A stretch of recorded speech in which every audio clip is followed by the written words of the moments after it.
Pirates starting from the strongest swordsman Chapter 1 to 50. Chapter 1 The sword intent that soared into the sky in the legendary battle. Exclamation mark dash dash dash dash. The New World Channel, a channel that has been quiet for many years, is very lively today. Hawkeye and Shanks, who is the strongest swordsman in the world, we can decide the outcome today. Speaking of which, Shanks has achieved a great reputation in a short period of time, and this Hawkeye has also become famous very quickly. The two of them fighting each other must be very exciting.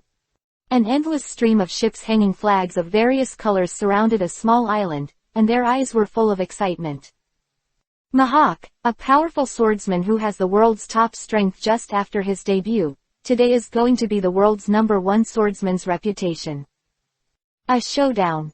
After the news spread, it not only attracted a large number of swordsmen, but also a large number of pirates came to watch the fun, and Shanks and Mihawk didn't really care about this situation. Both of them have a sense of arrogance in their hearts, and feel that their swordsmanship is definitely the best in the world. The pirate ships watching the battle belong to different forces, but there are 3 large ships that no pirate dares to approach. The 100 Beasts Pirates, the Whitebeard Pirates, and the Big O Pirates. Each of the 3 large ships has a body that shows endless majesty standing on the bow. They are the most prominent pirates on the sea right now. The huge New World was almost divided up by these pirate groups. Kushiro was also standing on a boat, looking at the small island in the distance from a distance. The island already had 2 sword intents faintly rising, which could not be hidden. It really makes people feel the terrible sword intent, even if it is far inferior to the master, but this kind of sword intent is enough to shock the past and present, but unfortunately, the 2 strong meet today, there will be a wound.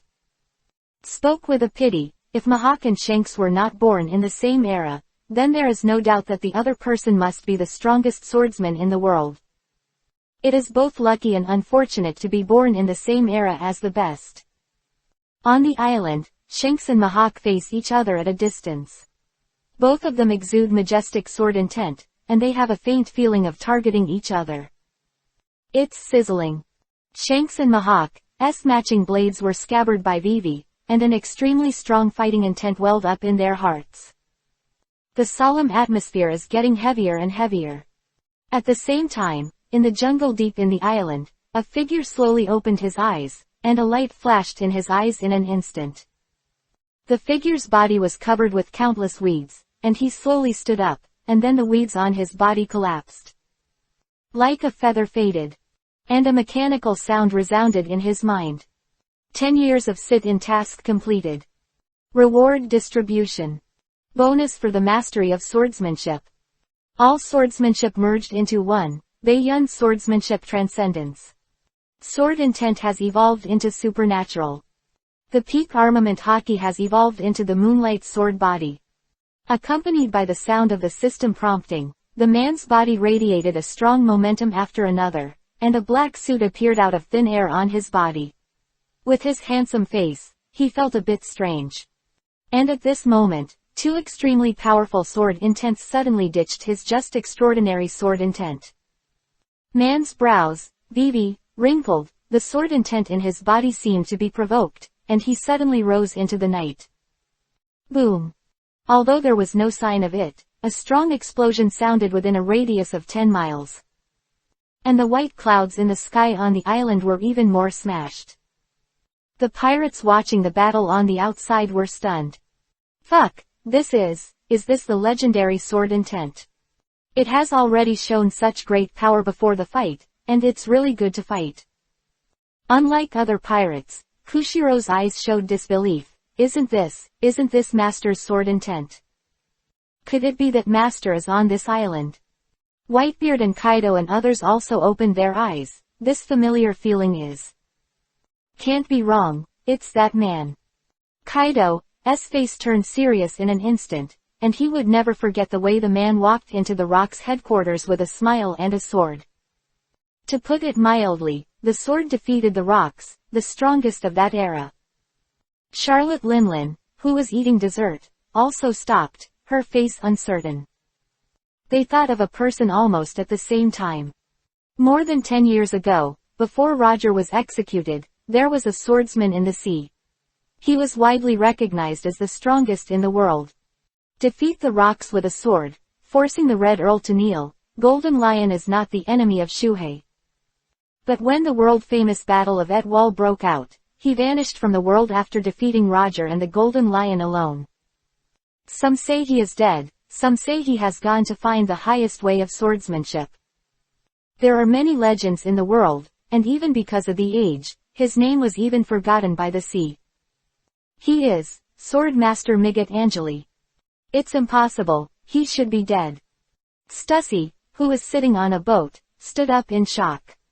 As the queen of the Pleasure District and a member of C0, in the early years, the world government had mobilized a lot of resources to verify this sword. Hao's life and death. But there is no news of him anywhere in the world, so the final argument given by the world government is disappearance, or death. But now, that man, he actually appeared. And it seems that it is stronger than many years ago. Mahawk, who were talked about by most pirates, were constantly dripping sweat on their foreheads. Not far from them, there was a man in a black suit and carrying a simple long sword. Came out. It turned out to be you, Shanks. I haven't seen you for so many years. It seems that my swordsmanship has improved slightly.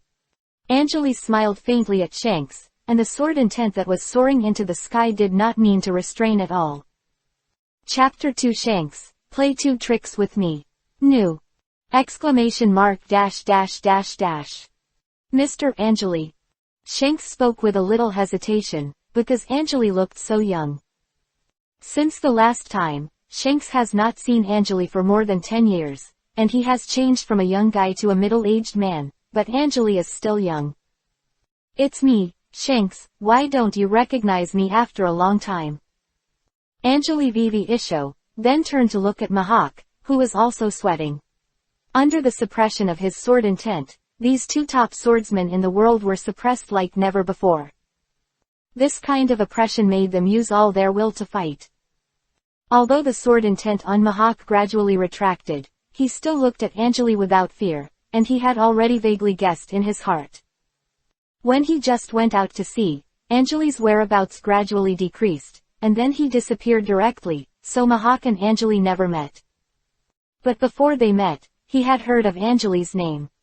The name of the strongest swordsman in the world is simply piercing through the ears. It can even be said that there is a huge reason why Mahawk wants to gain the reputation of the strongest swordsman in the world because he admires Angeli's graceful appearance. With the body of a swordsman, he will roam the world and look down on him. Vivi glanced at Mahawk, looked at this young swordsman for him. Angeli Vivi Isho, turned his head, looked at Shanks and said slowly.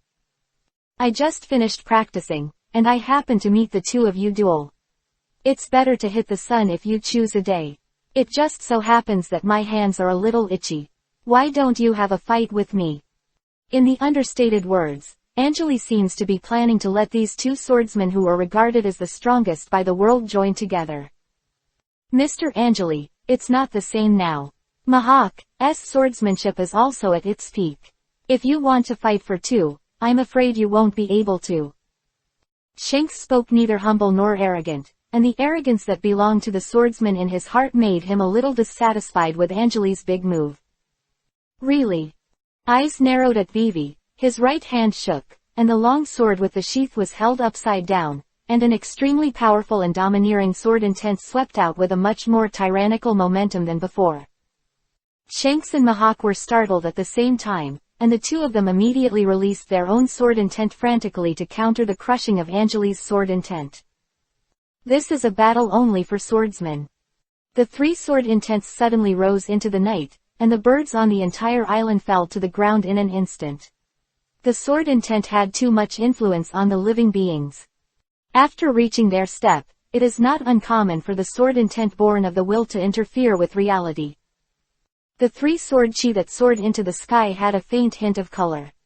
From the outside of the island, an extremely sturdy black chi was constantly pressing down on the other 2, 1 red and 1 green sword intent. At this moment, all the pirates know that something is wrong. That sudden, super powerful sword intent, no one has ever seen it. Moreover, the combination of the two sword intents, green and red, is only slightly able to resist the black sword intent. That's right, it's definitely Angeli, ha ha ha, the old man just said, I'm not dead, how could that guy be dead? Whitebeard laughed and opened his mouth, holding the barrel-sized wine glass in his hand, and drank it down boldly, as if he was happy to meet an old friend. Conversation between swordsmen, all you need is a sword. You too, you still look a bit like the next sword, you can take it, it will kill people. Released a powerful sword intent to suppress Shanks and Mahawk, had a smile on the corner of his mouth, and the simple and unpretentious long sword in his hand was unsheathed in an instant. Baiyun's swordsmanship Luyun. 3,000 miles of flowing clouds turned around, and a huge white cloud sword gathered from the sky and slashed down suddenly. The huge white cloud longsword can even be clearly seen by people from 10 nautical miles away. Shanks and Mahawk's eyes shrank at the same time, the black sword and the western sword, these two famous swords that have been across the sea for more than 10 years, were instantly unsheathed. Gur and burn. Black knife dawn. One red and one green, two powerful sword chi soared into the sky at the same time. The 2,000-meter long sword chi directly slashed towards the white cloud long sword that fell from the sky. The sky roared like a mad thunder, and the seawater around the entire island spun wildly and flowed outwards, and waves of waves caused great swaying of the surrounding ships of low tonnage. In an instant, the white long sword collided with the two sword chi. Boom! The dazzling flash disappeared in a flash, and everyone could only close their eyes. The extremely dazzling light was wrapped in the scattered sword energy, and suddenly pushed to the four directions. Boom! After the sword energy like a circular sound wave swept away everything within a few nautical miles around the island, the sea water that came back was several meters high. The huge whirling wave seemed to engulf the entire island. Not bad, you can actually take the first sword, so what about the second sword? Hearing Angeli's words, the expressions of Mahawk and Shanks changed drastically at the same time. The dignity of the swordsman did not allow them to retreat, and now, Angeli's displayed strength was completely different from theirs. The two who had been close friends for a long time, looked at each other tacitly, and at the same time opened their paces, holding swords in both hands, looked at Angeli in the distance, and suddenly shouted and roared at the same time. Secret skill double death. Chapter 3 As long as he lives, he is the strongest. New! Exclamation mark dash dash dash dash. One red and one green sword chi entangled together in an instant, and they grew rapidly, turning into a red and green sword chi wave that rushed straight to Angeli. The red and green sword chi spun like a high-speed rotating head. In the frantic rotation, where the sword chi wave passed, the island's surface was scraped off abruptly. Wherever the red and green sword waves passed, the rocks were shattered, the ground cracked, and even the gust of wind blew up ancient trees one after another. Boom! Trees fell like bowling cups, and the ecology of the entire island was instantly destroyed. From the outside, the edge of the island was dyed with a layer of red and green light. Who are Shanks fighting? God! This terrifying power, is this the world's top combat power? Countless pirates were surprised and lost their words. The combined blow of Shanks and Mahawk, he always had an understated smile on his face, and the long sword Vivi in his hand was lowered. It wasn't until the red and green sword wave was less than 10 meters away from him that he let out a low voice, and the sword followed his heart. Baiyun West Wind. A black sword chi suddenly appeared at the tip of Angeli's sword, and a roaring sound like a phoenix chirping suddenly spread throughout the entire island. All the creatures who heard this cry fell on the ground in awe, not daring to move. And a black phoenix that was completely dark, like a black flame lingering on it, suddenly appeared. The phoenix spread its wings suddenly. Shenjun's wind head showed a fierce light. Looking at the incoming red and green sword wave, it suddenly spread its wings for dozens of meters. Chiang chiang. Like a phoenix clattering between gold and iron, it suddenly exploded, and the black fire phoenix suddenly rushed forward. The red-green sword energy wave instantly hit the black phoenix. When the two collided, an extremely large wind pressure was generated, and in the blink of an eye, all the trees within a few miles around the two flew up into the sky. Crazy rocks and sand are all over the entire battlefield. Angeli and the others' feet even steadied themselves under the great wind pressure, and they couldn't help sinking into the ground a few inches. The red-green sword wave smashed the black fire phoenix inch by inch, and the tiny cracks gradually spread on the black phoenix, but with the constant struggle of the phoenix, biting. The red-green sword wave is decreasing at an extremely fast speed. In less than 30 seconds, Kobo and Black Phoenix both showed signs of decline, and two roars that shook the heavens and the earth suddenly sounded. Drink, X2. With the roars of Shanks and Mahawk, the red and green sword waves suddenly flourished like a rejuvenation. Only Phoenix is immortal. The phoenix that was about to shatter suddenly changed. The figure of hundreds of meters suddenly turned into a giant beast with a height of 400 to 500 meters, enough to swallow the sky. Chiang chiang. The black phoenix roared suddenly, and the black pointed mouth suddenly opened, like a dragon absorbing water, and the huge red-green sword wave was suddenly swallowed by the black phoenix. That phoenix even looked at Shanks and Mahawk with a fierce look. Chiang chiang. Just when Shanks and Mahawk were about to go all out, the black phoenix suddenly rushed to the sky and exploded. A black-dominated, red and green mixed, sword energy waves like fireworks bloomed in the sky. With a smile, walked up to the panting Shanks and Mahawk, his sword already sheathed. Shanks looked at Angeli, who was light and cloudless, and said with a wry smile on his face. Mr. Angeli, I haven't seen you for many years. I didn't expect you to still look the same. At that moment, I really thought I was trying my best. Angeli Vivi Isho said. Just try your hand at random. How can you make you work hard? I just have itchy hands. Let's go here today. You kid hasn't regressed for so many years. I'm still very satisfied. Mahawk, who had a slightly nervous expression, and after giving the other party a positive look, Angeli smiled faintly. Don't be too nervous. Among the many juniors I have met, you are considered very good.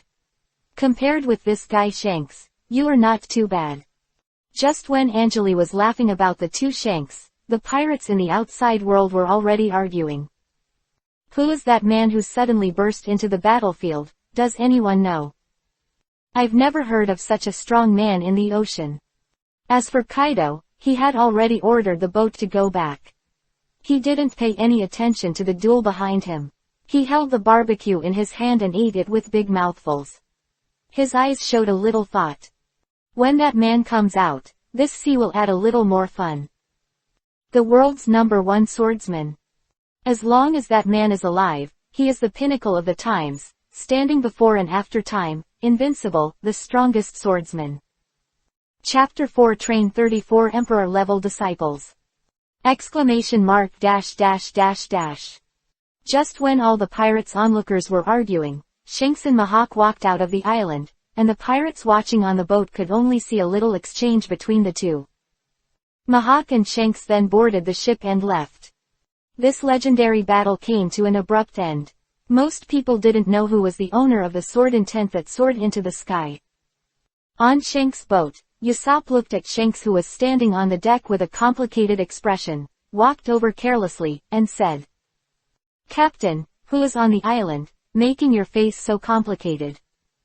Hearing Usopp's words, Shanks took a breath, rubbed his head, and said with some annoyance. That gentleman is quite a willful person. Now the sea has gradually formed a pattern of separatism. I don't know what that gentleman will do when he returns to the sea. The information Shanks revealed made Usopp very curious, and he looked at Shanks with curiosity in his eyes. Captain, who is it? It's Migat Angeli, the strongest swordsman who once conquered an era. After hearing this name, Usopp's eyes instantly trembled. Angeli. Although he has never met the owner of this name, but a long time ago, he almost grew up listening to this person's prestige. After Shanks and Mahawk, who were the protagonists, left, there were also good pirates who wanted to land on the island, but before they approached the island, they were forced away by the sword intent that enveloped the entire island. Before letting the ship leave, Stussy took a deep look at the island. The man who stood above all heroes like a monster appeared again, and the times would surely be turbulent. On the other hand, a small boat approached the island in a hurry. Kushiro stood on the boat with a nervous expression. He was a little overwhelmed when he met his teacher again after many years. When he approached the island with the boat, the overbearing sword intent instantly enveloped him. Boom! In the spiritual world, Kushiro instantly seemed to hear a loud ringing of Hong Zhang Dalu. 2 bright red nosebleeds flowed from his nose instantly, and then the whole person even knelt down. PFF'd. The boat was directly smashed out of a slump. Even though Kushiro's strength is enough to be praised as a swordsman in the entire sea, he is as powerless as a child in front of Angeli's domineering sword intent. It was extremely difficult. He exuded the sword intent that he had cultivated for many years, a sword intent that was like a white light, tenacious and unyielding from Kushiro's body. Angeli, who was sitting on a big tree to pass the time, suddenly sensed a very familiar sword intent. After giving Vivi a strange surprise, he frowned, and then quickly remembered that the owner of this sword intent was. Who? There was a smile on the corner of his mouth. Angeli turned over, and a little under his feet, the sword intent so huge that enveloped the entire island suddenly dissipated. When Angeli's domineering sword intent dissipated, Kushiro barely stabilized his figure and almost collapsed on the boat. Fortunately, the will of kendo that he had practiced for many years supported him to maintain his figure. A violent gust of wind suddenly entered his ears with a bang. Boom! Kushiro looked up suddenly, and only after he looked up did he find that Angeli, who was wearing a black suit and looked handsome, was standing on the bow of the boat with a smile on his face. And behind Angeli, there are dozens of meters of seawater, breaking a trench that is tens of meters deep. The seawater rising into the sky is like a water dragon that wants to devour everything, roaring and rushing towards the sky. But what struck Kushiro like being struck by lightning was that, amid all the turmoil, the boat stopped motionless on the sea, and an extremely domineering and sharp sword energy was suppressing the boat, making it enough to stand still in the monstrous waves. Looking at the familiar yet unfamiliar figure in front of him, Kushiro said with trembling and respect. Master. Haha, Kushiro, what are you doing so restrained, are you all right?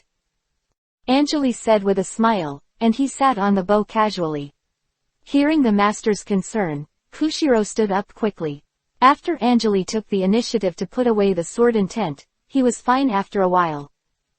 It's okay, it's just that I haven't seen the master for so many years, so I'm a little excited. I just don't know what the master plans to do next. Kushiro stood up and respectfully opened his mouth to Angeli. His eyes showed admiration, and Angeli could be said to have cultivated him with one hand. Looking at Kushiro's expression, Angeli's heart moved to Vivi. Although Kushiro's strength was not the strongest, he was respectful enough to respect his teacher. Back then, he disappeared without a trace, and he didn't know how long the child had been looking for him. Vivi sighed. Angeli looked at Kushiro and smiled. I'll be fine next time. Why don't I go to your dojo to live there and see how you've changed over the years? I don't know if it's inconvenient. Hearing these words, Kushiro's expression suddenly changed greatly, and he immediately nodded his head in a hurry, and said in a very happy tone. How can it be inconvenient to be able to make tea again with the master? It is a long-cherished wish in Kushiro's heart to be able to reunite with Angeli. Now that Angeli is willing to stay at his dojo, he is extremely welcome. Suddenly, a mechanical system prompt sounded in Angeli's mind. Ding! Cultivate 30 disciples with great sword intent, combat power equal to the 4 emperors. Task completion time limit, 30 years. The mission is mandatory and cannot be refused. Task reward. For every disciple who cultivates a sword intent mastery, you can draw a lottery once, and complete the overall task reward space teleportation technology. Space teleportation. You can create mutual portals in 2 different worlds. Chapter 5 The Disciple of the Peerless Genius is at hand. ! Cultivating 30 disciples with great sword intent. Space teleportation. You can create mutual teleportation portals in 2 different worlds. Anjali's body shook Vivi, and his eyes couldn't help showing desire. This is the way for him to start the time and space battle. Over the years, a thought has been lingering in his heart: he will always die, what is the use of being invincible? Although the difficulty of being able to do the task is unbelievable, and it would take no more than 30 years to cultivate 30 disciples with great sword intent, but a strong fighting spirit rose to Anjali's heart. No one can stop him. A strong urge surged into his heart to fight against the heavens. Find a way to live forever. Taking a deep breath, Anjali looked at the respectful disciple in front of him, Kushiro, and now his eyes were shining brightly. He originally planned to go to Seymour Jiji village to retire. But now, it's different. Koshiro, are you willing to continue to follow me in ascetic cultivation and climb the more beautiful scenery on the road of Kendo? Anjali spoke slowly, with a smile on his face, and cultivated a disciple of the 4th Emperor level with a great sword intent. Kushiro is a good candidate. The 4 emperors are stronger frontline characters than Marine Admiral, and each of them can be called a rare genius for decades. He can't miss any seedlings. It's just that he doesn't know if Kushiro still has a heart to climb towards the supreme Kendo. Kushiro's eyes lit up with joy. For so many years, he had been obsessed with Kendo. After Anjali disappeared, he even opened a dojo, which he kept practicing every day. Now the teacher opened his mouth and wanted to take him to a higher peak of Kendo. How could he not be willing? PFF'd. Kushiro immediately knelt down in front of Anjali in a standard soil seat, with his forehead pressed against the ship's board, and said with a sincere voice: "It is Kushiro's greatest honor to be able to study alongside the teacher." Anjali smiled, and with one hand, the invisible sword energy lifted Kushiro's body up.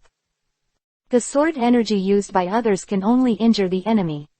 But in Anjali's hands, the sword chi can be firm and soft, and the yin and yang are in harmony. Feeling his teacher's Kendo attainment, Kushiro's eyes are already full of brilliance. He can't wait, his Kendo has been stuck for many years. I came to watch the battle between Shanks and Hawkeye just to go a step further. I didn't expect to meet the teacher. Let's go, Kushiro, let's go back to your dojo first. As Anjali opened his mouth, Kushiro nodded immediately, and then the boat suddenly moved without wind. Although Kushiro didn't have the strength of Shanks and Mihawk, he was far inferior to Anjali. However, with his strength, it is no problem to control a small boat going with sword energy. In Anjali's observation, Kushiro's Kendo realm has been stabilized at the level of sword intent and comprehension, and the so-called Kendo is divided into many realms. From the lowest level of the first glimpse of the door, all the way up, integrate and penetrate, enter the hall, have a little success, gradually enter the good state, become pure, and understand, in order to achieve the great achievement, reach the pinnacle, unparalleled in the world, extraordinary and holy. This is a complete realm all the way. Even Mihawk and Shanks have only reached the peak of the realm, and Anjali has completely overwhelmed the 2 big realms. Many years ago, Anjali's swordsmanship was unparalleled in the world. When he was called the strongest swordsman in the world, he used his unparalleled swordsmanship to dominate the world and defeat the rocks with his sword. Under the control of Kushiro, the boat moved towards Seymour Shiki village at a very fast speed. Along the way, the 2 of them got hungry and approached the nearby islands to find something to eat and drink. Under the control of sword chi, the boat arrived at the location of Seymour Jiji village at a very fast speed. Because of Anjali, Kushiro, who had barely crossed the windless belt, walked directly from the windless belt to the great route this time. Under Anjali's transcendent divine sword intent, none of the sea kings rushed over to send people's heads, and all sea beasts were far away from the 2 of them. And now, Seymour Jiji village was already in front of the 2 of them, very close at hand. Anjali's eyes showed a bit of elation. On this small island, there are 2 peerless Kendo geniuses. Zoro, Kuina. As for saying that women's innate conditions are not as good as men's, so women can't become peerless swordsmen, Anjali's mouth is upturned. This is just the opinion of ordinary people. Boom. The boat jumped up from the sea and smashed directly into the beach on the edge of the island, but Anjali couldn't wait to trigger it directly with sword energy, making the boat like an arrow from the string. Kushiro stood up from the ground in embarrassment. The boat that had carried the two of them for a long time had become fragmented, but Anjali was still light and clear. Looking at Kushiro, Anjali said with a smile. Let's go. Chapter 6 Master, please teach me to practice swords. New book request. Exclamation mark dash dash dash dash.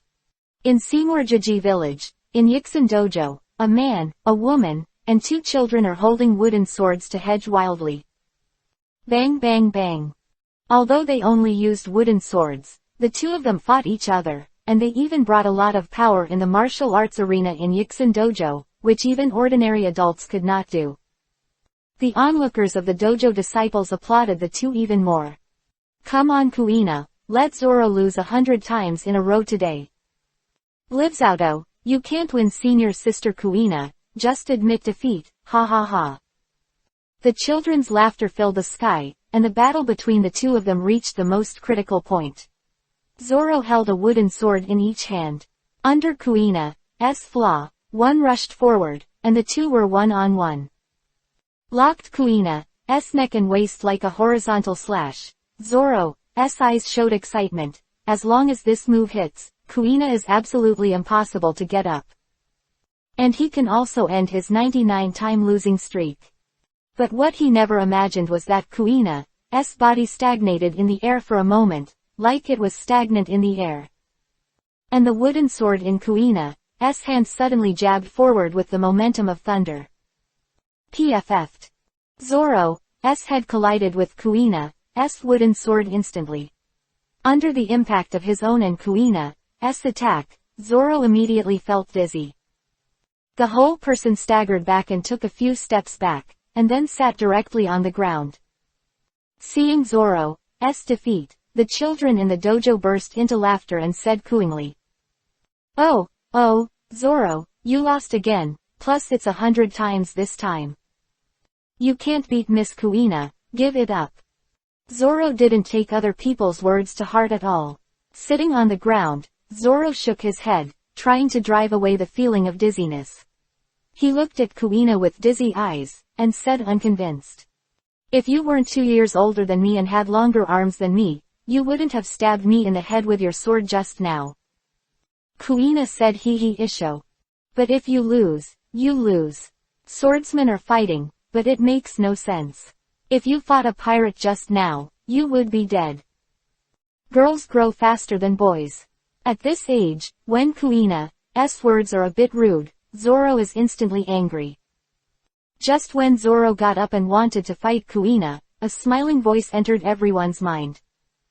Not bad, not even 10 years old, these two children, each of them has reached the point of first glimpse of kendo. Koshiro, you teach well. Hearing this voice, everyone turned to look at the door of the dojo, only to see Kushiro walking respectfully behind a young man in a black suit. Vivi bowed his head, and even picked up the other party's words and said. The teacher is overrated, it's all because these two children are talented. Kushiro does not take credit, although he is humble, but what he thinks in his heart is that it would be better to let the teacher take action and guide his daughter, and it would be better if he could accept Kuina as his apprentice. Anjali Vivi Isho, he didn't say anything to Kushiro anymore, they were all family. He took 2 steps directly to Zoro and Kuina, and smiled. Do you want to learn the strongest swordsmanship in the world and become the strongest swordsman? Before he finished speaking, a black sword intent shot up into the sky directly from behind Anjali. A simple and flowerless long sword is made of black, and it hangs in the sky of the island in the blink of an eye, reaching a length of hundreds of meters. The flowing clouds over the entire island of Seymour-Jiji village were directly crushed by the domineering sword intent, and a blue sky with sunlight directly sprinkled the entire island. This black long sword is the real image of Anjali's sword intent. Hanging in the sky, although the appearance looks very simple, a slightly restrained domineering cannot be concealed and announced to everyone. It is the center. Under Anjali's control, the sword intent did not spread to the island and the Yixin dojo, so everyone just felt the domineering sword intent and the power beyond their imagination, but they didn't knelt down and vomited blood like Kushiro felt it directly. Both Kuina and Zoro's eyes lit up. Such powerful swordsmen appeared in front of them and wanted to accept them as apprentices. The two were almost born for kendo, so how could they not want to, but they looked at Kushiro at the same time. One day as a teacher and one as a lifelong father. One was picked up by Kushiro, and the other was Kushiro's daughter. How could they easily worship other people? Even if this person is Anjali, he is very strong. However, the teacher's way is more important in the hearts of the two young children. Kushiro looked at Zoro and Kuina's eyes with a smile on his face, and said, "Don't worry, he is my teacher, that is, your ancestor. After all, the teacher is just officially accepting you." This time, Kuina was still a little girly. Zoro knelt down with a puff, watching Anjali screaming. "Master, please teach me to practice swords." Chapter 7 Go break the border. New book asking for flowers. ! After Zoro knelt down shamelessly to pay his respects, Kuina also followed closely behind, and spoke to Anjali obediently, calling out the master. The next thing is simple. Anjali doesn't like fancy things when he accepts disciples. He doesn't have any banquets. The swordsmanship of the two. The former Anjali also accepted apprentices in his spare time, and Kushiro was one of them, but he lived too long, and among the remaining generation of disciples, Kushiro was probably the only one left. A few days later, in Yixin dojo, Anjali sat casually on the steps of the dojo training ground, looked at the two pale-faced disciples in the training ground, Zoro and Kuina, and said with a smile, "Perseverance, we must persevere. The so-called swordsmanship is the skill of killing at the beginning, and now, what you lack most is to fully control and develop your own body." Kuina's expression was calm, and Zoro on the side was about to roll his eyes. The two were stomping on horses, bending forward with both hands, and one was holding a dumbbell that weighed about 100 pounds. There were two dark iron blocks hanging from his thighs, each weighing more than 100 jin, and a bowl of water was on top of his head. Anjali asked them not to spill it at all. In such a standing position, Anjali asked them to hold on for half an hour, and if the water spilled out in the middle, they would start over for that long. Kushiro stood beside Anjali and looked at Kuina with a distressed look. After all, she was his own daughter, but he believed that Anjali had a deep meaning in doing so. After watching for a while, Anjali patted Kushiro on the shoulder and said softly, "Although your swordsmanship has reached a certain level now, the more it is at this time, the more difficult it will be for you to improve. After you get to the next level, there will be few people who can beat you in your swordsmanship above the sea. But after so many years of peaceful life, the fierce and murderous aura in your heart has gradually dissipated. If you want to break the mirror now, the most important thing is to be strong. In 3 days, I'll take you to a place where there will be something that will allow you to break the mirror."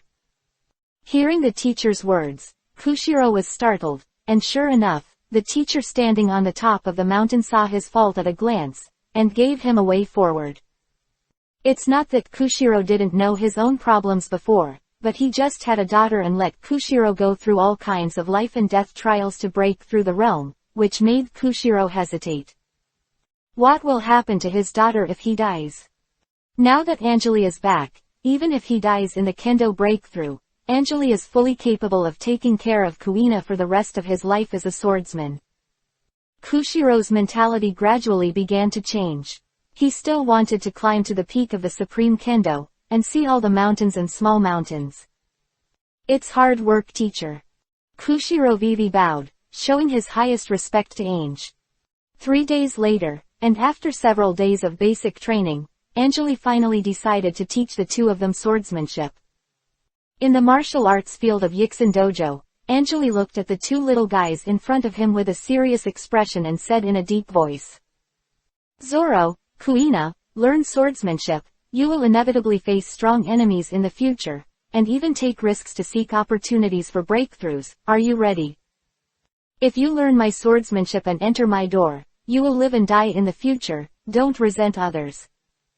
The sound of Jinjae mixed with the murderous aura from the shop made Kuina and Zoro immediately stunned, but then Zoro gritted his teeth and nodded, looking at Anjali and said, Master, as long as you can learn stronger swordsmanship, even if you die, it doesn't matter.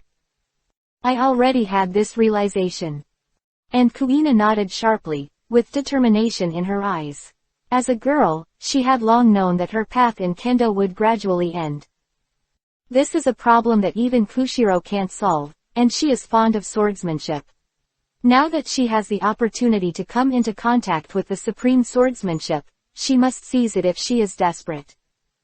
After feeling the determination of the two, Anjali Vivi nodded and said in a deep voice. Very well, I appreciate your determination.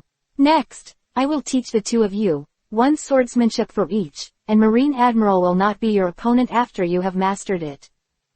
Zoro, the Azure Dragon swordsmanship will be taught to you. Before he finished speaking, a black sword energy shot out from Anjali's body.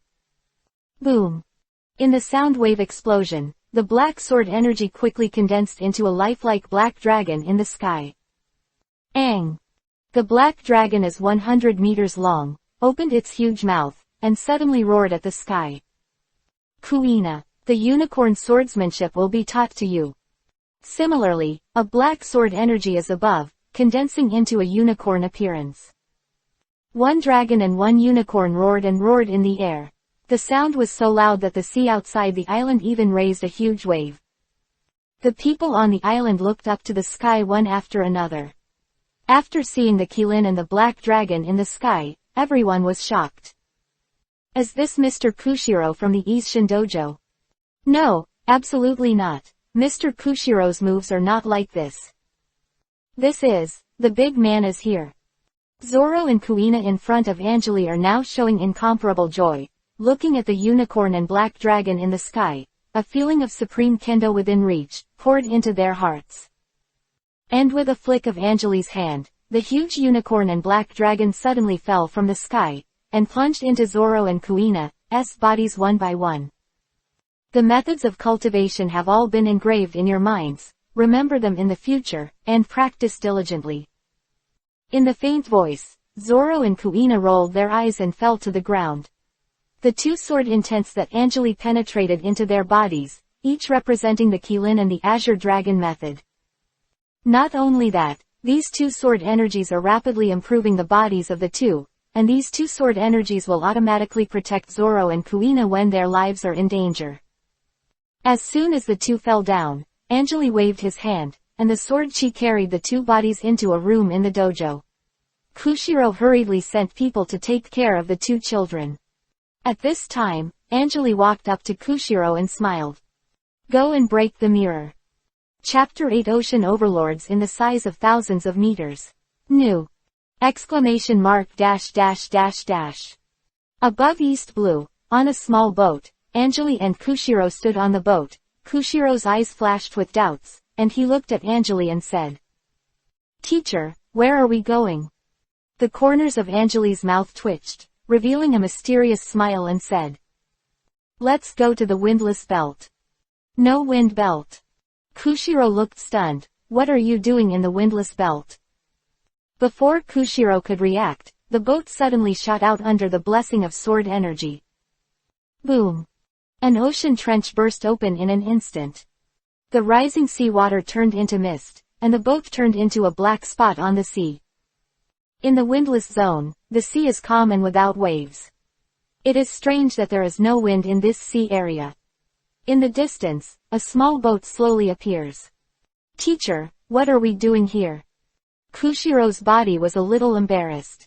He looked at Anjali's awkward opening. He galloped for a few days. The boat brought too much seawater. After the seawater soaked his clothes, it turned into salt crystals, turning his clothes into salt crystals. Piece by piece. As for Anjali, under the shroud of the delicate sword energy, his whole person was as spotless as if he had just set off. Turning back, looking at Kushiro who was embarrassed, Anjali said lightly. Jump down with me. Jump off. Kushiro's eyes shrank, and before he could react, he was copied by Anjali, and the two jumped into the bottom of the sea like fish. After practicing swordsmanship to a certain level, it does strengthen the internal organs, but it does not mean that you will not drown in water. After Kushiro held his breath in a hurry, he began to practice the exercises. The whole person did not dare to speak, and looked at Anjali who was beside him and winked wildly. Anjali Vivi Isho, the sword energy condensed on the surface of the body, and the two of them suddenly fell. I don't know how long it took to fall, but Kushiro only felt that he had fallen into a bottomless abyss, and the sword energy in his body was consumed very fast in order to maintain his vitality. Anjali took Kushiro directly into the seabed of the windlass belt. Patting Kushiro on the shoulder, Anjali signaled him to pay attention to the surrounding environment. After Kushiro finally opened his eyes and looked at the blue seabed around him, Anjali pointed in one direction. Immediately afterwards, in the direction of Anjali's finger, a Neptune the size of an island appeared. Just the diameter of the visual inspection, I am afraid it is several thousand meters. Kushiro's eyes shrank instantly. He looked at the Aquaman in disbelief, and then at Anjali who was constantly comparing the Aquaman. An extremely absurd feeling came to Kushiro's heart. Is the teacher asking him to challenge this sea king? Break through with life and death. Before Kushiro could confirm Anjali's thoughts, Anjali, who had been waiting for Kushiro's action, slapped his hand, and the sword energy brought endless undercurrents and sent Kushiro to the behemoth like a killer whale. Looking at Kushiro's nervous expression, Anjali raised a smile on the corner of his mouth. If it was on the sea, Kushiro would have a good chance of winning against this level of sea kings. But if you are in the deep sea, you must not only maintain your own survival, but also fight against the ubiquitous undercurrent on the seabed, and even face the deep sea overlord. Under various unfavorable factors, this is an absolute younger brother's situation. However, it is this kind of crisis that can make a swordsman break through. If Kushiro breaks through to the realm of attaining the ultimate achievement, and then breaks through another realm, then it is the ultimate sword intent, which is equivalent to the role of the fourth emperor level combat power. To achieve this state, it is absolutely impossible without sufficient awareness. Holding the sword in both hands, Anjali quietly looked ahead. A shocking battle was about to begin. Whether Kushiro could break through to the threshold of Admiral's combat power depends on today. Stabilizing his body and holding his breath, Kushiro faced the approaching killer whale. His heart gradually calmed down, and his eyes gradually sharpened. The long sword around his waist was instantly unsheathed by him. Undercurrents made his movements not so agile, but he was clearly adapting to this environment quickly.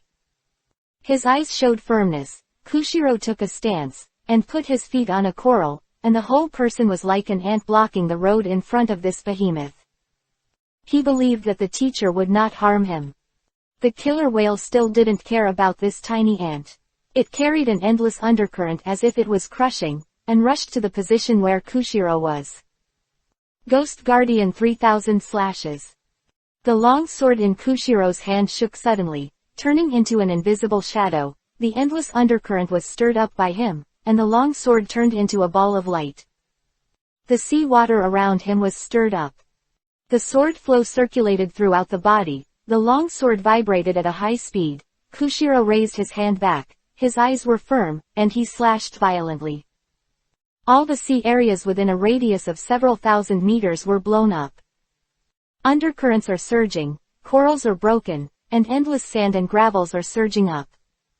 The entire seabed became turbid, and the only thing that could be seen was a white light that was hundreds of meters long and slashed towards the head of the killer whale. Chapter 9. Recall your original intentions of Kendo. Newbie asks. ! In front of the killer whale with a size of thousands of meters, there is only a few hundred meters of sword light, like a small wooden stick slashing at its head. The sea area was turbulent in an instant, and the giant eyes of the killer whale looked at the creatures provoking him in front of him, and he let out a loud roar. Although there was no sound from the sound waves in the sea, the sea water was violently rolled up and pushed horizontally in all directions, and everything was blown to pieces in the sound waves. And the killer whale directly slammed into the sword light, and the eyes of unknown size were full of bloodthirsty and violent. No creature has ever dared to provoke its majesty as a king under the sea. Great sound and hopeful sound. Image is invisible. The sword light and the head of the killer whale collided, and bursts of silent but frantic power instantly erupted within a few thousand meters around the two sides. Undercurrents surged into the sky. On the calm sea with no wind, one after another sea water rises into the sky. Straight to hundreds of meters. The sword light shattered silently under the head of the killer whale, and pieces scattered on the seabed like cherry blossoms, but the killer whale made a more violent sound. It bleeds. Into the Ru directly appeared on the head of the killer whale, and the length of the wound was up to 100 meters. For a time, there was blood in front of Kushiro. The shattering of the sword light was as he expected, although he was equally uncomfortable. He should even be very uncomfortable because he had to hold his breath and forcibly suppress the minor injuries caused by the impact of the 5 internal organs in his body. But he had no intention of doing the math, and before the killer whale opened his mouth and took a sharp breath, he jumped up. Seawater, gravel, coral, swimming fish, everything was swallowed in an instant after the killer whale opened up the giant. Like a tornado, everything in front of the killer whale will be swallowed into the stomach by the killer whale, and the powerful stomach acid can directly dissolve everything. As for Kushiro, stepping on the sea water, every step of the way, undercurrents suddenly erupted under his feet. Before the dragon's water absorption was formed, he resisted the pressure of the sea water and walked to the top of the killer whale. A surging sword light suddenly appeared on Kushiro's sword. This was an extremely rare output opportunity. Before the killer whale could react, it was furious, because there were actually ants provoking its majesty as a king. Twilight light gone. Most of the sword energy in the body erupted, and the sword light on the long sword in Kushiro's hand was as strong as tomorrow. Condensed and contracted, but only a few dozen meters were illuminated. Kushiro's eyes revealed firmness under the sword light. Angeli couldn't help but clapped his hands, not chaotic in the face of danger. Facing the only opportunity, he did not act casually, but instead found his own advantages to act. Kushiro's smaller. And after the power of the move has been reduced to a point, this move is extremely suitable for the current environment of Kushiro. Invulnerable in all their skins, but their area is too large. Kushiro's previous tentative sword moves were explosive and full of damage, but they could only split a ferocious-looking wound, but it was actually just a skin wound. If the killer whale swallows Kushiro, Kushiro will die. And now, Kushiro used the trick of twilight, light passing, and the endless surge of violent sword energy condensed on the sword, like a small round of tomorrow. Boom! Kushiro slashed down. A burst of light exploded on the killer whale's back. A round of bright white sword energy swept towards the surroundings, as if a bright halo appeared on the bottom of the sea. The killer whale let out a sad roar, and the action of swallowing the sea water was interrupted instantly, and its entire huge body suddenly fell on the sea gauntlet. And on its back, there is a bloody giant creation hundreds of meters in size. The blood is even more along the sea water. I don't know how many sea miles it has spread. Kushiro's eyes lit up with joy. This move can be said to be hitting a snake 7 inches. Now the killer whale is really hurt. Just as he was about to start, a huge white shadow directly enveloped Kushiro's place from above. With his keen 5 senses, Kushiro looked up and saw a giant tail, which was photographed like an island. This is the tail of a killer whale. What made Kushiro even worse was that the undercurrents of sea water gathered around him, and the undercurrents seemed to be deliberately manipulated, wrapping around his body. A careless move can lead to a life and death situation. Kushiro suddenly stimulated the raging sword chi in his body, trying to break free from the undercurrent, but with just one move, more than half of the sword chi in his body had been used up, and he didn't even have a chance to adjust his breath. Stuck. Dead end. A voice rose in Kushiro's heart. Be still. Recall your original intention when you stepped into kendo. Hearing the teacher's voice, Kushiro looked at the whale tail that was about to fall, and he suddenly closed his eyes. Beginning. What was his original intention when he stepped into kendo? Chapter 10 Breakthrough. An unforgettable past. New. ! The original intention of kendo. Everyone's original intention is different. Some people step into kendo in order to climb to the top and overlook all beings, while others step into kendo for revenge and to kill old enemies. But Kushiro, what was his original intention? On a cold and snowy winter day, the young Kushiro curled up in a corner. People in this city came and went, but no one would give a beggar a good look. In this world, it's hard enough to support oneself. Who can take care of others? Kushiro can survive, and he relies on occasional kind-hearted young ladies to give him. However, he estimates that he probably won't be able to survive this winter. He would die in the winter in this dark corner, like everyone else, and be immediately forgotten by the world. At this moment, a warm voice rang out and asked him, "Want to be my apprentice?" That person was Anjali. The talented Kushiro followed Anjali to practice kendo, and soon became qualified to live independently in the sea. However, what he could never forget was the figure who died of starvation on the street in those winter days.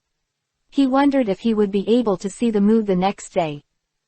And the original intention of stepping into kendo, is to live, to be alone in poverty, and to live in harmony with the world. The realm that had not loosened for a long time, suddenly began to loosen, like the feeling of a tender bud encountering rain flooded Kushiro's heart. He opened his eyes, and the whole person's momentum has changed. At that moment, he understood himself, penetrated his heart, and controlled his own Kushiro. At this moment, the realm of kendo has taken another step. The violent whale tail slammed down, and the endless sea water burst. Kushiro suddenly moved. The copyright of the novel resource belongs to the original author. The text is only for personal study and trial reading. Please delete it within 24 hours after downloading. Please support subscribing to Genuine Novels and refuse piracy. This novel was first published by Dragon. Feilu's novel Internal Group 1,142,529,731. Feilu's novel Internal Group 2,929,082,961. More wonderful Feilu novels are in the hands of the group owner. Welcome to the group. I hope you don't get deceived by those scammers. One after another undercurrent was smashed by the long sword, and a majestic, immobile aura emanated from his sword. For a moment, a mountain appeared in the trance. Light and shadow, thousands of deaths. Reciting the name of the sword, a feeling of getting rid of the old cage flooded into Kushiro's heart, and the sword light intertwined into bright spark-like traces, which were printed on the whale's tail. Boom boom boom. The bursting energy continuously slammed into the surrounding waters, and the whale tail, which was like a sea-covering trend, was stopped by the sword. Then, a bright sword light flickered, and the whale tail was completely picked up. Killer whales roar in pain on the seabed. Blood is flowing.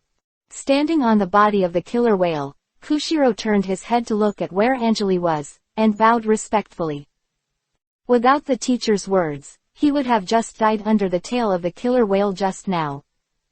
Vivi had a smile on his face. Anjali stepped on his feet, and the whole person rushed to the sea. Kushiro had broken through, then this journey could be over. Seeing the teacher's figure rise, Kushiro hurriedly followed.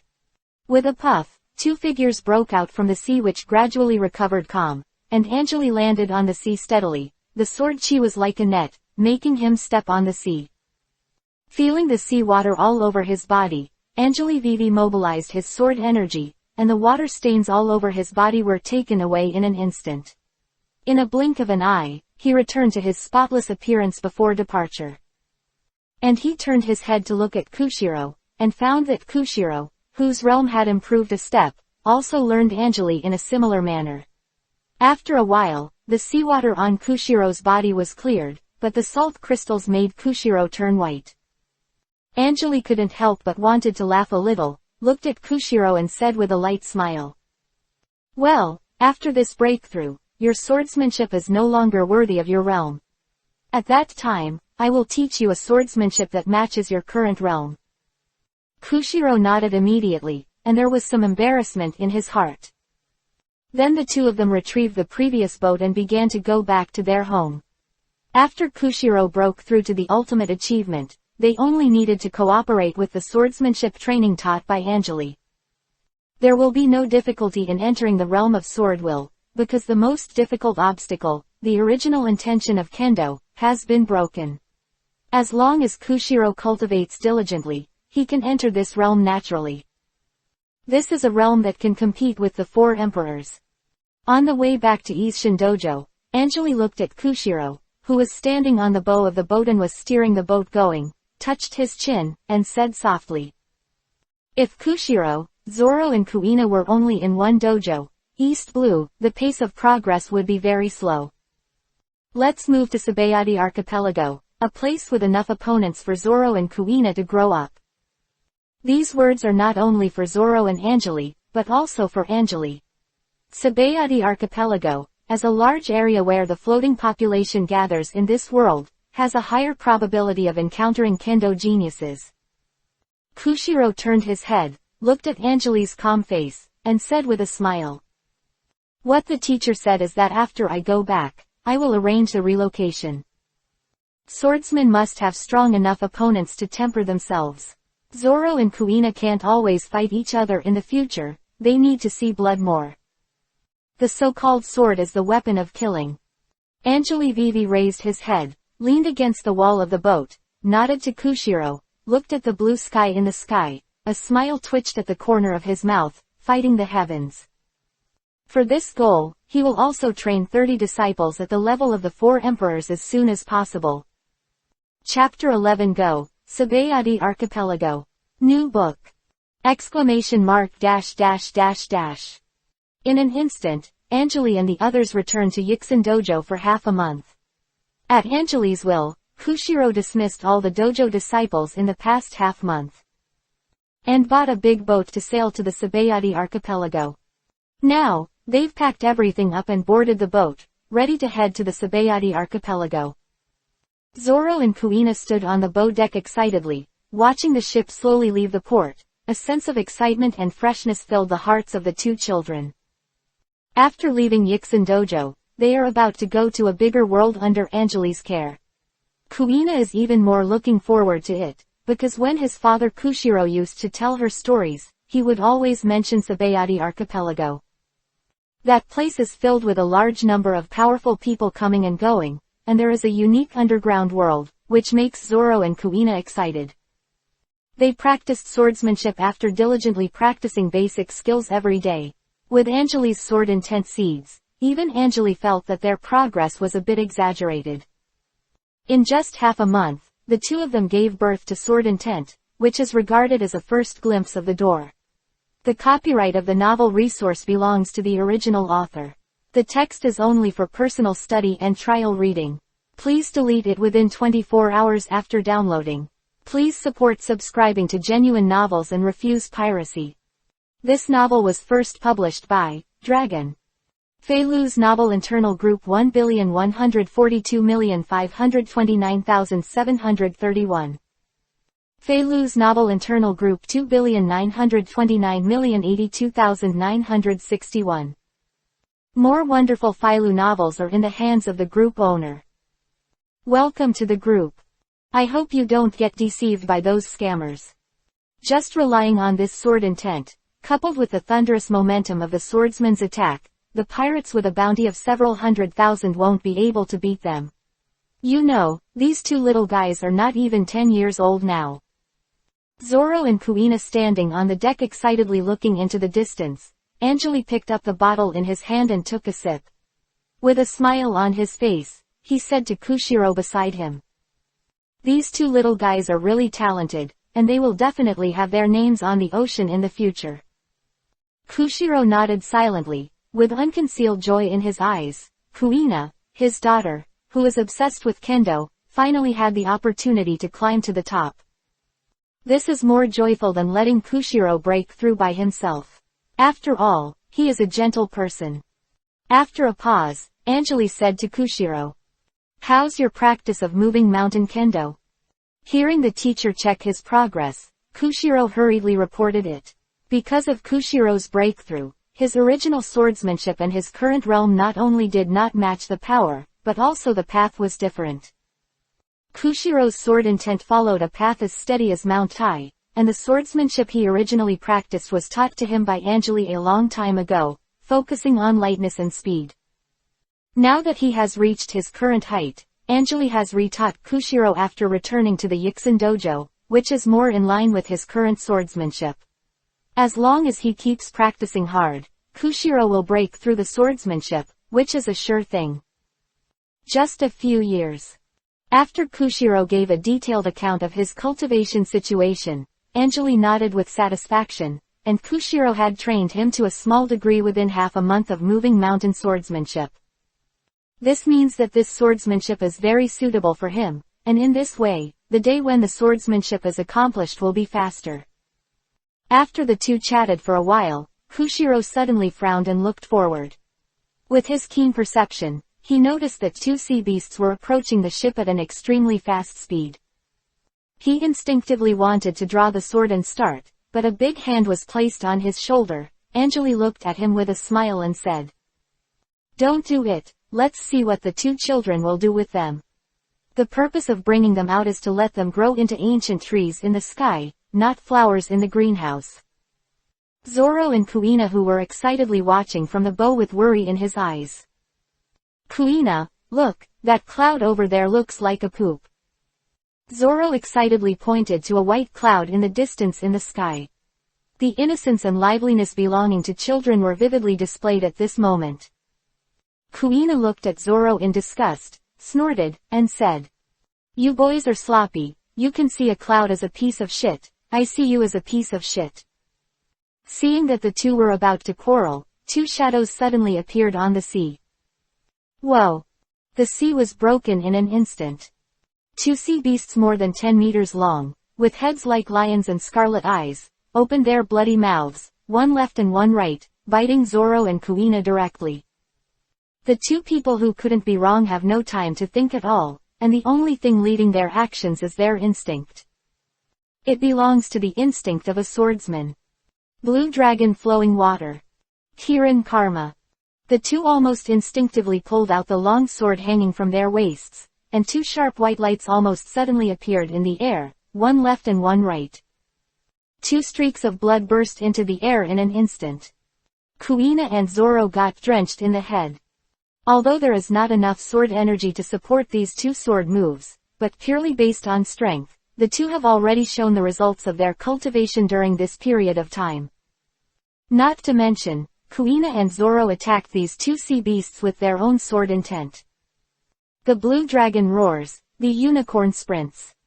One of the two sea beasts was in pain, and with a flick of the tail, they wanted to withdraw into the sea regardless of the injury, but how could Zoro and Kuina give them this chance? Zoro jumped up directly, the whole person spun in midair, and the long sword in his hand pierced directly into the head of the sea beast when the sea beast was about to jump into the sea. Click. And Kuina's approach is even more bursting. Zoro is too small to reach the long sword. Kuina's body has already grown. She jumped directly out of the bow, and the long sword lifted. The sea beast was directly gutted by her. Blood and internal organs instantly covered the sea. Looking at the battle between the two, Anjali couldn't help applauding and said with admiration, "Koshiro, the fighting instincts of the two of them will make their opponents feel extremely headaches in the future." Kushiro looked at Anjali with a hint of admiration in his eyes. He made Kuina and Zoro so strong in a short period of time. Sure enough, his teacher was very strong. "Teacher, I'll take a look at them." Hearing Kushiro's words, Anjali nodded. After all, her daughter is a treasure in her heart. Kushiro is already determined to respect her daughter's wishes and let her embark on the path of a swordsman. Kushiro was a little worried, and after walking quickly to the edge of the ship, he couldn't help but raise his eyebrows. Zoro and Kuina were laughing heartlessly. The sun shone on the sea. Anjali looked at Zoro and Kuina, who were caught by Kushiro and spanked, and there was some hope in his eyes. Sabayati Archipelago. I haven't been there for a long time. Chapter 12. The most dangerous man is here. New! Exclamation mark dash dash dash dash. Sabayati Archipelago. The island is composed of many big trees. The ground is the root of the tree, and bubbles will emerge from the ground, which is a miracle place in the world. At a relatively large island port, an ordinary merchant ship was slowly entering the port. After the merchant ship stopped, several figures walked down one after another. Not only Anjali, Kushiro and others, but also some younger disciples, as well as Kushiro's wife and the like. After all, the whole family moved. Before departure, Anjali had purchased a property on this island through people. After packing a few carriages, the group went to the purchased manor. The manor is relatively secluded, but it is not very far from the town. Sword practice requires a quiet environment, but it is impossible for people to eat air. Anjali, who has lived for decades, has arranged it properly. After the carriage drove to the entrance of the manor, the Western-style manor covering an area of hundreds of acres appeared in front of everyone. As for Anjali, he stood at the gate of the manor. His eyes scanned the surroundings without a trace, and Vivi raised a smile at the corner of his mouth. Very far away, Gurrens, who was staring at the manor through a telescope on an ancient tree with a high crown, suddenly became cold, and quickly put the telescope down, before recovering after a while. At that moment, he thought he was discovered by Anjali, but the distance here is 2 kilometers, how could Anjali find him? After some comfort, Gurrens continued to pick up the telescope to observe the manor, and there were several groups of monitors like him. They belonged to different organizations. After Anjali purchased this manor, his every move was noticed, because all agency intelligence listed Anjali's files. SSS. The most dangerous. These people, because they understood the danger of Anjali, chose to observe and monitor them from a very long distance, and never approached this manor. And after a lot of cover, even Kushiro couldn't detect it, because the distance was too far, and even if he felt the line of sight, he would mistake it for a bird or a beast. The reason why Anjali found out is because his sword intent is too strong. After reaching his current level, any malicious eyes towards him can be perceived. In the next half-month, the performance of Anjali and his party was not unusual, and the empty manor was directly turned into a martial arts field. Every morning, Anjali personally instructed Zoro and Kuina's swordsmanship. All the performances seemed to prove that this unparalleled swordsman was just quietly teaching his disciples swordsmanship. In a secluded house, under the dim lights, a tall man in a black woolen coat sat on a luxurious sofa, smoking a cigar. Looking at the information on his desk, his eyes showed a hint of mockery. Quietly teach people swordsmanship. When the monster just appeared in the sea, it directly destroyed a pirate group. There was no one alive in the whole group. Now it has changed its personality. In a low voice, Luffield's eyes flashed with an imperceptible fear. He was the only survivor of that pirate group. He will never forget the man in a black suit, holding a sword, who killed a pirate group lightly, although at that time he was just a hostage who was going to be sold. But since that time, Luffeld has been chasing money and power frantically, so the current king of loan sharks has long been. In the number 13 area of Sabayati Archipelago, in a bar called Shaki, a woman with short black hair looked at the information in her hand, and there were a few differences in her eyes. I didn't expect that the man really came. While speaking in a low voice, a tall man pushed the door and walked in. He just heard the woman's words, and the man opened his mouth and laughed. Shaki, who are you saying? Are you thinking of me? Ha ha ha. Shaki flicked the ash in his hand, gave Rayleigh a roll of eyes, and said, "You don't have that much charm. The person I'm talking about is the person most concerned by intelligence agencies in the ocean right now, Janao, Anjali." Hearing Anjali's name, Rayleigh was silent, and then slowly said with a smile, "It's him. I didn't expect him to come out again after so many years." Speaking, Rayleigh felt a little lost. Angeli defeated the Golden Lion and Roger's team by one person, and that unparalleled gesture is still fascinating now. At the gate of the manor named Bayonne by Angeli, he carried his sword and walked out slowly, but all the people who were monitoring the manor did not find it. It's time to fix it, the problem. Chapter 13. That day, Stussy was crazy. ! Sabayati Archipelago can be said to be an important transit port for the underground black market on the sea, and among them, there is a woman who is very popular, and that is the underground queen of Happy Street, Stussy. In a simple and low-key bar, the bartender at the bar was chatting with the only waiter. Although it was already night, there were very few guests in this bar. There were only a few drinkers scattered around. Suddenly, the door was pushed open, and the waiter showed a hint of impatience. He immediately forced a smile on his face and left the bar. She was chatting with the bartender about wonderful things. Place. The doorbell rang with a crisp sound, and a man in a black suit with a long sword on his waist walked in. He walked straight to the bar, and said lightly in the eyes of the teacher who asked, "Tell Stussy I'm coming." The bartender's eyes were shocked, and his body immediately exuded a sharp breath, guarding against the man in front of him, but a gold coin was pulled out of his pocket by the man. "Bring me a cup of sea flames, show her this gold coin, and she will know who it is." Angeli, bold and grandiose, sat down directly. The bartender was sweating on his forehead. He couldn't tell who the person in front of him was and what it had to do with Stussy. If it is an enemy, and rashly gives this so-called gold coin to Stussy, there may be several bloody battles. Just when the bartender was overwhelmed with sweat on his forehead, the door was pushed open again, and a tall woman with a hat and a cigarette in her hand walked in. "Ouch, the famous world's strongest swordsman, Angeli, why did he come to this little tavern like me?"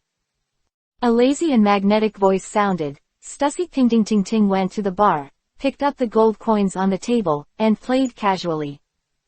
Seeing Stussy's arrival, the tuner immediately breathed a sigh of relief. No matter what, he believed that there was nothing he couldn't handle with this lord here. Angeli Vivi Isho, looking sideways at Stussy in a dark black evening dress, the veil that comes with the hat makes it difficult to see her face, he said softly. "I need you to help me find some people with high kendo talent." Stussy's brows were already wrinkled by Vivi. Her intelligence network was quite developed, and she knew that Angeli was coming here almost before she even reached the Sabayati archipelago. Since then, she is very concerned about Angeli's every move. After the other party appeared again, it seemed that there was no big move, but he just taught the former disciple again. But now, Angeli told her to ask her to find him some people with high kendo talent. What does this represent? This lone wolf who used to walk alone on the sea a long time ago is finally going to establish his own power. So, can she put the spies from the sea agency in? For a time, countless thoughts rose in her mind, and finally turned into a light female voice. "Why should I help you? You sent someone to watch me, what do you think I would do?" Angeli had a faint smile on his face. He picked up the sea flames that the bartender had just prepared for him, and a hot feeling flooded his body. Accompanied by the voice, a faint sword intent appeared around Angeli. Stussy knew exactly what this sword intent represented. Angeli gave her a choice. To fight or not to fight. Stussy's face was no longer good-looking, and there was an unnamed fire in her heart. For many years, she has never been threatened again. Since she became the underground queen of Happy Street, and she was also an undercover agent of C0, there was very little she didn't know about the whole sea. There were even fewer threats to her. Although the pattern of the four emperors is about to take shape on the sea now, as a king in the dark world, he also occupies a high position in the intelligence agencies of the world government. Stussy has been black and white for many years. Her knuckles were slightly white, which was a symptom of exertion, but she did not dare to be presumptuous in front of Angeli. Because this man has always done what he says, Stussy has no doubt that if he chooses to fight, then Angeli will be able to kill her with one sword. In the dark world, the weak are killed by the strong. This is really normal. It's just that she hasn't considered herself a weakling for a long time. In return, this matter is written off, and I will not expose the fact that you are C0. When Stussy was about to be unable to restrain himself, Anjali threw a card. It's still king. Stussy's face almost stiffened. How did Anjali know that she was a C0 undercover? She has never been exposed for so many years. An urge to vomit blood rose in Stussy's heart, and he just sent someone to monitor Anjali, but he didn't expect the meat to be eaten, and he made a mess. Anjali has identified her identity as a C0 undercover agent. Even if she doesn't hack her today and release the news, she will be finished. He couldn't beat it, and the gate of life was tightly held in Anjali's hand again. Stussy was extremely uncomfortable now. How? Anjali put down the wine glass, and there was a bit of indifference between his words. After a stalemate for a few seconds, Stussy said with a smile that was uglier than crying. Since it's your request, I'll definitely do it. Then, I hope you can do it as soon as possible. In addition, drive away the other people who are under surveillance. Leaving a faint ending, Anjali got up and left. As the voice fell, the man in the black suit left the bar, and after he left, the bar was slapped to pieces by Stussy. It is said that Stussy was crazy that day. Chapter 14 The Pose of a Peerless Genius. New book for freshness. ! After Anjali went to Stussy's place, the environment around Bayun Manor was instantly clean, and Feld and the others didn't know what happened to Stussy. He actually sent someone to kill all the spies of the others, and he even put on a pose. If you don't agree, then you'll be dead. Everyone was stunned. They just wanted to monitor Anjali, but they didn't plan to have a large-scale bloodshed. After all, everyone came out for money, not. So, Feld and the others endured abruptly. After all, as one of the kings of the dark world, Stussy is far more powerful than others. Full-scale conflict with Stussy over a currently unclear event is not worth it. And soon, when Anjali was teaching his disciples leisurely, batches of school-age children were sent to Anjali, but without exception, they were all abandoned by him. What he wants is the aptitude to be able to enter the 4-emperor-level combat power, not to cultivate a swordsman casually, which is useless to him. This day, Anjali was sitting on the edge of the rebuilt martial arts field in Bayun Manor, watching Zoro and Kuina's duel training with a dull expression. Drink, ah! Zoro shouted, his feet a little, and the whole person rose into the sky, holding a long sword in each of his left and right hands, and slashed towards Kuina one up and one down, like a blue dragon roaring out, choosing someone to devour. The strong wind sounded like a dragon roar. When Kuina rolled over, her whole body seemed to fall down, and she fell back in an instant. Only when her waist was about to fall to the ground, her thighs exerted force, and her whole body stopped on the ground with a very low posture. Then, an extremely violent force burst out on Kuina's legs, and she kicked Zoro's sword hilt from bottom to top. Under the pain, Zoro's face changed. He wanted to grit his teeth and continue the sword move, but after being kicked by Kuina, his sword move was slightly shifted. The difference was 1,000 miles away. Kuina swept and circled directly one by one. The whole person clicked on the ground with one foot and flew from the ground to the right. Like a fierce beast, the wooden sword hit Zoro from left to right. On the ribs. Let Zoro pump, and the whole person is directly pumped into the air. After falling to the ground, he screamed in pain. Kuina looked at Zoro with a smile and said, "Counting this time, you have lost to me 389 times, Zoro, but you have never beat me once." Hearing Kuina's words, Zoro stood up unconvinced and said angrily, "Come again, hit again."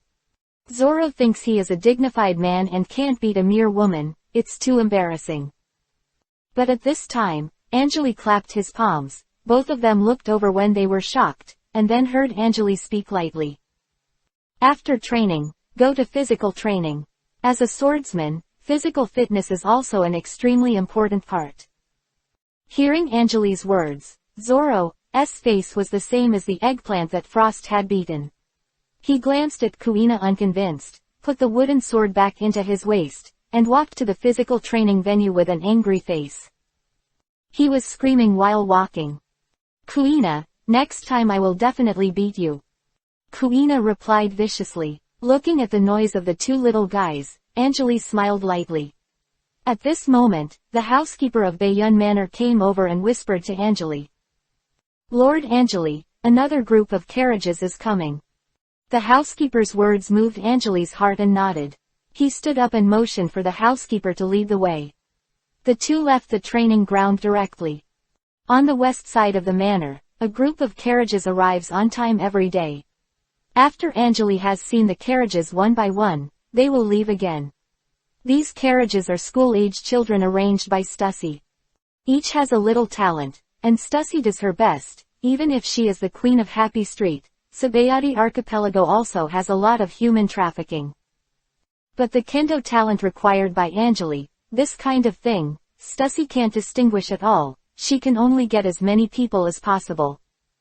After reaching the place where the carriages were parked, a group of energetic men in suits greeted Anjali one after another. Anjali nodded casually, and then began to check the carriages one by one. Anjali's criteria for checking his swordsmanship talent is very simple. He put his hands on the opponent's forehead one by one, shrouded in a very weak sword intent.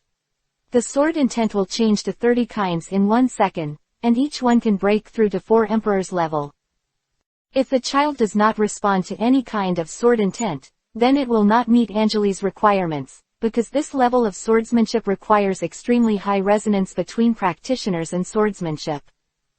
Unless it is a peerless genius of the past and present, who can create a swordsmanship by himself and arrive, otherwise, it is absolutely impossible to reach the peak of the intention when this swordsmanship was created. After checking the carriages one by one, Anjali was a little disappointed. Over the past few days, he has checked thousands of children, and none of them have the qualifications that he is satisfied with.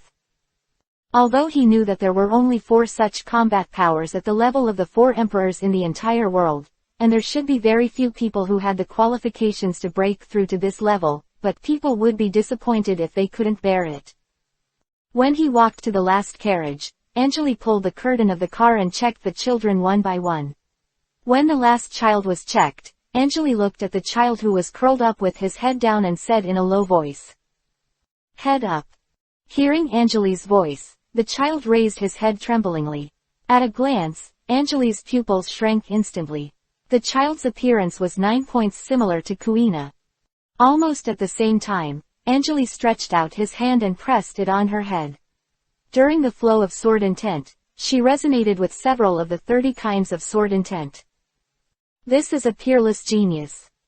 Angrily suppressed his joy, retracted his hand, and looked at her gentle opening. "What's your name?" The girl looked at Anjali with some fear and said, "Tashigi." Seeing the fear in the girl's eyes, Anjali didn't have to think about it to know that the children who were sent by Stussy in such a large number must have suffered a lot of misfortune. Gentle expression on his face, Anjali looked at Tashigi and said softly, "Tashigi, I'll be your teacher from now on. This place will be your home from now on." Family, teacher. There was confusion in Tashigi's eyes. Chapter 15 Zoro, who got lost, got into trouble. New! Exclamation mark dash dash dash dash. Accepted Tashigi as his apprentice. He didn't teach her swordsmanship right away, but let her live with Zoro and Kuina first to get acquainted with the new environment. Both Kuina and Zoro were shocked by how similar Tashigi and Kuina were at first, and Kuina even secretly ran to ask Kushiro if she had a sister or something, making Kushiro dumbfounded. However, after Anjali cryptically revealed that Tashigi had lived a life of displacement, Kuina took the initiative to take care of this girl who was 2 years older than her and looked almost the same, Tashigi. After a week, Tashigi has gradually become accustomed to this environment, and since then, she feels that it is very safe, warm and comfortable here, not only to eat and drink, but also to have playmates. At this time, Anjali took her to the martial arts field. Looking at him standing in front of him, he was no longer trembling as before, but with curiosity in his eyes, looking at Tashigi who was displayed around the martial arts field, Anjali said with a smile. Tashigi, curious what these are. Tashigi nodded, but she didn't speak, still a little scared and introverted. There are wooden swords all around the martial arts field, and various physical training items are placed 1 foot away, Anjali said softly. These are the things you will use in the future. Use them to temper your body, hone your skills, and make yourself powerful enough to survive in the world. These words made Tashigi's heart move, and there was a desire in her eyes. She was fed up, really fed up with the feeling of being displaced and unable to help herself. With anticipation and longing, Tashigi stuttered. They said, you are the patriarch, and after accepting me, you will teach me swordsmanship, but practicing swordsmanship is hard, but I'm not afraid of hardship, ask the patriarch to teach me. The tender face showed determination. Tashigi was 11 years old. Ever since she can remember, she has been on the run. She was abducted and sold by black market organizations several times. She was so eager to have power. Anjali smiled. This child is indeed a kendo seed. Okay, I will teach you the 1,000 shadow swordsmanship today. This swordsmanship is known for its speed. After it is completed, an island can be easily smashed. Before he finished speaking, a dark sword energy rose into the night, and in a flash, the clouds over 1,000 meters in the sky were instantly smashed into pieces. There was extreme shock in Tashigi's eyes, and also, longing. While Anjali was teaching Tashigi swordsmanship, Kushiro was out walking around the Sabayati archipelago with 2 little guys. Swordsmanship is not something that can be done just by practicing hard, and it is not a bad thing to go out and take a look every now and then. Wow, Kuina, look at that man, he's so tall, he's 3 meters tall. Look at that, wow, it's Fishman. That's a nobleman, he looks so rich. The 2 little guys followed Kushiro, chatteringly discussing everything they saw. Kushiro had a slight smile on his face. The children were lively, and the elders would feel at ease. Otherwise, you will always feel that you owe them something. After walking to a shop specializing in rice grains, Kushiro let the 2 little guys play for a while, and then went to buy some food from the shop owner. After a while, Kushiro paid the money, told the boss his address, and walked out. Just as soon as he came out, his face changed, and Zoro and Kuina were gone. Figures on the street came and went. Kushiro looked around, but he didn't see the figures of the 2 little guys. Standing at an alley, Zoro and Kuina looked at each other. They seemed to be lost. Kuina, where are we going now? Zoro looked at Kuina dumbfoundedly, and the 2 were attracted by the lively crowd, and they disappeared after walking around. Kuina's mouth twitched, slapped Zoro's head with a slap, and roared. It's not you, you are running around with people. Otherwise, how could you get lost? Kuina completely forgot, and she happily followed Zoro around. The habit of women being unreasonable probably started when she was a child. Zoro was suddenly unconvinced and shouted at Kuina a few times.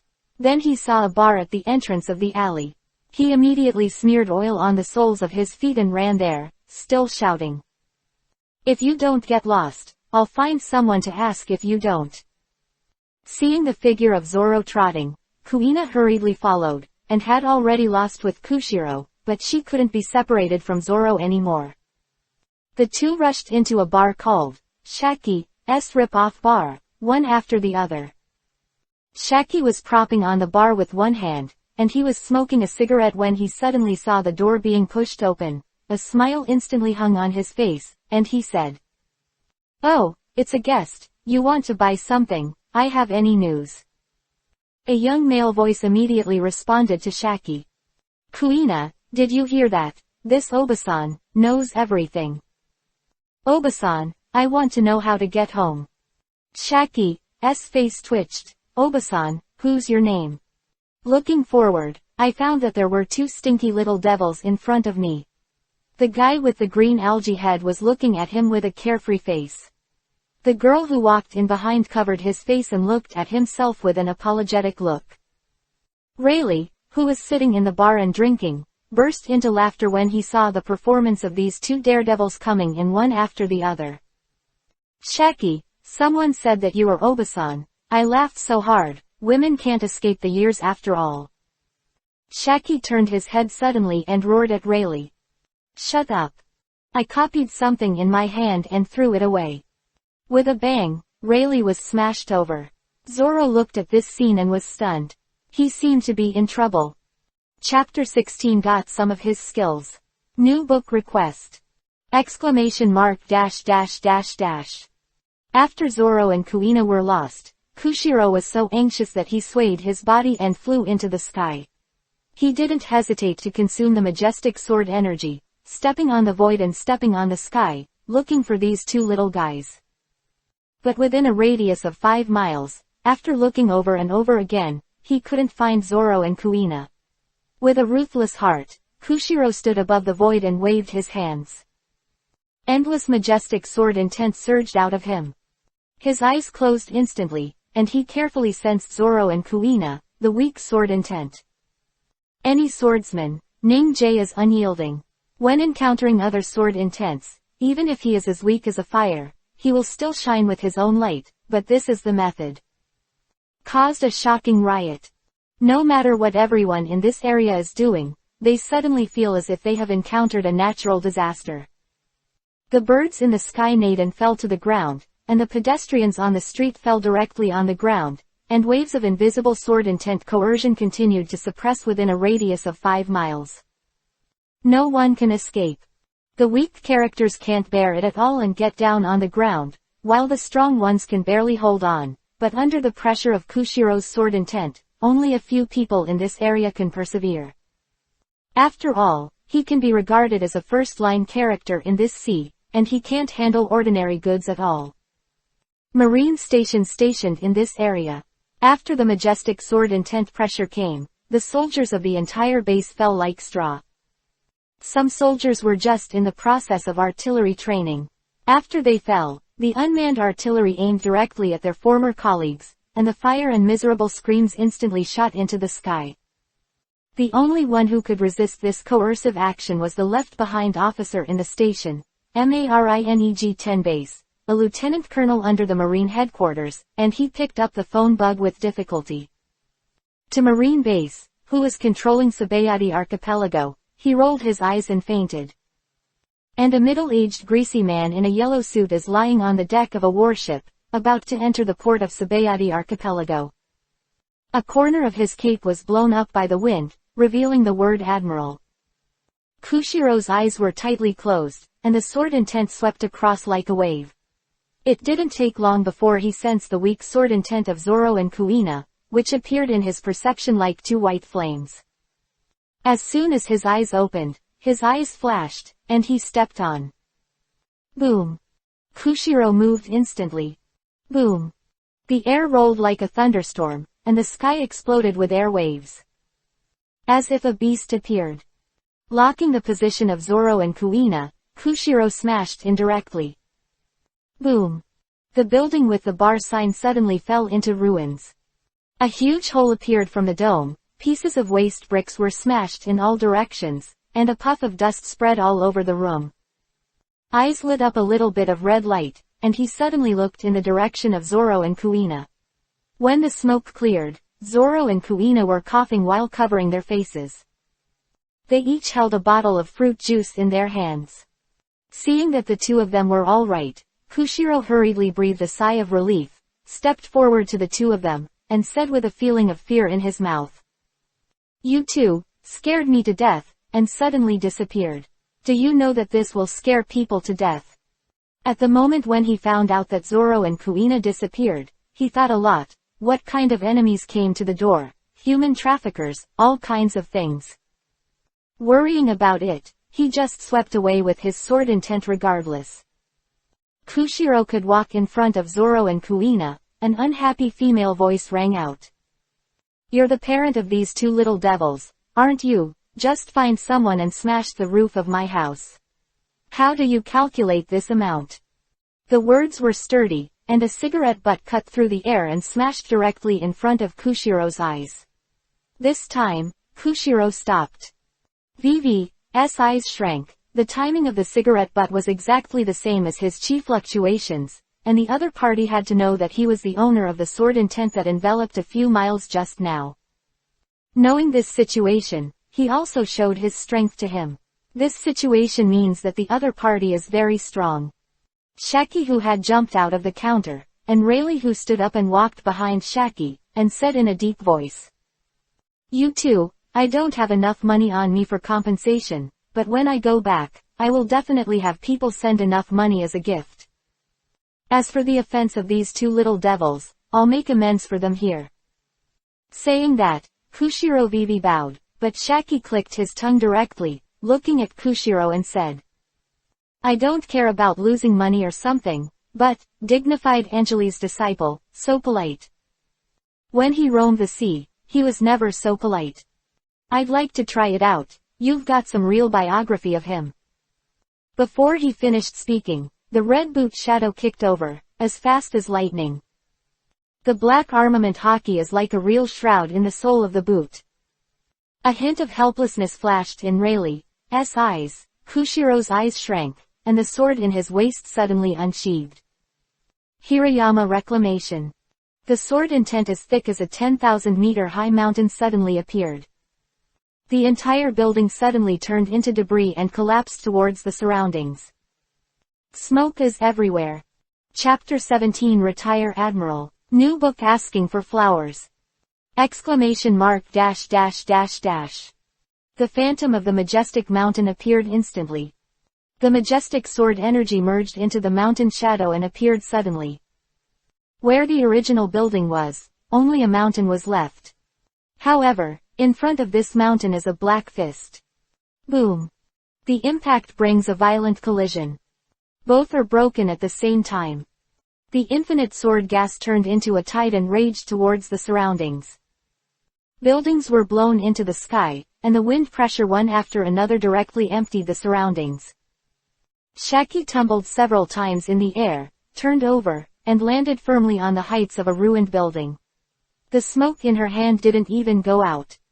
The blood Vivi in Shaki's body became restless, and she seemed to have returned to the time when she was running wild in the sea. Holding the sword in his hand, Kushiro carved a long ditch of more than 10 meters on the ground with his feet. Unexpectedly, there is such a master here. Kushiro's eyes narrowed Vivi, and then he seemed to remember something. Looking back, he found that Rayleigh was protecting Zoro and Kuina with a helpless face. These two little guys were happily watching Kushiro and Shaki make their move. Kushiro felt a little weird. "I mean, it looks like you two brats are still familiar with others. Lao Su came to find you and wanted to fight with others." However, Kushiro and Rayleigh did not know each other. When Rayleigh was rampant in the sea, Kushiro was learning swords on a small island with Angelina. Later, after Angelist went to the waves, Kushiro himself had no intention of being famous for fighting, so he never went out to the sea. Since then, Rayleigh's appearance has changed a lot, and if it is not very familiar, it will not be recognized. At this moment, a Jiao suddenly sounded. "You dare to look around when you are fighting with people. It seems that you have not learned the style of that lord who is unparalleled in fighting." Before the words fell, a black lightning seemed to appear in the sky. Shaki held a cigarette in his mouth, his eyes emitting two red lights. Armament hockey seemed to be wrapped around his feet, falling from the sky, and his legs were like a battle axe, slashing down. No flash. A powerful slash fell from the sky, causing a violent roar, as if there was a real thunder falling from the sky. A wave of one hand, Kushiro raised his sword and caught Shaki's move abruptly. Boom! The earth cracked, and cracks opened up like a spider web toward the surroundings. Boom! Kushiro's feet fell directly into the ground several feet. Dangerous situation emerges. Kushiro's eyes showed a gleam of light, and he roared. "Move the mountain and seal the sky. If a mountain is big enough, then people can't see the sky." A huge white sword chi burst out suddenly, the majestic sword chi rushing towards the sky like an overwhelming force, instantly bounced off Shaki, and a huge white mountain appeared in the air. A mountain peak enough to cover an island appeared in the sky above this area.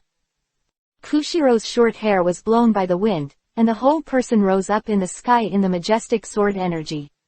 The top of his head was a mountain completely condensed by the sword energy, and the divine light in his eyes was as thick as a mountain. He looked at Shaki and said lightly, "Do you still want to fight?" Shaki swallowed a lot of water, looking at the blow that was enough to destroy an island in one blow. Even if her fighting technique was very strong, she would definitely not be able to escape with this move. And being shrouded in so much sword chi, I was afraid that she would be torn apart by the sword chi in an instant. Her face changed, and she laughed out loud. "Ha ha ha, just kidding, why are you so serious and impulsive?" Rayleigh's corners twitched a little. This guy's personality hasn't changed. With his temperament, everyone has thought about it. It was the same when they went to save the girl who was now Shichibukai. Originally, there were times when he could not do it, but Shaki was stunned to find the other party to play tricks. I can't beat it. Alas, I'm still getting old and useless." Shaki sighed and lit a cigarette for himself. Kushiro was stunned. He didn't expect that there are such shameless people in this world. With a sigh, he directly dissipated the sword chi that filled the sky. After a large amount of sword chi flowed back into his body, he descended from the air, and then he walked towards Rayleigh, showing a smile in the other's apologetic eyes. Looking at Zoro and Kuina with their hippie smiling faces. He didn't beat him, neither did he scold him. There was always a feeling of a little suffocation. Rayleigh looked at Kushiro with an embarrassed expression, walked over and patted Kushiro on the shoulder, and said carelessly, "Brother, I'm sorry, that stupid woman in my family is a bit of a tiger. If you think about tricks in the future, come to me anytime, and I will accompany you. After all, you are not comfortable practicing tricks with that adult." Hearing Rayleigh's words, Kushiro's mind moved, and he turned his head and looked straight at Rayleigh. At that time, when he was looking for Zoro and Kuina with his sword intent, he felt a strong sword intent. Only now did I realize that it was the person in front of me. Hesitating, Kushiro said, "You are." Rayleigh touched his nose and said, "Oh, Rayleigh, used to hang out with Roger." Kushiro was stunned. Is this him, Pluto Rayleigh? Shaki was smoking a cigarette, looking at the sky, when he suddenly patted his head and cried out at the yellow flash in the sky. "Bad, how did that kid Kizaru show up?" "Hey, you must be the one to blame, settle him." Everyone turned to look at the huang-colored streamer in the sky, and a greasy middle-aged man was jumping straight from the sky with a smile on his face. Marine, Admiral. Marine's top strength that almost crushes all the combat power on the sea. Fall. Resounded directly through the entire Sabayati Island. The sound was like a thunder wave, rolling toward the sky. After this voice appeared, the huang-colored light suddenly fell from the sky. Kizaru's elementalization can't be sustained in an instant. Rayleigh's eyes shrank. He could see clearly just now. That voice contained a powerful sword intent. Like a tidal wave, it was like a wave of sword intent blasting towards Kizaru. And it happened to be stuck in the elemental change of Kizaru, which directly forced Kizaru to withdraw from the elementalization. Without seeing him, just by hearing his voice, he can force Admiral back.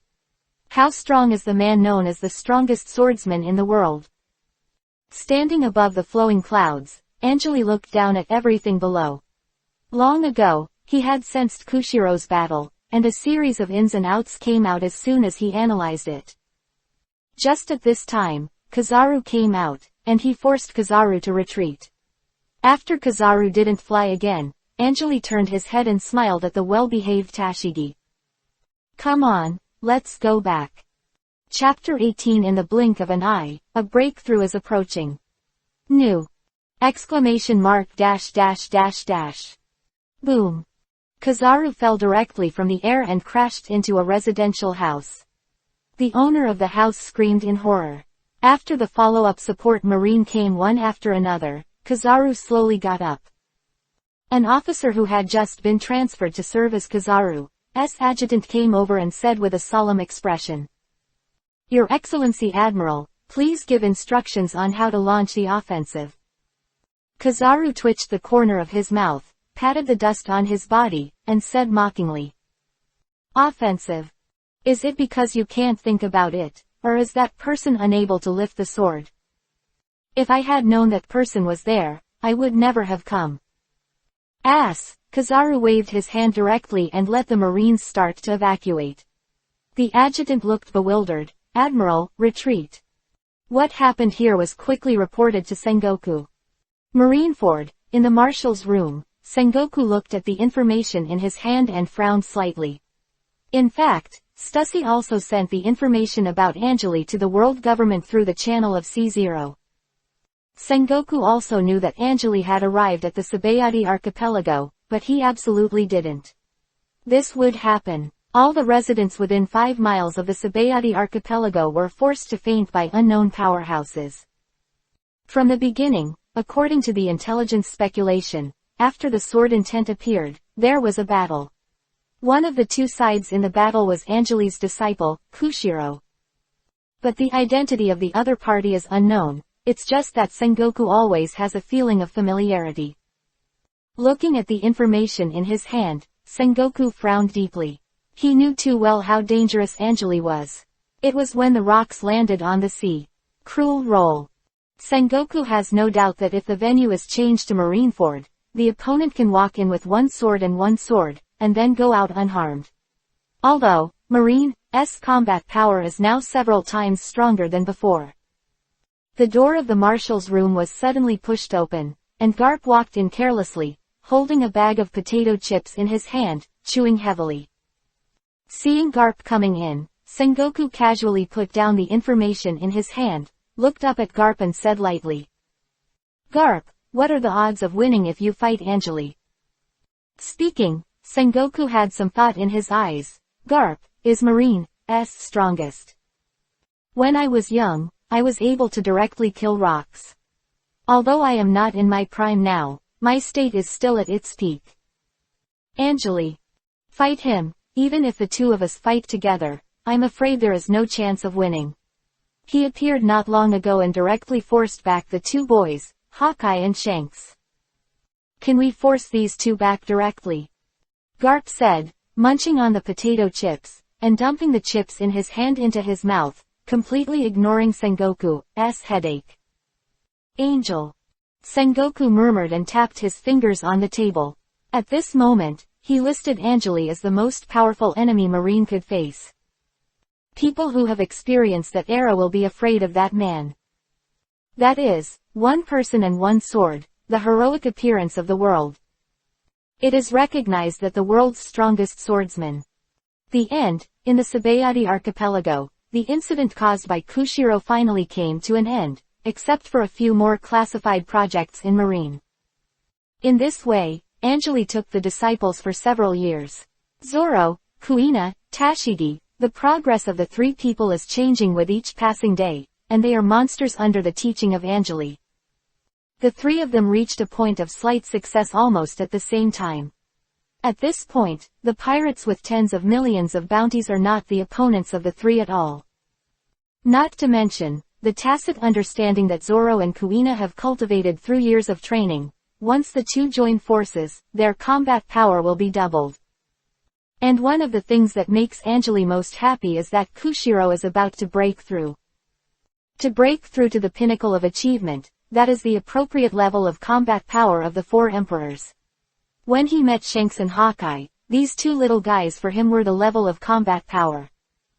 The Star River was scattered in the world, and in the darkness, Angeli sat in the courtyard, quietly watching the bright moon in the sky. Before that, Kushiro walked out of the door alone. He knew that Kushiro planned to make a breakthrough, and this time, he planned to find someone to fight for a breakthrough. If he made a breakthrough against Angeli, he would eventually lose the meaning of a last-ditch fight, because Angeli, as Kushiro's master, would eventually scruple him. On the quiet street, Kushiro walked to the door of a bar, knocked lightly on the door, and walked in directly. As soon as he walked in, a heroic female voice sounded. "Oh, little brother, here we go again, the last time you were beaten wasn't enough." Shaki smoked a cigarette and looked at Kushiro with a smile. Since that time a few years ago, Kushiro came to Rayleigh to discuss things. During this process, his swordsmanship improved very quickly. But Rayleigh's combat power is not entirely composed of swordsmanship after all, but after adding various abilities, Rayleigh's combat power is indeed a weaker 4 Emperor level. After all, the original Rayleigh was known as the right wrist of One Piece, King of Pirates. Politely at Shaki, and then looked at Rayleigh. At this time, Rayleigh had put down his glass and looked over. The eyes of the two met in the air, and after feeling the different aura on each other's body, Rayleigh's face became serious and stood up, and said with a seriousness. "Are you going to break through?" Kushiro nodded, a trace of temperament that belonged to a swordsman rose, and he said in a deep voice. "I came here today for this matter, to have a fight with you. Life or death." Chapter 19 Sword Chi that dances like cherry blossoms. New book. ! Kushiro's expression was solemn, and a sharp temperament lingered around Rao's body, slowly pouring out. This sign of breakthrough, even the sword intent as thick as Mount Tai could not be suppressed. It can be seen how long Kushiro has accumulated in order to be able to break the mirror steadily. Shaki slammed the table and shouted. "If you want to fight elsewhere, don't tear down my old lady's bar again." Face suddenly showed embarrassment. He nodded to Shaki, and turned to leave. He knew that Rayleigh would not refuse. Sure enough, Rayleigh followed Kushiro and left the bar directly, and after the two left, Shaki also closed the store directly, a breakthrough by a peerless swordsman. Once in a lifetime. Shaki missed such an opportunity to watch a play. The place where Kushiro and Rayleigh chose to fight was on the vast and boundless sea. The sea under the moonlight is like a calm beast. The sea is calm and without waves. I don't know how many undercurrents and waves are hidden below. Angeli stood in the clouds in the sky, and with the enhancement of sword energy, his eyes were enough to see the scene in the sea below. After all, he was his own disciple, so how could he not be worried at all? On the boundless and vast sea, Kushiro and Rayleigh faced each other at a distance. The two stepped on the sea, and their bodies swayed with the surging of the sea. "Kushiro, you go first." Rayleigh opened his mouth with careless expression, and his expression was extremely casual. He was a veritable 4 Emperor level strength, and even if Kushiro broke through, he would still be at his level. Not to mention that Kushiro has not made a breakthrough, so he directly and generously let Kushiro take the shot first. He is also very clear that his purpose today is to beat this guy. Let Kushiro break through in a dangerous battle. Today, I'm not going to keep my hands like I used to. While speaking, Rayleigh casually pulled out the long sword from his waist, and a domineering aura was instantly revealed, and his eyes looked at Kushiro like a tiger.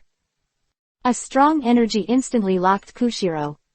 Kushiro's right hand was on the hilt of the sword, his face was as still as a mountain, watching Rayleigh, who was exuding the aura of a ferocious behemoth, opened his mouth lightly as he watched his energy change. Chow Wendao, why not die in the evening? A heavy sword intent that belonged to Kushiro directly rose into the air. There is a tragic feeling of dying for the Tao between the words. Angeli's eyebrows moved slightly. Kushiro's consciousness, as a swordsman, is to have this kind of spirit to reach the top of the kendo, 10 dead and no life, but also to go forward. A swordsman without such audacity is only a lowly role after all. Without the consciousness of death, how can you be qualified to take the lives of others and climb to the highest peak? All I want is to reach the top of the sword. Rayleigh, you're welcome. The sound was like thunder, and Kushiro's eyes flashed with a gleam of light, and in the roar of thunder, the sword light instantly stunned the sky. A white rainbow appeared above the sea, like the scorching sun that reigns over the earth. Moving mountains and flat days. The white giant mountain is covered with endless sword energy, condensing into a mountain with a size of 1,000 meters. Boom! Crushing the air, with a surging momentum like a thunderous tide, as if to crush everything in front of him, the white giant suddenly smashed down to where Rayleigh was. A huge tide of swords forms a mountain of swords. Unless Kizaru escapes at the speed of light, it is impossible for anyone to avoid this blow.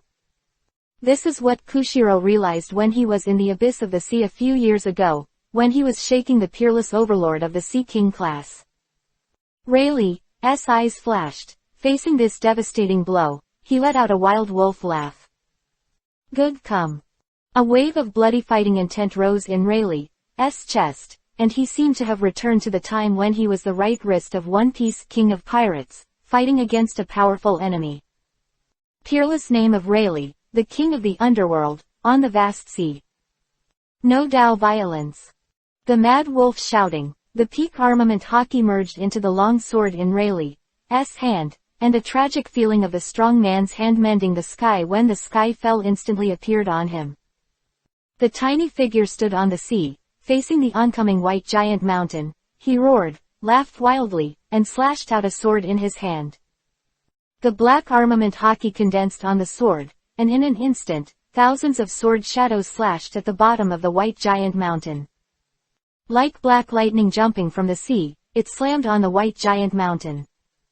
Then, a dazzling sword light flashed like a star. Click! The white giant mountain was directly split in half from the middle. Shaking his short, broken blonde hair, Rayleigh appeared at the top of the white giant mountain, laughed wildly, looked at where Kushiro was, and held his sword high. One wave. Cut.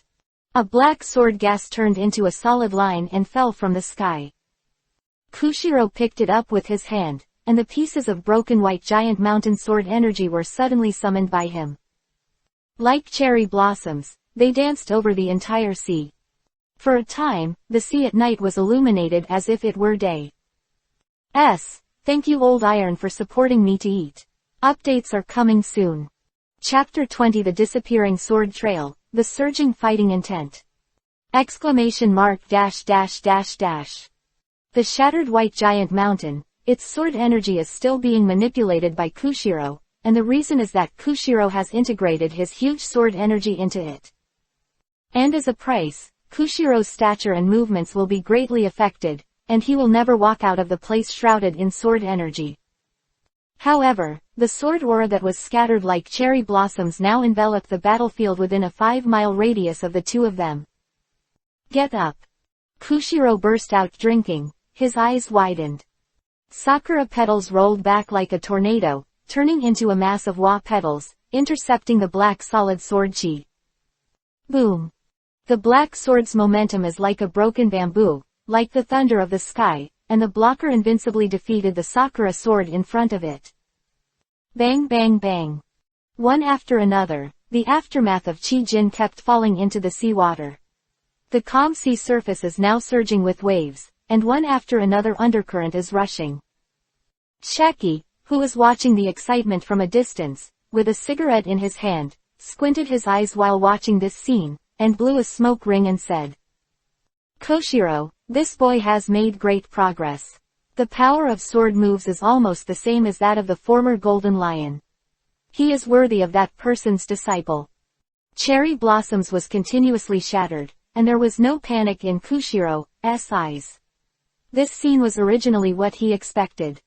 Moreover, Rayleigh didn't take the risk of getting close, obviously guarding against something, watching Rayleigh easily defeat the clusters of cherry blossom swords that attacked around him. Kushiro's heart froze. He wanted to sell a flaw and let Rayleigh rush forward, but now the opponent chose to fight against him, costing Kushiro, which made Kushiro decide to continue the attack. To maintain such a huge Sakura sword aura, Kushiro had to consume an extremely large amount of sword energy, and with his mind, his original tactics were to let Rayleigh get close, and then fight Rayleigh in close combat. Kushiro, who turned the battlefield into a home court, has an absolute geographical advantage in this environment. But now Rayleigh won't come, so, Kushiro will go. Drink. With a loud shout, Kushiro took a big step, and the whole person rose from the ground like a shooting star. The sword force broke through the air, and the cherry blossom sword chi moved with him, directly slamming into the black solid sword chi. Boom! Kushiro directly broke the sword chi that was making waves in one fell swoop, and after that, he continued to rush towards Rayleigh with clusters of cherry blossom sword chi.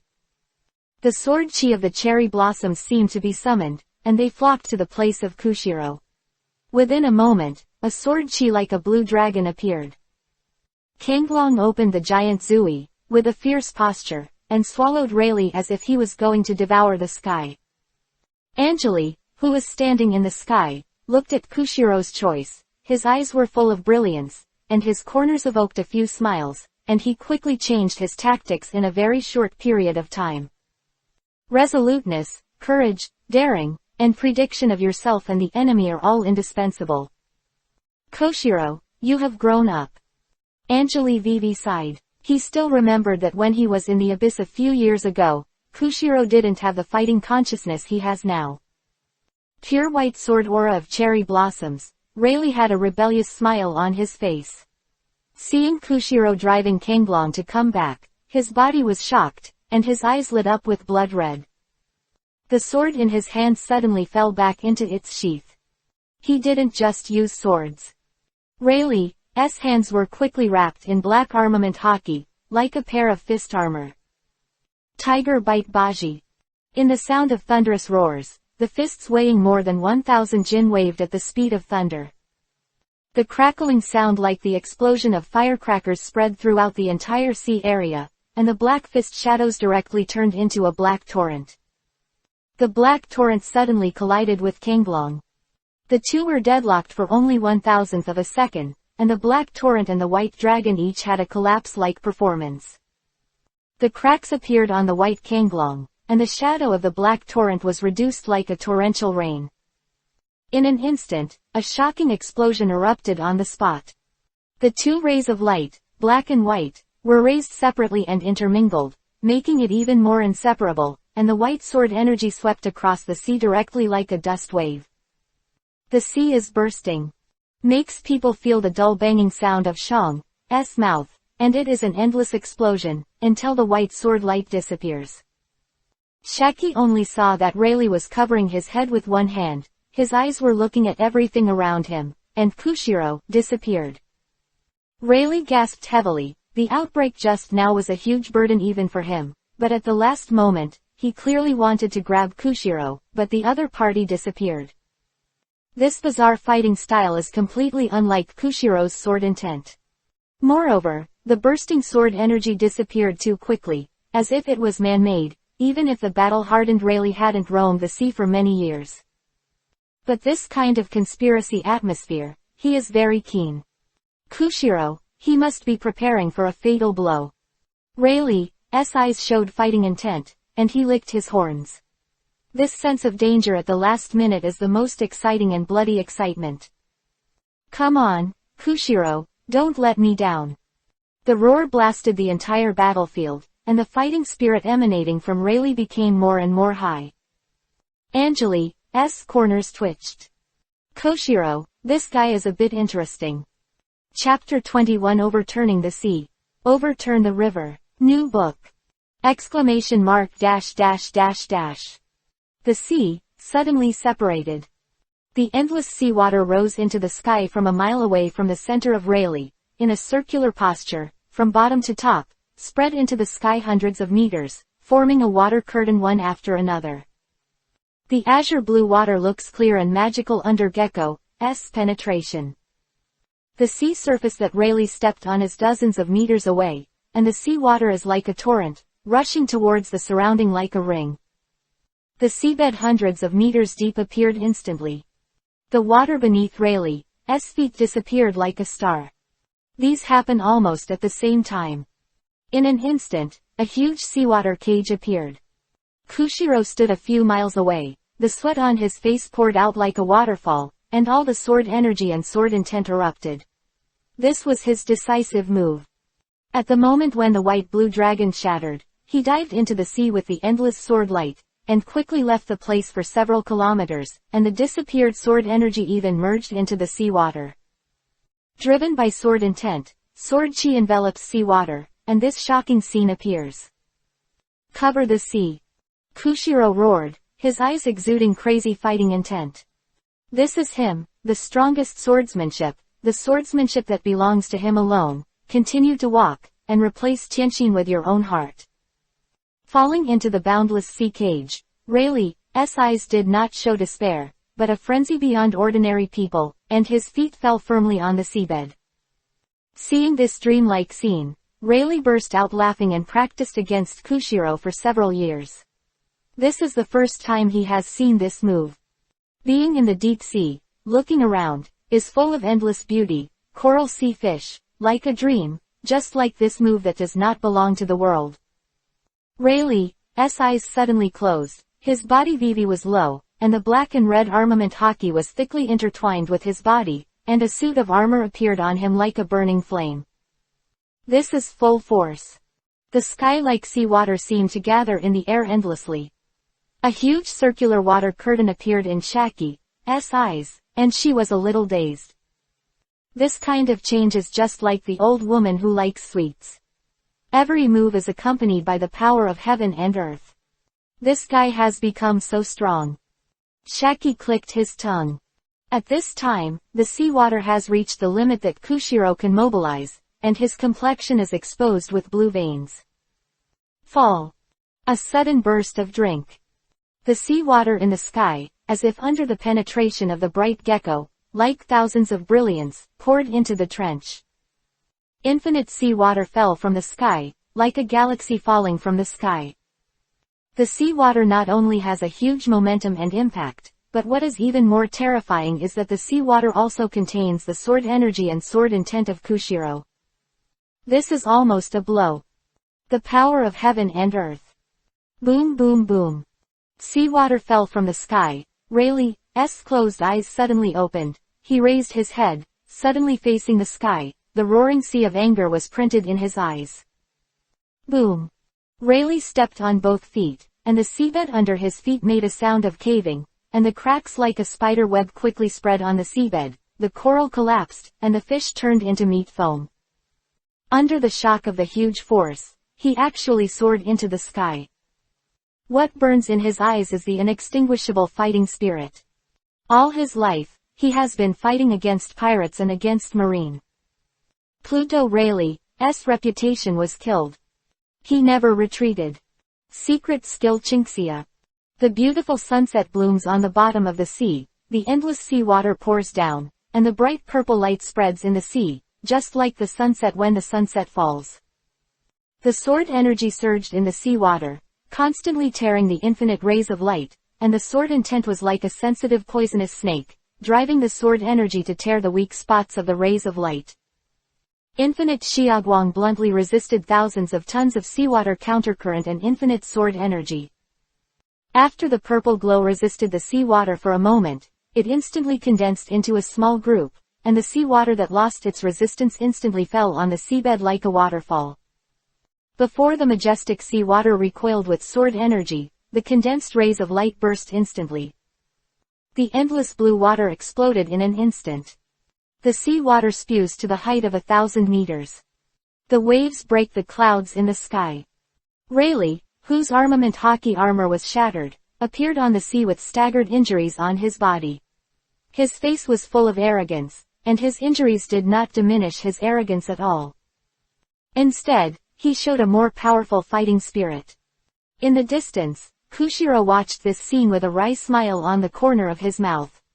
The sky-high sea water turned into countless scattered raindrops, swaying in all directions, and Kushiro was soaked all over in an instant.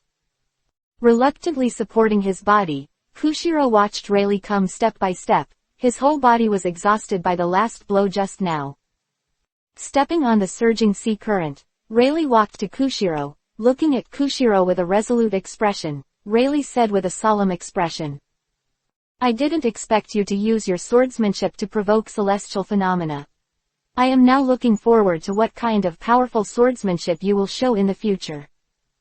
Kushiro looked at Rayleigh, but his eyes showed sincerity. This time, I would like to thank you for fighting with me and helping me break through the situation. In the future, I will have to trouble you, Rayleigh, to practice tricks with me." Looking at Kushiro's sincere eyes, Rayleigh laughed arrogantly. Shaki looked at the calm sea, her eyes were full of brilliance, and she witnessed the birth of a peerless swordsman. She was so embarrassed now that she could not wait to go back to the tavern for a drink. Thinking of this, she looked at Kushiro with bad intentions, and she would definitely drag this kid to get drunk for a while, and fight with Rayleigh every 3 days. Angeli in the sky looked at the scene in the sea below, with a smile on his face, because he heard the system prompt just now. Ding! The host has successfully cultivated a disciple of sword intent. The reward is randomly drawn once. Ahem, it's cool to watch, please vote and support the author. As soon as I update, you won't vote, I'm dizzy. Chapter 22 You, go to see. New book request. ! The sound of the system in his mind made Angeli squinted at Vivi, and he drew a lottery. He hadn't heard this sound for a long time. This system, called the strongest, provided Angeli with many magical items in the past. Without exception, they all provided Angeli with great help, and this time he didn't know what he could draw. The blue interface that only Angeli could see emerged during his mobilization. In the upper right corner of the concise interface, there was the word, lottery, flashing with golden light. Angeli pressed the void, and the word Vivi, which was shining with golden light, collapsed, and then a blue vortex appeared. The azure blue star shone and appeared, and then it quickly spun up. After spinning violently for dozens of seconds, an extremely simple blue box jumped out of the vortex. As soon as Angeli stretched out his hand, the function of the contents in the box appeared in his mind. A flash of surprise flashed in Angeli's eyes. There was actually a time-space wormhole in this blue box. As long as it was used, a time-space wormhole door could be established for 30 days. His heart moved, this thing might be useful at some point, and after a little thought, he put the blue box in his arms. At this time, Kushiro and Rayleigh had already left the sea below. A little under his feet, Angeli's figure instantly disappeared under the bright gecko. The next day, everyone in Bayun Manor started their activities as usual, and none of Zoro and others knew about Kushiro's breakthrough last night. After several years, Zoro and others have grown into teenagers. In the martial arts field in the manor, Angeli appeared there early. Drink, ah! Zoro roared and roared, his feet exerted strength, his whole body chi energy flowed, and his sword chi burst out in an instant. The long sword turned into a green light, and thousands of swords were stabbed in an instant. Blue dragon spit water. A green dragon appeared roaring, moving from side to side, and charged towards Kuina with swift and lightning power. Karma Fire 3000 Kha'Zix / has grown into a girly appearance, twitched her brows, and her sword intent radiated from her body. Her heroic appearance was heartbreaking, and accompanied by a low growl, a red light was aroused. The sword in Kuina's hand suddenly came out of its sheath. Flashing red.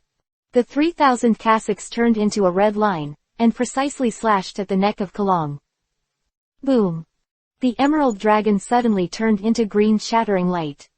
Confidant, Zoro got out of the dry land and jumped up, avoiding Kuina's next lure. The entire martial arts field was shaken by it. After several years, this martial arts field built in that year has been modeled by time under the use of a few little ghosts. Dang dang. Zoro landed steadily on the ground, his eyes showed a strong fighting intent, he played 2 sword flowers with both hands, and looked at Kuina in the distance with a hint of provocation in his expression. Kuina looked at Zoro with a smile and said, "You boy, your skin is itchy again today, right?" Was taught by Angeli, perfectly made up for the strength of being a woman and broke through her own limits. Now her strength is still stably holding Zoro's front line. Zoro, who couldn't stand the aggression, said immediately, "What is itchy skin? If you have the ability, come and beat me today." He had completely forgotten the fact that, over the years, he had played thousands of times and never beat Kuina once. After the morning exercise every day, Zoro always has a fight with Kuina, and every time he has not won, Tashigi watched Zoro put on a pose, and couldn't help but snickered a few times. Clap, to applause attracted the attention of several people. Anjali walked over with a smile. After seeing the eyes of several people turn around, Anjali said in a calm tone. In the future, let's go to see. Only Zoro, but also Kuina and Tashigi were stunned. Suddenly, Anjali said, "Hi, what's going on? Master, are you going to drive me away?" Tashigi opened his mouth with a few pitiful gazes, and the look in Anjali's eyes made me feel pity. Kuina and Zoro also put away their long swords and looked at Anjali with nervous expressions. Looking at Tashigi's eyes, Anjali couldn't help laughing. With a big laugh, Anjali said, "Why are you driving you away? It's just that you have reached this stage of cultivation. If you don't experience life and death, and you don't see the vastness of the entire world, your swordsmanship ends here.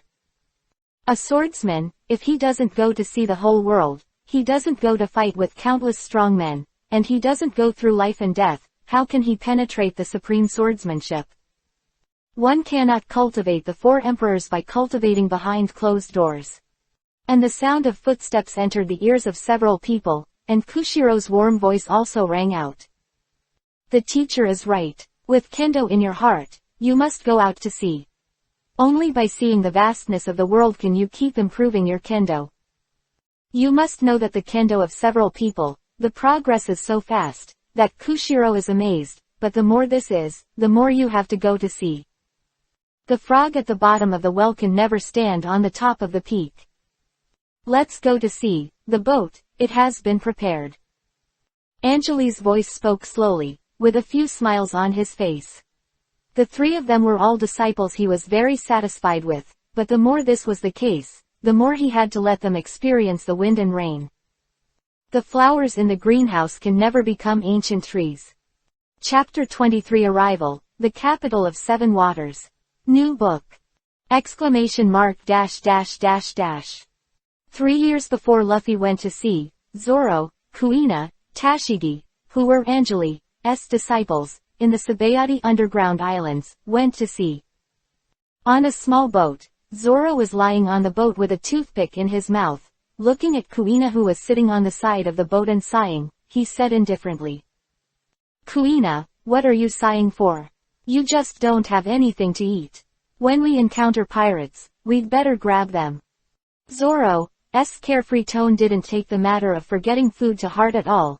Kuina's forehead twitched. She shouldn't let Zoro take the food. This idiot didn't bring anything at all except his two swords. You know, Anjali only gave them one small boat, and they said it was for the big boat and they didn't have anyone to drive it, so they simply gave two small wooden boats. The more angry Kuina stood up and kicked Zoro's head, roaring as she stepped on it. "If it weren't for your stinky brother, we'd be starving. And Tashigi is gone." Yes, not long after they went to sea, an unexpected storm caused the two boats to be separated. After they left the range of the storm, Kuina didn't see Tashigi. Now that they are tired, hungry, and their companions are separated, Kuina can't be blamed. Zoro yelled as he ducked. "How can you blame me for this, or your bad luck?" Apart from making Zoro more beating, this remark has no practical benefit. On the Sabayati archipelago, Anjali also packed his bags and planned to embark on a new journey to train 34 Emperor-level swordsmen. He was far from reaching this goal. The three of Zoro can only be regarded as preparatory seedlings. Once the cultivation base has arrived, they will be released. Anjali will also start looking for those disciples who meet his requirements in the whole world. Kushiro said with a respectful look on his face after he sent Anjali to a merchant ship all the way. "Teacher, it's a smooth journey." Anjali nodded with a smile, waved his hand, and motioned for him to go back first, but Kushiro didn't leave until the merchant ship disappeared in the port. After seeing Anjali leave, some sneaky figures quickly dispersed and reported to their respective organizations. In the bar on Happy Street, Stussy immediately smiled when he heard the news reported by his subordinates. That big devil, finally left Sabayati archipelago to harm other people. In the past few years, Anjali can be said to have asked Stussy to do something big or small. Relying on his own strength, and holding Stussy's life gate, he has a lingering taste for her. Today, the man who made her very upset and could not help her finally left. Today, the whole venue is free, my mother invited it. Bang bang, Stussy smashed the big wine glass in his hand on the bar, and said excitedly. The drinkers in the bar suddenly cheered. The merchant ship that Anjali was on was not a small broken ship for Zorro and the others. After all, he wanted to travel around the world and find suitable disciples. After getting on the ship, Anjali walked over the deck of the ship, scattered the sword intent and searched for the qualifications of the merchant ship owner, but he was not surprised. There is not a single person who meets his requirements, so to speak. If the 4 emperors are full of people, then the whole world will not have only 4 uncrowned emperors. Now the whole new world, Shanks, Whitebeard, Kaido, Charlotte Linlin, has ruled the whole sea like an emperor. Below them are the pirates in the entire sea. This is a great era of turbulence. And this time, Anjali's destination was the capital of 7 waters. He pondered, walking past prosperous places one by one, and his footprints all over the world. No matter what, he should meet some good seedlings. On the boundless sea, Tashigi Vivi opened her eyes and separated from Zoro and Kuina as soon as she went out to sea. She drifted directly along the current of the ocean. Fortunately, she brought some food, but it was time to finish it today. The outline of a merchant ship slowly appeared in her eyes. She sat up suddenly, and looked at the place with joy. A woman with a hat, a coat, and wheat-colored skin. Her face was slightly confused looking at the sea. She has a name, Nicole Robin. Guest, you have arrived at the place. After a few days' journey, Anjali set foot on his first destination, the capital of 7 waters, the birthplace of the 800-year-old Hades, which is now an extremely powerful region. Under the protection of the world government, it has developed sea trains and has powerful shipbuilding technology. In the whole sea, it can be regarded as a pearl. Anjali Vivi pressed his hat and walked down the port, looking at the pedestrians coming and going. A smile appeared on the corner of his mouth. Chapter 24 Meet Frankie. Who is he? Exclamation mark dash dash dash dash. The boss this time must be Lord Iceberg. Of course, it must be. Who else can compete with Lord Iceberg? Can that group of guys scraping ships for a living become chiefs? Ha ha ha, that's true. After Lord Iceberg becomes the chief minister, the 7 waters will definitely get better and better. Sitting at the bar of the bar, Anjali listened to the conversation of the drinkers with thoughtful eyes. If he remembered correctly, this guy named Iceberg was a real man. Moreover, he was also the disciple of the legendary boatman Tom. Anjali had a deep enough impression on Tom. He was a rather heroic man. It was a pity that he was deeply involved in the task back then. Otherwise, he would definitely rescue Tom and drank the wine in his hand. Anjali grabbed Bailey and put it on the table, then turned and left. In order to keep a low profile, Anjali wore a dark coat. Except for a simple long sword hanging from the waist, there was nothing attractive. And he also got rid of all the spies who were waiting to follow him at the port of the 7 waters. Those guys didn't dare to take the same boat with Anjali, and they were thrown into the sea and died. However, even so, there will still be some little guys staring at him. Although the 7 waters are prosperous, there are shadows under the prosperous, and the underground world of this island is cruel enough. Leah looked at the pocket of the coat in front of her, and there was some desire in her eyes. She hadn't eaten for 2 or 3 days, and she still couldn't pay the protection fee. For an 8-year-old child, now she has reached the last moment of her life. She is an abandoned child. Her parents were pirates. When she passed by the 7 Waters city some time ago, they abandoned Leah in the 7 Waters city. In order to survive, Leah joined a thief organization. But as a novice, Leah not only couldn't steal the money, but was also laughed at and even beaten by the people in the organization every day. In just a dozen days, Leah turned from a lively appearance to a very silent one. And Leah, looking at Bailey, who leaked out of Angeli's coat, showed longing in her eyes, and even more hope for life. Today is the last day to order her to pay the protection fee. If she can't pay, she will be abandoned again, and no one will even provide her with breadcrumbs. Bailey in front of her is her last hope. Wrapping her collar tightly, Leah gritted her teeth and ran to Angeli in small steps, pulling her left hand tenderly and skillfully to the corner of her pocket. 2 fingers pinched Bailey. Leah's eyes showed joy. Got it. She got it for the first time. Next, just take it away, and then use the inconspicuous characteristics of being a child to leave the street, and you will be successful. Just when Leah took her left hand away, a big hand grabbed her hand, and the faint male voice made her fall into hell. Stealing other people's things is not what a child should do. Leah's body was a little stiff. She turned her head to meet Angeli's calm gaze. In her little experience, she was afraid that she would be beaten by this guy. Simply, Leah closed her eyes. If she wants to be beaten, she will be beaten. Anyway, she won't live long. Angeli looked at the little guy in front of him in a daze. After being caught stealing his money, he closed his eyes and closed his eyes. What was this operation? Vivi's right hand on her forehead, Angeli simply let go of her hand and said with a sigh. Forget it, let's go, but you'd better stop doing this kind of thing. Instead of being a thief, you might as well go to Carrera and find a job, and... Before he could finish speaking, a huge pink figure appeared. His body was mechanically transformed, and his arms were even taller than an ordinary person. This pompous style, yes, Frankie. Before waiting for Angeli to say anything, Frankie walked over with a smile on his face, and said to Angeli with a look of apology and embarrassment. Sir, I'm really sorry. This little guy was deceived by a group of bastards some time ago. I just dealt with this matter. Can I spare her for this matter today?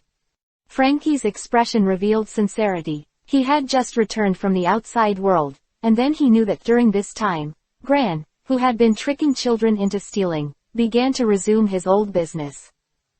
This made Frankie angry. He was abandoned by his parents in the Seven Waters City. Fortunately, he met a very good teacher. This granny not only did things in the Seven Waters City, which he loved so much. And what he did hit Frankie's heart directly. As soon as he came back, he went straight to the door. He had taught Gran a few times before. Every time Gran said he would not do it again, but every time he would go back to your old business. This time, after Frankie came to the door, he dismantled Gran directly, just like he dismantled a ship. It was directly torn into pieces, and then thrown into the sea. Then Frankie hurriedly started to find the children that Gran had seduced, and Leah was the last one. Although Angeli didn't know what was going on, he looked at Frankie's sincere expression and said with a smile. You're Tom's apprentice, and this boy, is handed over to you. After speaking, Angeli put his hands in his pockets. Vivi staggered away from Frankie's body, and walked forward. Frankie looked stunned for a moment, and then suddenly became serious. Tom has been dead for many years, and there are very few people who know Frankie as Tom's disciple. It could even be said that after everyone thought Frankie was dead, only Iceberg, who was raised by Tom with him, knew. Now, this man actually knows that he is Tom's disciple. Who is he? Frankie's eyes flickered, and Leah was a little confused now. What happened? Chapter 25 Experienced Disciple, France Burden. ! And just when Angeli set foot on the capital of Seven Waters, Zoro and Kuina actually got on a merchant ship and arrived at East Blue, and they also got into a big incident. Shell's Town, a restaurant. The atmosphere in the restaurant is tense. The meals on Zoro and Kuina's tables have been knocked over, and the corners of Zoro's mouth are still full of greasy. A young man dressed in bells and whistles with malicious eyes, followed by 2 Marines, was looking at Kuina and said with a smile.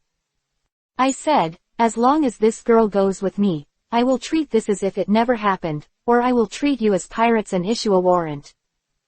The 153rd branch is in this town, and my invincible father, Colonel Monka, sits here in person. Don't be ignorant. Helmeppo spoke arrogantly, but the marine soldiers behind him revealed a faint disgust towards Helmeppo, and the restaurant owner shivered and hid in the counter. Looking at Helmeppo, his eyes were full of unhappiness, but there was nothing he could do. Helmeppo was the son of Colonel Monka, and Colonel Monka was the controller of the 153 Marine Branch. And the 153 Marine Branch is the master of this island. No one can defy Monka's will on this small island. The corners of Kuina's brows twitched. No one had ever stared at her with such disgust. She and Zoro were just hungry and came in to eat, and then Helmeppo walked over as soon as he came in. Picking things up directly, and taking Kuina away, because his father is Colonel Marine, he looks unscrupulous. Kuina and Zoro were already full of rage. What if I don't? Kuina nibbled her silver teeth and watched Helmeppo's mouth full of anger. Then you can only be treated as pirates and executed in this town. Helmeppo laughed and said, not thinking that a human life is an important thing. Then do you know that murderers must bear the consciousness of being killed? Growl, Kuina couldn't take it anymore. Kendo is sincere, and all you want is to have an idea. Kirin Bailey. Before leaving, the famous sword and dai characters given to him by his father Kushiro brazenly unsheathed. Affiliated to one of the 21 workers of Dakue Dao. In the whole world, there are only 21 peerless swords. The sword light turned into thunder, like a mythical beast unicorn, stepping on auspicious clouds, roaring and appearing in the restaurant. Boom! The whole restaurant just exploded. The whole house flew straight into the sky, and the ruins of bricks scattered all over the sky, smashing down in all directions. The red sword energy was scattered into the sky, and the entire block was blown by the wind pressure brought by the sword energy. Standing in the ruins of the house, Zoro held the hilt of the sword and touched his nose. Kuina's temper has always been hot, don't look at her as a girl. The fight started, and his style of play was even more impulsive than his Zoro burst. And Helmeppo, now he has turned into a pile of black residue that can't be seen what it was originally. Kuina restrained when he pulled out the sword, and did not kill Marine who followed him, but only severely injured the two of them. Where did the heir go? The boss hiding at the counter is now completely stupid. He is just a small restaurant owner on a small island. When have you seen such a ruthless person? Aside from killing Helmeppo and destroying the entire restaurant, this move is mostly a blowout. Cut, with this little strength, what kind of big-tailed wolf would you come out to pretend to be? Kuina glanced at Helmeppo, who had turned into black scum, with a slight disdain, and put the words lightly into the sheath. She had been taught by Kushiro from the first day of learning the sword. Be humble, don't pretend. As for Angeli's education later, he just taught Kuina to rely on himself at all times, because anyone could leave him. The trembling voice of the restaurant owner sounded from the side. You have caused a big problem, Colonel Monka, and I will never let you go. A marine soldier who was flung away by Kuina's sword energy, vomited blood, looked at his colleagues in front of him, and said with difficulty. Go and report that Colonel Monka, Helmeppo, was killed. When Kuina and Zoro began to train, in the capital of the Seven Waters, the headquarters of the Carrera Company, the most heavily guarded mansion in the capital of Seven Waters, in a room. Iceberg looked at Frankie with a serious face and said. You said that the man knew that you were the teacher's disciple and didn't say anything else, just said this and left. Nodded solemnly. You know, Iceberg and his hands have the blueprints of the Hades Rayleigh. This is one of the 3 ancient weapons. If the other party comes with malicious intent, they need to take precautions, and even take the initiative to attack. Iceberg rubbed his eyebrows with a headache, and said after thinking for a moment. For the time being, it can be considered that he is not a member of the world government. If he was a member of the world government, he would not speak so blatantly, and they should not know about you. If I knew about you, the Marines would have come straight over. This, Iceberg and Frankie turned gloomy at the same time. They still remember the scene when C5 Spandam used a trick to kill their teacher until now. Now, the other party is also hiding in the shadows and watching the Seven Waters. Iceberg is also working hard to cooperate with the world government, so that the other party can't attack them from the open. Now, a man of unknown origin has directly identified Frankie's identity, which makes both of them sink at the same time. The ancient weapon, Hades, in the legend, master it and have the hegemony on the sea. In a hotel, Angeli had a headache. After walking a few times during the day, he couldn't find a satisfied disciple. Vivi sighed and looked out the window at the bright moon. I hope this trip will be able to find a satisfactory disciple. Chapter 26 Boy, be my disciple! ! The sun fell on the street, and people came and went in the capital of Seven Waters. Angeli was holding a piece of local specialty snacks in the capital of Seven Waters. While eating, he looked at the pedestrians on the street. From time to time, Angeli exudes a few strands of sword intent to test the aptitude of passers-by, but all actions are unsuccessful. As for why he didn't stay in Sabayati Archipelago, and let the kings of the underground world continue to send people over for him, he was very quiet and thoughtful, and after several years, he never met another disciple. Angeli simply left, and stayed in one place every day with no results, so he simply changed to traveling the world. Maybe he was lucky enough to meet one after a long time. Anyway, Kushiro is now a 4 Emperor level combat power, and he can hold the situation. When will this day be ahead? Come a satisfied disciple Tilda. Angeli Vivi sighed, pressed the brim of the hat on his head, and continued to walk among the crowd. In an alley, 2 figures were watching Angeli's figure. Iceberg looked at Angeli with a solemn expression, and said softly, Frankie, is that him?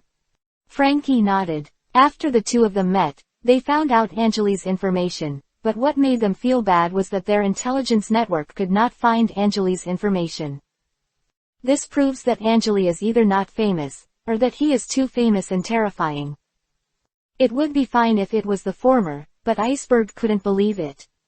A person who could directly say that Frankie was a teacher's disciple would be an unknown person. Gritting his teeth, Iceberg looked at Frankie and said, Go directly to him and ask him what he wants, otherwise, we are too passive.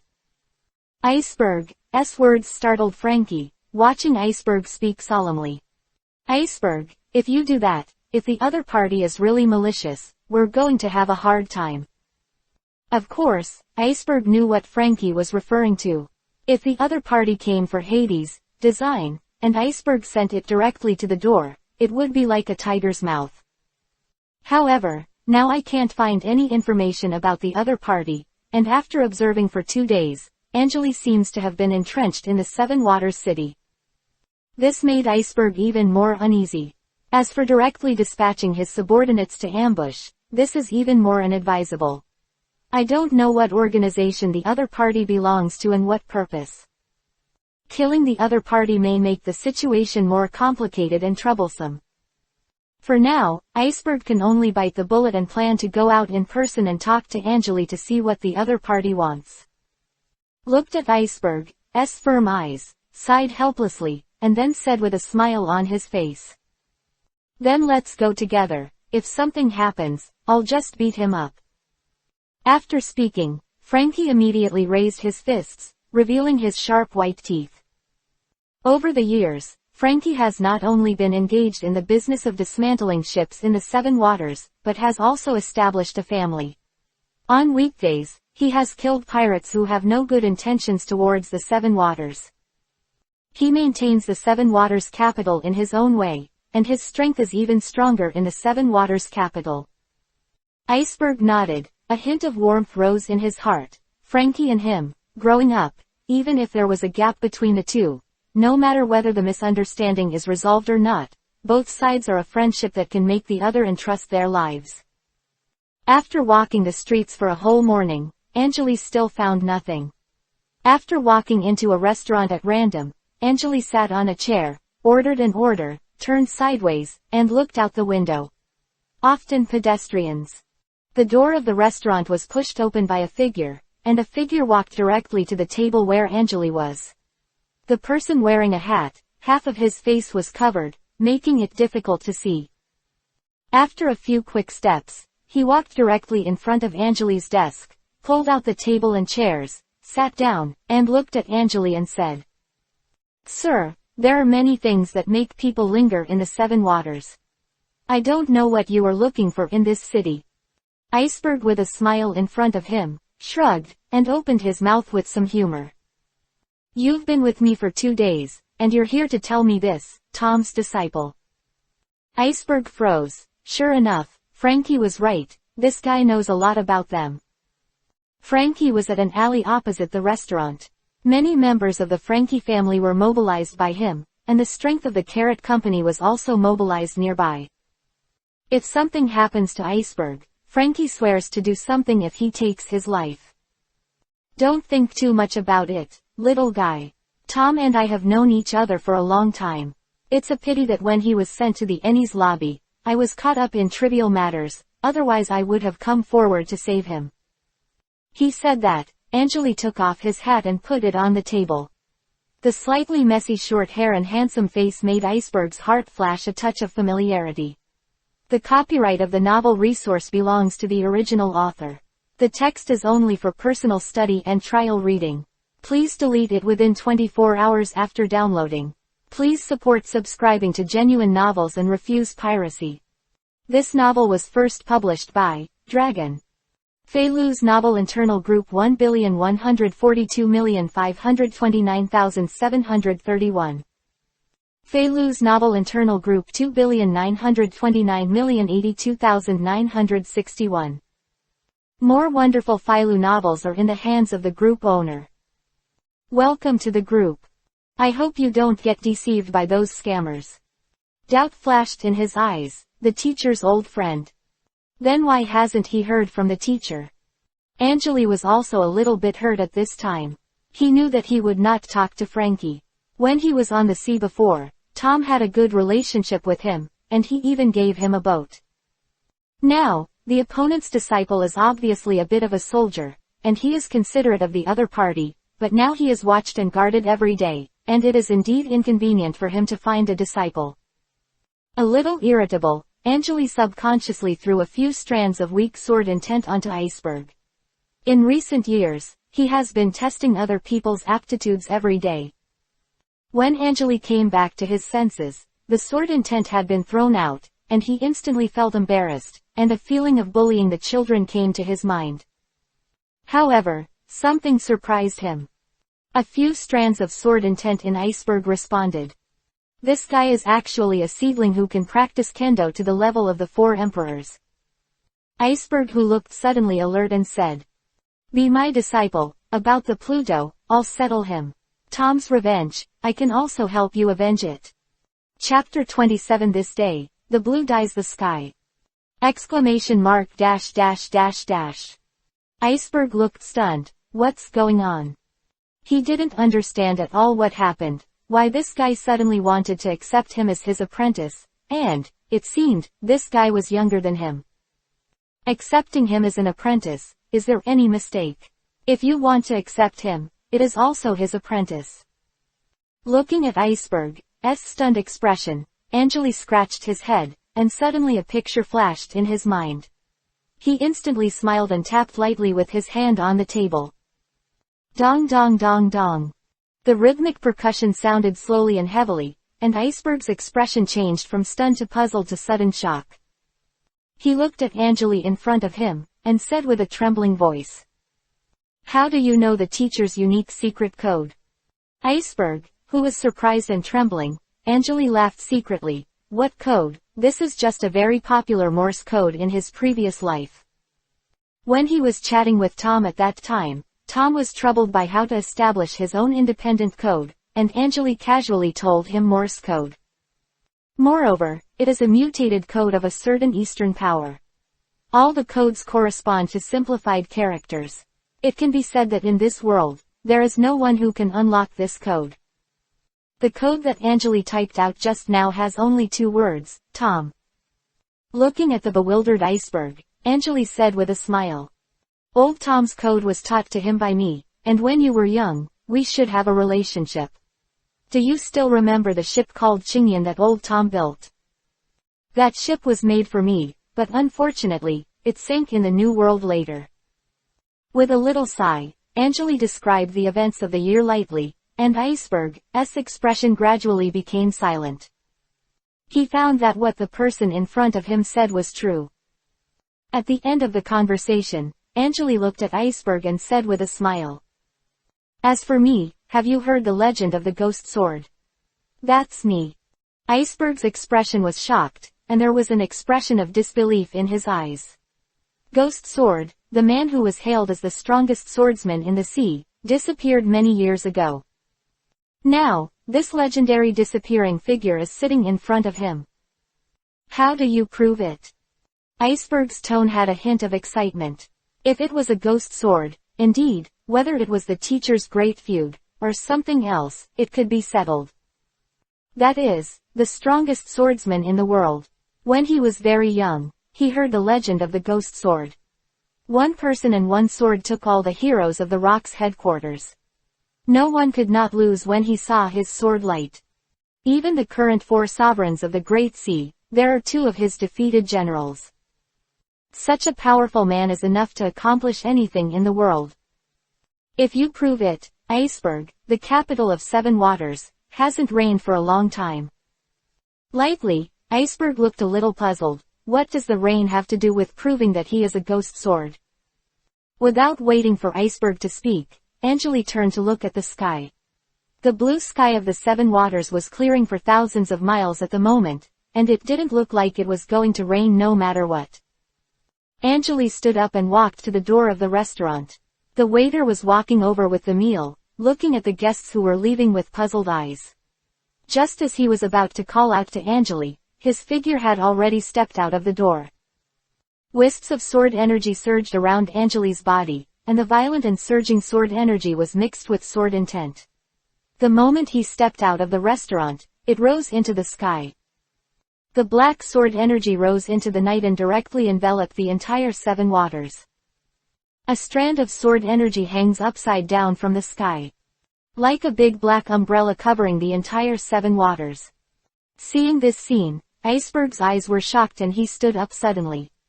This strength is definitely the man in the legend. Frankie was stunned at the corner. Who is this guy? This sword energy is actually so strong, it is only seen in my life. The residents of the 7 waters looked up at the sky, all stunned. What happened? Hundreds of silk-like barbs hung down from the sword energy like a giant black umbrella. After hooking into the sea water, Anjali raised his VV hands high with a smile on his face. He turned to look at Iceberg, his lips slightly parted. Get up. With a light drink, the giant black umbrella covering the entire 7 waters city suddenly dissipated. It turned into strands of black silk sword energy and poured into the endless sea, and then the waves surged. Like thousands of evil dragons bursting out from the bottom of the sea. A chain of black silk sword chi sticks to the water column and rises into the sky. On this day, the water column poured into the sky of the capital of 7 waters, and the whole city was dyed with a layer of blue sea water. The water vapor in the sky, accompanied by water droplets, made the capital of 7 waters seem to be washed anew. Iceberg almost stumbled out of the restaurant door, looking at Anjali who was still smiling, gulping. PFF'd. He knelt down. Please let me worship you as my teacher. Seeing Iceberg kneeling down, Frankie's shocked heart no longer had the slightest turbulence. He twitched the corners of his mouth. What a monster. Chapter 28 Tashigi's smile, sad fate. ! Zoro and Kuina were also wanted by Marine when Anjali put Iceberg in the door. They smashed the 153 Marine branch, and Colonel Carmen was beheaded on the spot. For their bad behavior, they were directly awarded a bounty of 10 million. Standing on a boat, Kuina sighed.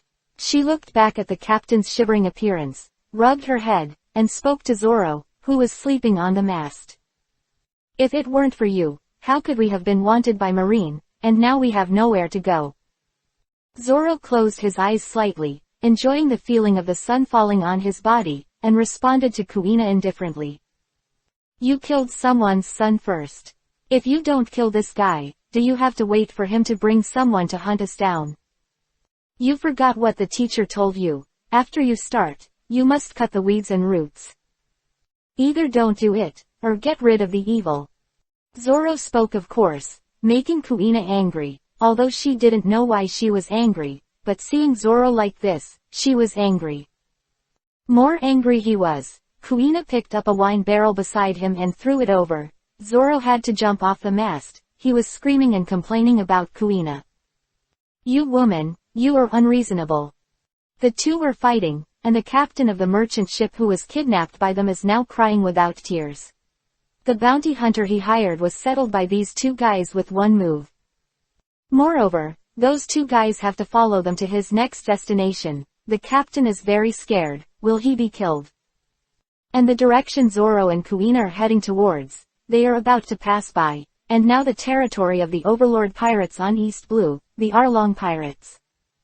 Its leader, Arlong, is the pirate with the highest bounty in East Blue. There are even more rumors in the sea, saying that Arlong is messing with Marine's generals. Above East Blue, the Arlong pirates are now the absolute strongest overlord, and no one pirate can compete with them, and the fishman called Arlong is preparing for the establishment of a kingdom. While Kuina and Zoro had a thrilling journey, Tashigi had a good time. Although she encountered strong winds, waves and rain as soon as she set out to sea, she then boarded a merchant ship. It can be described as a near miss, not as unlucky as Zoro and the others, and on this merchant ship, Tashigi also met a good friend. Alabasta, in a hotel in Alba, the capital of the kingdom, Tashigi was sitting on a bed chatting with a woman. Sister Robin, you really have to promise that disgusting scarred man to be the vice president of his association. Tashigi said to Nicole Robin with a displeased face.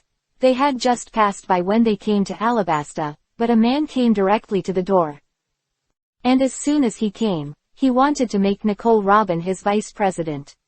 Although it sounded that the man was a very powerful Shichibukai, Tashigi didn't feel it at all. No matter how powerful, can it be better than her teacher? She is not as powerful as her teacher, so what are you pretending to be? They are all stinky brothers. Nicole Robin showed a forced smile on her face, looked at Tashigi who was fighting for her, sighed, and said, Tashigi, there are some things that we can refuse if we want to refuse. Crocodile, as one of the Shichibukai under the king, is considered an overlord in the Great Route. Without him, we can't even leave Alabasta. Words. Nicole Robin revealed her helplessness towards fate and a trace of hidden sadness. Her hometown was destroyed by Buster Call when she was young. Later, she was named a witch and hid for a long time. Nicole Robin, who entered the Great Route, just wanted to hide her identity, investigate some things, and live a peaceful life by the way. However, she was still found by Crocodile. Tashigi in front of her, Nicole Robin couldn't bear to implicate this girl who just met and hit it off. The two were really happy when they got along. However, Nicole Robin is afraid of this joy, because fate always takes everything away from her. Don't be afraid of Sister Robin, I'll take you to run. Don't look at me like this, I'm actually very good at fighting. As Tashigi spoke, he patted the long sword on her waist, with a confident and proud face. The sword never left her body, which was a habit she had cultivated by Anjali since she was a child. Looking at Tashigi's appearance, Nicole Robin rubbed her head dotingly, secretly making up her mind that she would not implicate this lovely sister. As for Tashigi's saying that he is very powerful, Nicole Robin didn't think about it at all, and now Tashigi looks too cute. It's too different from the original, maybe because she was the last one to get started. Anjali has a reason to favor girls, which makes Tashigi look more like a cute girl now. Not a swordsman with superb kendo. As for Kuina, that baby has been playing with Zoro since childhood, bullying Zoro like a boy all the time, and turning into a female man can only be said to be random.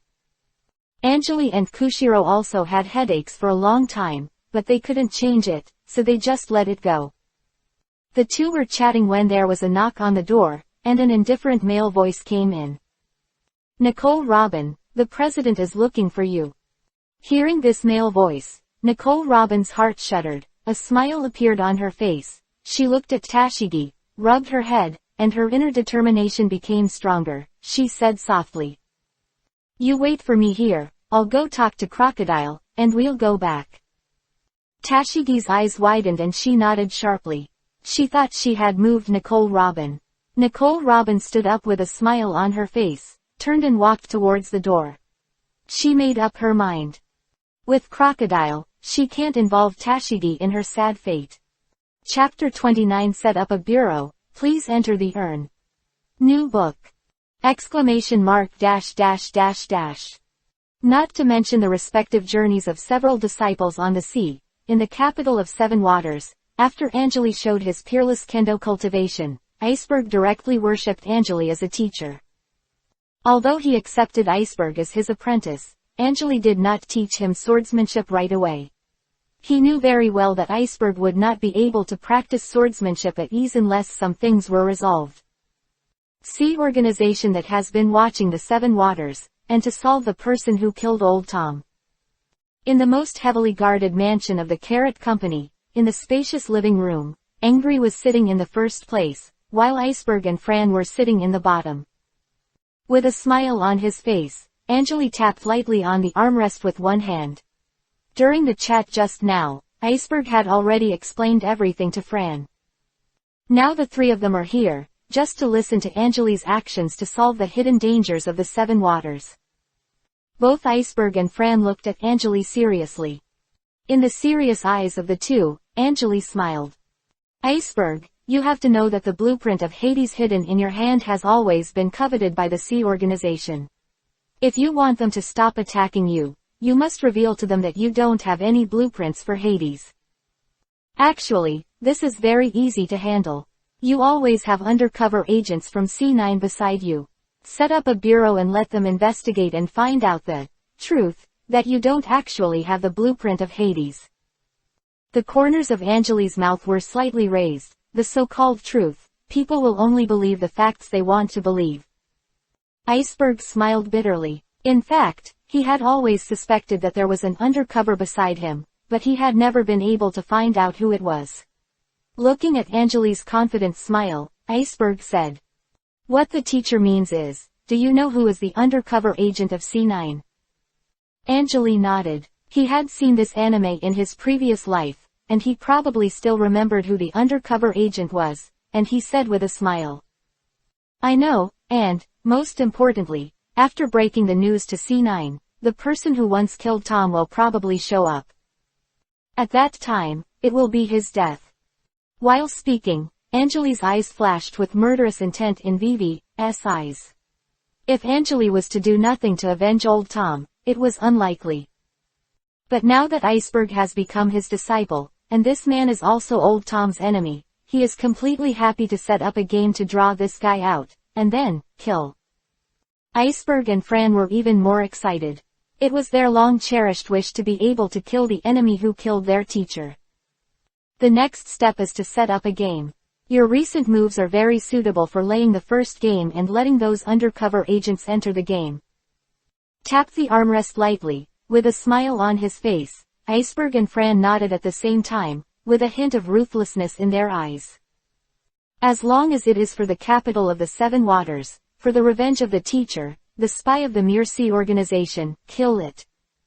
The next day, a rumor spread throughout the Carrera Company. The recent big move by the president, Iceberg, was to track down a person who was detrimental to the company. And this person seems to have the design drawing of the legendary ancient weapon, Hades. Although this rumor was clarified by Iceberg as a rumor as soon as it came out, and it was ordered to prohibit anyone from spreading it, the more banned some things, the more they spread. In the capital of Seven Waters, a pier, a secluded place with no one, a man and a woman are looking at each other. "What do you think of the rumors these days, Lucci?" The speaker is Khalifa, the current celebrity of Carrot Company, the beautiful secretary to the president, and the person standing with her is Rob Lucci, who has recently been promoted to the first dock shipyard to sea wood and wood nail foreman. Face. Rob Lucci looked at the calm sea and said indifferently. Whether it's a rumor or not, we must pay attention. We are lurking in the Carrot Company to capture the legendary ancient weapon, the Pluto. Now there are rumors that the blueprints are in someone else's hands, and Iceberg's action is to grab the blueprints, which is a bit of a refutation, because our intelligence shows that Iceberg has the blueprints of Hades in his hands. Now there is conflicting information. No matter whether it is true or false, we have to verify it. We are here for this. Khalifa looked at the indifferent man in front of him. Although he was a colleague, Khalifa was very afraid of this man. Rob Lucci, who is known as the strongest man in the world's government for 800 years. He even killed 500 Marines with his own hands. The reason is that these soldiers were so easily caught by pirates, which led to a crisis in the country, so maybe the same thing will happen in the future. In the end, an extreme conclusion was reached. Such a weak soldier had no right to live. How can a man who can come to such a conclusion not be afraid? After pondering for a while, Khalifa Vivi looked at Rob Lucci and said, "There is an operation tomorrow, secretly ordered by Iceberg to Barry. Barry will go to the whale to hand over someone to Frankie, the underground ruler of the Seven Waters. I didn't even tell me about it. I just found out after seeing Barry leaving his office and feeling a little weird." Rob Lucci's eyes flashed a sharp light. He pondered. This was an opportunity, but it might also expose them. He wondered if this was a bait. The purpose is to lure them into being fooled, but if they don't go, where Barry will go after taking the people away, no one but Iceberg will know. After pondering for a long time, Rob Lucci made a decision. He looked at Khalifa and said, "I'm going alone, and if something goes wrong and you see a signal, you hijack Iceberg forcibly." Khalifa nodded immediately. Rob Lucci's response was correct. If this was a trap, Khalifa, who was hiding beside Iceberg, was a hidden card and suddenly burst into flames. With the other two C9s, even if he is in danger, he can escape, and maybe he can force him to find out where Pluto is. The two of them left after discussing for a while several pairs of eyes kept staring at this scene. Until the two left, in the sky, Iceberg, who had been supported by Angeli's sword energy, had a wry smile on his face. He was really rude, and both of them were high-level guys. "It's all undercover." Angeli's expression remained the same, as if everything was what he expected. Chapter 30 Rob Lucci shot. New book request! ! Barley was walking down the quiet streets in the early morning with a cigarette in his mouth. He was now heading to the Fragrant Whale. Yesterday, the president of Iceberg, whom he regarded as his mentor, gave him a task. Go to the Fragrant Whale and meet Frankie, the underground king of the Seven Waters. Although Bar doesn't know what's going on here, since Iceberg is speaking, he will definitely go. Go up the knife mountain and go down the oil pan, no matter what. A figure hung far behind Bar. He cleverly used various buildings to keep the angle from which he could see Bar, but Bar couldn't see him. This person is Rob Lucci. Bar went all the way to the whale, but he never found Rob Lucci behind him. After Bar boarded the whale, Rob Lucci dived into the whale from the sea. No. Stepping on the tattered Fragrant Whale, Barry walked directly into the captain's room. Frankie's huge body was sitting on a chair.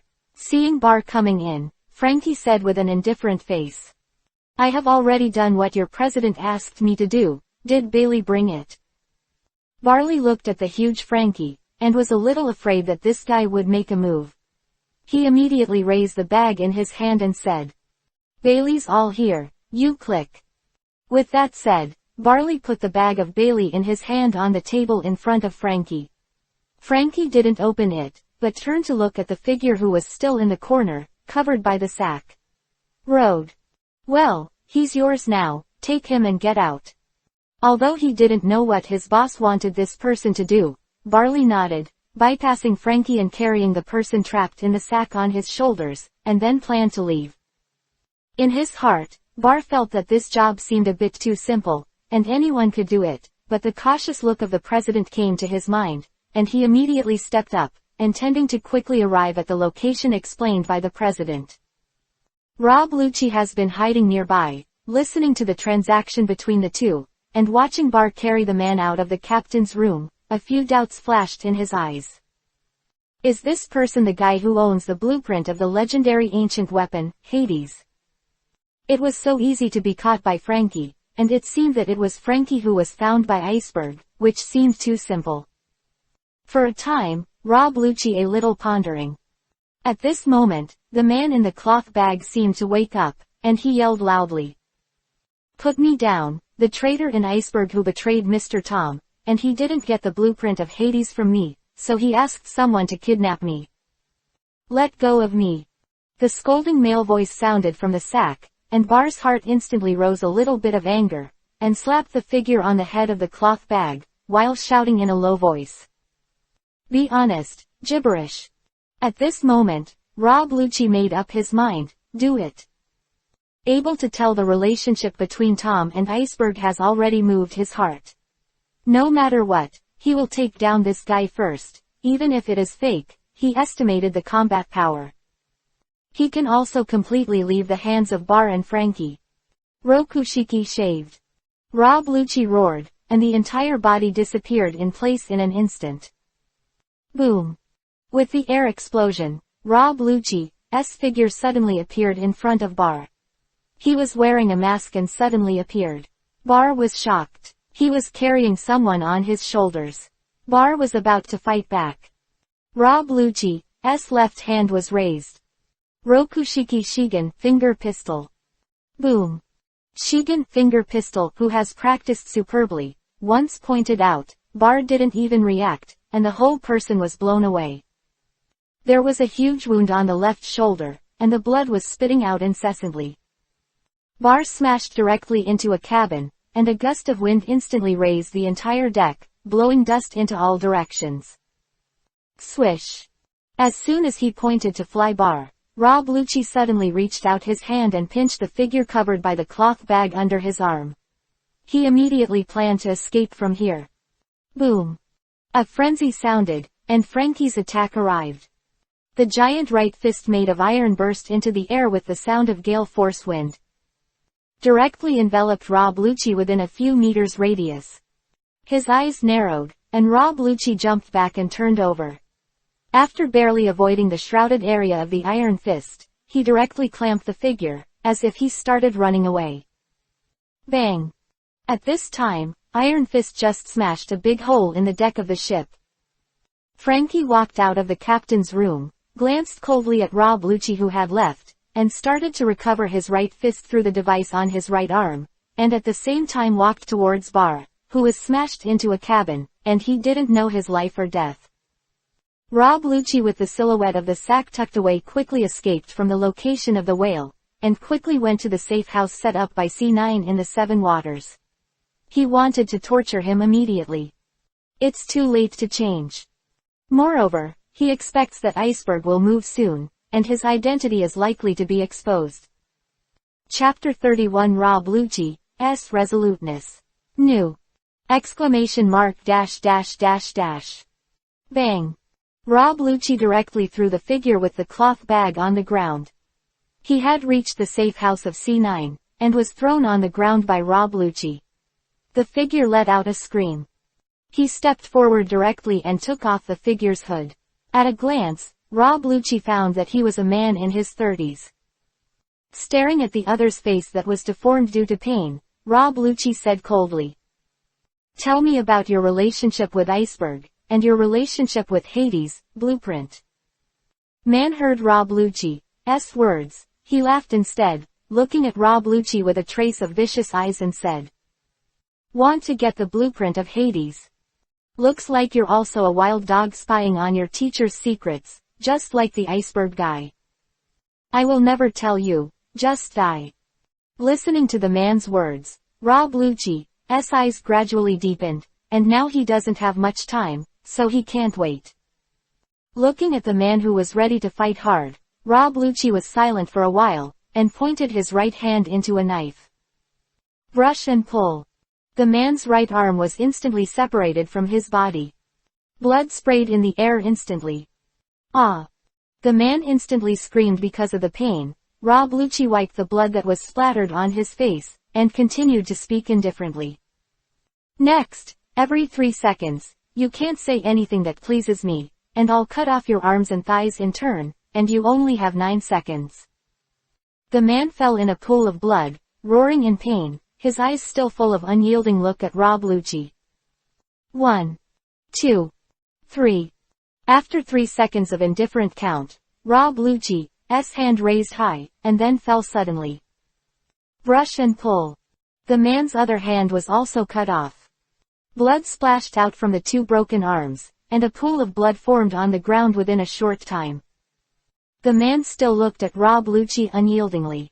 He had seen too many eyes like this, which meant that this man would never tell him any news that would satisfy him. The man's heart, Rob Lucci pressed it hard. Bang! The muffled sound of something shattering sounded. Rob Lucci stood up slowly. He wiped the blood from his face. His face was indifferent, and now, people are dead. No information was obtained. Iceberg must have started to search for whoever stole the man, and Rob Lucci immediately used the second plan. This man is dead, it doesn't matter. He still has a second method to verify whether this man is really the owner of Hades' design. That is, directly press Iceberg. He immediately took out a miniature phone bug, said a word to the other side, and immediately took off his blood-stained clothes and put on a set of clothes that he usually used to go to Pier 1. He immediately left the safe house without even disposing of the body. Iceberg was in the hospital ward of the Seven Waters. Seeing Bar lying in a coma on the hospital bed with a pale face, he was full of horror and anger. Several cadres of the company were surrounding him, and Khalifa was also there. He said furiously, "Check it out for me. Who robbed that man? Who was the one who wounded Bar? Tell everyone in the Seven Waters that I offer a reward of 10 million Bailey to find that person." Khalifa looked at the furious Iceberg. Her face was tense and motionless. She had received Rob Lucci's code, and she would act in a while.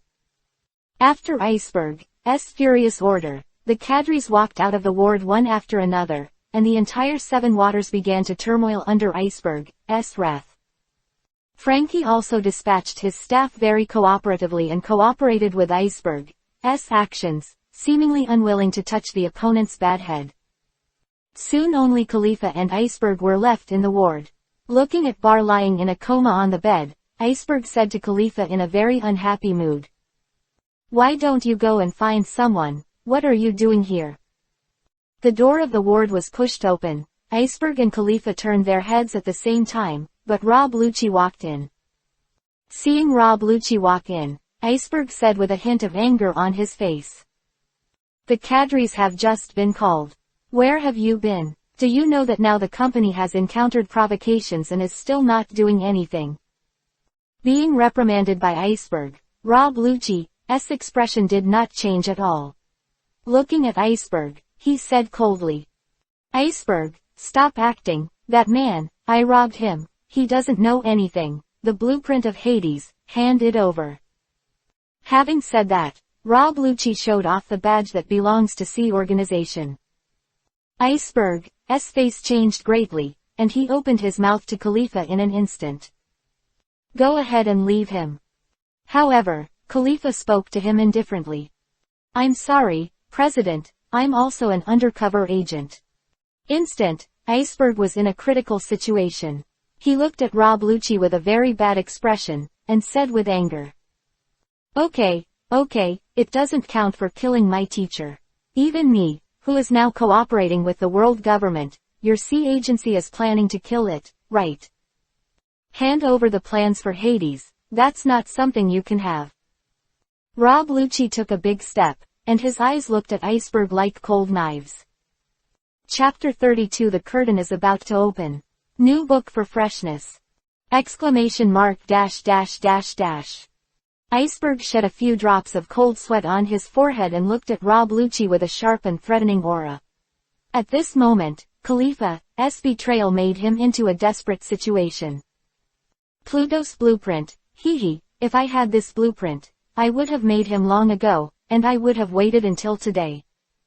I don't dare to forget the hatred of your organization for killing my teacher. Iceberg opened his mouth to rob Lucci crazily, his fists clenched and his veins exposed. Rob Lucci's eyes flashed a hint of vague doubt and affirmation. He is now in a complicated mood, forcing Iceberg forcibly. This is a dangerous move. After robbing the person Iceberg wanted, Rob Lucci came directly to force the palace. When Iceberg was most surprised, Khalifa betrayed. Now he can judge that Iceberg is not only in a desperate situation. And the mood is absolutely shocking. At this moment, Rob Lucci artificially created a desperate situation for Iceberg. In this environment, most people will give up their hiding. Rob Lucci is betting that he can cheat out the truth about Iceberg. Now it seems that Iceberg does not look like a lie, and the cause and effect are gradually strung together in Rob Lucci's mind. Iceberg, who has been forbearing for many years, silently develops the Seven Waters City, unites all the forces around him, and finally, he recently obtained information on the design drawings of the ancient weapon, Hades. He immediately dispatched people to make a big move, and even cooperated with the French family, and finally captured the former fellow apprentice brother. However, this person was robbed. After a lot of clues gathered in Rob Lucci's mind, he gradually thought that he had seen the context of the matter, but he still had some doubts. So, next, his eyes showed majestic killing intent, looked at Iceberg, and said coldly, "Since you have bad intentions against the world government, today, I, Rob Lucci, hereby sentence you to death." Rob Lucci's cold drink made Iceberg's face change drastically, and Khalifa didn't expect it. She originally thought that Rob Lucci would at most frighten Iceberg, but now, she really wants to kill him. Iceberg, which is cooperating with the world government and has been sheltered by many powerful people. Shigan, finger pistol. A loud shout, Rob Lucci's figure flickered, and the whole person appeared in front of Iceberg, his eyes exuding deadly killing intent. No! Iceberg yelled, panicked, he wasn't good at fighting. The face of Rob Lucci, no matter how you look at it, it is a death. In the nick of time, the window was suddenly broken. Bang! Two figures jumped in from the shattered window, and the distribution on their heads was like a square. It's Frankie's family cadre, the Cube sisters. The two joined forces, and two short knives blocked Iceberg in front of Iceberg. Boom! A loud noise, Rob Lucci pointed in front of the two short knives. Boom! The three meet, and the violent wind pressure blows all the furnishings in the room. Rob Lucci and the Square sisters were each forced to take a few steps back by the force of the collision. Seeing Rob Lucci retreat, the Square sisters grabbed Iceberg with one hand and slammed into the window. Go! In the explosion of the Cube sisters, Iceberg was taken away before he could understand what was going on. Rob Lucci and Khalifa followed 2 steps to the window, and the Cube sisters were gone. The copyright of the novel resource belongs to the original author.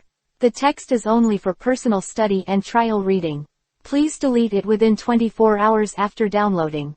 Please support subscribing to Genuine Novels and refuse piracy.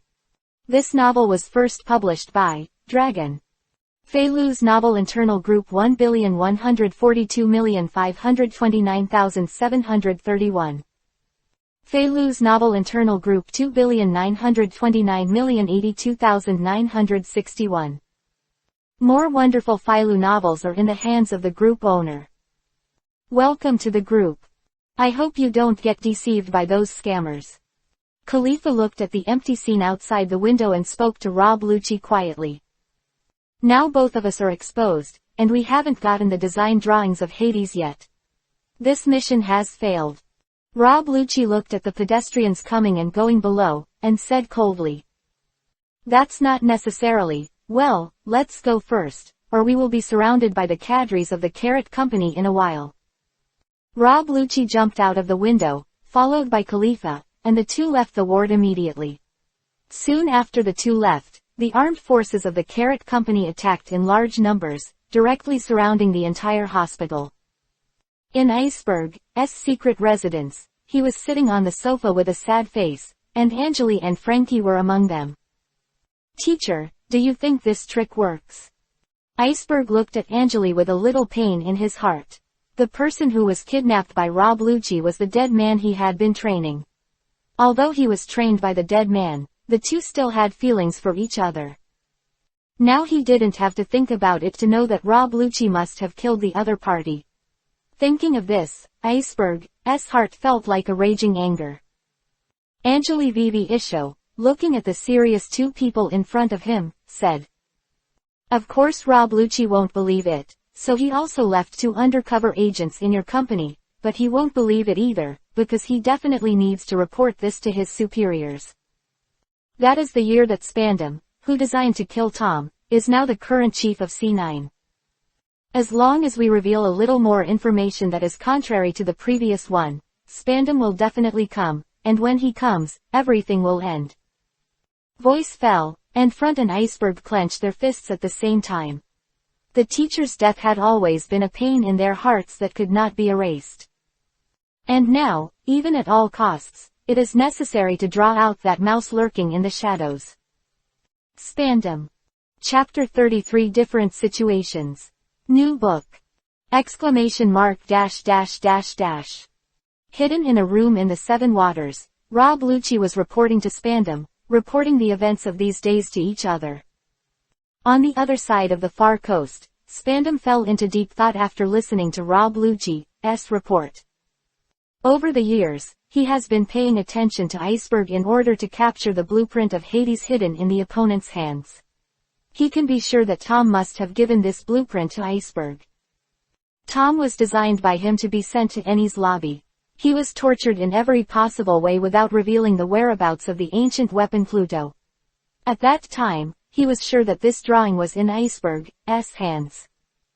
But now, the intelligence reported by Rob Lucci shows that the blueprint is not in Iceberg's hands, but in the hands of another person, and that person has been killed by Rob Lucci.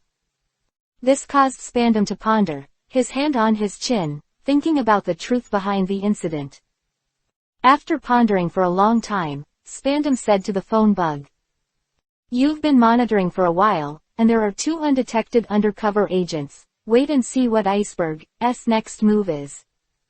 If it is indeed proved that Iceberg does not have a blueprint of Hades, then I will apply for a buster call and completely destroy the Seven Waters." After he finished speaking, Spandam hung up the phone, a ruthless look in his eyes. He would never let Iceberg, who is dangerous to him, live in the world. Even if he destroys the Seven Waters, he will not hesitate. Rob Lucci, who was far away in the capital of Seven Waters, was instructed by Spandam and hid with Khalifa, waiting for the news of the other 2 undercover agents at any time. In the Seven Waters was changing. Zoro and Kuina, who were far away in East Blue, were full of anger. In Kokoyashi village, Kuina was full of indignation. She and Zoro got lost again. After they found the island at random, they heard something that made people grit their teeth. There is an Arlong pirate group entrenched here. For the so-called establishment of an empire, this illusory thing, they forcibly ordered the underground villages to pay money. If they can't pay, they will kill them directly. After hearing this, Kuina was so angry that she couldn't help but picked up another orange, tore off the peel, and put it in her mouth. Doesn't the nearby Marine care? Nojiko sighed and shook his head. How could Marine care about such a thing? And that Arlong, I heard that he has an inexplicable relationship with Marine who governs this neighborhood. This made Kuina even more angry. After they landed on the island, they got lost again under Zoro's Lucci attribute, and after detouring to Nojiko's orange garden, they couldn't help being too hungry and started to eat. Nojiko found the 2 of them. After learning the reason, not only did he not drive them away, but instead brought them something to eat. After chatting, Kuina learned about the situation of Kokoyashi village. It really refreshed her 3 views. After eating the oranges in 3 bites, Kuina stood up and kicked Zoro who was still eating the oranges. She looked at Nojiko firmly and said, "Marine doesn't care about this, we care. Where is the Arlong pirates? take us there. I'm going to remove him today. Nojiko's face instantly showed surprise, and he looked at Kuina with a wry smile and said, "Forget it, don't go there. Arlong is the pirate with the highest bounty on East Blue. With a bounty of 20 million, all the pirates in East Blue are fleeing." 20 million, is that high? Don't worry, I'm a very good swordsman. Saying that, Kuina patted her scabbard. Zoro nodded in approval, a mere 20 million pirates and they haven't paid attention. And a figure had been listening to the conversation of several people not long ago. After Kuina said this, his eyes flashed, and he walked over in 2 steps and said, "I'll take you there." Hearing the voice, Nojiko turned his head and found that it was Nami. His face changed suddenly, and he drank it. "How can this kind of thing be messed up? Don't talk nonsense." By Nojiko, Nami's eyes showed stubbornness, and Kuinazui's corners twitched.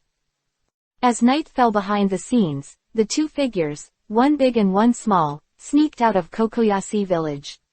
After the day, Nojiko, who found this situation, suddenly became angry and jumped, and held his forehead with one hand.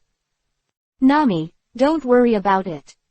At the same time, Tashigi, who came out to experience, is now fighting with blood. Brush and pull. 2 sword lights flashed. Tashigi picked up 2 time bombs that flew towards him, and looked at Nicole Robin, who was fighting with Sarah, the owner of the thorn fruit. Bang bang bang. Sarah's hands and feet grew from long thorns and thorns from time to time, and her figure kept shaking, making Nico Robin's flower fruit completely unable to catch her figure.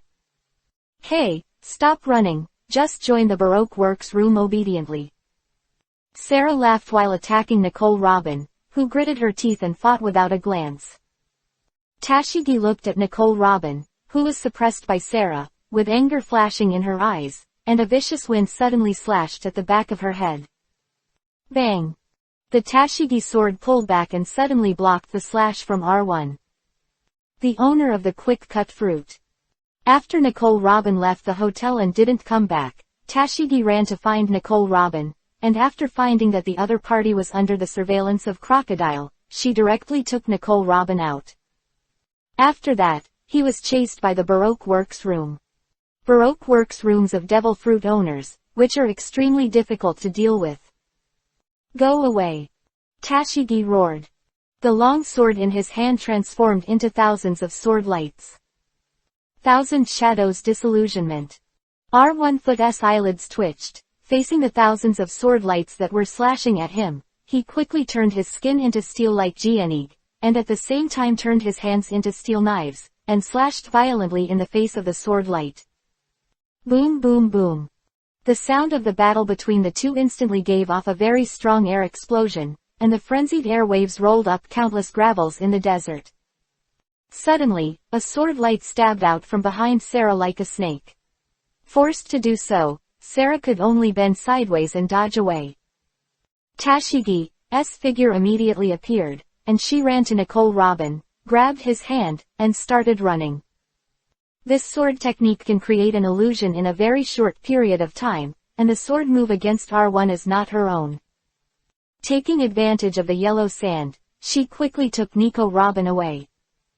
At this time, in the capital of 7 Waters, Angeli's follow-up actions also began.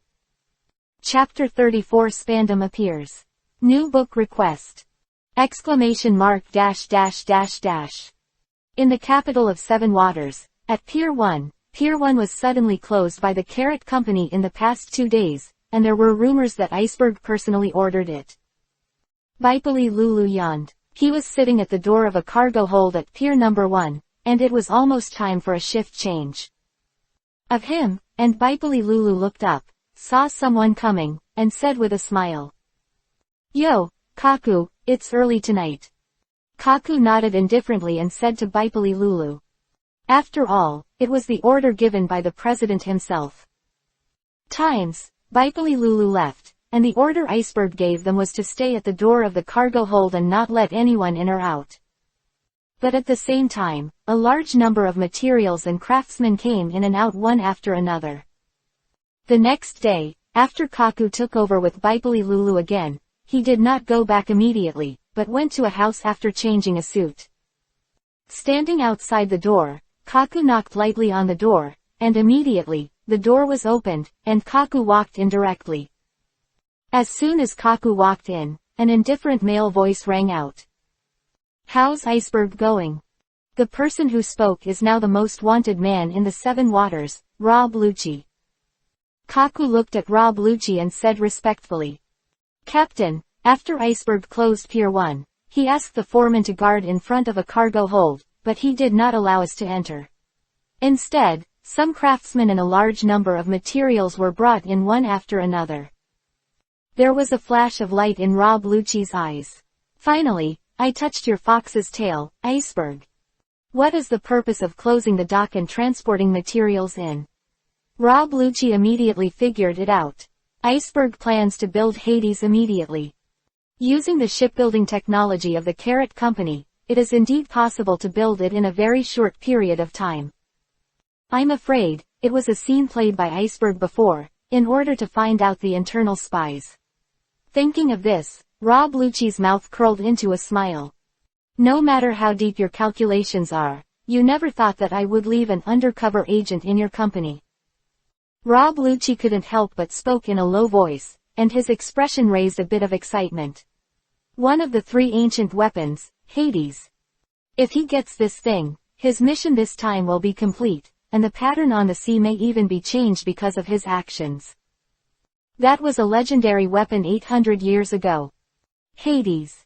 Rob Lucci immediately picked up the phone bug, and spoke immediately after connecting. "Sir Spandam, confirm that Iceberg has the blueprints for Hades and is trying to make them." Greed, desire, and excitement appeared in Spandam's eyes on the other end of the phone bug. He stood up immediately and said, "Don't start the grass and startle the snakes, and continue to stand still. I'll take someone there right away. Spandam can't wait to lead the elite agents of Agency C to go there now. Appear in front of Iceberg immediately. Then, kill each other and receive Hades." On the same day, Spandam brought a team of elite troops from Institution C and secretly set out to the Seven Waters. In the headquarters of Carrot Corporation, in the president's office, Angeli was standing quietly at the edge of the window, looking at the sky outside. His face was calm. Suddenly the door was pushed open, and Iceberg opened his mouth to Angeli with a look of surprise. "Teacher, we have monitored important information. Spandam is coming, Rob Lucci is on." Excited Iceberg blushed. He couldn't help his excitement. Angeli turned his head and showed a smile. Momonga will always be fooled because he can't contain his greed. Relax, wait for him to come. Iceberg and Fran can be said to have worked hard these days to implement Angeli's plan. As the former C5 chief and the current C9 chief, Spandam's whereabouts can be described as highly confidential and erratic. Now, the prey has finally appeared, and Angeli can also close the net.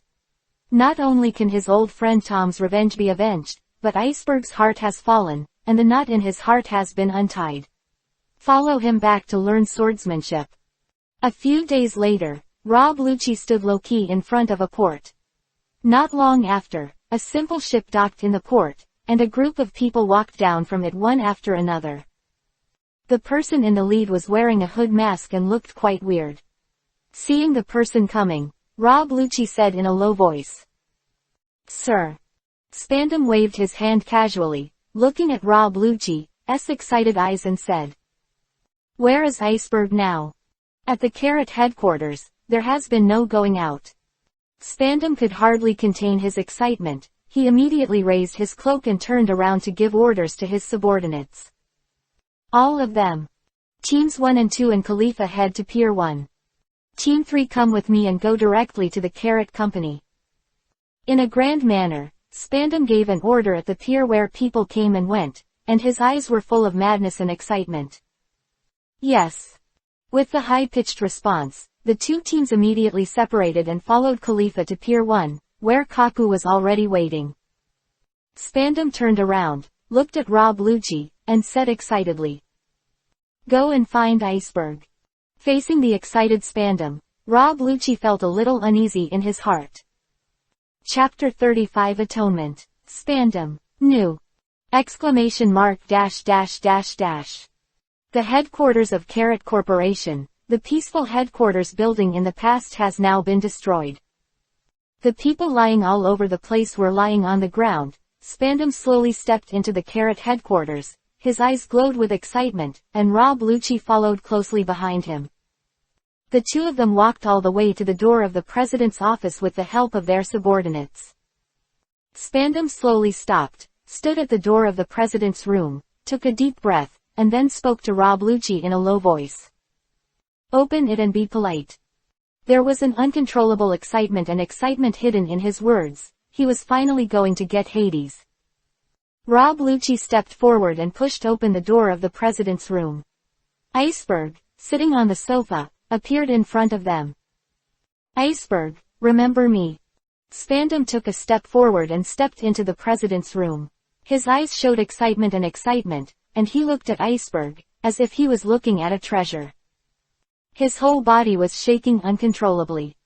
Iceberg looked at Spandam with a heavy expression, hatred in his eyes, and said with a hint of joy, "Spandam, you finally showed up." Seeing the hatred in Iceberg's eyes, Spandam laughed, walked to the sofa in front of him, sat down, and said in a mocking tone, "Yeah, I appeared, and you can stop playing those little tricks. Hand it over." "You hid it. Tom gave it to you. One of the 3 ancient weapons, the blueprint of Hades." Spandam's eyes showed bursts of excitement, but Rob Lucci, who was standing behind him, felt something was wrong, starting from stepping into this room. Iceberg's mood was like, something was wrong. He is so calm. Design drawings. Are you worthy too, Spandam? Today, I'm going to avenge Mr. Tom. Iceberg stood up suddenly, looked at Spandam and shouted. His words were full of hatred, and a lot of bloodshot eyes appeared in his eyes. "Revenge, how do you get it? The whole building, now inside and out, is mine. Hand over the drawings, I can give you a treat, let you go underground and reunite with your teacher." Spandam spoke fiercely, looking at Iceberg with disdain and contempt in his eyes. "Even Pier 1 was won by my people. Now you don't have a single card. How can you fight with me? Iceberg, that stupid teacher of yours is unwilling to hand over the drawings of Hades until his death. Do you know how long he was tortured by me? 10 days and 10 nights. 10 days. Finally he died in a wailing. Iceberg, do you want to try your teacher's treatment too?" Spandam licked the corner of his mouth. His eyes showed a bloodthirsty taste, and waves of danger continued to emanate from Spandam. A cold male voice suddenly rang. "My disciple, how could it be possible to die in the hands of a Momonga like you? It's a shame that Tom should die at the hands of a man like you." Rob Lucci and Spandam were surprised at the same time. How could someone suddenly appear? They turned around and found that a handsome young man in a black suit with broken hair and a simple long sword was standing at the door. "Rob Lucci." Spandam growled. Rob Lucci started immediately, and the one who appeared here must be the enemy. Then, the strange appearance of the other party may be a master. Shigan, finger pistol. In the burst of shouting, Rob Lucci's figure appeared in front of Anjali in the blink of an eye, and the right index finger with the jet black armament hockey poked at the opponent's forehead like a thunder and lightning. Anjali blinked slightly. A sword intent burst out from his eyes. Boom. Rob Lucci's eyes widened suddenly, his whole body seemed to be struck by lightning, and the thunderous attack stopped instantly. "You are too weak." Rob Lucci, who was struggling but couldn't move in front of him. Then, his body emitted a strong wave of sword energy. Just a sword shock. Rob Lucci was blown away suddenly. He flew out directly from the window of the president's room dozens of meters high. Spandam's eyes trembled and he couldn't help but take 2 steps back. He couldn't believe it in his heart. How can it be? This is the strongest C9 in the past 800 years. Just been looked at, and then was swept away. How can it be? Boom.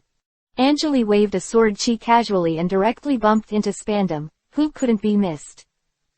Click. Spandam was spinning in midair, blood was pouring out of his mouth, and there were some visceral fragments. Spinning, Spandam fell in front of Iceberg's eyes. Struggling, Spandam wanted to get up. Looking at the enemy in front of him, the murderer who once killed Mr. Tom. Iceberg's eyes glowed fiercely. Spandam, the time of atonement has come. Iceberg slowly pulled out a long sword from the back of the sofa, stood up, and looked at Spandam with sharp eyes. He wants to avenge Tom. Taste the pain that the teacher has suffered before, and then die. Angeli Vivi glanced at Iceberg who was venting his pain. His eyes moved slightly, and then he turned his head directly. This disciple has been suppressed for too long, so let him vent. On this day, the miserable howls in President Carrot's room rang through the entire floor for several hours, and finally, President Iceberg came out covered in blood. Kuina's bloody battle. New! Exclamation mark dash dash dash dash. The battle at Pier 1 was over after Anglia came out to take out Spandam and the most powerful Rob Lucci. Iceberg, who had been prepared for a long time, mobilized a large number of people to cooperate with the French family, and ambushed the personnel of the sea agency at the first pier. Kaku, who wanted to cooperate with the inside and the outside, was also taken by Frankie on the spot. The big cleaning lasted for 2 whole days, until the Seven Waters city became clean from the inside out. In Iceberg's house, after drinking too much, Fran was crying and laughing, and Iceberg was similar. Their long-cherished wish for many years was finally avenged. Teacher, this cup, I must respect you. Iceberg raised the wine glass in his hand, drinking too much, he couldn't hold it steady, snot and tears on his face, and a smile on his face. Sighed, Vivi Isho, lightly picked up the wine glass on the table, touched Iceberg, and drank it. After that, Flant also kept toasting Angeli. The two of them drank until they couldn't drink anymore, and then they slumped in the living room. As for Angeli, his cultivation was too high, and the alcohol was directly dissolved by his sword. Even 1,000 cups, 10,000 cups, he will not get drunk, mainly because he doesn't like being drunk. It will reduce the perception of a swordsman. Over the next few days, Iceberg began to deal with the affairs of the Carrot Company, as well as the arrangements for the Seven Waters. In the office of the president of the Carrot Company headquarters, Bar looked at Iceberg in surprise and said, "President, are you telling the truth? Are you really going to give the president position to Fran? Also, you have to leave the Seven Waters." Iceberg nodded with a smile on his face, and gave Carrot to Fran. This is the best choice. Fran, who is also full of love for the Seven Waters, will definitely take good care of the Seven Waters. Moreover, the Frant family and the Carrot Company under his command are bright and dark enough to properly handle all aspects of the Seven Waters. Bar, in the future you have to respect Fran as much as I do, you know, haha. Iceberg said with a smile. Bar looked depressed, and Fran stood aside with a look of embarrassment. A few days, Iceberg handed over the position of president to Fran, and after that, he followed Angeli on a boat to the island of Sabayati. Standing on the deck of the merchant ship, Angeli was blowing the sea breeze and Iceberg looked at the city of Seven Waters that was gradually receding. He looked at Iceberg in a daze and said softly, "Come back to see them when you've learned something." Iceberg's eyes gradually nodded firmly. He will definitely become a great swordsman as soon as possible, and then return to the Seven Waters to take a look at this city. And when Angeli solved the matter in the Seven Waters, Zoro and Kuina were fighting bloody battles. "That's all you can do."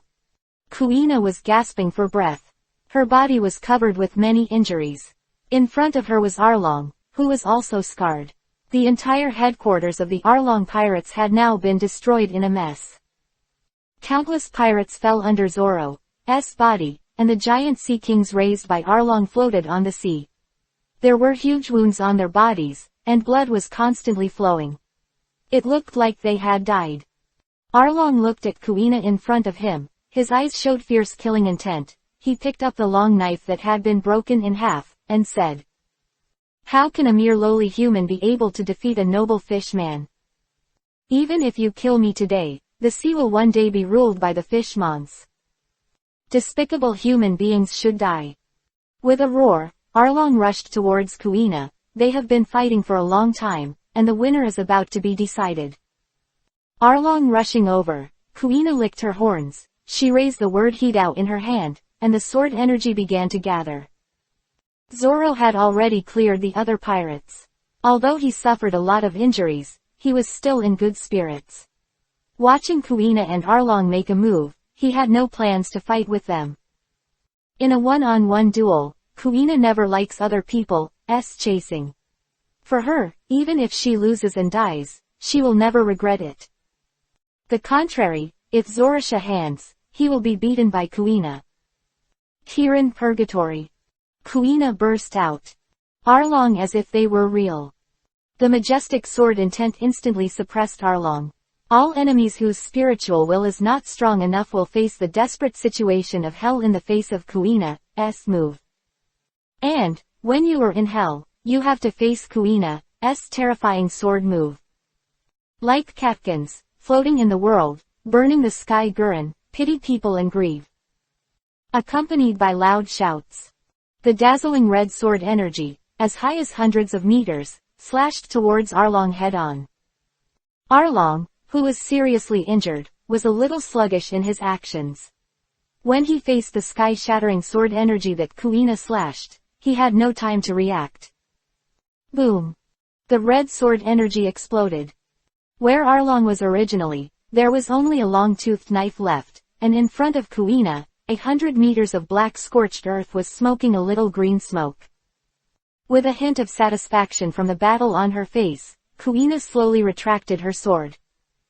On the edge of the battlefield, Nami was covering her hands with her hands. Her eyes were full of brilliance. She followed Zoro and Kuina all the way, watching them destroy the Arlong pirates like chopping melons and vegetables. Now she has restrained the tears in her eyes. No longer. She strode towards Kuina, hugged him, tears kept streaming from her eyes, and said excitedly. Sister Kuina, thank you, thank you. By the Arlong pirates, their lives are almost like hell. Nami was forced to become a thief at a young age, and Kuina, after hearing what happened to Nami, went directly to Arlong. Destroyed this pirate group. Kuina rubbed Nami's head with pity in her eyes, hurting the child. She spoke softly. It's all right, let's go home. Chapter 37 Iceberg, Practice, Tashigi. ! Sabayati Archipelago, Bayun Manor. It has been a few days since Anjali brought Iceberg back, and under the witness of Kushiro and others, he has formally apprenticed. And today was the day when Anjali officially taught him swordsmanship. Standing in the martial arts field of Bayun Manor, Anjali looked at Iceberg flatly and said lightly. Iceberg, your swordsmanship is called, Snake. Before he finished speaking, a black sword energy rushed out of Anjali's body. The sword chi instantly turned into a flying snake with flickering scarlet eyes, hanging high in the sky of the manor, and the black sword chi scattered in all directions turned into the mist controlled by the huge flying snake. In an instant, the sky of the entire manor seemed to be covered with a black cloud. Tear. The snake danced. It was as if the sound of tearing the sky came into Iceberg's ears, causing his whole body to be shocked. Eyes trembled. Iceberg swallowed a mouthful of water, looked at Anjali and said. Teacher, is it really possible for me to succeed in this kind of swordsmanship? Just watching, Iceberg felt that this kind of swordsmanship could destroy an island with one move. This kind of force is definitely the top level above this sea. Is it really possible for him to succeed at Iceberg? Showed a smile on the corner of his mouth, looking at Iceberg and said slowly. You are my disciple, so of course you can cultivate successfully. If you are not so qualified, how could you be accepted as a teacher? With two chuckles, Engeleping raised his right hand, lightly. The black fog and huge snake that spread across the sky of the manor poured into Iceberg's forehead in an instant. The black sword energy in the sky swirled, as if entering a funnel, wrapping Iceberg. Boom! The speed of the sword chi rotating and floating even brought a sound like an explosion. After a while, all the black fog poured into Iceberg's forehead, and a delicate but tiny flying snake appeared in his mind. The sword intent was carved into Iceberg's mind, his feet suddenly softened, and he fell on the ground, gasping for breath, sweating all over his head. Too exciting. Kushiro looked at the performance of this little junior brother from a distance, and couldn't help but smile. The teacher's transmission of gong was as domineering as ever. In the days that followed, in addition to instructing Iceberg's swordsmanship practice, Kushiro was responsible for all the basic internal body training. Under Anjali's guidance, Iceberg's swordsmanship progressed by leaps and bounds. And when Iceberg followed Anjali to practice on the Sabayati archipelago, Tashigi, who was far away in Alabasta, was caught in the dilemma of the first bloody battle in his life. In the desolate desert, she and Nicole Robin are hiding behind a sandy wall to practice, these days, under Crocodile's orders. The Baroque Works room tried their best to arrest them, and all the way down, Tashigi's swordsmanship skills showed Nico Robin's admiration. It turns out that this girl who always said that her swordsmanship is not weak when they met, really is not weak. Then weak, Tashigi even pressed the agents ranked R1 in the Baroque Works room to fight, if not for the large number of opponents, and most of them were devil fruit users. Tashigi will not end up being besieged and killed with Nicole Robin, which is also the reason why Tashigi has too little combat experience and is not cruel enough. However, she has gradually been in the battle, and quickly penetrated the swordsmanship that Anjali taught her, and those principles. Tashigi, I'm sorry, it's me who got you down. Sitting in the shadows, Nicole Robin looked at Tashigi with a hint of apology. If it wasn't for her, Tashigi would not be in this situation. Tashigi smiled directly, looking at Nicole Robin's apologetic expression. She said softly, "Sister Nicole Robin, don't be sorry. As a friend, this is the right thing to do. The teacher taught me that drawing a sword for a friend is not a wrong thing, but a respectable thing." Quote. Nicole Robin's eyes were lost in Vivi's eyes. Friend, she was silent, but she took this sentence in her heart, and, for the teacher Tashigi said. She was even more interested. What kind of person could teach such an excellent disciple as Tashigi? At this moment, an indifferent voice sounded. "Encircle here, use bombs, and force them out." When hearing this, Tashigi and Nico Robin's eyes changed instantly. Tashigi leapt out of the sand dune with a tiger leap. This bomb was not an ordinary bomb, but a bomb made by a devil fruit person. Arms also spread out from the sand dunes and became a ladder. After fighting for many days, Tashigi and Nicole Robin have long had a tacit understanding.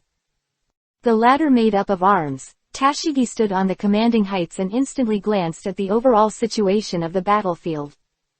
This is Chapter 38 Tashigi Breakthrough. New book for freshness. ! This is the army formation. Thousands of soldiers surrounded the area within 3 miles in a circular formation.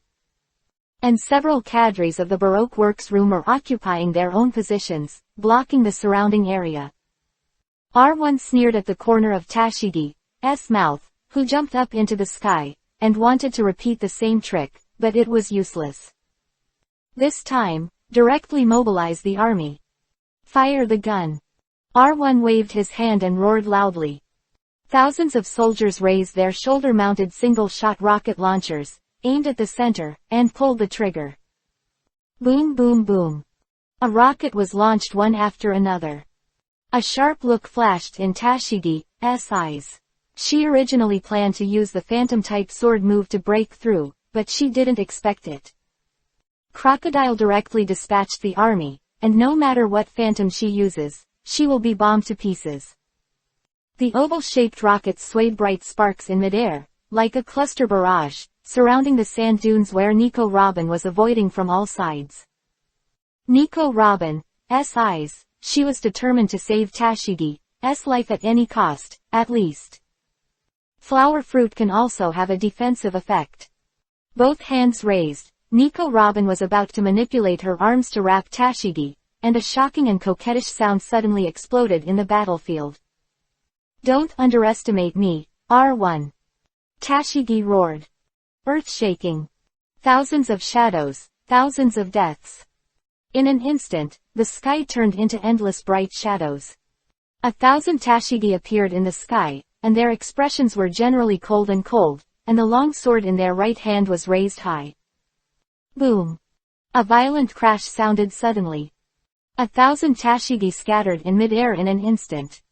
The rocket slammed into the sand wall with dazzling sparks, and a long sword appeared out of thin air, with a bright light and shadow, and the long sword cut the rocket in half. The starlight of fire nitrate flashed on the sword, reflecting the cold eyes of Tashigi. Boom! Bright fireballs explode beyond the sand walls. Thousands of rockets lit up in mid-air like little suns, and the explosion brought a gust of wind, which slammed the gravel into the sky. Nicole Robin's long hair was blown up. She knelt down abruptly, tears flowed from her eyes, and she couldn't help looking at the firelight and shouted. No! Tashigi's figure was completely engulfed by fire. R1 looked at the flames of the explosion not far away, and felt the strength of the strong wind, with a smile on his face, resisting. Just a swordsman. Hands up. R1's hands turned into steel knives. Now, it's his turn to harvest. Going. Quote. R1 roared loudly, hoarse, and the veins in his neck were exposed. Several Baroque works cadres responded one after another, and led the soldiers to the center in a circular formation. In their opinion, it was a mere swordsman. It is not a devil fruit-capable person, and if he resisted this wave of attacks, he was either dead or seriously injured. Thinking of Tashigi beating them like a god of war before, Sarah licked the corner of her mouth. Now, it's her turn. That little girl, she must have tortured enough to kill her. Sarah thought of this, her whole body could not help shaking, that was too excited. The wild waves and strong winds caused by the explosion in the sky gradually dissipated, and R1 and others also approached the sand wall but a distance of only 500 meters. Nico Robin looked at R1 and others who were approaching. There was deep hatred and self-blame in her eyes. If it wasn't for her and Tashigi's acquaintance, how could that lovely girl die? It's all her fault. You guys, where are you looking? A burst of shouting suddenly exploded. Everyone couldn't help but turn their eyes away, and then, suddenly horrified. Tashigi is covered in blood, with a long sword in his grip, and the eyes of a wounded tiger are fierce and dangerous. She, even after resisting that wave of offensive, can still stand. What an amazing will this is. The mouthpiece of R1 was agitated, and there was a trace of fear in Tashigi's eyes. He waved his hand and ordered. Attack! Thousands of soldiers rushed forward, while the agents in the Baroque works room stood still and watched quietly. Among them, a girl with ice blue hair looked at Tashigi's figure with trembling eyes. Vivi, cover your mouth, your heart is shaking. Facing the thousands of soldiers rushing towards him, Tashigi Vivi closed his eyes, and the figure of Angeli's teaching her many years ago slowly appeared in his mind. The man she regarded as a god once told her. When you're fighting and you don't know what to do, it's enough to kill all the enemies. Swordsman, this is the weapon of killing. One sword, but one thought. Tashigi's eyes snapped open. She once held her hand in the face of the enemy, and could not bear to take her life, but today, she realized that there are some things that no one will give in, and the only way to solve it is. She died, the enemy died. One sword, one thought. Tashigi's eyes froze, and the long sword held in his bloody right hand burst into a dazzling light. Raise the sword. Sweep. Thousands of soldiers were cut in half. Nicole Robin is stunned. Tashigi, breakthrough. Chapter 39 Hawkeye Mahawk's visit. ! Thousands of corpses were strewn all over the field, blood was splattered, and the soldiers who were not exhausted were wailing endlessly, and the tragic howls shook the heavens and the earth. Sarah's face turned green. Is this him? Is he seriously injured? She couldn't help but Vivi took a few steps back. If it wasn't for Crocodile's majesty in her heart, she might have run away at this moment. The other agents reacted differently, but most of them didn't look good. As for the girl with ice blue hair, she bit her silver teeth and seemed to have made a decision. She suddenly took out her pistol, pointed it at Sarah, who was her senior cadre, and pulled the trigger. Boom! In the near-quiet battlefield, this gunshot alarmed everyone in an instant. Everyone looked sideways. Sarah looked at Neferutari Vivi in disbelief. What's going on? She clutched her injured right arm, reluctantly activated her devil fruit ability, kicked her with hatred, and slashed at it as fast as lightning. Hands on. Although I don't know what happened, but the opponent's combat power dropped sharply by 2, Tashigi did it. The condensed white sword energy was wrapped around the sword, and Tashigi snorted.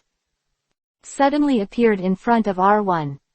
R1 looked at Tashigi's eyes like a ghost. How could it be so fast?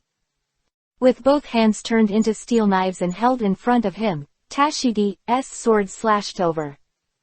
Boom! With a loud bang, R1 was directly smashed by thousands of meters on the spot. It's no use turning your body into steel. The powerful sword energy directly shook his internal organs, and the powerful impact made him spit out a mouthful of blood. After a few laps in the air, R1 landed directly on the ground. At first glance, he was shocked. His whole body was actually smashed by Tashigi hundreds of meters away. And Neferutari Vivi's sudden betrayal made him even more angry. Facing Tashigi, who was now like a god of war, he chose decisively. Run away. Withdraw. A loud roar, R1 kicked a boulder to Neferutari Vivi, helped Sarah clear the siege, and then ran away. As for Tashigi, she didn't go after these guys. She still stood there with a cold face, and after R1 and the others all withdrew, she fell down, and her 2 arms appeared from the ground in an instant, and they were firmly connected to each other. Stayed at Tashigi. Nicole Robin almost ran to Tashigi's side, looking at Tashigi covered in blood, tears streaming down Nicole Robin's eyes. Holding Tashigi's hand, Nicole Robin said tremblingly. How are you all right? Tashigi shook her head, her expression relaxed. She just lost her strength. She burst into full force just after breaking through, and hurriedly used her full strength before she had mastered her current strength. That's why she became like this. In fact, she was not seriously injured at all, but she was very happy to see Nicole Robin's nervous appearance. With a smile on her face, she gently held Nicole Robin's hand, and Neferutari Vivi came over and looked at the two and said, Hello, I am. Sabayadi Archipelago has an unexpected guest while Tashigi is breaking through World War I. Baiyun Manor, in the living room, Anjali smiled and looked at the person in front of him. Kushiro was standing behind him. Mr. Anjali, I want to know where the gap between me and you is. Mahak, who is now vaguely praised as the world's #1 swordsman, but his family knows about his family affairs, and no one knows that Anjali has returned to the sea. So he still puts this false name on his head, but he himself knows that he is not Anjali's opponent at all. The gap, how do you say this thing? Sometimes, the difference is a world apart. In terms of swordsmanship alone, I have reached the point of transcendence and sanctification. It can be said that I have reached the peak of this world, and my swordsmanship has reached the point where there is no increase or decrease. The gap between you and me, if it refers to swordsmanship, is not quite right, because your swordsmanship has also reached the extreme high point. What you are missing is a more tolerant heart, able to discover more sensitive hearts, open up all kinds of rivers, and open up your own supreme swordsmanship. In this way, you will have the opportunity to reach where I am now. Anjali said with a smile, and there was nothing hidden in his words. When he arrived at his realm, he had already swept away the so-called portal view. Mahak's eyes showed doubts. He was walking according to Anjali's words, but, why, he always felt a little worse. Hesitating, Mahak spoke up. Mr. Anjali, can you have a fight with me? For Mahak, If you don't understand it, then play a game. Anjali smiled, tapped the armrest lightly, turned to look at Kushiro and said, Mahak, play with me, you won't experience anything more, why don't you let my disciple play against you? That way, you'll get a lot more. A chuckle, Anjali stood up. Mahak looked even more puzzled. Kushiro. It's not that he hasn't seen Kushiro in the early years, but according to his estimation, the opponent's strength will not reach the level of the 4 emperors so far, and he is a little disappointed. However, Mahak still did not refute Anjali's words.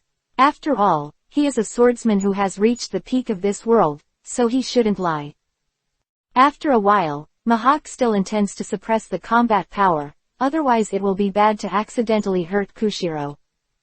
Stepped out of the living room, and Mahak and Kushiro followed him out of the living room.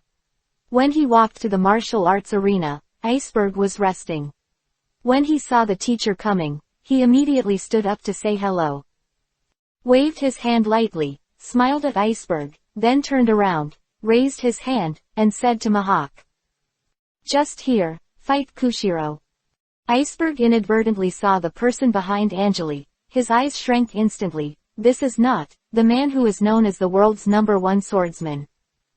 Hawkeye Mahak. How could he come?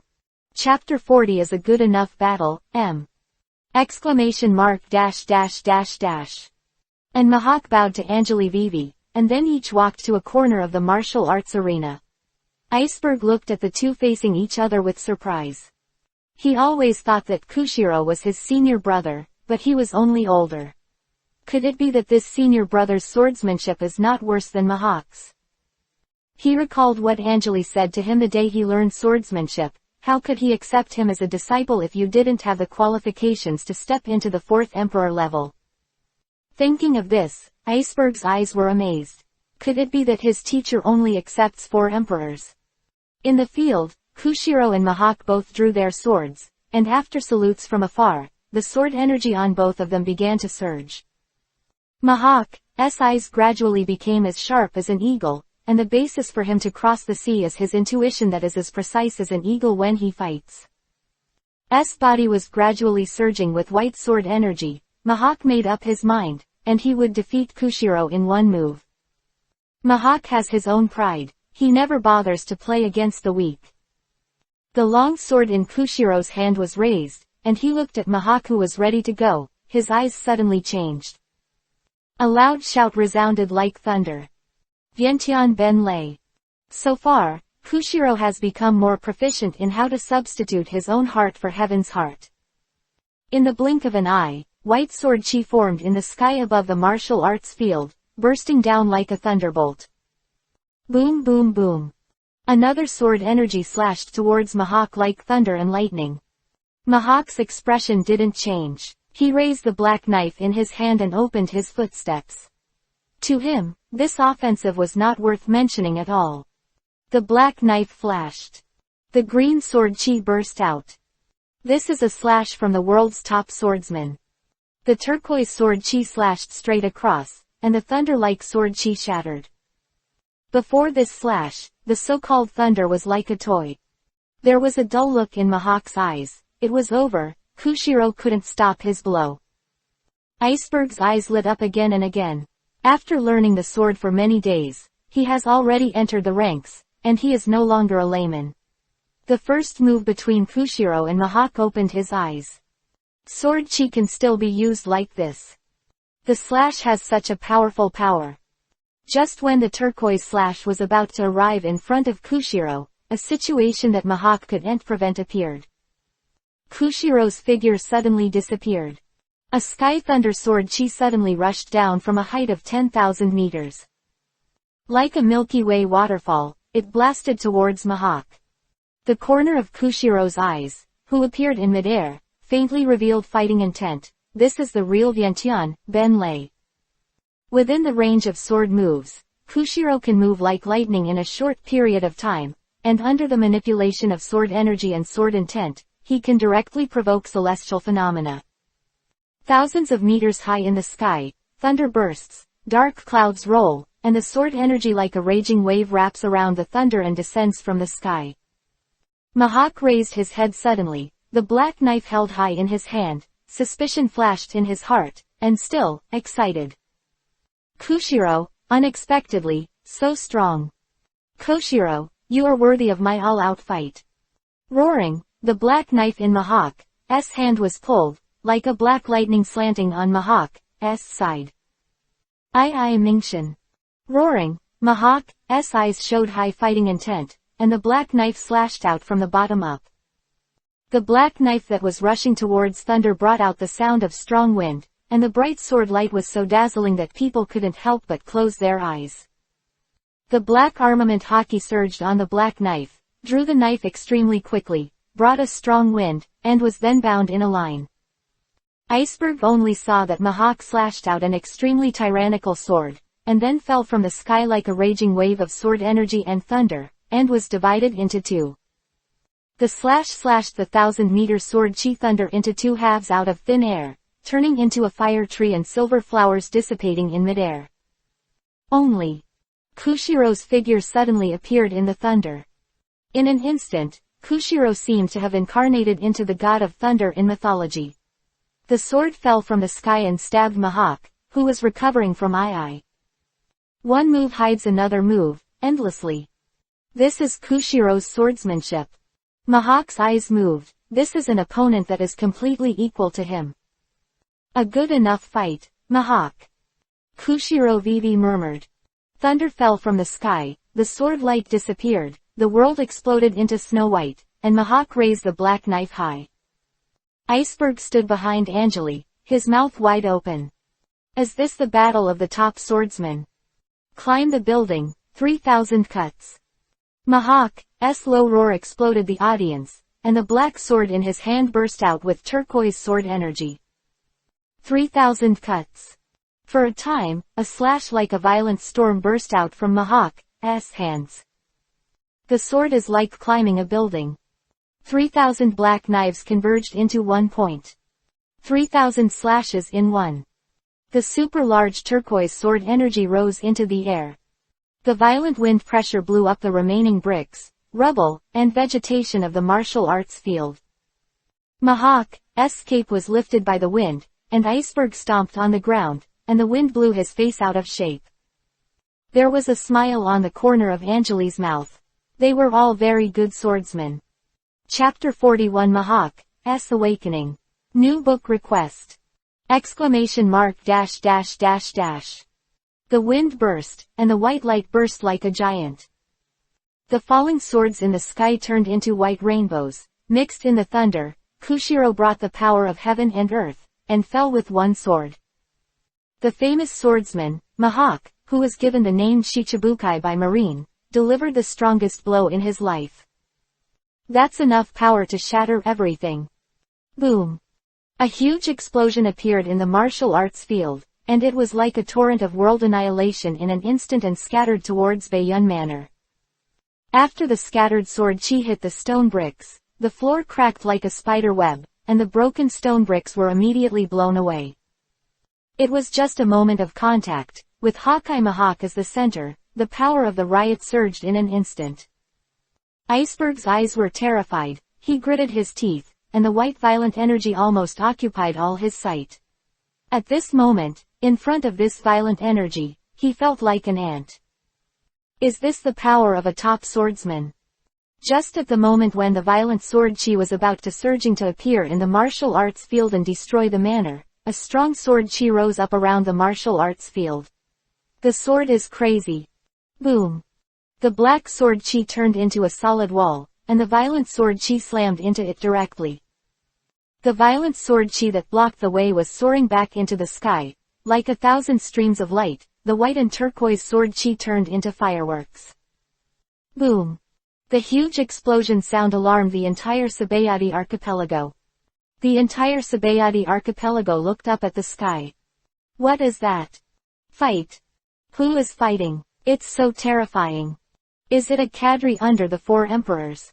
Or is it Admiral Rayleigh, who was lying on the pier basking in the sun, stared at the sword chi that shot into the sky like fireworks. His eyes widened, his mouth opened wide, and he said in a voiceless voice.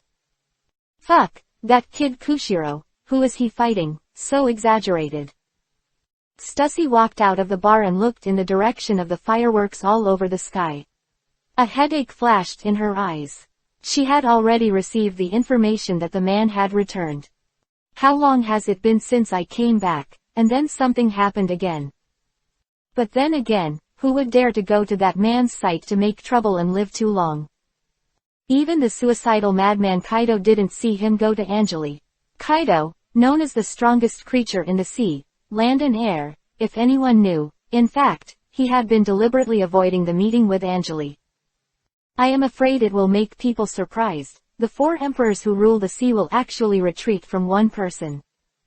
The martial arts field of Baiyun Manor. After the violent sword chi dissipated into the sky, Angeli slowly put away the black sword chi. Mihawk and Kushiro appeared in Iceberg's eyes. The first thing he saw was it. Mihawk's black sword and Kushiro's long sword were both held in front of the opponent's eyes, only an inch away, and they would penetrate into the opponent's mind. The 2 swordsmen looked at each other, and the chi machines around their bodies interacted wildly, bursting.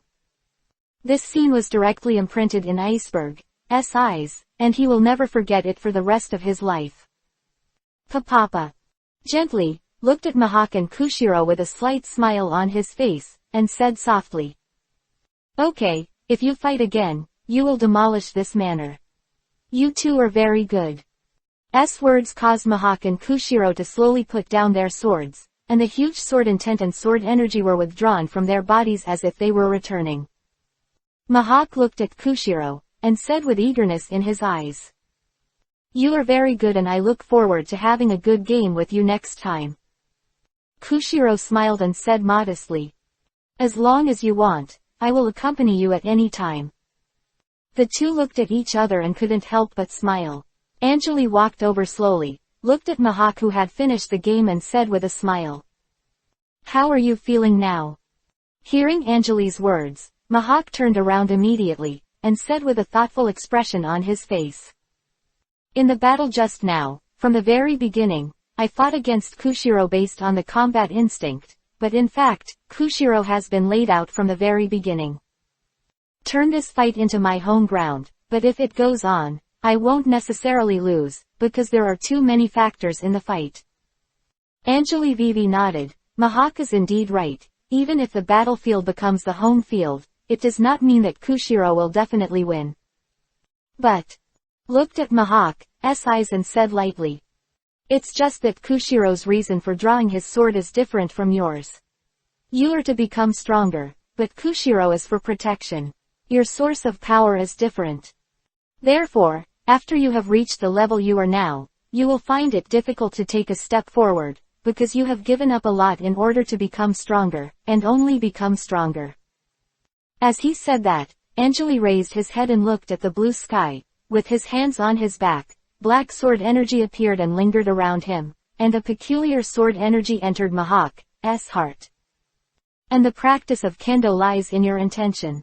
If you have a strong intention, the farther you go, the higher you go. It's just for the sake of becoming stronger. Your final level will be limited. Understood? Between the words, Angeli's eyes turned to Mihawk, and in the other party's heart, an unknown emotion suddenly rose, only to feel that the confusion over the years had been solved. PFF'd. Mihawk suddenly took a seat at anger and said sincerely, "Also ask Mr. Angeli to accept me as a disciple, so that I can study with him in the future." Iceberg's jaw dropped. What's going on? Chapter 42. Hope this guy won't be too impulsive. Exclamation mark dash dash dash dash. Angeli looked Vivi stunned for a moment. Hawkeye would directly apprentice. This result was something he didn't expect.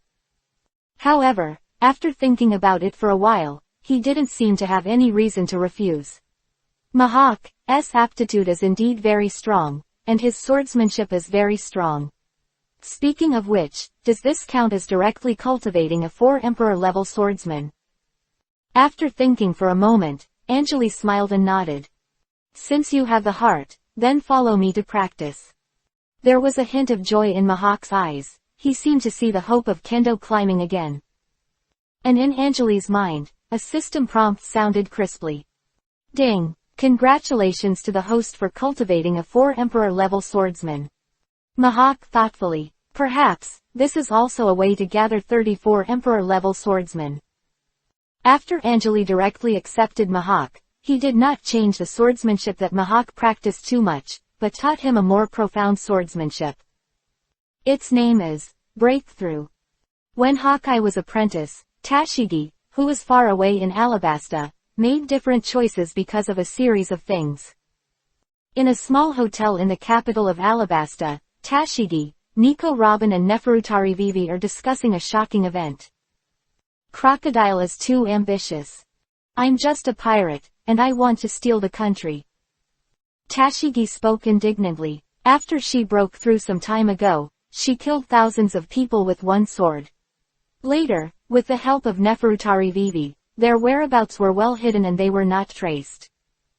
And Tashigi advocates returning to the capital of Alabasta. The principle of dark under the lights was taught to her by Anjali. The more dangerous the place is, the safer it is sometimes. Neferutari Vivi spoke to Tashigi with a hint of melancholy and anger in her eyes. Crocodile is one of the Shichibukai under the king. Even if this matter is brought to the world government, it is useless, and his methods are very covert. Now even as a pirate, enjoying the love of the people. Nicole Robin's brows are also slightly wrinkled. Such a powerful enemy, it seems that they can't defeat it. This kind of potential power is intricately covered by the overlord of a big country, and it is lucky to be able to survive under his pursuit. Now, Nicole Robin thinks, what they should do is run. Leave Alabasta and hide in a place that Crocodile can't trace, only then can they be safe. Tashigi's eyes showed a trace of injustice, looking at Neferutari Vivi and whispering. Oh, the world government is just, they dare not control Crocodile, I want to. Between words, Tashigi seems to be in conflict with Crocodile, which is also related to Anjali's education. In Anjali's education, there is one thing that Tashigi remembers deeply. In order to re-establish self-confidence in the young Tashigi, Anjali specially emphasized it when he taught. Repaying kindness, repaying revenge, if it is hatred, even 10 times it is not too much. Tashigi turned his head and glanced at Nicole Robin, and said with a slightly gentle expression. Sister Nicole Robin, it doesn't matter, there is only a Shichibukai, he is chasing us, and I will let all his plans come to nothing. Between the words, confidence flashed in Tashigi's eyes. She was unfamiliar with her life before, but now she has Neferutari Vivi, a local snake, she can't believe it and can't fight Crocodile. If she wants her life, she'll take a piece of meat off Crocodile. Nicole Robin looked at the fierce Tashigi, rubbed her head, and felt a headache. Now the situation is completely out of her control. In her heart, she wanted to run away with Tashigi. Because, in the past years, she spent this way. Neferutari Vivi looked at Tashigi who was ruthless. Vivi's eyes flashed, and she said softly. Sister Tashigi, if you want to fight Crocodile, it's better to join forces with the rebels. There are also many people in Alabasta who are dissatisfied with him and have formed a rebel army. Just when Tashigi was about to repay Crocodile, a figure came to the White Cloud Manor in Sabayati Archipelago. Stussy drank a cigarette and stared at the gate of Baiyuan Manor with an unsightly expression. Although she had always known this place, it was the first time she had come in person. It's just that this time, she felt that if she hadn't come to tell Anjali, I'm afraid it would be settled by Choho in the future, so she came here. After standing at the gate and waiting for a while, the manor's housekeeper opened the door. Stussy, smoking a cigarette, looked at the manor whose door was opened, sighed, and walked in. Hope this guy, don't get too excited. Chapter 43 Don't Let the Old Man Down. New book request. ! Was sitting on the edge of the martial arts field, watching Iceberg practice swordsmanship. Kushiro and Hawkeye would always go out on weekdays to find a place where no one was there to fight. It seems that because there are opponents of the same level fighting each other every day, Hawkeye and Kushiro have a deeper and deeper understanding of swordsmanship. Lord Angeli, someone brought it. The housekeeper walked behind Angeli and spoke humbly. After Angeli waved his hand, he immediately stepped back, and Angeli turned around and saw Stussy. Angeli raised his eyebrows and said, "Stussy, I haven't seen each other in years. What's the matter with you coming to see me today?" Stussy wanted to say 1,000 words in her heart, but looking at Angeli's face, she complained and said with a smile, "What else can you do?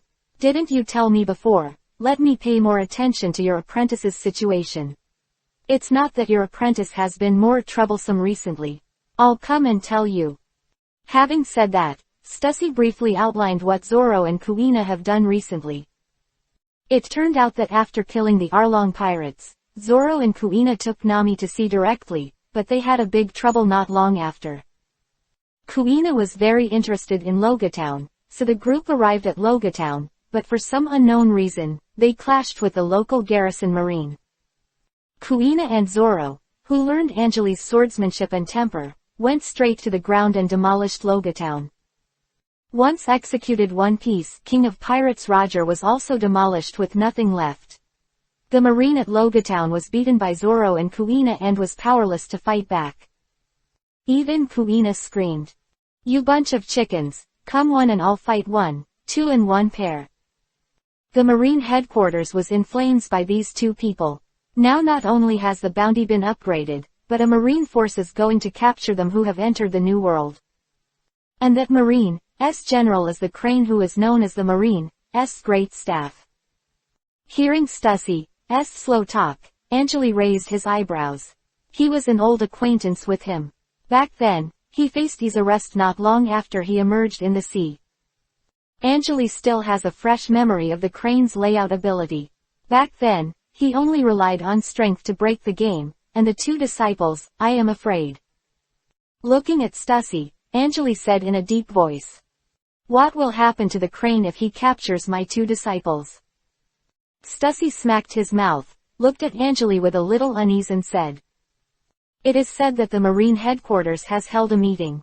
If these two people are caught, they will be sent directly to Eni's lobby, and then they will be directly detained in Impel Down."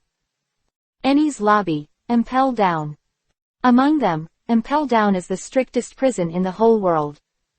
Not only are people with the strength of Admiral stationed, but also have a group of elite martial arts, and the place where they are located is the boundless sea.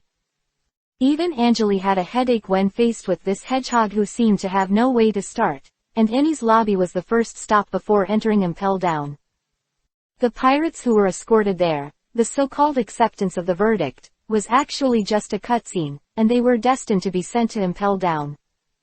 Other words, as long as it is sent to Eni's lobby, it is absolutely destined to be sent to Impel Down. After listening to Stussy's words, Angeli sighed faintly. Crane. On the other side of the boundless sea, on a small boat without any temperament, Kuina was looking at the sea with excitement. "Finally back. If it weren't for you, idiot, how could we have gone all the way out of the New World and wandered around East Blue for so long?" An angry Kuina looked at Zoro, who was careless, and punched him. Zoro, who was in pain, couldn't help but take a few steps back, and roared as he looked at the puffed Kuina. "It's my shit, you violent woman, you chose the route along the way, what does it have to do with me?" Seeing the two quarreling, Nami couldn't help laughing. These two brothers and sisters from the same sect would quarrel every day, but when they fought, they were very tacit. The copyright of the novel resource belongs to the original author. The text is only for personal study and trial reading. Please delete it within 24 hours after downloading. Please support subscribing to Genuine Novels and refuse piracy. This novel was first published by Dragon. Feilu's Novel Internal Group 1,142,529,731. Feilu's Novel Internal Group 2,929,082,961. More wonderful Feilu novels are in the hands of the group owner. Welcome to the group. I hope you don't get deceived by those scammers. I really don't know how they got so big. Although she was giggling, Nami was still dutifully observing the situation on the sea surface. As a navigator, after entering the unfamiliar waters, she must pay attention to the situation on the sea surface within a certain period of time. Otherwise, the ship is very likely to be engulfed by the calm sea in an unfamiliar sea. Suddenly, Nami's face changed. A marine warship appeared, and it was far more than any warship they had seen before. This, at least, is a Vice Admiral class ship. Nami hurriedly put down the telescope in her hand and spoke to Kuina and Zoro, who were fighting. "Stop playing, there's a marine, and at least a Vice Admiral-led marine." Standing on the deck of the warship, the old-fashioned Crane was wearing the marine's cape, and his eyes were as deep as the sea. He looked at the small ship in the distance, and whispered to himself twice.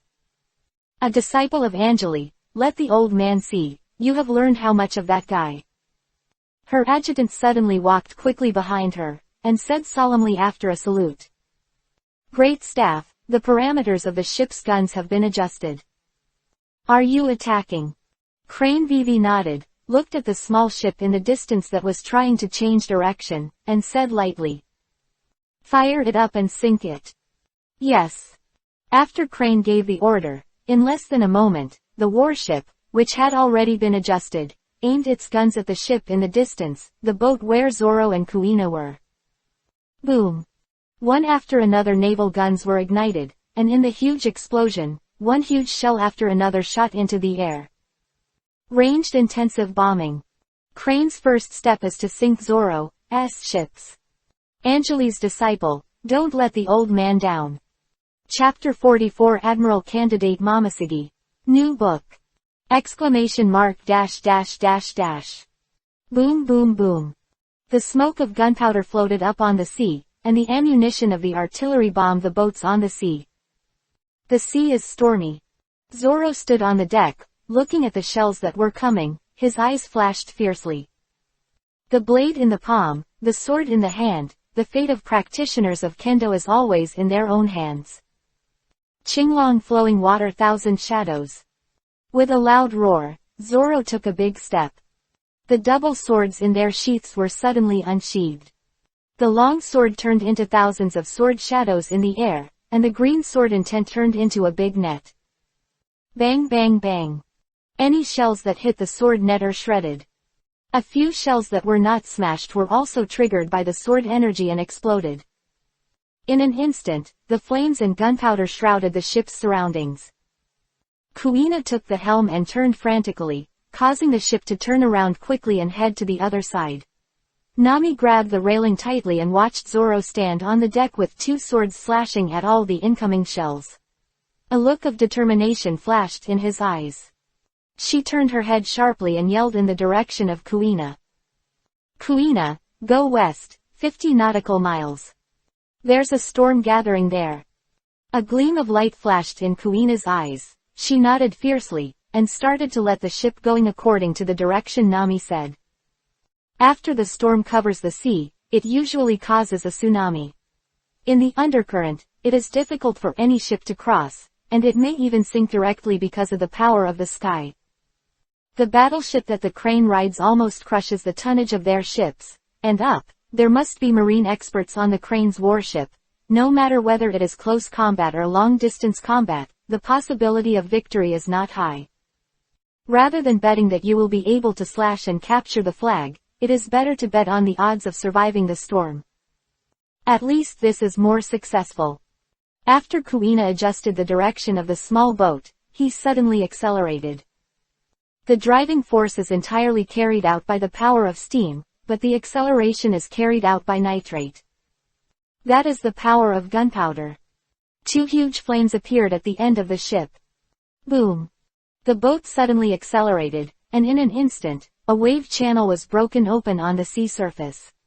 It seemed that the boat seemed to leave the sea and fly. Crane looked at the fleeing ship, and Vivi's eyes moved. Is it the right strategy to run away? However, she was too underestimated. With a wave of her hand, she immediately let the warship bite into the boat to chase after it. At the same time, she picked up a phone bug, and after picking it up, she said lightly, "Hey, Momosuge, people fled in your direction. Be careful, don't let people run away. On the other end of the phone bug, a beautiful woman with a beauty mole heard Crane's words and said with a smile. Great staff, don't worry, I will definitely not let those two little guys escape. After a brief communication, the phone worm was hung up, and Momosuge, looking at the sea ahead, showed some playfulness in his eyes. Next to her ship, are 5 subordinate warships that are uniform. Momosuge is leading people in front of the stormy sea. If they want to rush into this sea full of storms and thunder, then Zoro and Kuina have to face the Marine Admiral candidate, Momosuge. This woman with admiral strength. How outstanding is the disciple of Angeli, the strongest swordsman whom Suru never forgets. Momosuge murmured in a low voice, curiosity flashing in her eyes. She really wanted to know what kind of skills the swordsman who once roamed the sea and was invincible was. Momosuge also uses a sword. Nami looked at the warships that were getting farther and farther, and exhaled. At this speed, before entering the stormy sea area, they could at least stay at least 5 nautical miles away from the warships they were chasing. At this distance, once they enter the stormy sea area, then the warship is designated to be unable to catch up with them. Kuina was at the helm, but she felt more and more uneasy. The sea horizon she can see is actually 4 or 5 nautical miles. Although the warships behind her are getting smaller and smaller, there seems to be a danger ahead. This is a kendo intuition like a whim. NT waited for Kuina to think about it. One after another shells blasted from the sky. This is... Nami was shocked and angry. In front, several warships were approaching, and they were attacking with naval guns while driving towards them. Attack from both sides. Outflanked. The other party bet that they will rush to this sea area. There is a very powerful person calculating them. Momosuge stood on the deck with a smile in the corner, looked at the ship in the distance, and spoke softly. Let me see what is so special about his disciple. Zoro looked at the oncoming barrage. Not only was he not disappointed, but he was excited. He strode to the bow of the boat and drew his swords with both hands. The arm is hit horizontally and straight. What a bloody encounter! Zoro roared, watching the shells fall. He didn't sway, and then he suddenly pulled out his sword. Any shells that might have approached the ship were cut in half by his sword. Zoro standing on the bow, Kuina's eyes flashed with determination. There are wolves in front and tigers in the back. For today's plan, we can only rush. Zoro, hold on to me. Kuina roared, steadied the rudder with both hands. She wanted to directly rush through the encirclement formed by these warships and enter the Sea of Storms. Ha ha ha, Kuina, who are you underestimating? Just this little offensive, I haven't paid attention to it yet. Zoro's fighting spirit is high, his eyes are like a wolf like a tiger.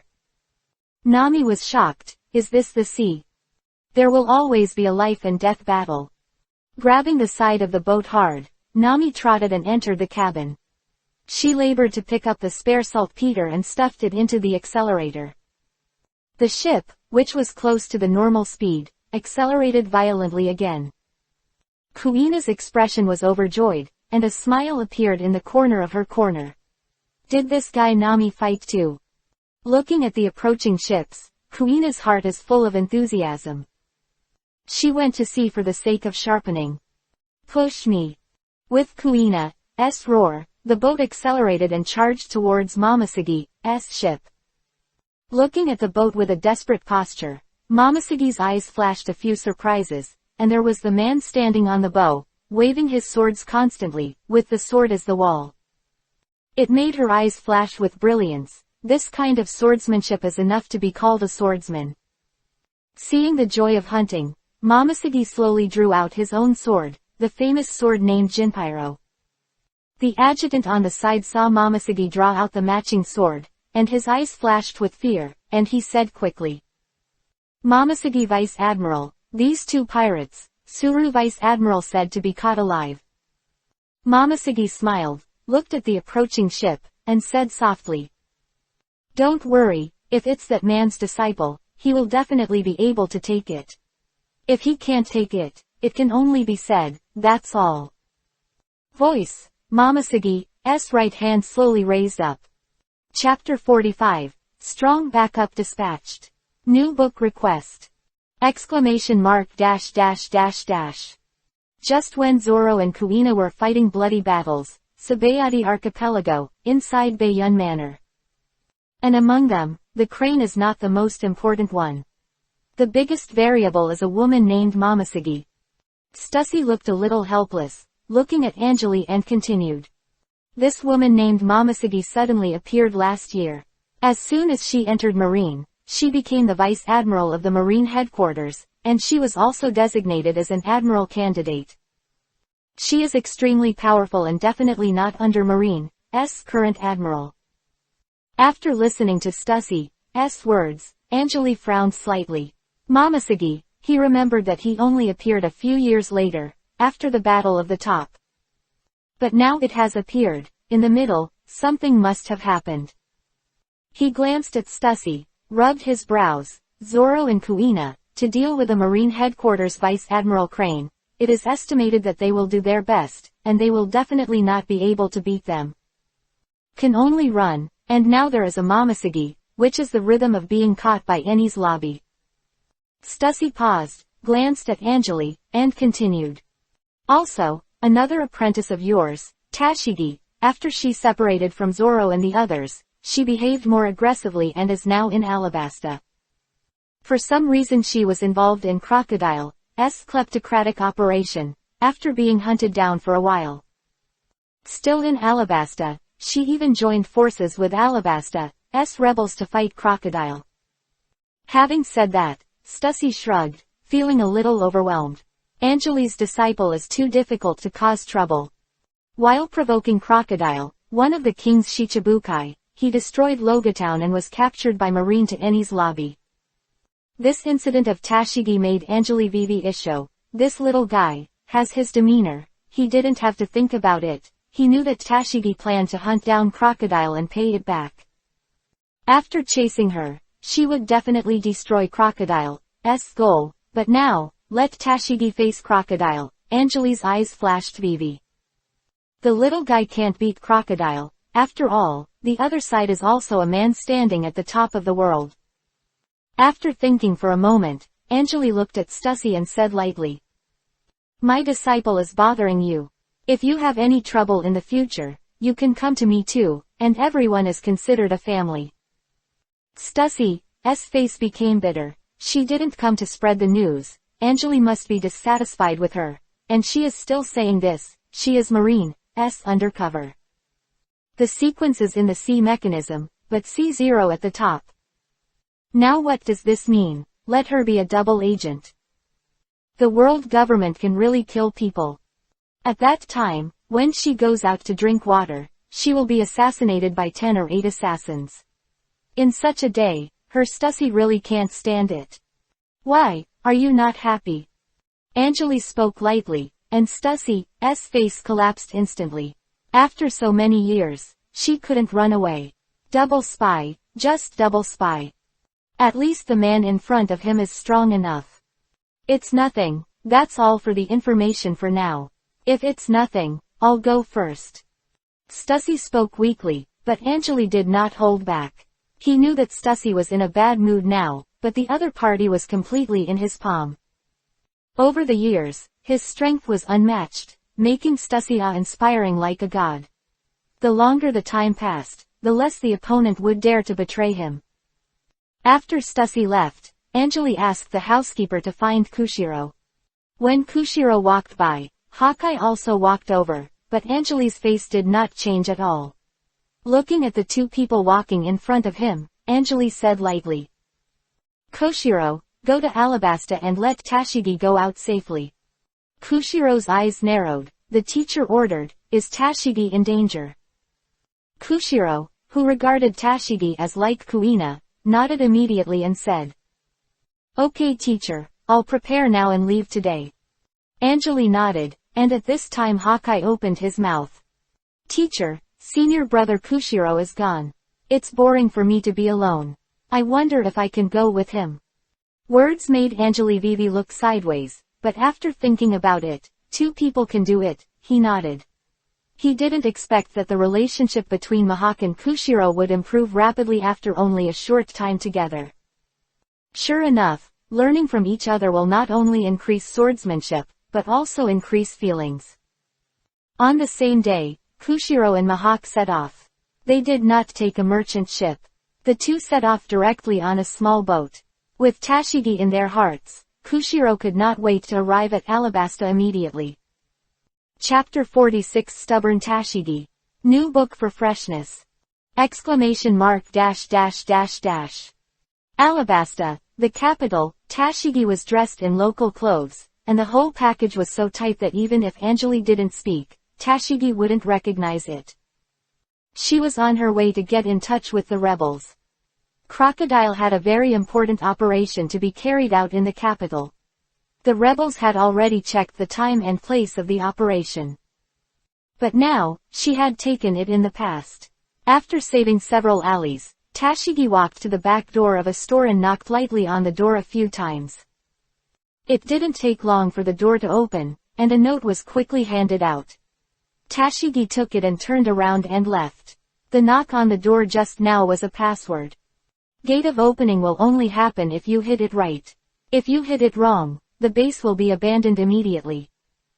Although Tashigi and the rebels have joined forces, the 2 sides are more suitable to go it alone, and only join forces when they destroy the crocodile operation plan.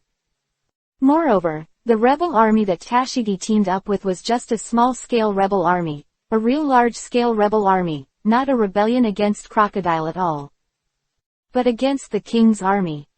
Because of the current drought in Alabasta, everyone blames the king, and the main purpose of the rebel army is to defeat the king's army and crusade the king. The rebel army that joined forces with Tashigi was just a small-scale body. They discovered Crocodile's conspiracy, but everyone didn't believe them.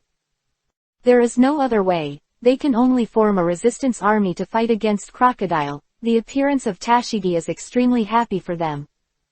Before that, they couldn't even do it against the Baroque Works room. Only 1 shot in the east and 1 shot in the west. Alabasta's Dream City, Crocodile's base camp. Rain, in a dark room, the smoke of cigars lingers, Crocodile is sitting on the sofa. His face was calm, looking at the information on the desk. His eyes revealed thoughts. A disciple of Angeli, but so what? Anyone who hinders my ideal hometown plan will be eliminated. A low murmur sounded, and Crocodile's eyes showed a few traces of gloom. He had already laid out a plan, and he let the rebels who had been fighting against him get information on the so-called key plan. But in fact, when the rebels and Tashigi arrived, there were only Crocodile and all the agents of the Baroque Works room waiting for them. A lot of elite force mobilized by Crocodile. Nicole Robin, this time, you can't get away. With this sound, the fire of the cigar was extinguished, the only fire in the room disappeared, and it became deep and Shen's hands were invisible. Alabasta Royal Capital, Secret Stronghold, Tashigi and Nico Robin, and Neferutari Vivi are looking at the joy on the note. Nicole Robin frowned slightly, looking at the news on the note and said, "The content above is that Crocodile is going to carry out a big operation in the rain. The purpose is to cut off the leader of the resistance forces who have been opposing him in the rain. But I find it strange that Crocodile's base camp is in the rain. Why did he cut off the resistance of the rain until now?" Neferutari Vivi also nodded in approval. In fact, according to what she thought, Crocodile should be doing activities in the capital, such as a coup d'état. But now, the action plan is in the rain. What exactly is it trying to do? Tashigi's eyes flashed, and he said in a deep voice, "Whether it's a trap or something really happened, it's an opportunity for us. The key point of pirates is that Crocodile has to be a hero. The people won't like a thief.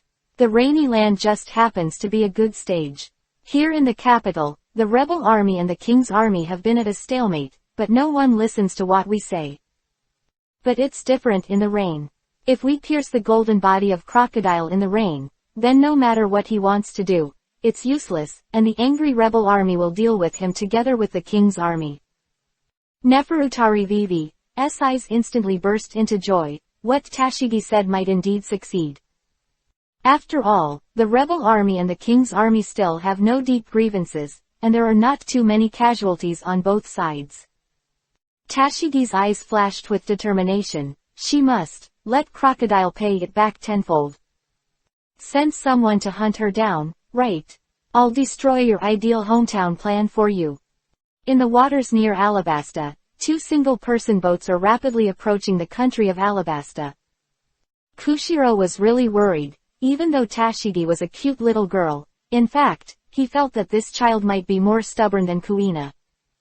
Belonging to the type of stubborn cow, once identified, there will be no turning back.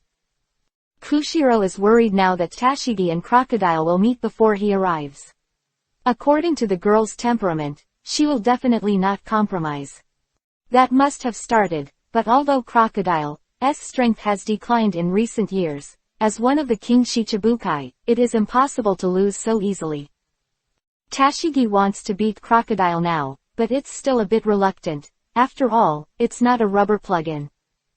In front of the capital of Alabasta, 3 figures were infiltrating a caravan and heading towards the rain. Tashigi's eyes showed determination. She must not make Crocodile better. Chapter 47 The Unicorn and the Blue Dragon Soar in the Sea. ! The New World, somewhere, Momosuke held up Jinpyra and slashed down. The sky's shocking sword gasified into a beam of light that was as long as a kilometer, and it crashed down. The majestic trend, to press people. Boom. In just a blink of an eye, the sea was divided into 2 halves, and the stormy waves surged into the sky, and the blue waters rose toward the sea like a curtain of exploding water. When the sky and white waves disappeared, there were only pieces of wood residue left in place.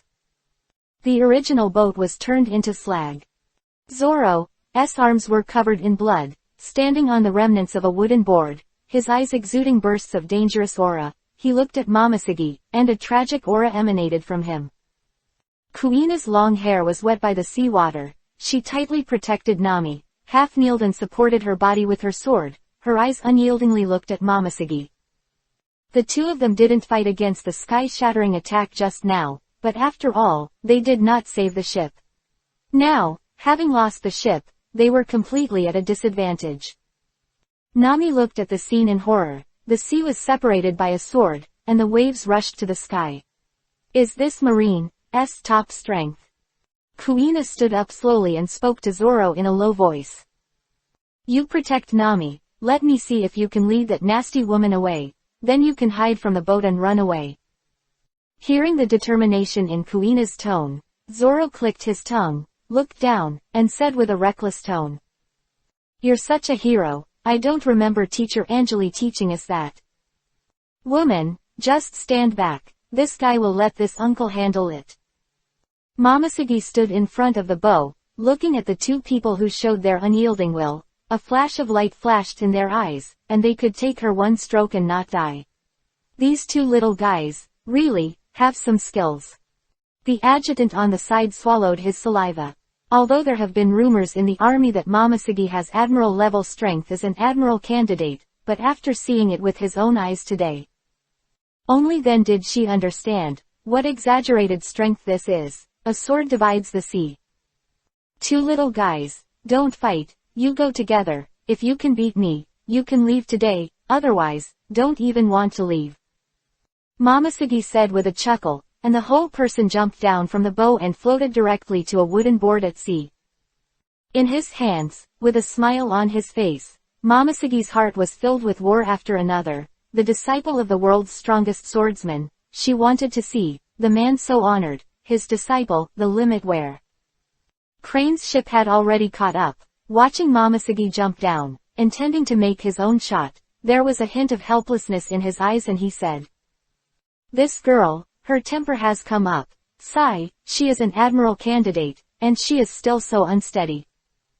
Zoro and Kuina could be surrounded and killed by the warship, but Momosuke still shot himself. Crane felt a little helpless. so he could only shake his head and stop the warship. But no matter how you look at it, with Admiral-level Momoshiki, Zoro and Kuina are unlikely to have a chance. Kuina looked at Momoshiki, who was smiling, and said stubbornly, "If you have the ability, let Nami go to a safe place first, and we will fight." Nami was stunned for a moment, but she didn't expect that Kuina was still thinking about her safety at this time, and a touch of emotion flashed in her heart. Momoshiki nodded noncommittally, looked at Kuina and chuckled. "If you're not afraid, just let her get on my warship. As long as you defeat me, you can take your companions away, but I'm afraid of the two of you, no tilde." The teasing in her words made Zoro snorted coldly and said recklessly, "What's the use of talking so much nonsense? Let Nami leave first, and then we will fight with our swords." "How is it?" Zoro's eyes showed a rebellious look, and he was domineering like a tiger. "The momentum of the whole body is gradually high." Momoshiki Vivi Isho raised her hand, the warship behind her lowered a cable, Kuina threw Nami over, grabbed the cable with both hands, Nami turned her head, and gave Kuina a worried look in her eyes. "Don't lose." After Nami left, the crimson sword chi around Kuina began to pour out violently, and the words Hidai gradually covered with crimson sword chi. Her eyes were dyed a little scarlet, and she burst out. Kirin Ben Lei. One after another thunder, the roar of the beast suddenly burst into the sky, and the crimson sword chi was formed around her like a whirling. A 100-meter-sized crimson unicorn suddenly appeared on the sea with a tyrannical crack that looked down on everything. The unicorn raised its hooves and let out a violent roar. The sea is like being swept up by a gust of wind, and a wave is disturbed. Zoro's roar also resounded. Qinglong Zongyan. Energy made it appear as if it were real, with an aura that surpassed all things. Ang. Qilin, Qinglong, one red and one green, above the sea, the sword energy broke into the air in an instant. A smile appeared on Momoshiki's mouth, and Kimpira slowly clenched it. Chapter 48 Marine's Island of Absolute Justice. Exclamation mark dash dash dash dash. Die. Two explosions sounded almost at the same time on the sea. The unicorn sprints, the dragon takes off. Two 100-meter-sized behemoths suddenly slammed into Momoshiki with the sound of mountain and tsunami. Held in his hand, Momoshiki's long hair was blown up by the strong wind, the unicorn ran on the sea, and the sound of thunder was emitted from the roar, and the dragon descended from the sky with a mighty appearance. The adjutant was horrified. Is this just a pirate with a bounty of tens of millions? Momoshiki's eyes are full of joy, as if he is happy to see a hunter. Bafang useless. Momoshiki gave a light drink, and Kimpira picked it up. One after another tornado sword chi suddenly rose up around her. The surrounding sea water was even brought up and merged into the sword energy, forming a spectacular scene like a dragon absorbing water. Boom boom boom. In the sound of the explosion, the sea water rolled up, and the 8 swords soaring to the sky rapped the waves, forming 8 dragons to absorb water around Momoshiki. Under the azure sea, Momoshiki's mouth was slightly raised, and a sharp light flashed in his eyes, before the unicorn sprinted and the Qinglong slaughtered down. Jinpira slashes forward. 8 dragons slammed into the sky and slammed into the front. Boom boom boom. The unicorn suddenly let out a whimper, and the water column with a diameter of more than 100 meters suddenly slammed into it with sword energy, one after another, under the blue water, but in a moment, the unicorn will dissipate. The Qinglong, which was slaughtered from the sky, was directly bombarded by the dragon absorbing water, and the sword chi quickly dissipated the green sword chi. Momoshiki in the blink of an eye. The sea water in the sky turned into waves and dissipated. After the sea water dissipated, the scene in front of Nami made her heart tremble. Kirin and Qinglong were smashed. Kuina and Zoro appeared on both sides of Momoshiki, but Momoshiki stepped on the word, Wadao, under his feet, and in his hand Jinpira pointed at Zoro's throat. Just a momentary confrontation. Momoshiki defeated Zoro and Kuina. With unwillingness in her eyes, Kuina looked at Momoshiki with a light face and a smile, and she said bitterly. Is this the strength of Admiral level? Momoshiki responded to Kuina with a chuckle. Hee, of course, otherwise how can Marine suppress the whole sea? A chuckle. Kuina and Zoro reluctantly wanted to fight back, but under Momoshiki's exquisite swordsmanship, they were completely defeated in less than a moment. After all, it is a force at the top of the sea, Marine Admiral. Click. The two sea stone handcuffs were directly tied to Kuina and Zoro's wrists. Momoshiki stood on the deck, looking at the three people who were directly imprisoned in the cabin, playing with the words and dai that fell into his hands, with a little playfulness in his eyes. Sound of footsteps came from behind Momoshiki. She looked back and saw that it was Crane. With a slight smile on her face, Momoshiki said. How about it, Sister Crane? I'm doing it pretty well, right? Crane shook his head helplessly and said. It's like an adult beating a child, and it can be easily solved. You have to fight with those two little guys. Momoshiki smiled and said with a hint of longing in his tone. After all, the teacher of these two little guys is called the strongest swordsman by the world. Seeing the heart of hunting, it is normal to do it. But Sister Crane, send his disciple directly to Eni's lobby. No problem, that guy, he's very strong, he won't sit back and watch his disciple be locked and impelled down, right? Momoshiki's words flashed a dignified look in Crane's eyes. She nodded lightly, and then stopped talking. Momoshiki shrugged and didn't ask any more questions. Marine Headquarters, Marineford, in the Marshal's room. Sengoku, the two little devils who destroyed Logatown were caught, but Angeli can watch his disciples being thrown into impelled down by you like this. Sitting on the sofa, Garp munched on potato chips while grinning at Sengoku, who was sitting in his office chair. Sengoku's eyes are majestic, his hands resting on his chin, his face is still, looking at Garp who is eating carelessly, he said solemnly. Recently, Angeli's disciples have been too active, and since he returned to the sea a few years ago, he has been recruiting disciples. Not only is I worried, but the world government is also worried about what he wants to do. This time, it's an appropriate opportunity. Let's see how much strength the strongest swordsman in the past has left.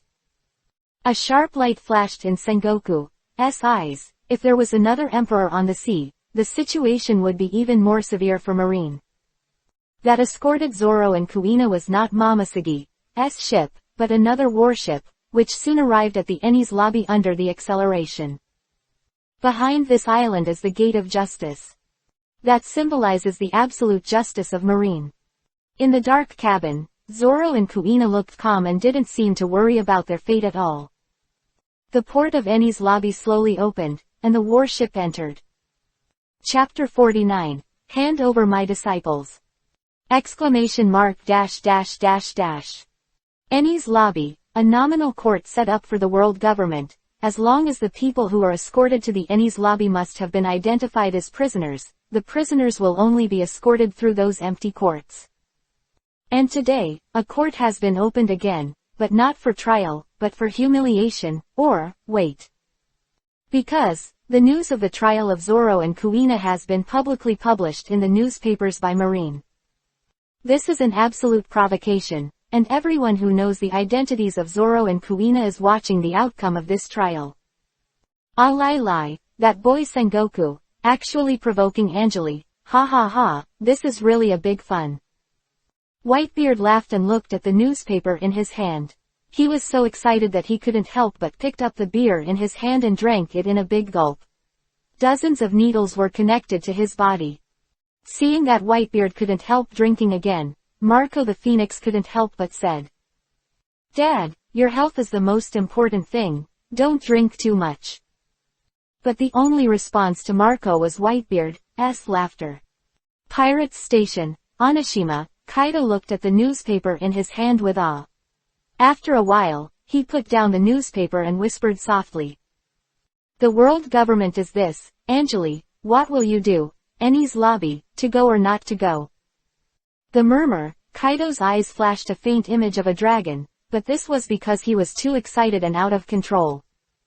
He is praised as the strongest creature in the world, but in fact he is a little bit avoiding Angeli, but he is also an invincible powerhouse.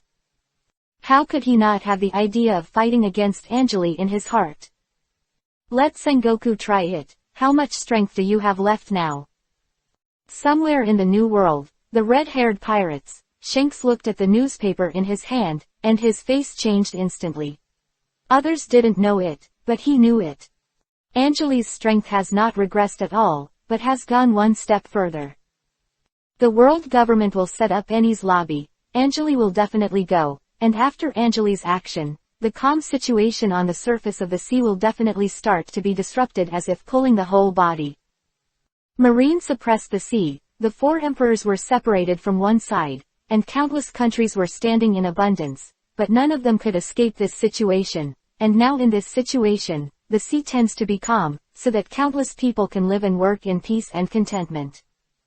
However, if the sea changes greatly, and Shanks' face shows a gloomy expression, then this will become the impact of the tide of the times, and countless people will struggle in the blood. Holding the newspaper tightly in his hand, Shanks looked up at the sky with a hazy expression on his face. What was he going to do? He didn't want to throw the world into chaos. Enies lobby, the long empty courtroom was opened. 3 figures were escorted into the courtroom by multiple marine soldiers, and the presiding judge Vascoval was high above it. The 3-headed Vascoval looked at the 3 people in front of him with all kinds of playfulness in his eyes. It was rare that the 3 heads did not quarrel. Zoro, Kuina, and Nami stood apart and stood on the trial table, looking like a Vascoval with unyielding eyes. Giggle, seeing this princess, you didn't lose your courage, but it made me interested. However, it is a pity that your fate today is to be imprisoned in Impel Down forever. The head monster in the middle of Vascoval said with a smile, but the other 2 heads were silent, and then Vascoval picked up the script in his hand. With full of malice, he said. The criminal, Zoro, Kuina, Nami, who destroyed Logatown, was sentenced to be imprisoned in the 6th city of Impel Down until his death. Criminals have no right to appeal. The judgment will take effect. There is endless malice in Vascoval's eyes. Shit world government, bullshit criminals, why don't you bring the marine officer who abused his power in Logatown to trial? Kuina couldn't hold back her anger and watched Vascoval roar and speak. Zoro also looked at Vascoval coldly, but did not speak, but Nami was silent, staring at Vascoval without saying a word. Ha ha ha, trial, don't you know that in this world, the weak have no right to defend themselves? Only the victor deserves justice. The head in the middle of Vascoval speaks badly, full of mockery. In the Tower of Justice on the Enies lobby, several figures in capes are standing silently on the top floor. Admiral Akainu, Admiral Kizaru. Also, the world's top powerhouse known as Tenryubito's strongest shield, White Fox Colas C0. They are the world's top powerhouses. Marine and C0 team up. Yo, that lord still doesn't seem to show up tilde. With a smile on his face, Kizaru looked at the sky in the distance, with a smile on his face, without a trace of formality at all. Akainu's face was silent, and he did not agree. Instead, he looked forward without moving. The C0 White Fox was even more silent, wearing a white fox mask on his face, and his eyes exuded an indifferent expression. The atmosphere was extremely depressed for a while. The trial in the court has also entered its final stage. Now, let our brave soldiers send 3 heinous criminals into Impel Down. Vascoval burst out laughing, looking at the furious Kuina bound by the flail, clapping his hands with joy. At this moment, the entire Enies lobby heard a sound like thunder.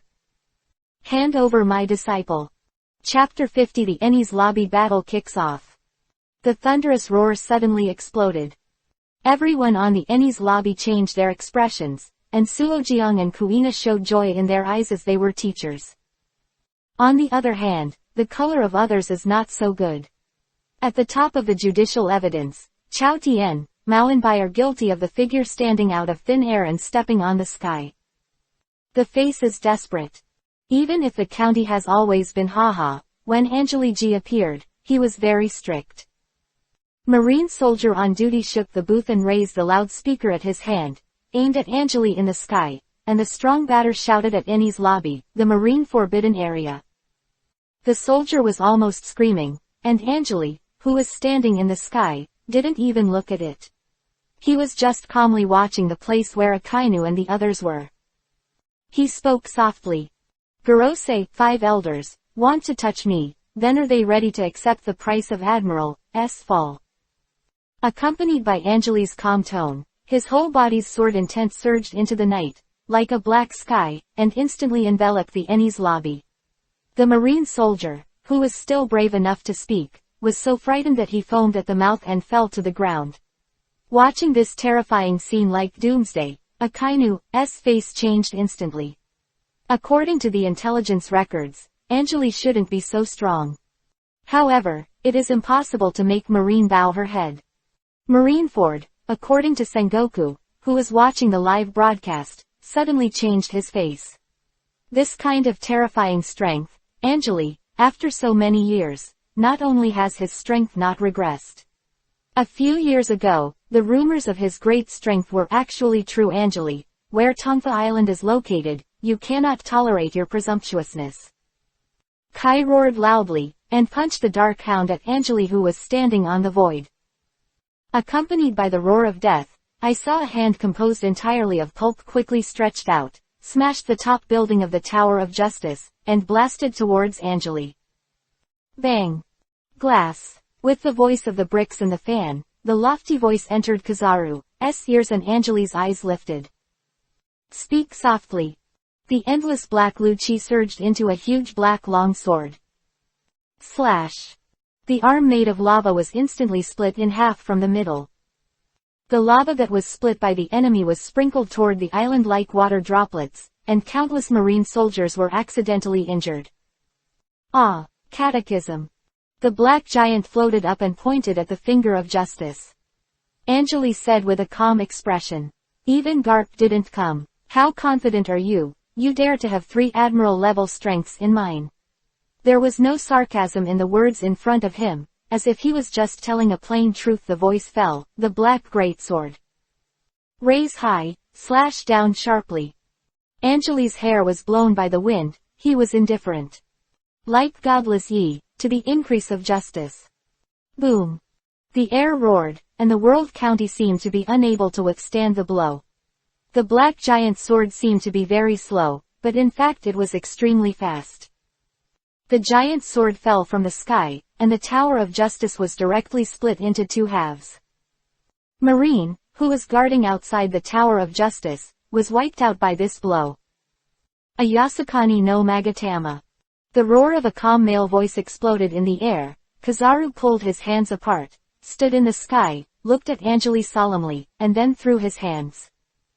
Countless golden light bullets blasted towards Angeli. The whole sky, in a urea, seemed to have turned into a golden tide, and a white figure rushed towards Angeli through the golden tide of this wet sky. In the eyes of the white fox, there was killing intent, and a dagger appeared in his hand. He is the most unsung assassin in this world. Extreme Shadow Instant Kill. Manuo Jiao, the golden light bomb from the wet sky slammed into the black giant sword and Angeli, and the black urea was raised horizontally to block the wet skylight bomb. At this time, Akainu's hands turned into lava, which kept condensing and turned into a giant lava, the size of a small mountain. Then the vibration like a volcanic eruption suddenly appeared around him. Accompanied by the sound of Li, the giant lava fist the size of a small mountain rose into the night with a violent gust of wind. In an instant, the 3 of them cooperated seamlessly and attacked the man known as the strongest swordsman in the world. Angeli thought lightly, closed his eyes, and a majestic sword intent was about to emerge from his body. Pirates starting from the strongest swordsman. Chapter 51 100. Chapter 51. Is this the enemy we can defeat? 9 clouds. A soft sound resounded through the Ennie's lobby, and an incomparable sword intent descended from Angeli's body. The idea was originally invisible, but at the moment when Anjali's sword intent broke out of his body, everyone Xiao heard it, as if the county in 9 people's minds were like a secret attack. Huangji's head jerked back, and 2 nosebleeds came out of his nostrils. The endless black sword chi swirled overwhelmingly.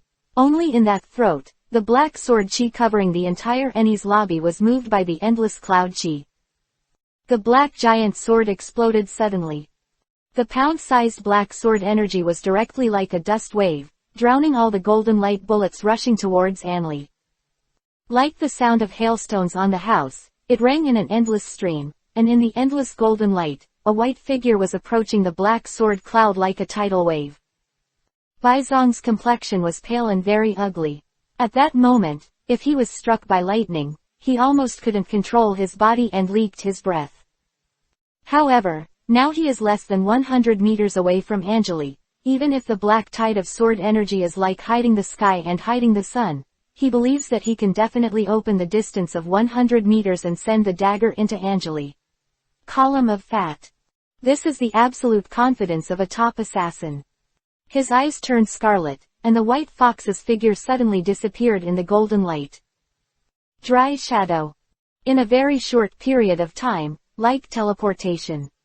The wave of black sword clouds swallowed up the golden light bullets with determination, and behind Anjali suddenly appeared a dignified look in Kizaru's eyes, stabbed. He almost wanted to say it out of his mouth. His eyes were scarlet, and his body was full of murderous aura. Die. Blooming like spring, the voice of soul snatching that can make ordinary people scare their hearts to pieces burst out from the mouth of the white prisoner. Coupled with this move and Chenying Shuangshan, the white fox has almost always been everywhere. The dagger is far from Anjali's heart. As we got closer, the sound of sleeping and sighing suddenly entered the ears of the white fox. How can you get on the elegant hall with a crooked door in the district? Pan followed this angrily sigh, and a silver light like a bright moon suddenly lit up outside Anjali's body. Exactly, Zhao Yu Lu Ti. The silver light is shrouded in silver light, and the circling silver light corrects the dimension in the black cloud, like the bright moon in the sky.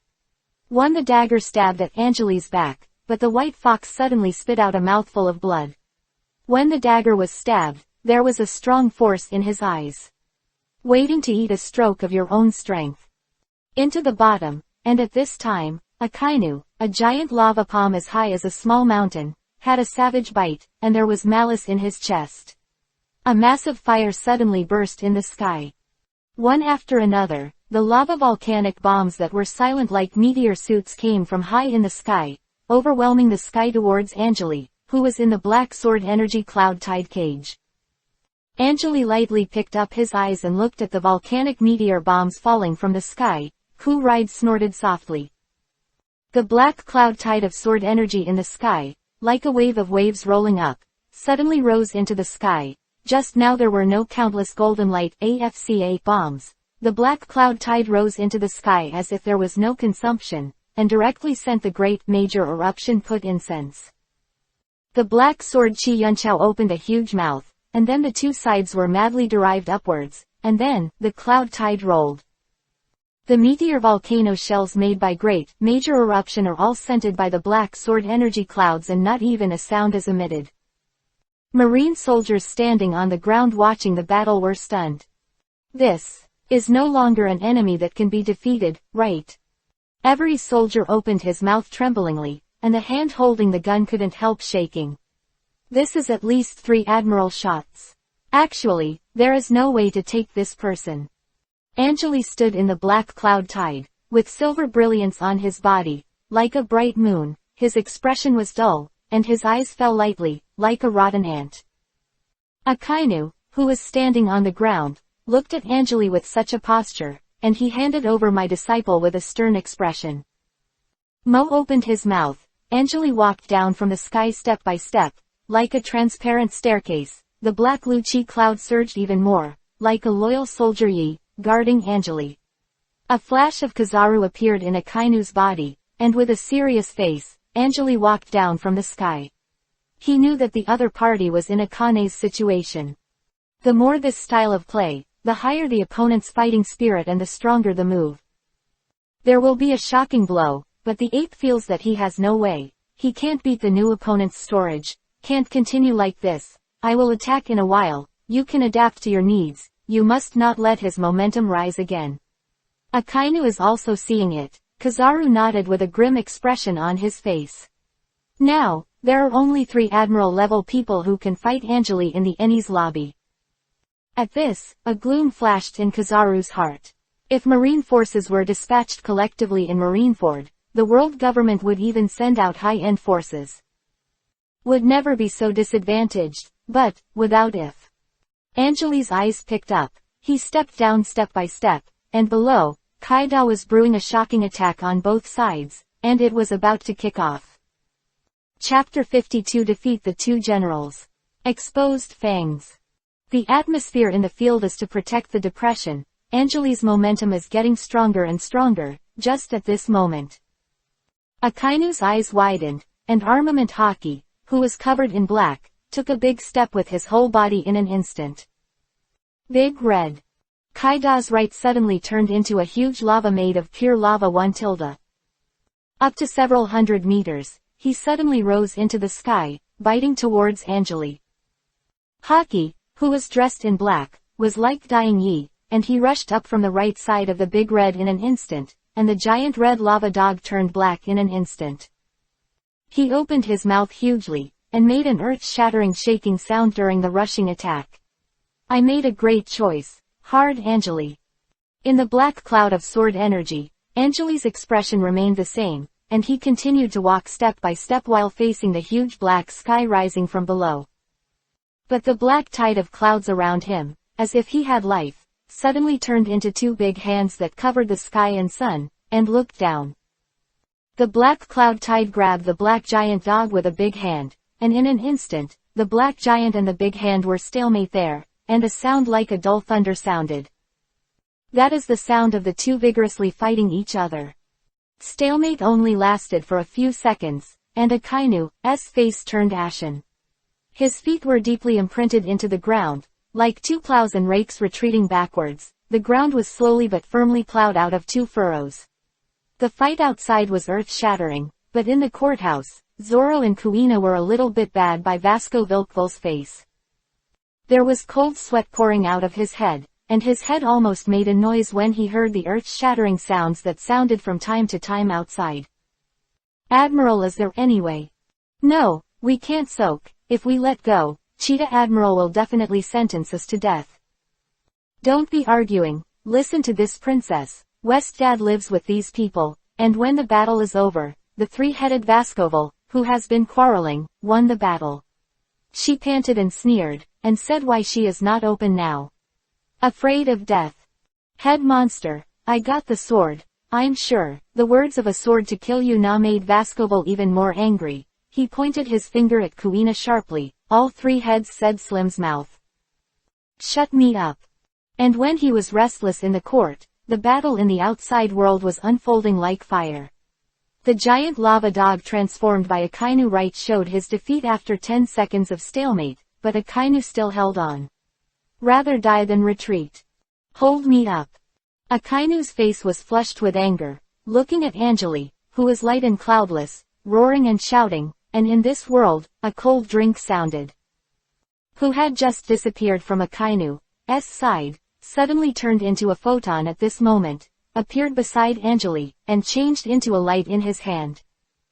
Ben Yuan shouted loudly, holding the Yaoshan Kong Yun sword in both hands and slashing down sharply, slashing directly at Anjali. Baskets. Black-haired Gekkozi's finger and middle finger were raised suddenly, like a thorn, and Qian's hair was blocked in front of Anjali. Sweeping her sword, Anjali looked at Kizaru, who was blocked by him, and the indifferent way of speaking was not worth it, but unfortunately, he walked to the left side. Otherwise, your swordsmanship will not stop at the words. It seems that Anjali not fighting, but learning from a junior boy. A hint of anger flashed across the yellow face. Looking at Anjali, the corner of his mouth twitched, and he said with a smile, right. Then I will lure Mr. Lijanao into the file and give me some advice. The sound was like a roar, and Tiankong Yunjian instantly transformed into a light shape in Kizaru's hands. Just a few moments, Kizaru stabbed Anjali with thousands of swords through photonization. This should have been an attack that was impossible for humans to block. Yes, that trend is dazzling, like the sword finger of the bright moon, but like an evil moose, it accurately blocks in front of the tip of Tiankong Yunjian. 0. Ask for flowers 0. This is impossible. Kizaru let out a roar, raised his hands, and the lightsaber slashed down at a speed comparable to light. Sonorous. In this world, there is nothing impossible to be angry with. Your swordsmanship is too weak. 2 fingers, like iron tongs, clamped the Tiankong cloud sword ape in Kizaru's hand. His face changed greatly, and he suddenly wanted to pull it out, but it was impossible for the wound tip to be caught by Anjali. Moving, Kizaru just felt like a giant mountain was pressing on the tip of the sword. You are too weak. The voice was not old. Anjali came out. Kizaru was knocked into the air in an instant. Xiao did not even choose photonization. Palm out, Kizaru didn't even feel the blood roaming the sky vigorously. Kizaru's eyes were full of disbelief. How could someone exceed the speed of light?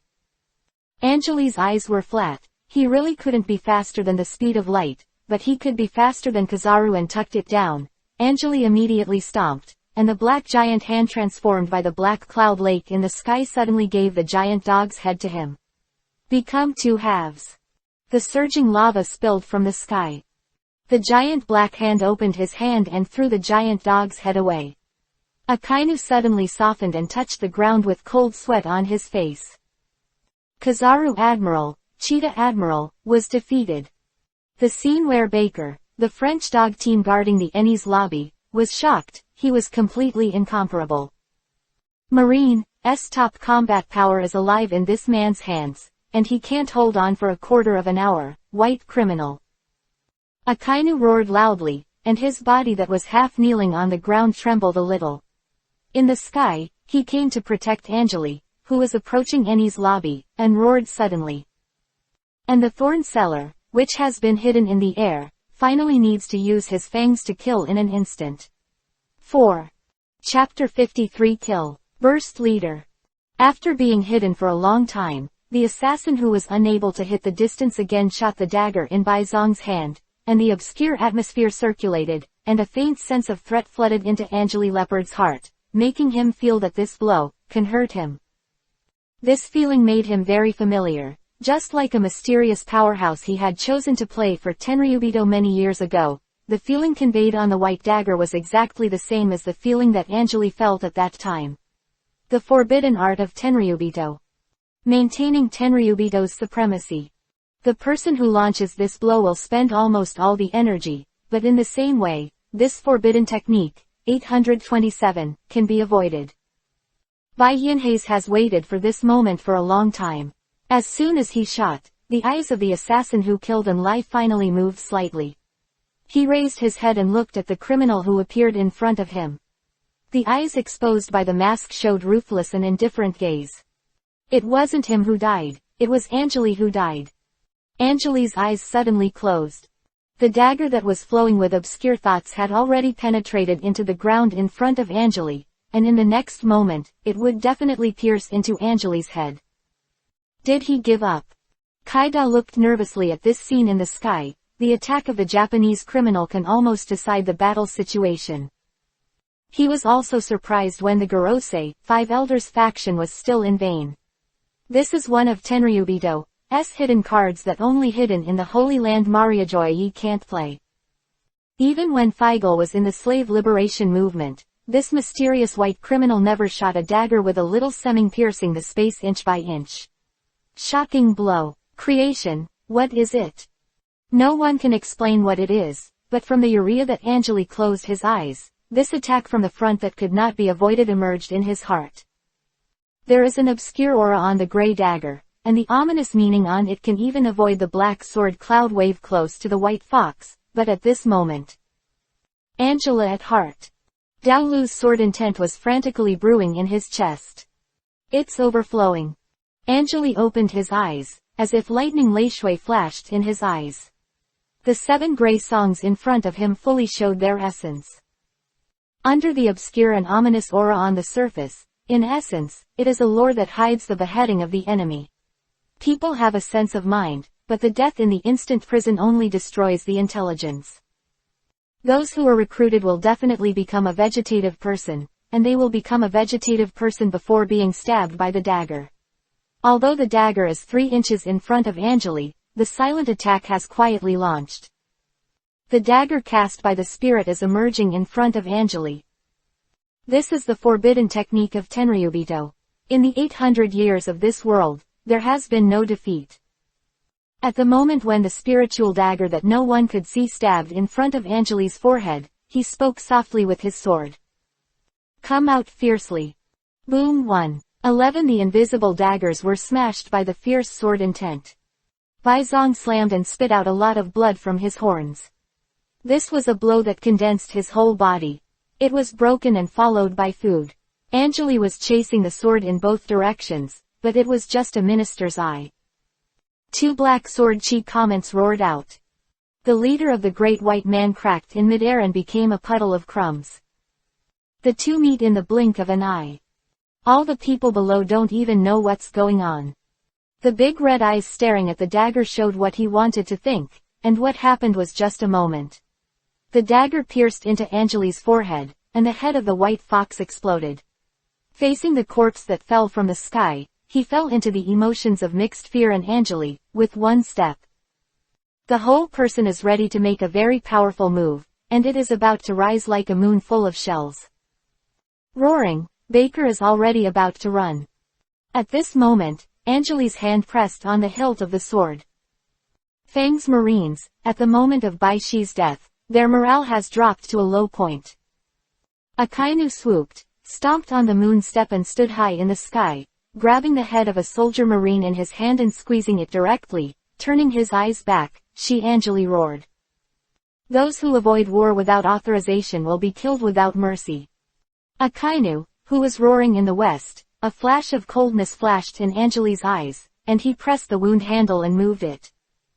Eni's lobby shrouded by the Kuroshio. It's time to get Lu Xin's sunshine. Kizaru's eyelids changed dramatically. He pushed his hands forward. Streaks of golden light refracted in the air and turned into passages. He felt the milk. The sun and wine fell, and the cold male voice sounded 0.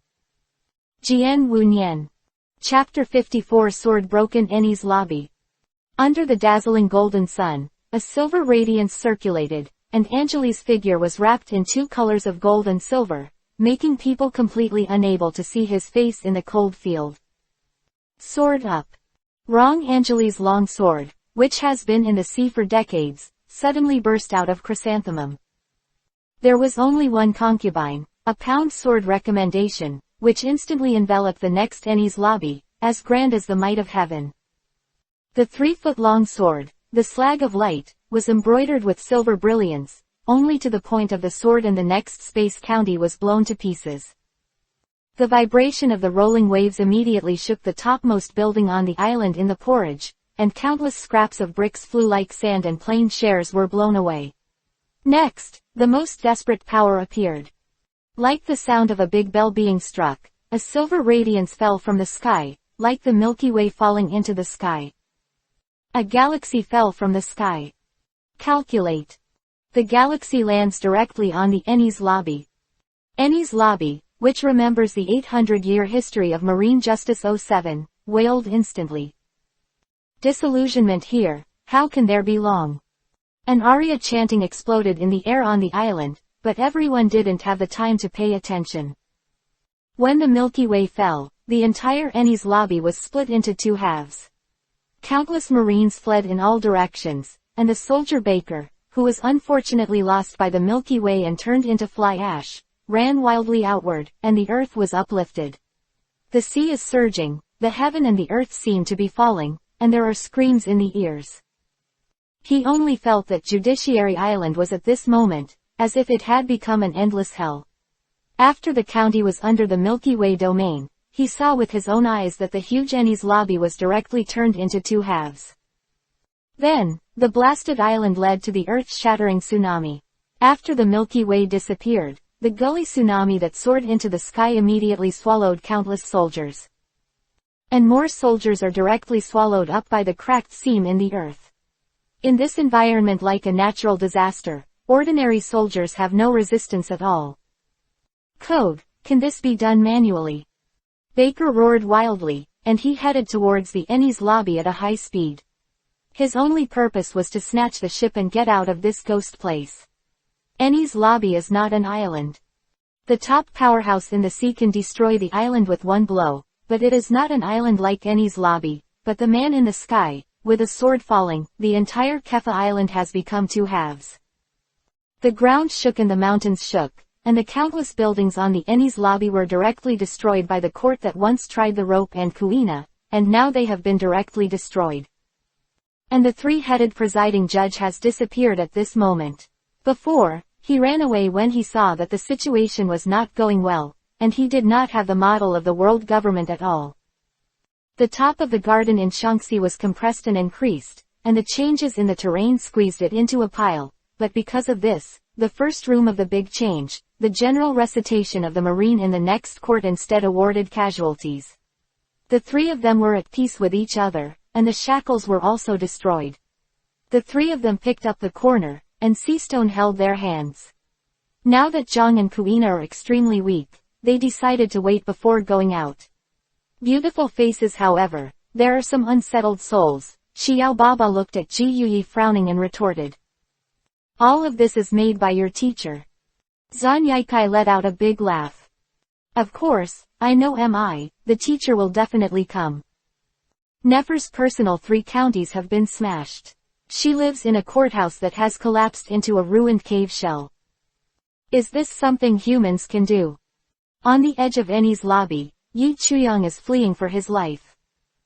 Kizaru licked the blood of the horns, stood on the boat, and looked at the Ennie's lobby, which had turned into a waste weir. Just before he left, he quickly left with 8 mirrors, and used photonization to continuously rescue Marine Serui Akainu. Lying on the deck bleeding from the corner of the mouth, life and death do not know, when the Milky Way fell, Akainu but under the touch, he was directly crushed to death. Was Kizaru who arrived in time and took him directly to evacuate. Even so, Kaida fainted and suffered 5 injuries in his body. There was a hint of fear in Kizaru's eyes, looking at the ruined Ennie's lobby, and the silver figure hidden by the smoke and sea water. He couldn't help shaking his voice. 593 It's just a creation. Anjali stood in midair, breathing countless dust and water on his side. He glanced sideways at the place where the ape was standing. It seemed that his eyes had seen his guide through countless dust. Forget it, this time around you. Anjali spoke softly, then turned his head and looked at a collapsed building. This time, he came only to save his disciples safely. As for the others, he doesn't care at all. His carving skills have reached the point where there is no increase or decrease.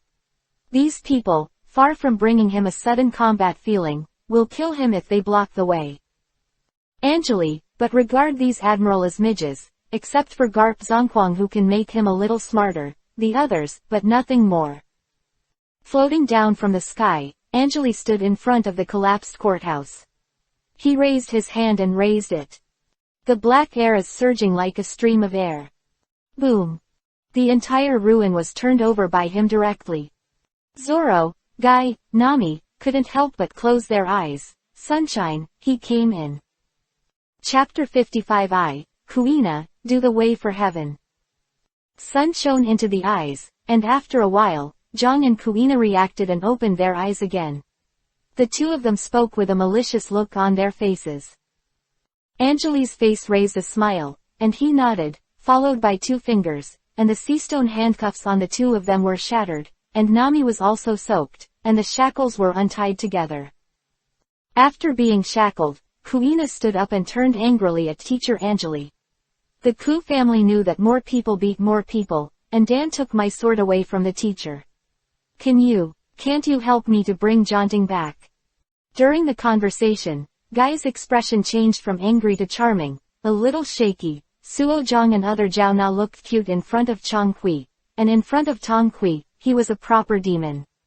Anjali almost laughed, Looking at Ji Yidu, who was trying to ask him to help him find his place, he shook his head, smiled and opened a new kuina. Fighting someone, and being taken away by someone with a sword. You still have to work hard on this kind of thing. Wait until in the future, when you can beat the tomb, go and get it back.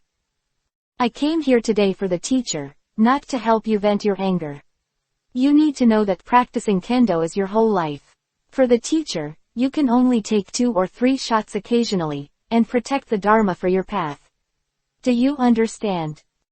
Dull gaze, Kuina nodded reluctantly. The teacher was reluctant to take action. She could only wait until she could beat the peach in the future, and then go to that hateful woman to fight with the word. Take it back. Anjali stayed with Zoro for a while, and after asking Zoro about their current situation, she planned to leave with them. Nami, who kept looking at Anjali, was full of curiosity. When Chai Yuan was about to take Kuina and Zoro away, Kuina rushed to the side and picked up a sword, then ran to Anjali and said solemnly.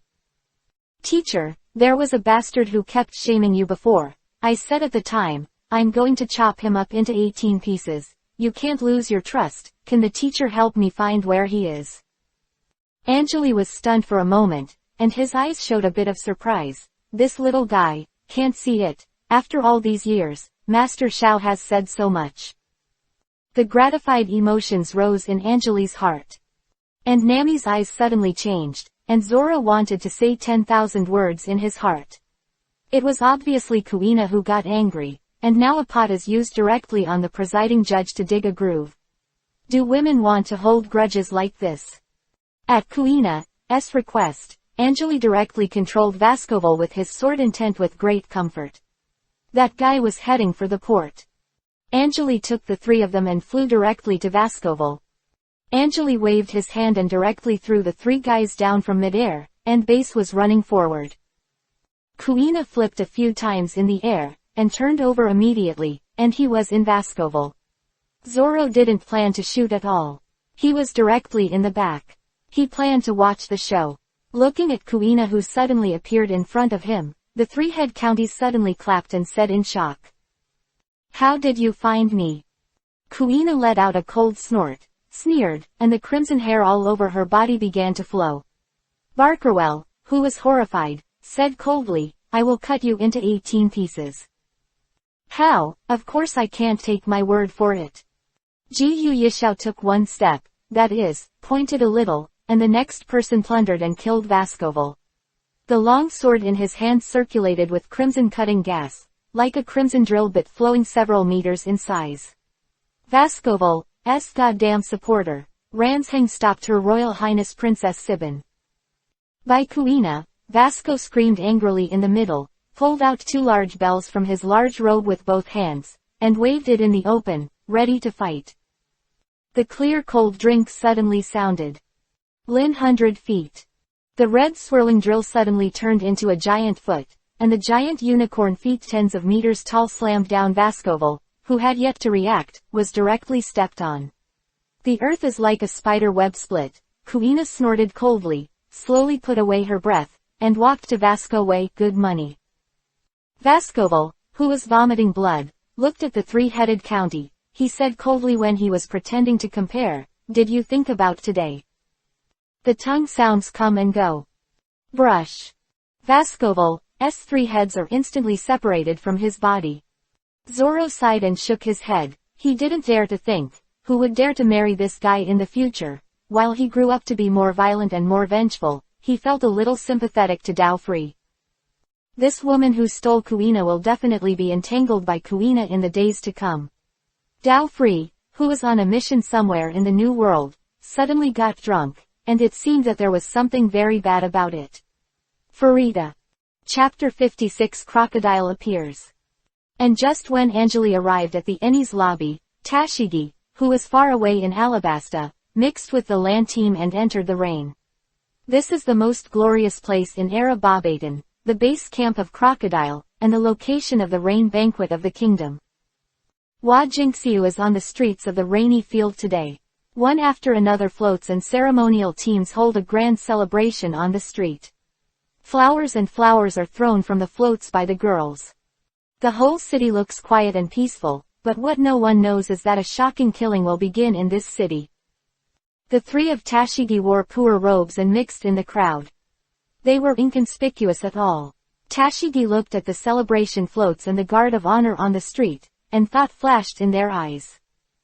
This celebration was held by Crocodile, and the name was to congratulate the first anniversary of the rain banquet, and once he returned all the county of the city to the location of the rain banquet. When he woke up, Kejin Kettle was planning a grand banquet, but based on the thoughts that Tashigi got, Kettle planned to directly kill the powerful at the celebration. Then he completely brought Yudi under his rule. As for the role of the culprit, Crocodile will directly push it to a C group, and he will directly defeat the pirate group. Through a series of manipulations, Crocodile can not only whitewashing, can still be a hero in this city. Very simple. She planned to raid the location of Yumo directly before Crocodile entered the venue, and expose Crocodile's conspiracy in one fell swoop.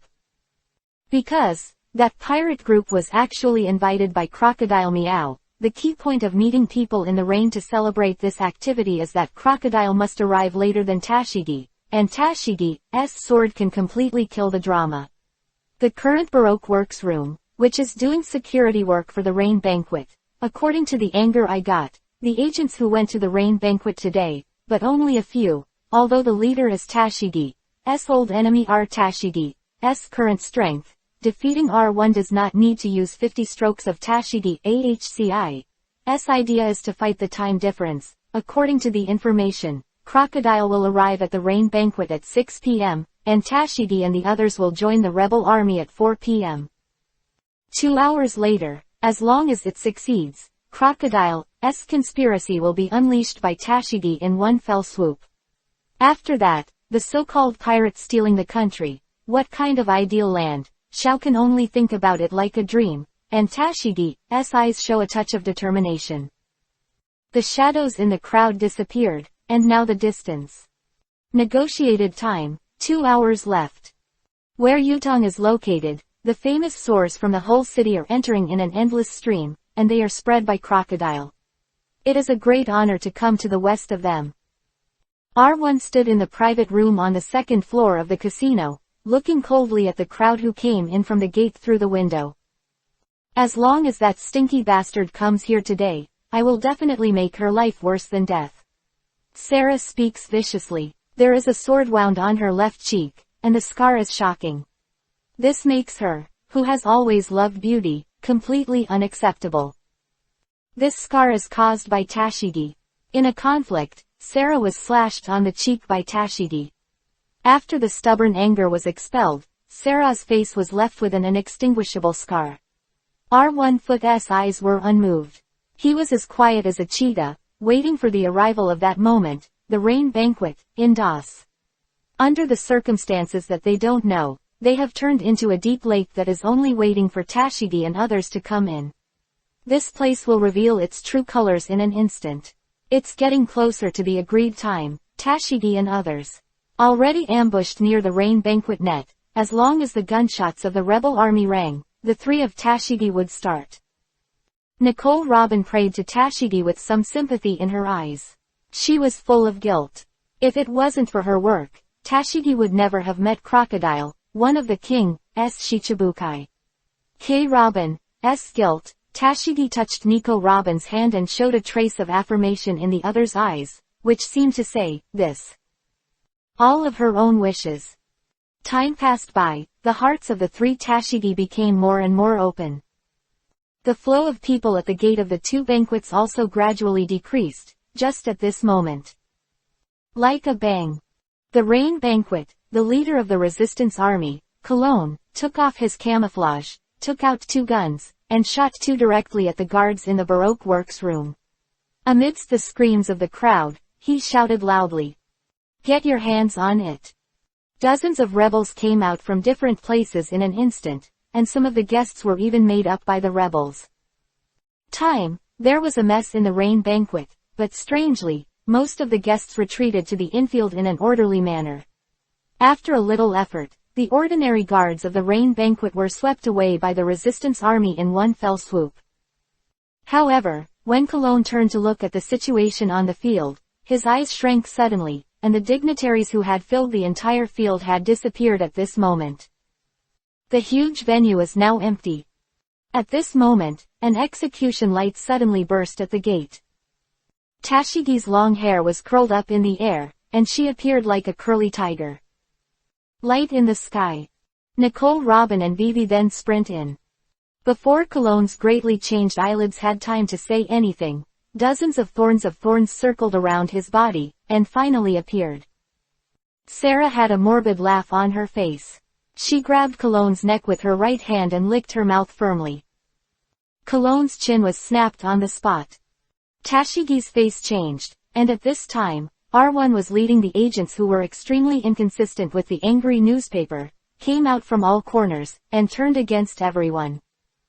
The figure of Dao, wearing a coat and holding Rue, emerged from the secret door. His eyes did not stop at Tashigi at all, but instead looked at Nico Robin. Crocodile said indifferently. After struggling for so long, are you still resisting? Which, Robin? Chapter 57. What do you want to do? Please order first. Tashigi's face turned ashen, and at the moment Crocodile appeared, she already fully understood that this was a trap.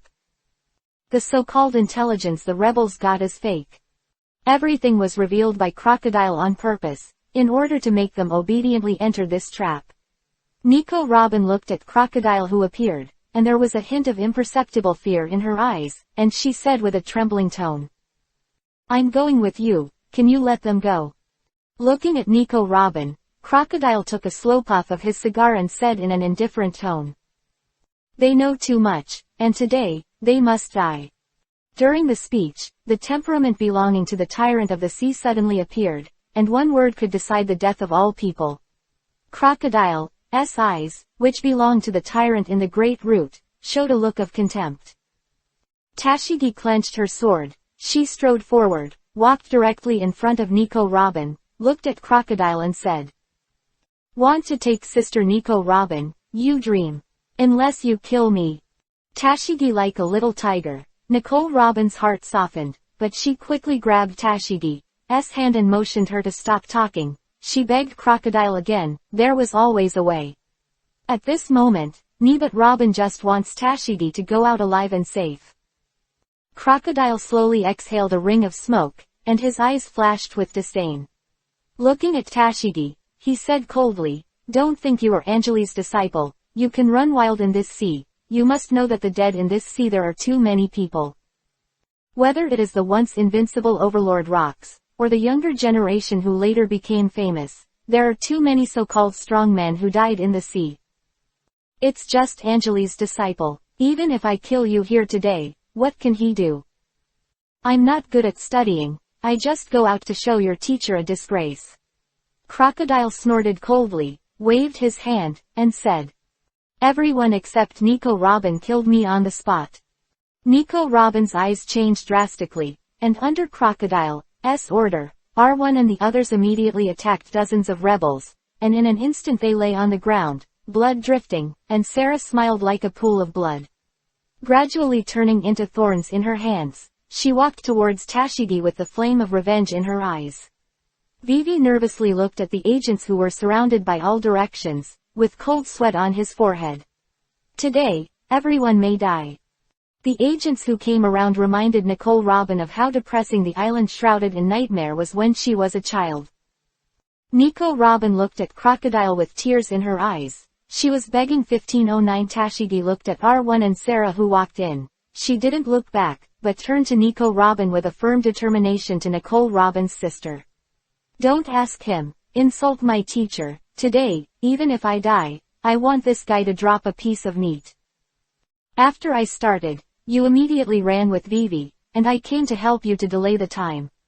After Tashigi broke free from Nico Robin's hands, his entire body suddenly turned around. A lot of sword intent came out of her body. Crocodile snorted coldly. Over the years, he has killed more than 10 swordsmen, but they are still stubbornly resisting. With Crocodile snorting coldly, R1 and Sarah launched a frontal attack on Tashigi with a sudden dash. Bentham, the she-male, also screamed strangely, displayed his shemale boxing, and rushed towards Tashigi. Eyes exposed, Tashigi suddenly took a deep breath, and his energy flowed on the sword. The white light sword aura exploded on the spot. Like a sun rising in a secret room, endless light enveloped everyone asking for flowers. Boom! The execution gas flashed down, and a huge explosion occurred in an instant. The sword energy directly smashed everything that stood in front of Tashigi, and the dome of the rain banquet was instantly shattered, creating a huge wound. What kind of swordsmanship is this? Bentham screamed strangely and kept dodging backwards, dodging behind various buildings. R1 and Sarah have long since retreated when the situation is not good. They have seen this move many times. As long as they avoid the first wave of offensive, it will be fine. Sword Chi flowed down, and Ba Kuro's general military personnel were instantly strangled under this sword. The slashing sword made Tashigi Joguo suffocate instantly, and at this time, she suddenly yelled at Sister Nico Robin, and walked with Vivi from above. Crocodile showed a sneer at the corner of Crocodile's mouth, watching with Vivi. Nicole Robin, who was trying to get out of the Rain Feast dome, waved his hand. Endless gravel turned into a huge shield wall. In just an instant, the huge gravel blocked the gap in the dome of the rain banquet. And up, the gravel rising from the sky turned into a sand wall 3 feet thick, directly shaking Tashigi's sword energy. In the huge collision sound, Jangwon was finally defeated, and finally disappeared. The sword light disappeared, and the gravel turned into flowing sand, surging forward continuously.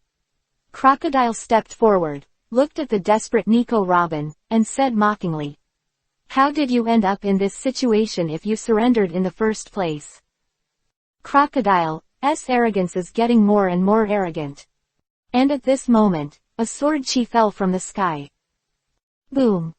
The sword energy with a diameter of dry rice directly split the entire rain banquet in half. The dust and smoke from the sky rose wantonly, and the violent wind pressure caused the gravel and bricks to be scattered all around. Dowen's angry male voice rang out. "What do you want to do?" Factory. Chapter 58 Heads Up. Kushiro vs. Crocodile. With anger, 2 figures fell from the sky.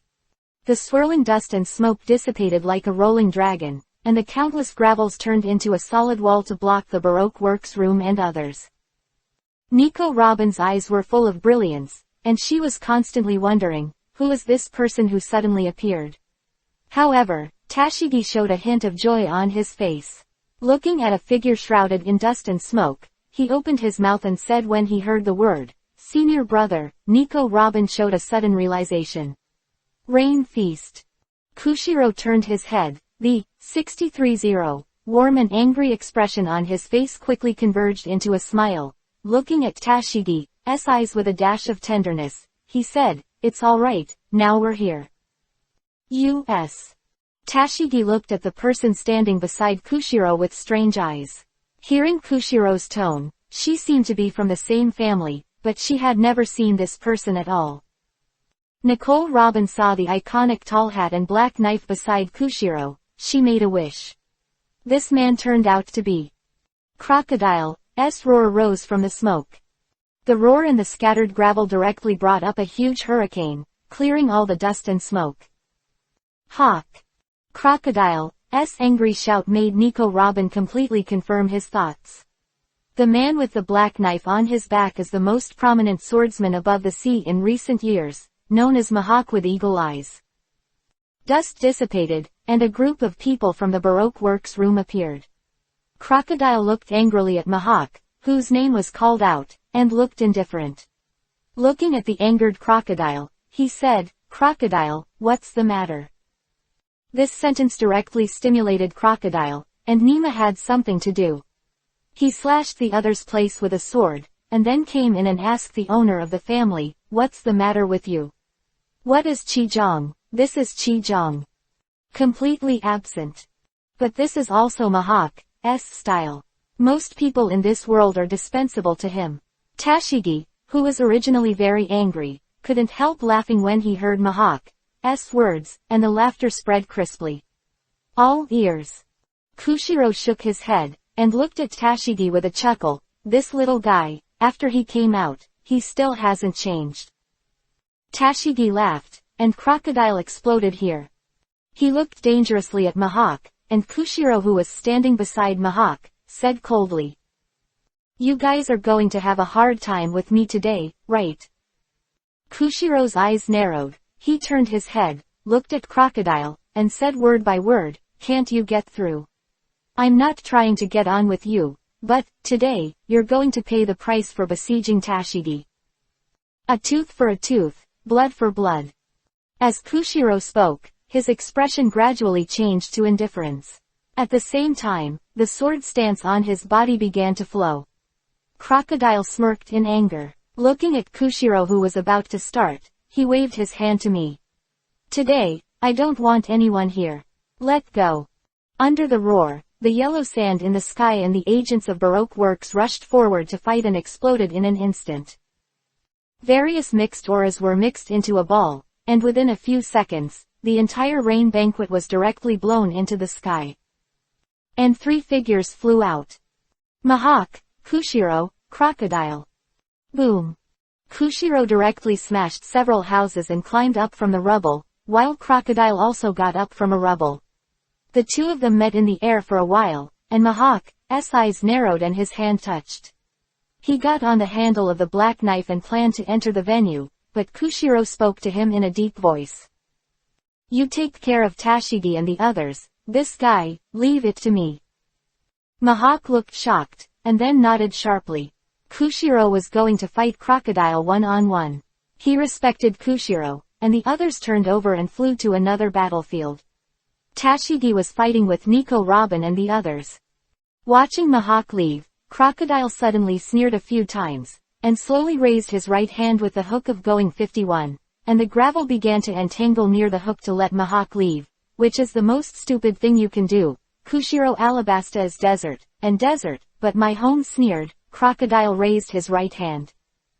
Dow sand and dust rose rapidly from the ground, like an earth dragon turning over. Dow sand pillar suddenly rushed towards Kushiro without saying a word. His expression was cold, holding the hilt of the sword in his right hand, facing the sand pillar coming back in front. He suddenly pull out the figure, dive directly, and rush forward.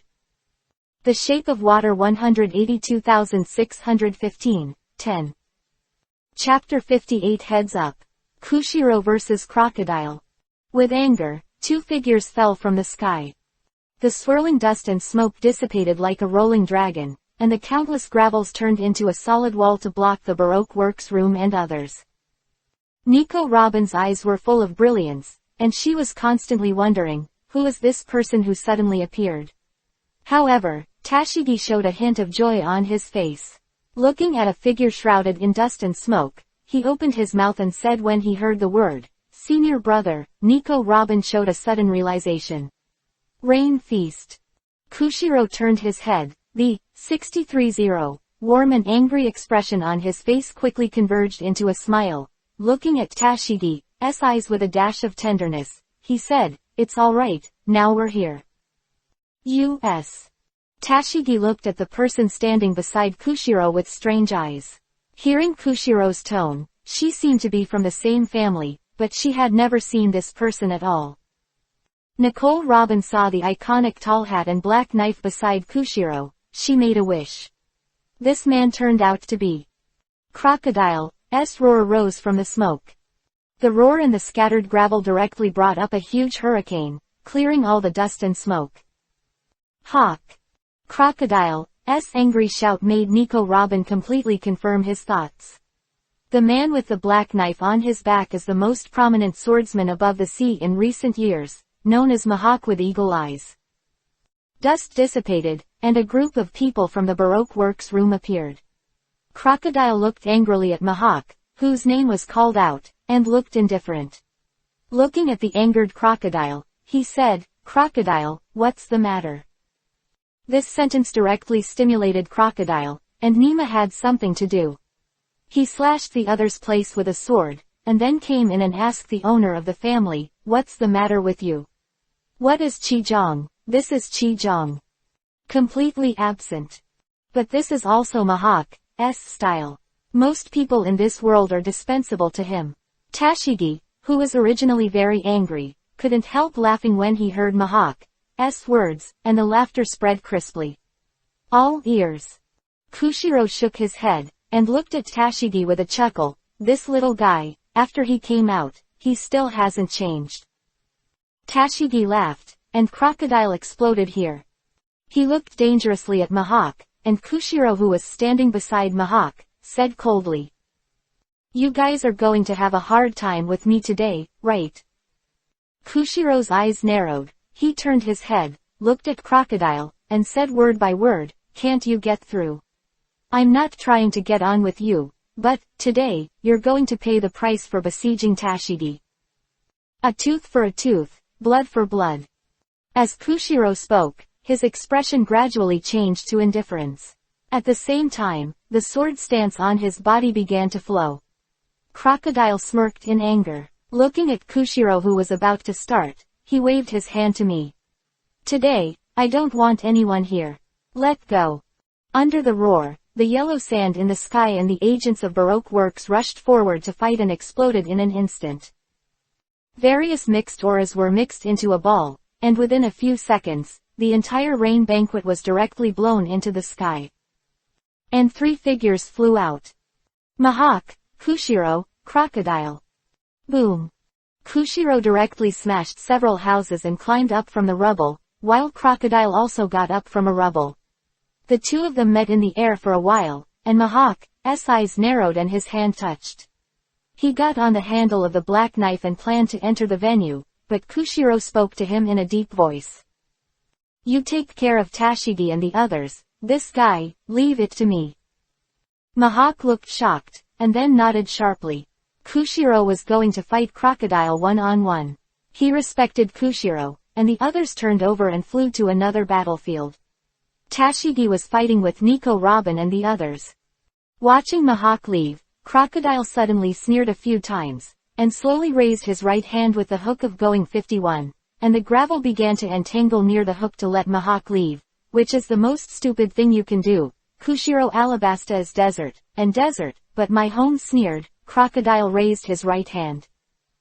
Dao sand and dust rose rapidly from the ground, like an earth dragon turning over. Dao sand pillar suddenly rushed towards Kushiro without saying a word. His expression was cold, holding the hilt of the sword in his right hand, facing the sand pillar coming back in front. He suddenly pull out the figure, dive directly, and rush forward.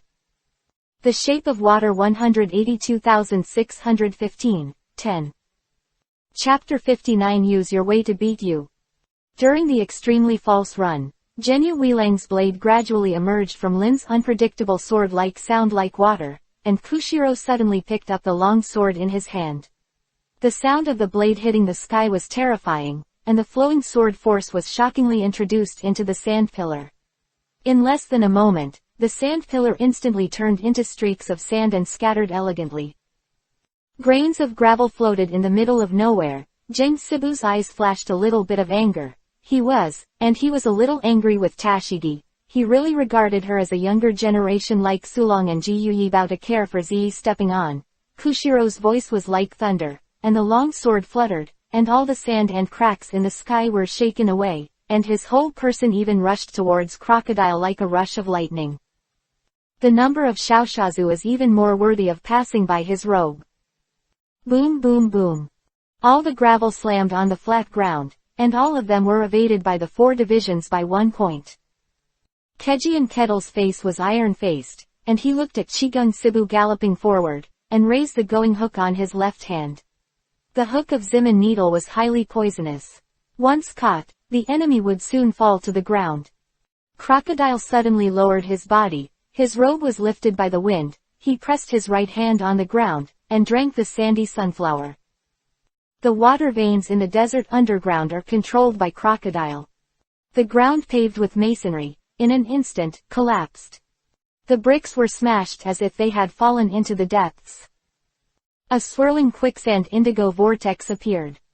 The place where the desert is located is the absolute home of Crocodile. The quicksand vortex quickly expanded to dozens of meters.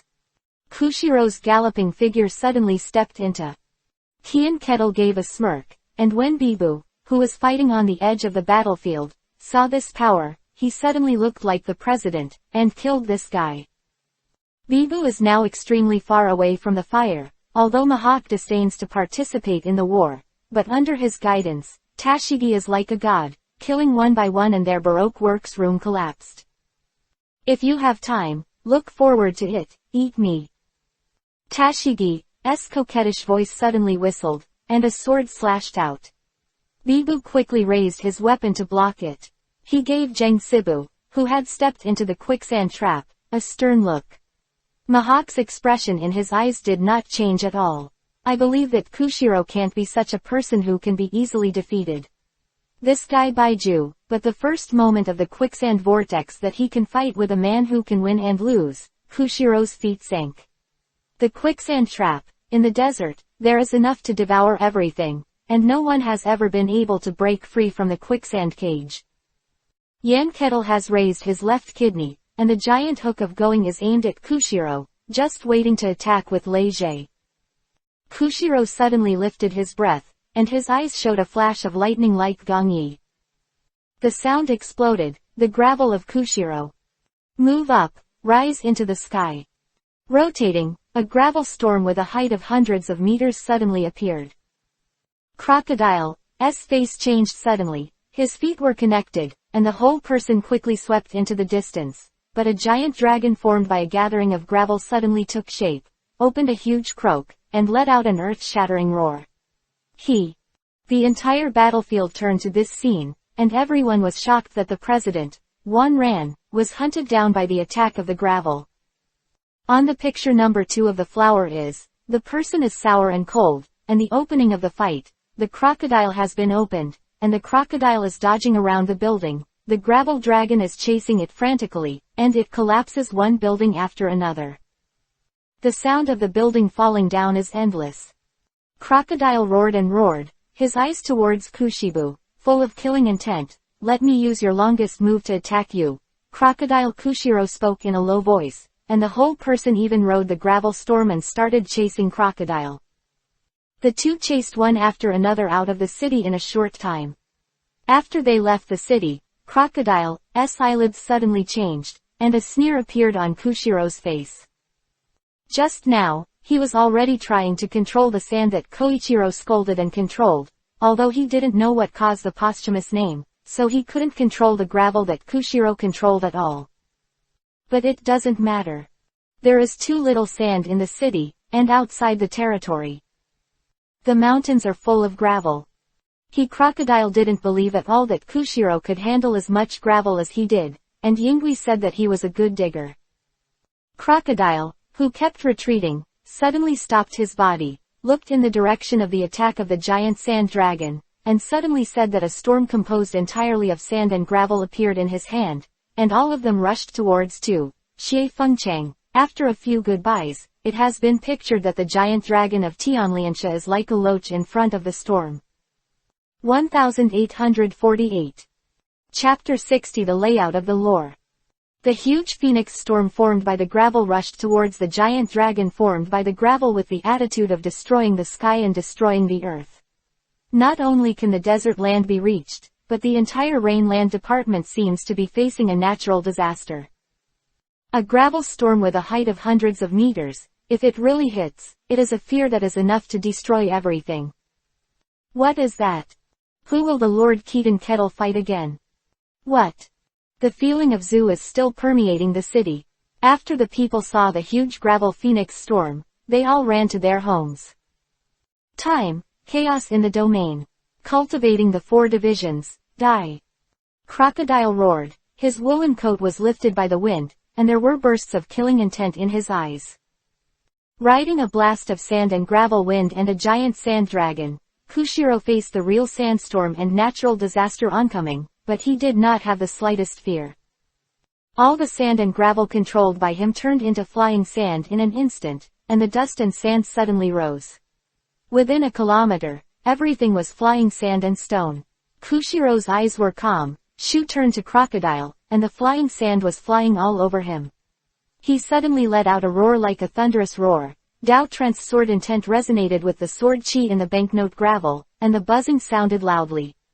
There was a strange look in his eyes, and he said in a low voice, "I didn't expect that Kushiro would make a lot of moves so soon." Crocodile was in trouble with the gravel flying in the sky, and all of them were Kushiro's majestic creation. The next room, under the resonance of the endless Luyi in Kushiro's body.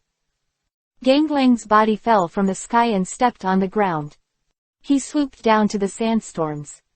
Innumerable gravels roared at the spinner, and the grains of possessors appeared at the moment when he was patrolling the huge royal-colored phoenix storm with him, as if telling the rotating drill, the gravel that pierced the sky and hit the two. Collide. Loud noise. The gravel functioned let out a mournful beer, and then it suddenly dissipated. The gravel controlled by Kushiro also collapsed under the attack, but his eyes were like tigers, the sword light was like snow, and he stepped on again, and his figure suddenly accelerated, rushing towards Crocodile. In the huge collision, the sand and cracks in the sky formed a powerful destruction that could not be controlled by human beings. The strong wind pressure and joyful rectification not only caused the sandstorms to cause the destruction of environmental protection. Rushing towards the surrounding. Like sand waves. The business travel cards near the rain are called natural disasters. Run behind the camel, hide, hide.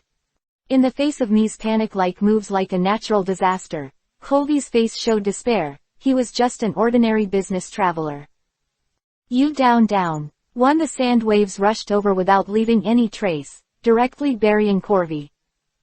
Dao Dao Shalang buried the swords in the hands of unknown number of merchants mercilessly. The sword in the hands of Kushiro was glowing with a thick white light.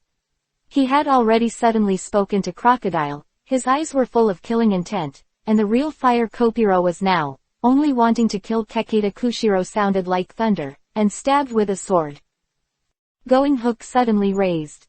The going hook in Crocodile's hand had just hit Kushiro's blade, and suddenly made a loud sound, such as the going hook instantly turned into pieces of broken gold, and suddenly shattered, and Crocodile was even more helpless in his eyes.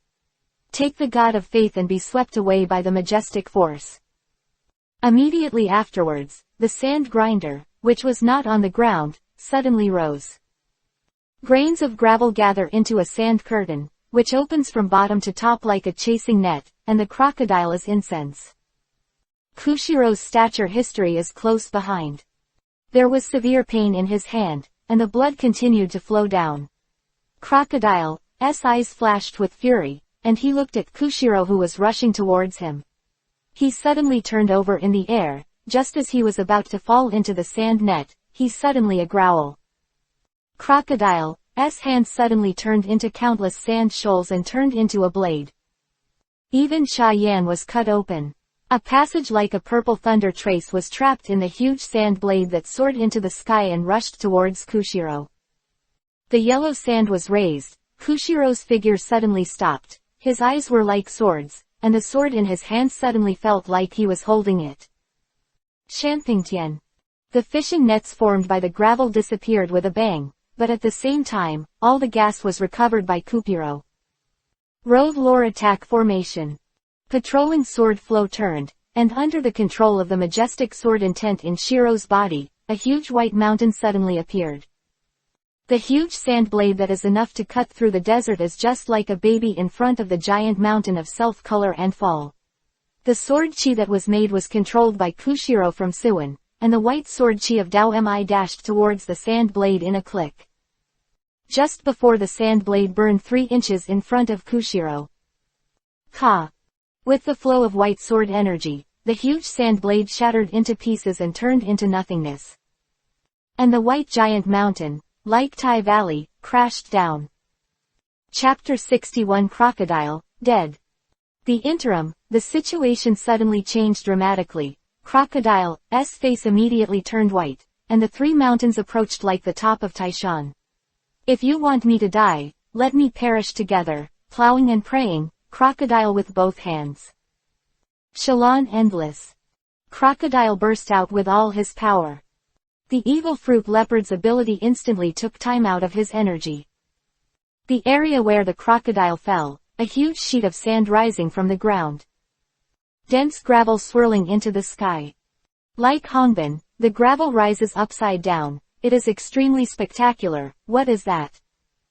The businessman baker looked terrified, looking at the gravel rising into the sky, and the white giant mountain that collapsed like Mount Tai.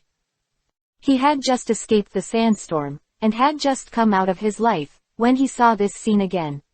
He was desperate. Crocodile 530 was standing in the torrent of sand and gravel, with blood dripping from his hands, and his evil eyes roaring towards the sky.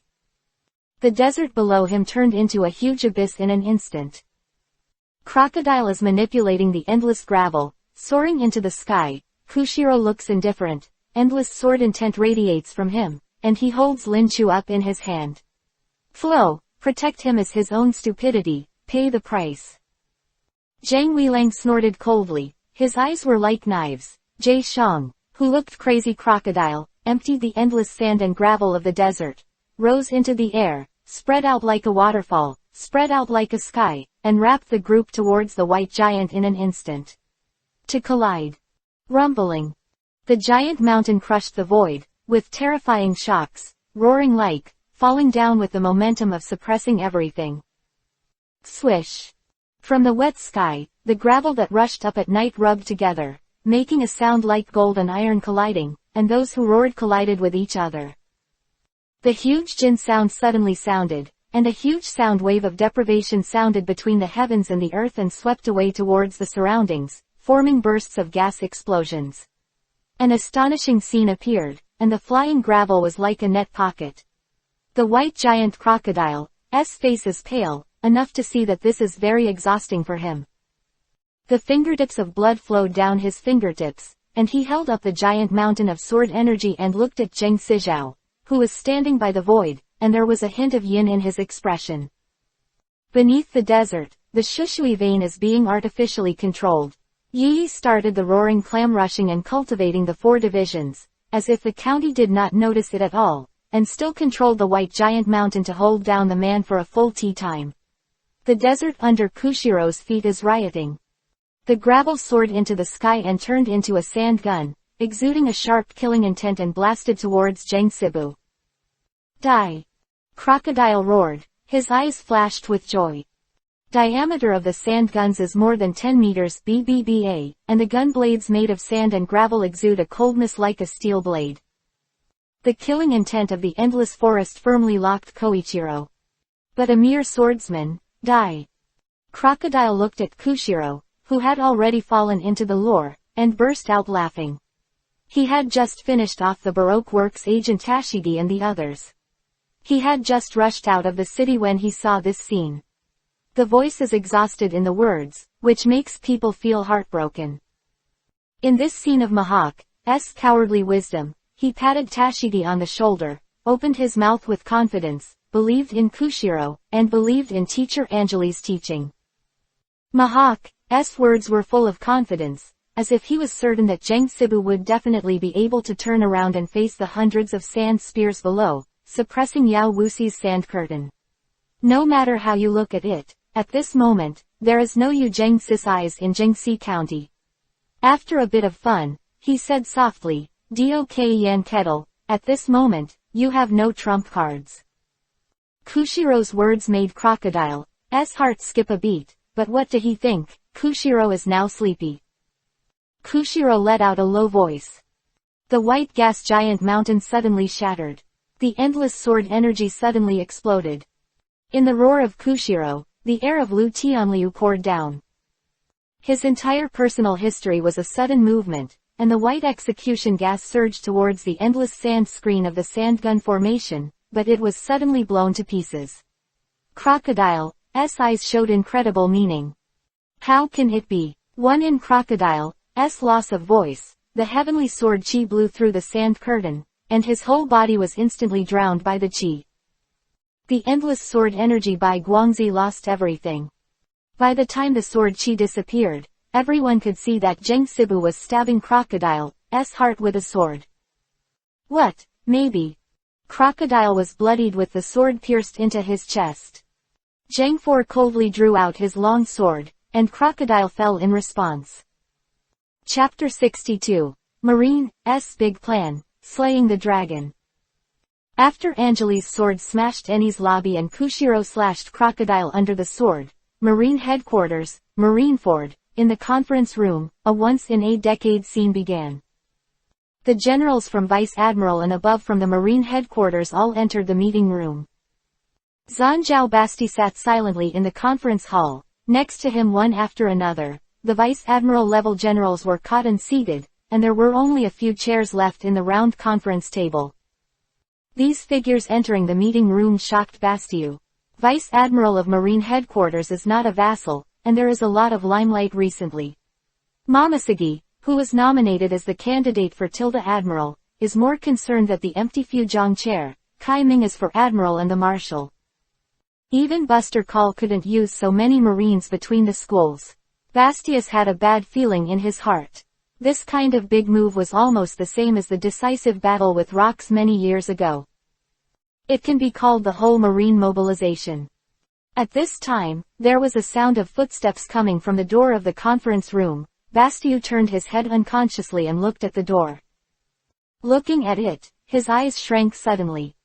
Marine Headquarters Admiral, Kai Da, Huang Kuo, both of them were beaten and taken away.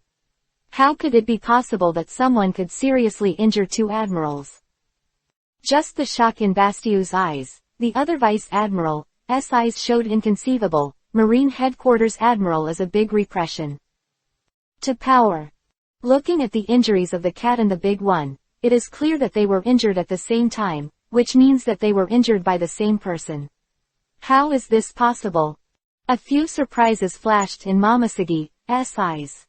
She was one of the few. She knew what mission Akainu and Kizaru were going to perform. She wanted to go there at the time, but then she had other missions without relatives. The strongest swordsmen competed against each other, but now, she was shocked when she saw Huangshu and Kai Da's injuries. She asked herself, if Akainu and Kizaru tried to attack her at the same time, she would be defeated with no more than 200 moves at most. The strongest swordsman in the world is really that strong. Rabbit couldn't help but spoke in a low voice, with excitement and fear in her heart. As a swordsman, she now desperately wants to fight Anjali. But as a human being, she is telling the ground that she will be defeated by Momoshige when she fights against Anjali. Dao Free's eyes change, and she sighs inwardly. She knows that it is impossible for any Kiki to resist attraction to that man. The world's strongest leopard Chuanghao, this name is not praised by others, it was killed by Yi Chuang. Among them, the most bloody ones are those swordsmen who were attracted by Anjali Janmu and went to challenge in this world. People who have been through the moment of Anjali and will not die. Only know one person, that person, but the existence that once competed with One Piece. Jin Tuozi, Shiki Admiral took their seats one after another. Sengoku and Kaji also slowly walked in. Zanyu walked to the main seat with a serious look, pulled out the chair, and sat down. After glancing at the generals in the room, Shen Su spoke. Everyone, there is a big trouble in the ocean.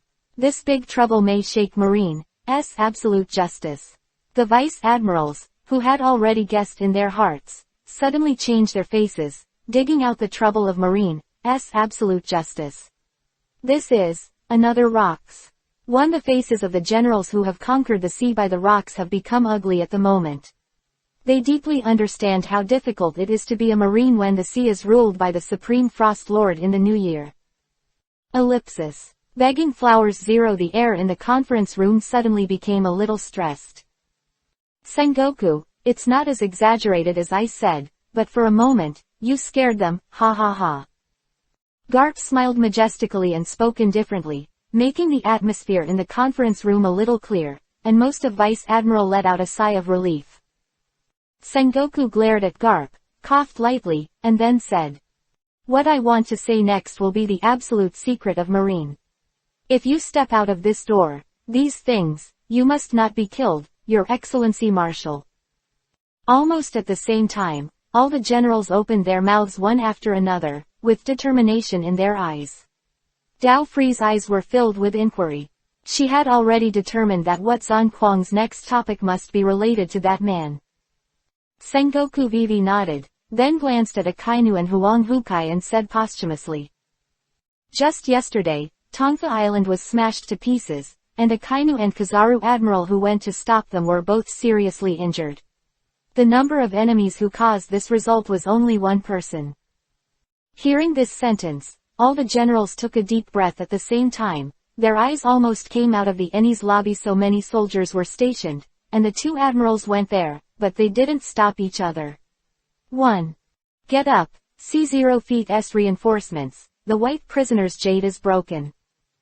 Not paying attention to the generals and officials whose faces changed drastically, Sengoku faintly spit out the news that shocked everyone, and even the crane was shocked by the C0 white fox, and the battle strength with Admiral May, actually, died. That man, named Angeli, has now become Marine's first threat. Next, we will discuss the battle plan for him. The battle plan is named 1924. Chapter 63. Let's go, Iceberg. Sabayati Archipelago, Baiyun Zuyuan, in the martial arts field, Angeli is sitting under the sun umbrella, sipping tea leisurely, watching Iceberg practice his skills with a relaxed expression. Zoro and Kuina, Angeli didn't bring them back, just found a trading port and left them. The little guys at this stage need constant battles and stuttering. Only by growing up in misery, these little guys it will progress faster and faster. Calculated the time, and the 4th division of Jengong was also coming back. As for Daduanchi, Angeli gave the same instructions, and let her go to the trouble. No matter what kind of person, what kind of story happened, there is no such thing as 627 inches, anyway, everything is because of her children. It is enough to grow up on this sea if you want to, or it is because you have something in your heart, and then something will appear immediately, and a footstep sounded from behind Angeli, accompanied by Kushiro's warm voice. Teacher, I'm back. Stood up straight away, turned his breath, and looked at Kushiro and Mihawk with a smile on their faces. Kushiro nodded and didn't mention what happened. Instead, he took the initiative to talk about Tashigi, which made Angeli smile a little more. The faster they grew, the better. After a long while, Angeli asked Jinjong to arrange to return to Lee to start work. Today, they will work hard on the 4 divisions. The 2 of them are in the martial arts field. Angeli clapped his hands after the banquet was over, chuckled and went to the hall with Mihawk and Kushiro, and at the same time asked Izumi's dying Iceberg to go with him. After a few people arrived at the restaurant, after 3 rounds of wine and 5 flavors of dishes, they all drank with a hint of drunkenness. Angeli suddenly pointed at Iceberg and said softly, Iceberg, I will take you out for a walk in a few days. How come? Iceberg, who was indulging in the delicious food and wine and forgetting the pain of cultivation, was immediately stunned and looked at Angeli's mouth and said, Teacher, how long have I been exercising? Is it not suitable? And Mihawk were also taken aback, especially Kushiro. Anlong and the others also went out after practicing for a few years. Now Iceberg has just picked up and released it after such a period of training. This is not for Iceberg to go out. I was afraid that Angeli was drunk and started talking nonsense. Kupiro hurriedly asked the teacher to ask whether it will be 2 years later. The younger brother is not very strong in swordsmanship now. Mihawk also nodded seriously. In his eyes, Iceberg's swordsmanship is really full of flaws and he can fall down with just one breath. Angeli's eyes were full of light, and there was no trace of drunkenness at all as he watched a few people chuckle. The creation technique that Deosbagu practiced was called snake. This swordsmanship, master murder, would progress extremely well in the battle. Come on, if it's just exercise, it will make progress. Now Iceberg has mastered the basic swordsmanship, and his physique is not bad. He has raised his sword chi in Johnny County, and he can't talk about it when he goes out. From now on, I will personally accompany him for a while. Kushiro's expression suddenly enlightened. He really has a feeling of watching Iceberg's carving skills recently. That is, the younger brother's progress is getting more and more sullen, and it seems to have stagnated for a while. The reason is here, and Angeli also personally protects Iceberg. There is little risk other than a little misery. Thinking of this, Kushiro showed an embarrassed smile and said to Anjali. Teacher, it's Kurkuma, and the younger brother went out this time. After a hard fight, I'm afraid that he will come back in 2 different ways. Mahak is also very bright in his eyes. He didn't expect it. The swordsmanship that Iceberg fits in is actually a swordsmanship that focuses on warfare, which is completely inconsistent with his appearance and gentle temperament. Iceberg Wuji was stunned. At that time, why didn't he realize that this swordsmanship was based on warfare? How many years has he been the president, and now let him be a berserker and be tough with others? E227. There was a smile on Greg's face, which made Iceberg shudder. He always felt that the teacher was staring at him with puzzled eyes. He can't wait to yell at Dad at this time, it's unfair. The teacher took him to go out to practice. God knows if the teacher will throw him into the fruit cave of Neptune soup and let him go to Iceberg. His heart is already broken. No, imagine that just after he learned a few tricks, he will be kicked out of the novice village. Is also unaccompanied. Who made Iceberg's heart fit the snake that the master murdered the most? It's not that after the banquet was over, Anjali let a few people go away, and at the same time let Iceberg travel on a good day. 07. As for Greg, he doesn't care, 1 person and 1 sword is enough. The next day, from the entrance of Yun Manor, Kushiro smiled and said goodbye to Anjali and Iceberg, who looked like a hero. Mahak said to Jeng Sibu with some doubts, Brother, why is the younger brother so afraid of the teacher? Obviously the teacher is very friendly. Koko Shiro pushed his glasses, and Feng Qingyan said. Probably, the younger brother thinks that the teacher will throw him into the lair of the deep-sea sea kings. Pharynx. Neptune Cave, what is this operation? Sorry Mick. Jeng Sidi's eyes showed a trace of nostalgia. That was his sudden battle in 1951. Chapter 64 Anjali's Apprenticeship. Please make your own decision. Outside the windless zone, on a small wooden boat, Anjali was sitting on the boat with Iceberg. Iceberg was rowing bitterly, while Anjali was standing on the bow with a light face. Iceberg collapsed. Anjali said he took him out for a grind, and the first thing he did was row a boat through a windless, sea-capped buoy. Moreover, Anjali also threw away all his dry food, and clearly told him that the food supplements all came from the sea, and there were no ordinary creatures in the windless belt. All sea kings. The fresh water was added, and the Andanli was even more convenient. I told Iceberg that it would be fine to snatch Heizu, and Marine would also be fine. Dan is simply not going out of the novice village. Dan Shui relied on robbing Marine. Zhang Sibagu really wanted to ask Anjali. This is how the training of the disciples of the Shao family came. Iceberg, it's almost time for lunch. Come up with that fish, Anjali suddenly said. Iceberg froze, and then the appointed sighed, throwing off the double oar, and started. This sea area has not yet entered the windless zone. He can still catch orphan fish, but he doesn't know what to do after entering the windless belt. A leap of fish, Iceberg jumped directly into the sea, and his temperament also changed completely, and a ferocious aura faintly emanated from him. As the top predator returned to his home ground, Anjali Yigu had a smile on his lips. Iceberg didn't feel it himself, but he clearly saw the battle with the beasts in the sea, the swordsmanship of this little guy. The level is improving rapidly, and the unique Chiji of Teng Snake has appeared in the body of this gangster. This makes Anjali very satisfied. Under the sea, Iceberg held his breath and locked his target, a big fish with a length of tens of meters, which can already be regarded as a sea king. Putting on the bracelet, Iceweeva swam towards the fish that was fragrant eating the coral. Little by little, he approached his leopard hand and slowly smeared his own carved handle, before approaching the sea king. After a distance of about 10 meters, Ace's body suddenly exuded the aura, and the momentum of the top pig-eater suddenly rose, and a sharp sense rose from him undisguisedly. Big Fish was startled in an instant. It swung its tail abruptly and turned to look at the hair of the breath. Its eyes showed scarlet double lengths, and 3 mouths suddenly opened. The stagnant light swept in at a very high speed. Before the big fish could make a roar of his own, the sharp long sword slashed into its head, and then... Tear. The big fish that was dozens of meters long was instantly divided into two. In the blood that filled the sea, Iceberg turned his head coldly, and slowly retracted his sword. And the deeper the iceberg swordsmanship is, the faster the speed is, not only the shot, but the speed in all directions. Anjali stood on the deck, the water was full of blood, and then there was a connection sound. Iceberg carried half a fish on the boat with a bitter face. This makes Anjali not laughing.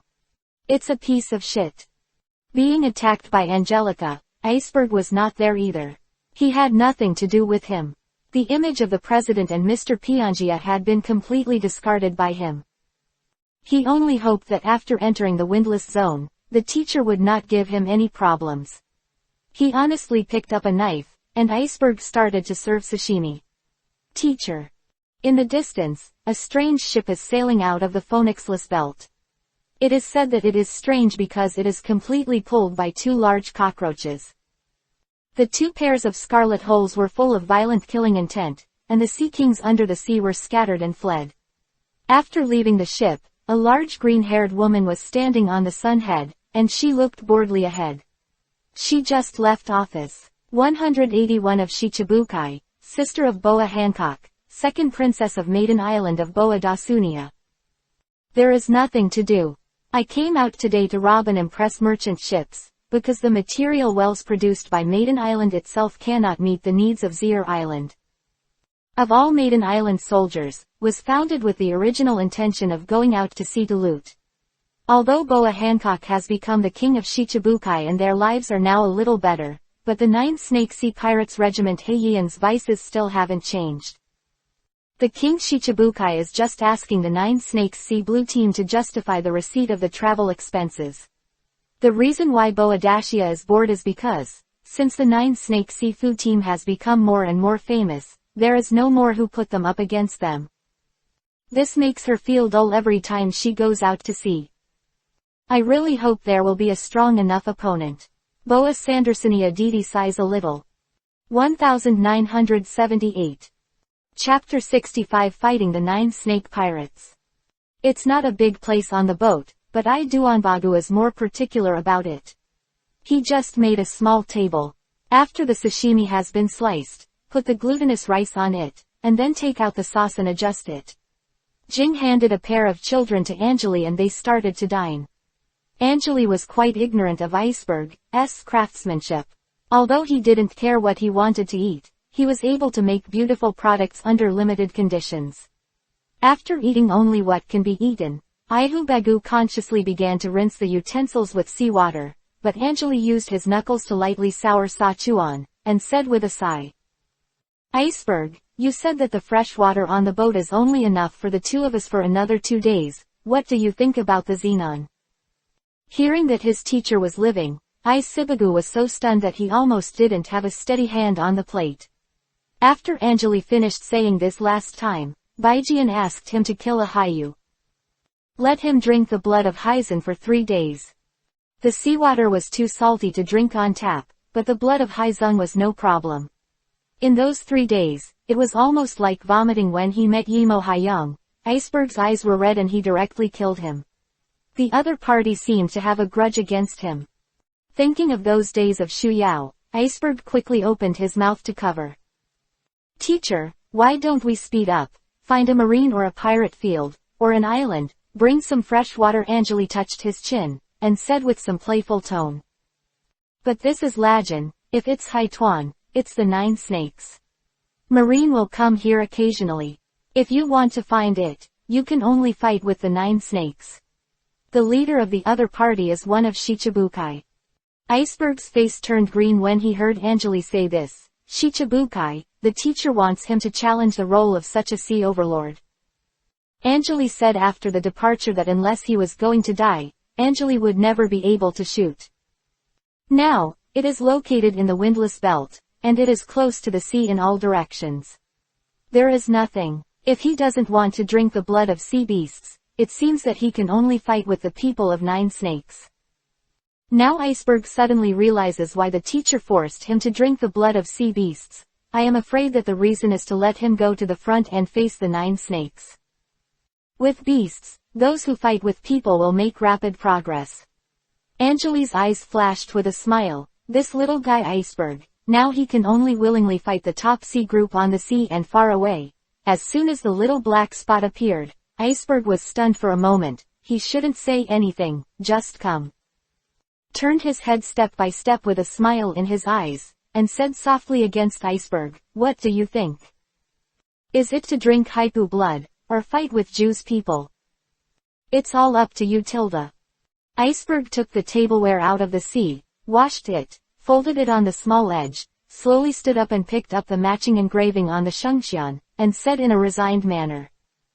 Teacher, wait for me, go and come back. Anjali nodded again and again, almost not laughing.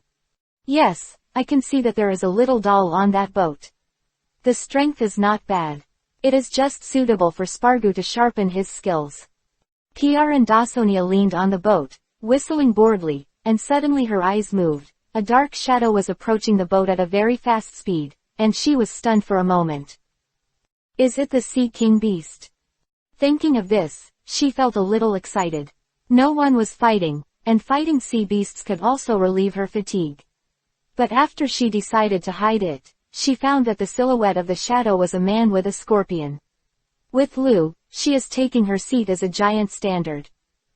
Meng, Boaliang Dasonia's eyes showed disappointment. She instantly identified the other party as the sea version that lost the ship, and now she is trying desperately to capture the map, or beg them to take it in regardless of the title. Boaliang Dasonia's department did not plan.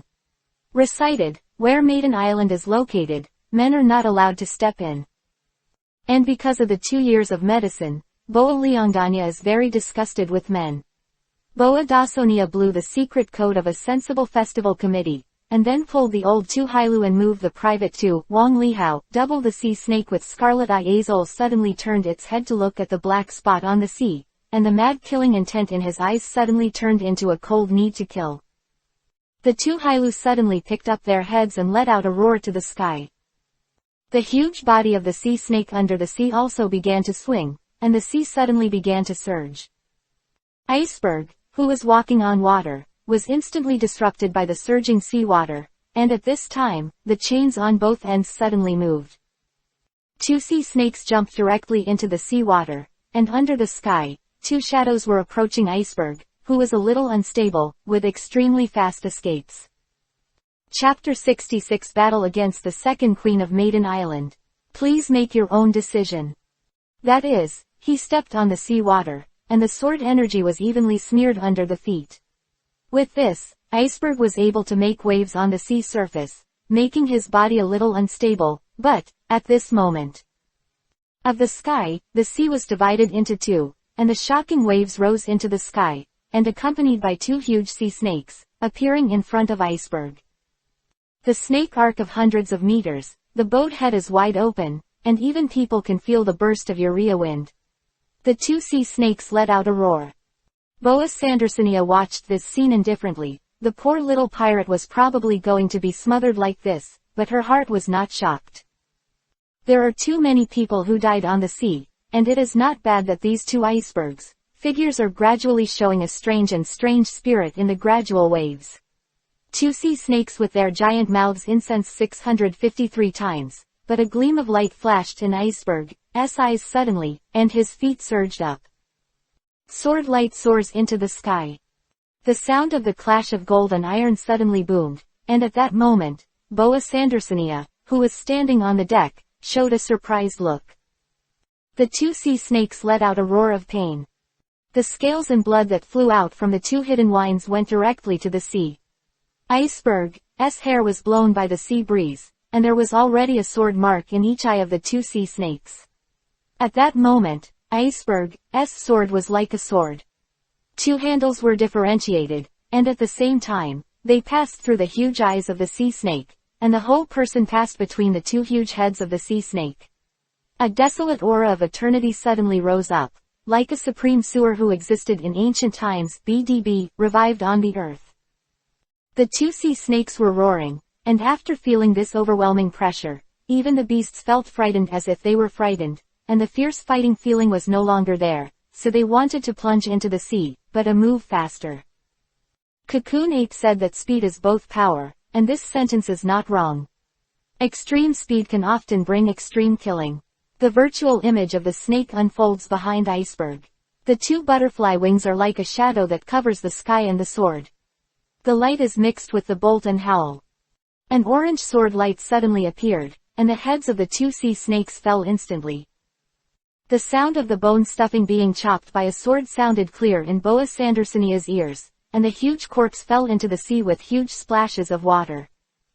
Iceberg landed steadily on the water, blood stained his half-body, raised his head, he looked at Boa Dashonia with a cold expression. The ghost of the snake gradually disappeared behind him. Boa Dashonia's eyes widened, she licked the corners of her mouth, and a surge of Aang Shinshin surged into her heart. She was such a formidable opponent.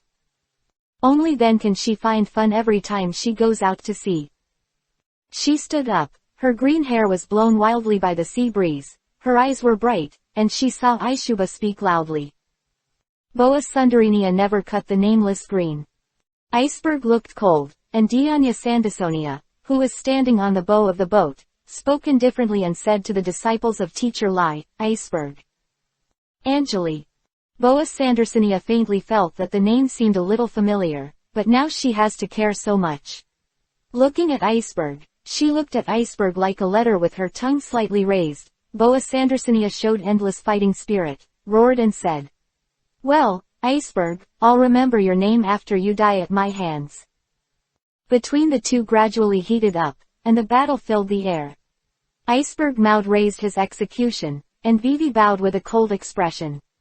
This is the etiquette of kendo. If you have to fight, when facing an opponent worthy of respect, the swordsman will give Vivi salute. This is what Angeli taught him, to tell him that learning to create is not to become a killing machine, but to learn swords for more. Top Zhuanfang. After giving the salute from afar, a large plate of executions rose up. Iceberg jumped up, and the figure instantly differentiated into dozens of lines. This is the phantom brought by the ultimate escape. Every Iceberg county raised the execution, and the goal was, Boa Sandersonia incarnate. Boa Sandersonia showed excitement in the middle, and observation hockey was instantly used by her when she needed her breath. When she stepped on it, the whole person made dozens of executioners stab at Boa Dashonia at dozens of key points in an instant. There was a sudden roar, and a brightly colored snake shot out of the tall body in an instant, turning into a long spear that she held in her hand. Boom! Sound of the fierce phoenix was suddenly brought up. Boa Lita Sonia. One shot at. A smile twitched at the corner of her mouth, the guns clashed suddenly, and the sound of gold and iron broke out. The figures of the two fell from the sky in an instant. 1912__. Chapter 67. Speed Beyond Observation Hockey. Iceberg rolled over a few times and landed steadily on the sea. A flash of surprise flashed in his eyes. During the confrontation just now, he was keenly aware of the strangeness of the other party. This is, sea masa hockey. Iceberg opened his mouth in surprise. Observation hockey, he heard Angeli say, is a magical thing that can predict the attack, and can only awaken by himself. This observation hockey can even predict the future after reaching the extreme. It can be said that it is a terrible thing to pull a meteorite from outer space. Even the teacher has not awakened the so-called sea run color hockey. However, Angeli once I have said lightly that the owner of the observation hockey that he has adjusted, after he has slashed the unknown, he can be careful, and don't take it too seriously. Boa Sandasunia, eyes flashed with surprise, watching Iceberg speak. I didn't expect you to be a little knowledgeable, but you know this is observation hockey, then you should also know that you can't win me. Zia Sandersonia's look is a bit resolute, playing two guns, looking at Iceberg with contempt. Can't win. That's not necessarily. Iceberg shook his head and broke down. Bo Sandersonia's observation hockey was terrifying, but it didn't reach the extreme. He suddenly closed his eyes and raised his sword with both hands up. Boa Sandersonia suddenly froze. What is this guy doing? When the speed reaches the suction, it can even surpass the speed of light. Although Iceberg does not reach this extreme speed, The extreme speed brought by the snake also makes him unable to resist observation hockey if the opponent can capture him. Attack, what to do? For Iceberg, there is only one answer. That is, even if you see my attack trajectory, but you still can't stop it, it's just a foolish idea. The light and shadow of the color swirled out of Iceberg's body, boiling his chest like a fire, and a figure with a hint of ancient times emerged from his dark background. The snake's eyes widened, revealing endless ferocity, as if Shangguugu stared at Boa Chingdi with a sound. The sea surface at the foot of Jasper Bagu suddenly changed like a collapse, and the sea water suddenly sank in. But in contrast to this, the figure of Iceberg disappeared in place. Boa Paddle Dasonia's eyes were stunned. Observation hockey suddenly began to stab Iceberg, and she quickly caught an offensive prediction. At this moment, Iceberg will stab her in the chest and stare, killing Boa with a smile. As long as she catches the attack, then this blow is impossible. Boa Sandersonia roars. The spear swept across and the gale force brought a gust of wind, and even caused the old head county to sink into the sea with a heavy blow. Boa Sandersonia decided that he would definitely hit Iceberg's body. Hurt the pair. But that nuclear orange light. Soon. Begging for flowers 0. With the orange light close, Boa Zeta Sinia's eyes are wide open. No matter how she prepares the lake, the sword will never change and pierce her heart. However, her long spear is always 1 point away from Iceberg, south body and drive line, separated by Tianba. In front of him, the sword light reflected Iceberg's cold eyes. The sword is about to enter. Drink, ah! Boa Sandersonia growls. The smoke rose suddenly and enveloped the two.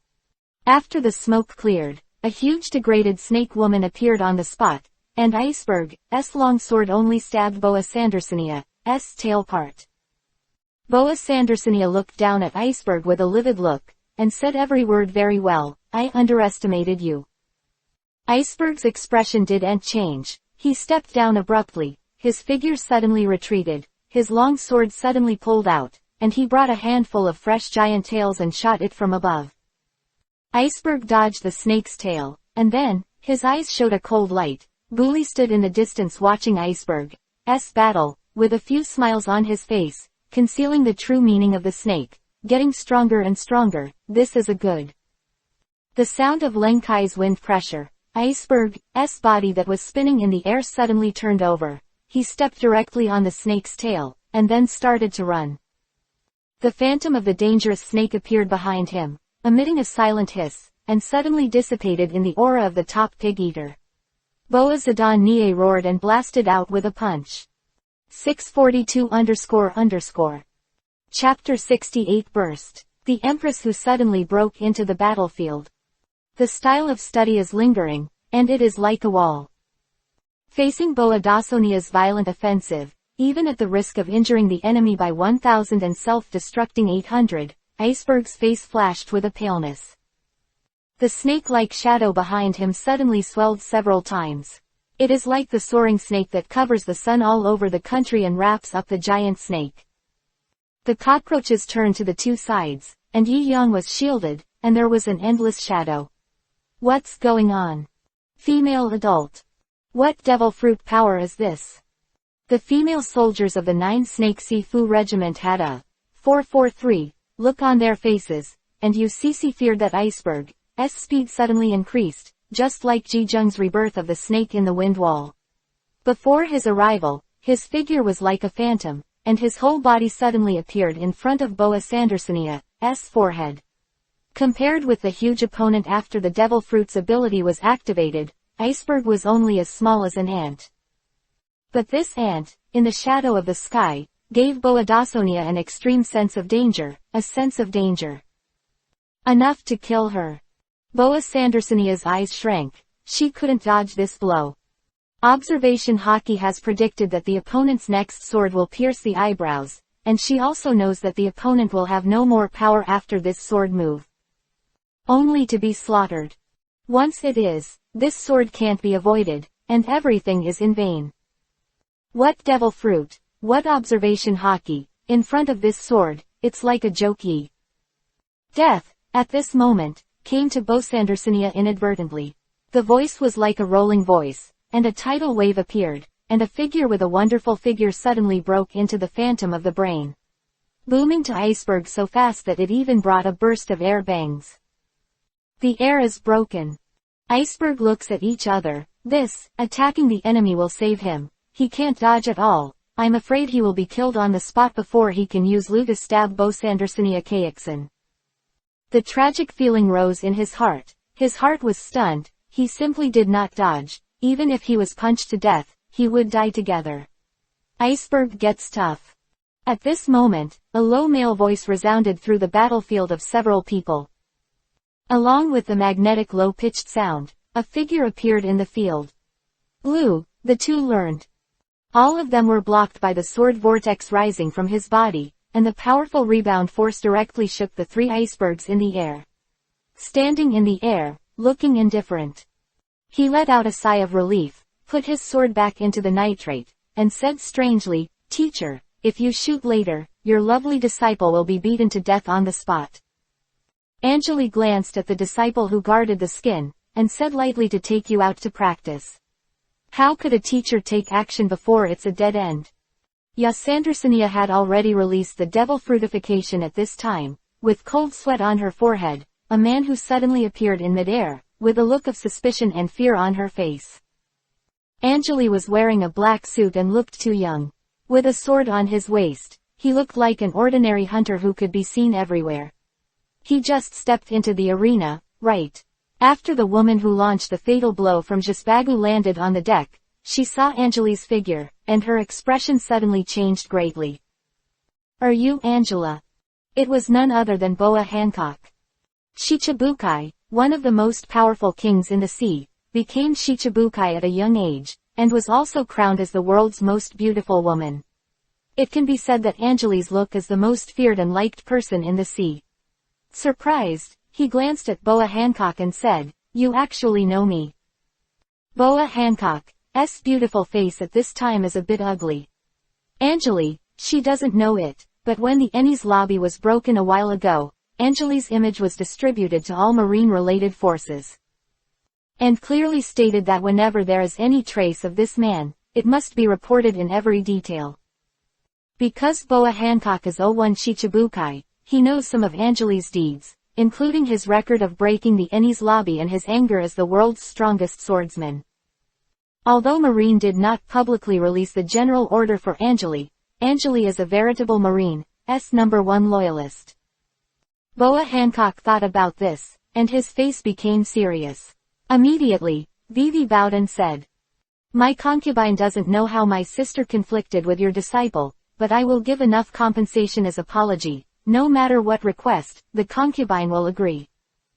The copyright of the novel resource belongs to the original author. The text is only for personal study and trial reading. Please delete it within 24 hours after downloading. Please support subscribing to Genuine Novels and refuse piracy. This novel was first published by Dragon. Feilu's novel Internal Group 1,142,529,731. Feilu's novel Internal Group 2,929,082,961. More wonderful Feilu novels are in the hands of the group owner. Welcome to the group. I hope you don't get deceived by those scammers. Chapter 69. The Empress's Apology, Anjali's Decision. Anjali's eyes on Vivi were a little surprised. He hadn't figured out how to deal with it. He didn't expect Boa Hancock to be so sensible, so he directly apologized. As a Shichibukai under the king, he couldn't do too much by lowering his status. After thinking for a while, Anjali said softly, "In this case, let my apprentice follow your 9 snakes boat for a while, and let him grind with you for a while." Forget this. Boa Sandersinia's waist changed, and a man was left in the sun. What does this mean? This is even more unbearable than killing her. The shadow of the year is the scar that the 3 sisters will never erase. And without waiting for Bo-15 Sandersinia to speak, the soldiers of the 9 snakes opened their mouths in anger. "Her Majesty the Empress, fight them to the death." Never let these howmen step into the country where your daughter is. Under the anger of the crowd, a scene of complete change appeared. At this moment, these women were angry with the enemy, and they showed the momentum of seeing death. Compared with men, it is even better than that. It is enough to be called the female middle school Suji. Thick towel does not allow men. Boa Sandersonia's eyes gradually changed, and she felt a little bit of death in her heart. If it was a famous festival for the entire Maiden Island, what would it hurt to die today? Boa Hancock's face was still, as if not being forced by the surrounding atmosphere. She quietly looked at Anjali, and Anjali also looked at the Empress with a still expression. Vivi was already sweating coldly on Iceberg's forehead. These women's crazy attitudes made him stare at him. This kind of momentum, he will meet in his life. If that's what the Lord's request is, the concubine agreed. Boa Hancock spoke flatly, but the eyes of the soldiers on the ship showed disbelief. Your Majesty the Empress. Think again, under the wall.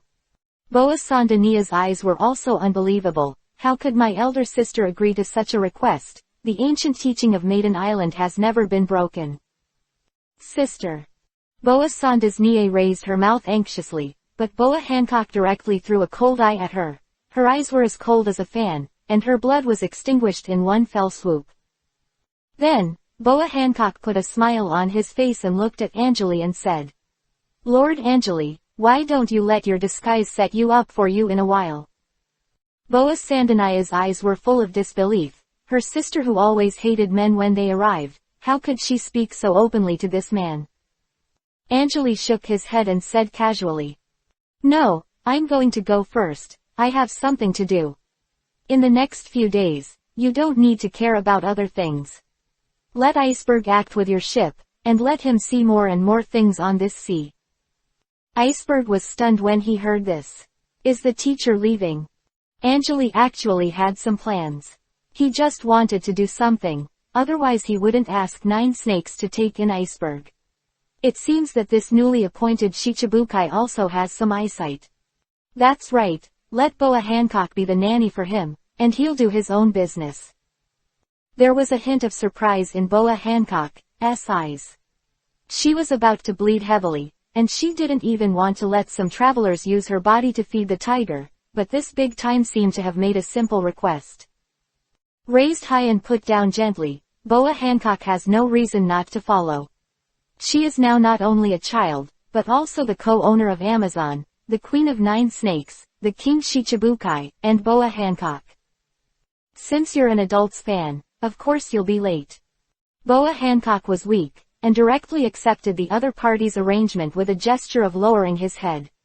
After that, Anjali went straight away, leaving behind Iceberg on the deck who was about to cry without tears. Teacher, you don't play like this. Seeing that Manyang wanted to lead his woman, he was very worried at this time. Iceberg, fell into a big crisis. What should I do? Wait online. Boa Sandersonia's bubbly spectator Iceberg. She never understood why her sister did this. Boa No Cook stood on the bow, looked at Anjali who was drifting away, and let out a sigh of relief. There was no conflict, which was very good. This master, but for the sake of her disciples, Jian shattered Eni's lobby, killed an admiral-level combat force without blinking an eye. She didn't think her 9 Snakes Sea group could be beaten better than Eni's lobby. Sitting on Xiao Zhao, Angry panted and chuckled. Iceberg had arranged to go out here. He was a little relaxed for the time being. It was time to take a little vacation for himself, chat with old friends, and play. Whitebeard kept letting him go. That little guy, he never forgot about him. Chapter 70 Battle. Capture the marine warship. When Anjali took Iceberg out to practice, Zoro and Kuina were doing one thing. After they parted with Anjali at the Eni's lobby, they began to track down Momosagi's location all the way, and they were matched by Zhang Zuo himself. For Swordsman, this is a shame. Kuina wants to get back the words of Hidao. Although they can't beat Momosagi now, there is a chance for everything to turn round. Moreover, Momosagi is not a few swordsmen, and he won't carry the spoils with him. Mostly where? Marineford, Here is not only Marine's headquarters, but also a city where Marine's family wants to live. It is also a small and medium-sized Jusheng commercial port, and there will be merchants from all over the world. Ji Yibo had a singing voice on his head, his ponytail was tied up, he was wearing a miserable suit, and his face had been put on makeup. Zoro's makeup was much more direct, with her hair concealed, dressed in a costume, and pretended to be Kuina's bodyguard, while Name was dressed as a maid. 3 people to enter Marineford is very simple. For sightseeing, they want to see Marineford, the marine headquarters of Vegan World from a distance. Marine headquarters does not exclude those who come to admire the name of Marine. In addition to not allowing them to enter marine headquarters, the towns where their family members are located are still allowed to enter, as long as they have a proper identity. After all, towns will naturally form trade. After Nami made a credible certificate, the son of the trading company who admired Marine brought his servants and passed by chance, so the proper identity and motive came out.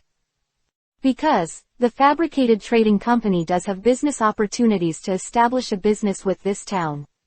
After entering Marin Jingduo and obtaining a 7-day stay certificate, the 3 of them merged into the crowd. In a hotel, 3 people were sitting on tables and chairs, and Kuina said helplessly, "Tracking Mamasagi's whereabouts all the way, this person is too weird. Except for assignments, he usually stays in the marine headquarters, and it is rumored that she and Marine's chief staff are in love with sisters." 1. She won't really put my words of Hidao in the marine headquarters. Guy covered his forehead with a face full of eggs. Marine headquarters Marineford, the Admiral candidate's Mamasagi residential area, it's not that easy to enter. Also, consider whether she sent your companions directly into Marine's arsenal. Ji Yuyixiang's face became even more crossed after thinking about the sly words. The military supply warehouse, where there are elite soldiers from the marine headquarters patrolling the place 24 hours a day, if you want to go in and not be discovered, it is almost as difficult as going to the sky. Zhelong scratched his head indifferently and said, "Why do you think so much? Just go to the place where she lives to be good at it. If not, just find a way to enter the military supply warehouse."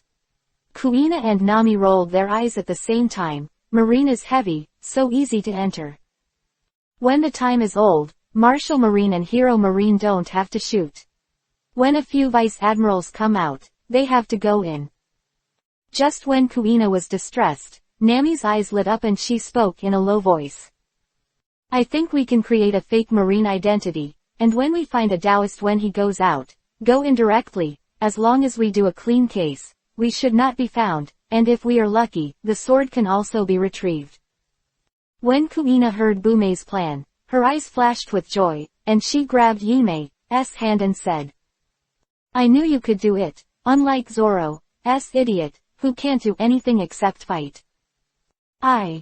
Zoro, who was on the side, looked at Kuina and almost held back a sentence.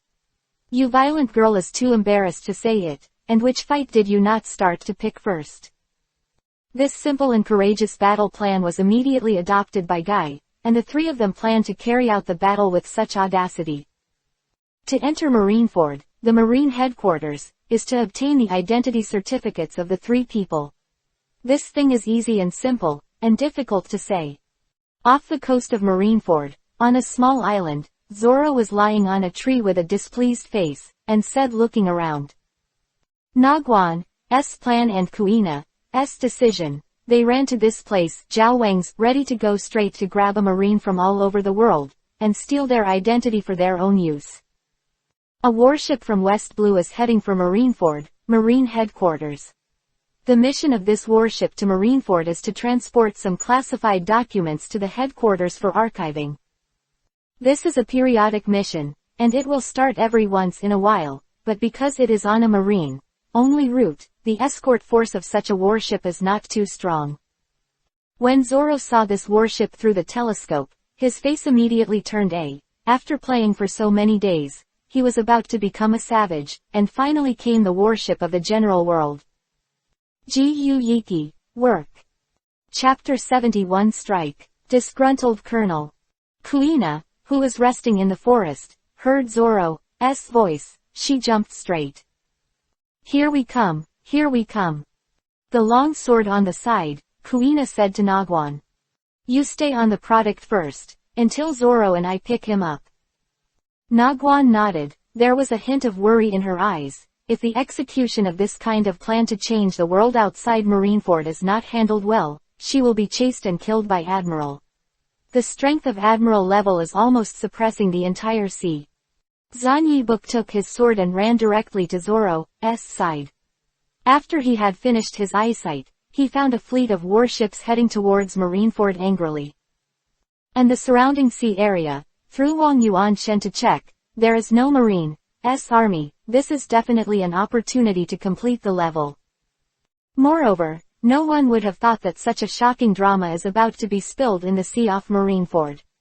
Who will attack marine warships in the sea off Marineford? 667 today, the first is here. Zoro, I'll go up on the left, you go up on the right, make sure to end the fight within 10 minutes. Kuina's eyes were already burning with fighting intent, and Zoro nodded with a sullen look. The strength of this kind of branch base located in the four seas is completely incomparable to that of the marine headquarters. The current strength of the two is enough to compete with marine in general. Go! Seeing that the warship was about to pass the island, Kuina let out a loud shout, and the whole person shot out. Jelong followed Jiyuiki immediately, and immediately followed, leaving only Nami watching the battlefield nervously through the binoculars. Axe sat in the captain's room and yawned a little bored. This kind of perennial regular missions are always boring. If there is a marine patrol on the sea line, Junkai occasionally walks out of the marine patrol sea route, but his own strength is completely enough to make the General Heifu lookout recede. As the captain of this military limited ship, Akers has been on the mission for 10 years, and he has never encountered any trouble. There are only so many people who dare to attack marine directly. But as long as it is avoided in advance, stealth operations are completely safe. After 10 years of driving without wind and waves, he will perform this task twice, and he will be promoted from colonel to commodore by enough military merit. Although not the commodore of the marine headquarters, but the quasi-network of the Sea-High branch base, this kind of official title is also enough to make him comfortable for the rest of his life. Thinking of this, Axe's mouth curled into a smile, and he was extremely satisfied with his decision to join the logistics department. Suddenly, two thunderous roars resounded through the sea for several miles. Although Axe stood up in shock, he turned his head to look out the window. His eyes shrank away. How could it be possible? How could someone commit a murder off the coast of Marineford? Enemy attack. Screen. The soldiers on the watchtower were almost exhausted, but, although he did not speak, everyone saw a unicorn on the left rushing wildly, and a green dragon on the right came from the clouds. The two brought a strong wind, and even the air BFD was distorted in the space where the rushing machine passed, and the question trembled. The way-red cumline roared in the wind, the waves under his feet were constantly bursting, and the shocking sea water rose at night. The emerald-colored blue dragon swooped down from the sky, and while it swayed, waves of waves were suddenly lifted up, and the heavy tonnage of the warship was also swayed up. Axe kicked open the door of the captain's room, pulled out his saber, and saw bitterness on his face. How could such a powerful character appear in the Sea of Marshvardo? Lang Road Beidong, Bingblong flowing water. The crimson and emerald green sword chi suddenly exploded, slamming into the sides of the warship from left to right. Kunguan rushed to the road and stepped on it. Kalong opened his huge mouth and bit down. Slightly. 240,424,042,404. The huge collision sound suddenly sounded, and the warship was torn off two big holes in just one moment. Cheyenne, where the seawater is impossible, is now, and Chisuan and Kalong exploded suddenly. The crimson and sin green sword energy directly swallowed the entire warship. Boom! The sound of the sword chi explosion was endless, and the sea was set off by shocking waves. After the sword chi light and shadow disappeared, a wrecked warship floated on the sea. Axe was lying on the deck of a quilt covered in blood. His eyes were full of bloodshot eyes and he looked at the two figures walking towards him. There was an extremely strong unwillingness in his heart. 2 more years, he'll be able to enjoy his life in West Blue as a Commodore. Kuina frowned slightly and walked away from the picture, looking at the broken limbs of the boat, and said to Zoro in disgust. So, are you a psychopath? Zilong, this is strange, you were heavier than me just now. Degree O, woman. Glancing at Guna coldly, Solu snorted coldly, too lazy to get to know this guy. After walking around, Guy wanted to circle in front of Axe. She just looked around. The military street of this guy is the highest. I just don't know why. This person looked at the sky with dead eyes, and he didn't know what he was thinking before he died. At this time, Shanmei also came over by boat. Next plan, start now. 2151. 1258__. Chapter 72. Sengoku, S. Rage, Kuzan's Shot. Crossroad. Approached the broken warship. She turned over and landed directly on the broken plank of the warship.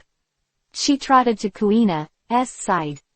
Marine soldiers who survived just now, but Kuina and Suojiang directly made up for the knife, and all the soldiers were violent.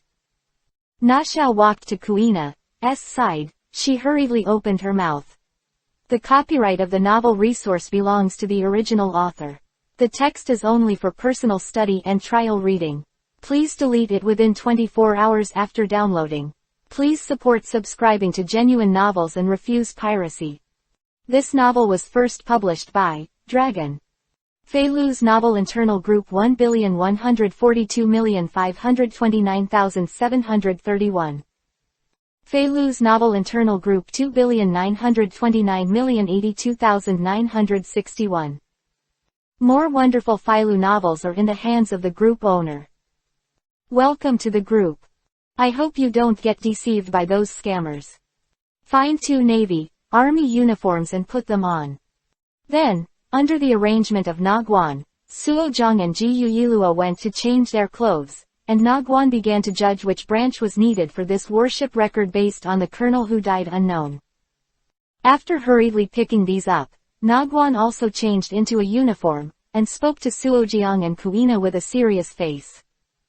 After giving me the base information of such a military rat, we can just hit it to death and throw all your creations into the sea, waiting for other marine warships to come and rescue. Zoro and Jiyuiki glanced at each other and nodded noncommittally.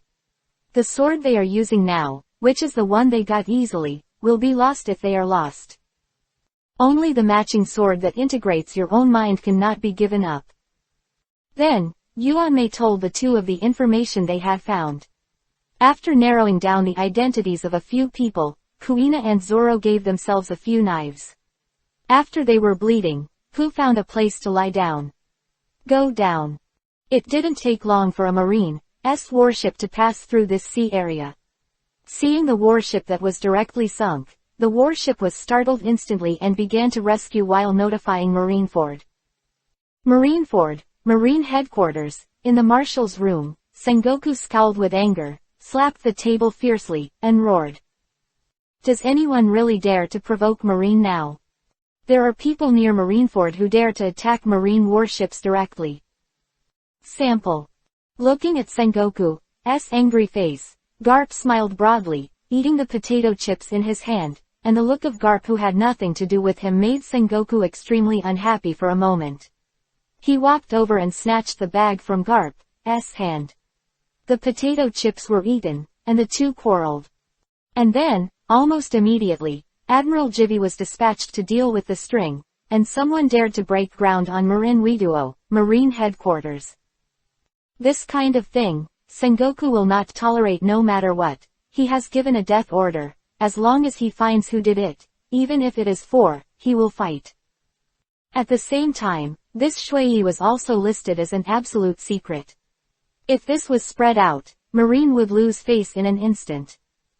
On this side, Zilong and Ji Yuye were finally released after receiving treatment and after detailed cross-examination, but they were still strictly ordered and could only move in the Marine dormitory. Never go out of Marine Base, always ask them for details. In Marine S-702 dormitory, the three of them looked at each other with uncontrollable excitement in their eyes. Marine headquarters, Marineford, was infiltrated by them. And it's still an upright identity, Kuina said impatiently. Now that we're in, let's go straight to Momoi's room when we get a chance. Momoshiki just released a mission some time ago.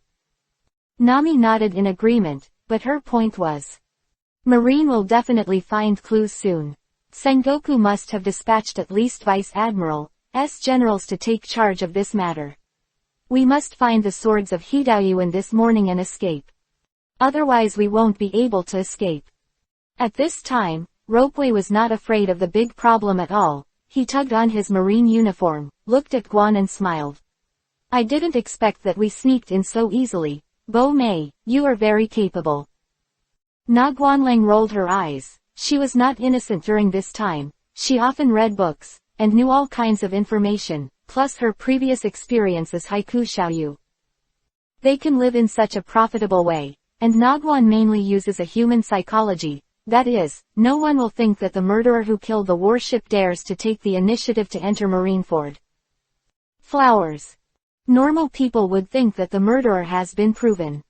Hey, let's just say, it's all about me knowing people, otherwise my skills will be buried.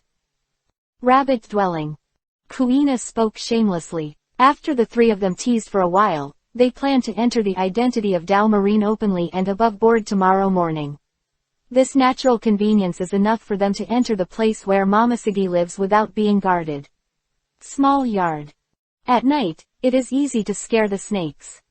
After making the plan, the next day, after the sky was shining, a few people had breakfast, and they just walked around the base under the pretext of wanting to see the scenery of the headquarters.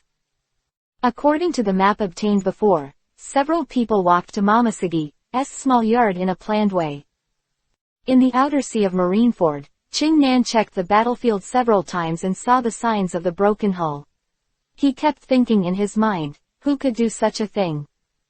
Such a rolling, bursting and clean technique, the broken shape of the ship, is obviously something that can only be done by a master of swordsmanship, and, looking at its sword power, there are more than one person. But the masters who became famous in the sea have all gone through in Gui Wei's mind, and no one fits the situation on the scene. Could it be the new creation of overseas? Ji Yuji whispered, stepping on the ice. See Yingruo, he has not moved for a day since he came here. Sengoku has made 3 calls to check the progress. Suddenly, Kendiao thought of a few people, Angeli's disciples, the 2 who were escorted to give birth to Eni's lobby some time ago, and they fit this sign very well. Yanji suddenly stood up. He turned his head directly, and said to the adjutant who was beside him with a serious face. How many soldiers were rescued to Marineford? The adjutant was stunned for a moment, then thought for a while and then said. 3 people, 2 women and 1 man. Ching Nan's eyes moved suddenly, and he opened his mouth with a loud drink. Return, back to Marineford. Chapter 73, The Day of Escape, Momoshiki Goes Out. Blue sky and the sun, Marine's soldiers came and went. Who would have thought that someone would have the audacity to sneak directly into the residence of Admiral's alternate? Found it, Zoro, that laugh. Ji Yuan's suppressed joy came from a room. Suozhang and Shi Xiao hurriedly ran out of their respective rooms for investigation, and after entering the house where Kuina was, both of them were bright. A simple storage room, but there is a Jiaoman in it. After opening the secret door, it is the room where Kuina is. In this room, not only the swords of Zoro and Kuina are placed, but also a variety of utensils. Dao Gui has a hobby, like to collect the weapons of the defeated. This habit is like a long time ago when a pirate killed a person, 127, and hung the other party's head down on the bow of the boat. All to show off their martial arts. Zoro Shin took off his sword from the scene, and Kuina looked at the room full of weapons with a sneer in his eyes. Let's go, find the matching sword, let's leave as soon as possible, or it will be the end of the discovery. Na Guan spoke anxiously. Their method was not clever, but it was better than the darkness under the lights. When the general in charge of this matter came back to his senses, they would have to be sent directly into Impel Down. Don't worry, just wait for me. Kuina spoke angrily, gritted her teeth, took down all the weapons in the room, and then threw them to the ground with a sword light. These weapons, which I don't know how much time I spent to collect, turned into chopping. Although it wasn't something that was extremely fast, it destroyed something that the other party had collected for a long time. Kuina's heart suddenly felt at ease, and she happily hummed a little song. In Zoro's eyes, several people quickly left Momosegi's house. At Marineford's port, a warship flying the flag of Peach Free was slowly entering the port. Tomo was standing on the bow, and Vivi's face showed a hint of relaxation, although the tasks she was dealing with were not difficult for her. It is more about accumulating qualifications and merits, but going to work is always tiring. Returning to the Marine headquarters means that I can relax. Just as the seat viewer of the pickup entered the port, the warship Gu Wei was rushing in with a roar of T-surges, rushing into the port before Dao Free's ship, and grabbing her berth. The adjutant beside Dao Min immediately turned ugly, and said with a cold snort. The ancient pheasant admiral also did not take the selection and reading in your eyes. Teoman smiled and shook her head, but she didn't say anything, and it seemed that she had saved something very important, she said with a chuckle. It doesn't matter, the same as Marine, Yan Pheasant Admiral must have something important. Dao Free's open-minded eyes made it necessary for the officials to see a few lines of uprightness. Only a person with such a measure is worthy of being followed. Ken Pheasant jumped out of the ship before the warship was stable, and an ice bridge made by Anbing appeared in an instant, and he arrived at the port between Zumi, and then the whole person accelerated and rushed to the bubble. Went straight to the school's residential area. After the adjutant of Qingtan hurriedly got off the leg of the army, he shouted and began to coordinate the port. Block the entire port. The troops that rule the residential area, not a single person is allowed to enter or leave.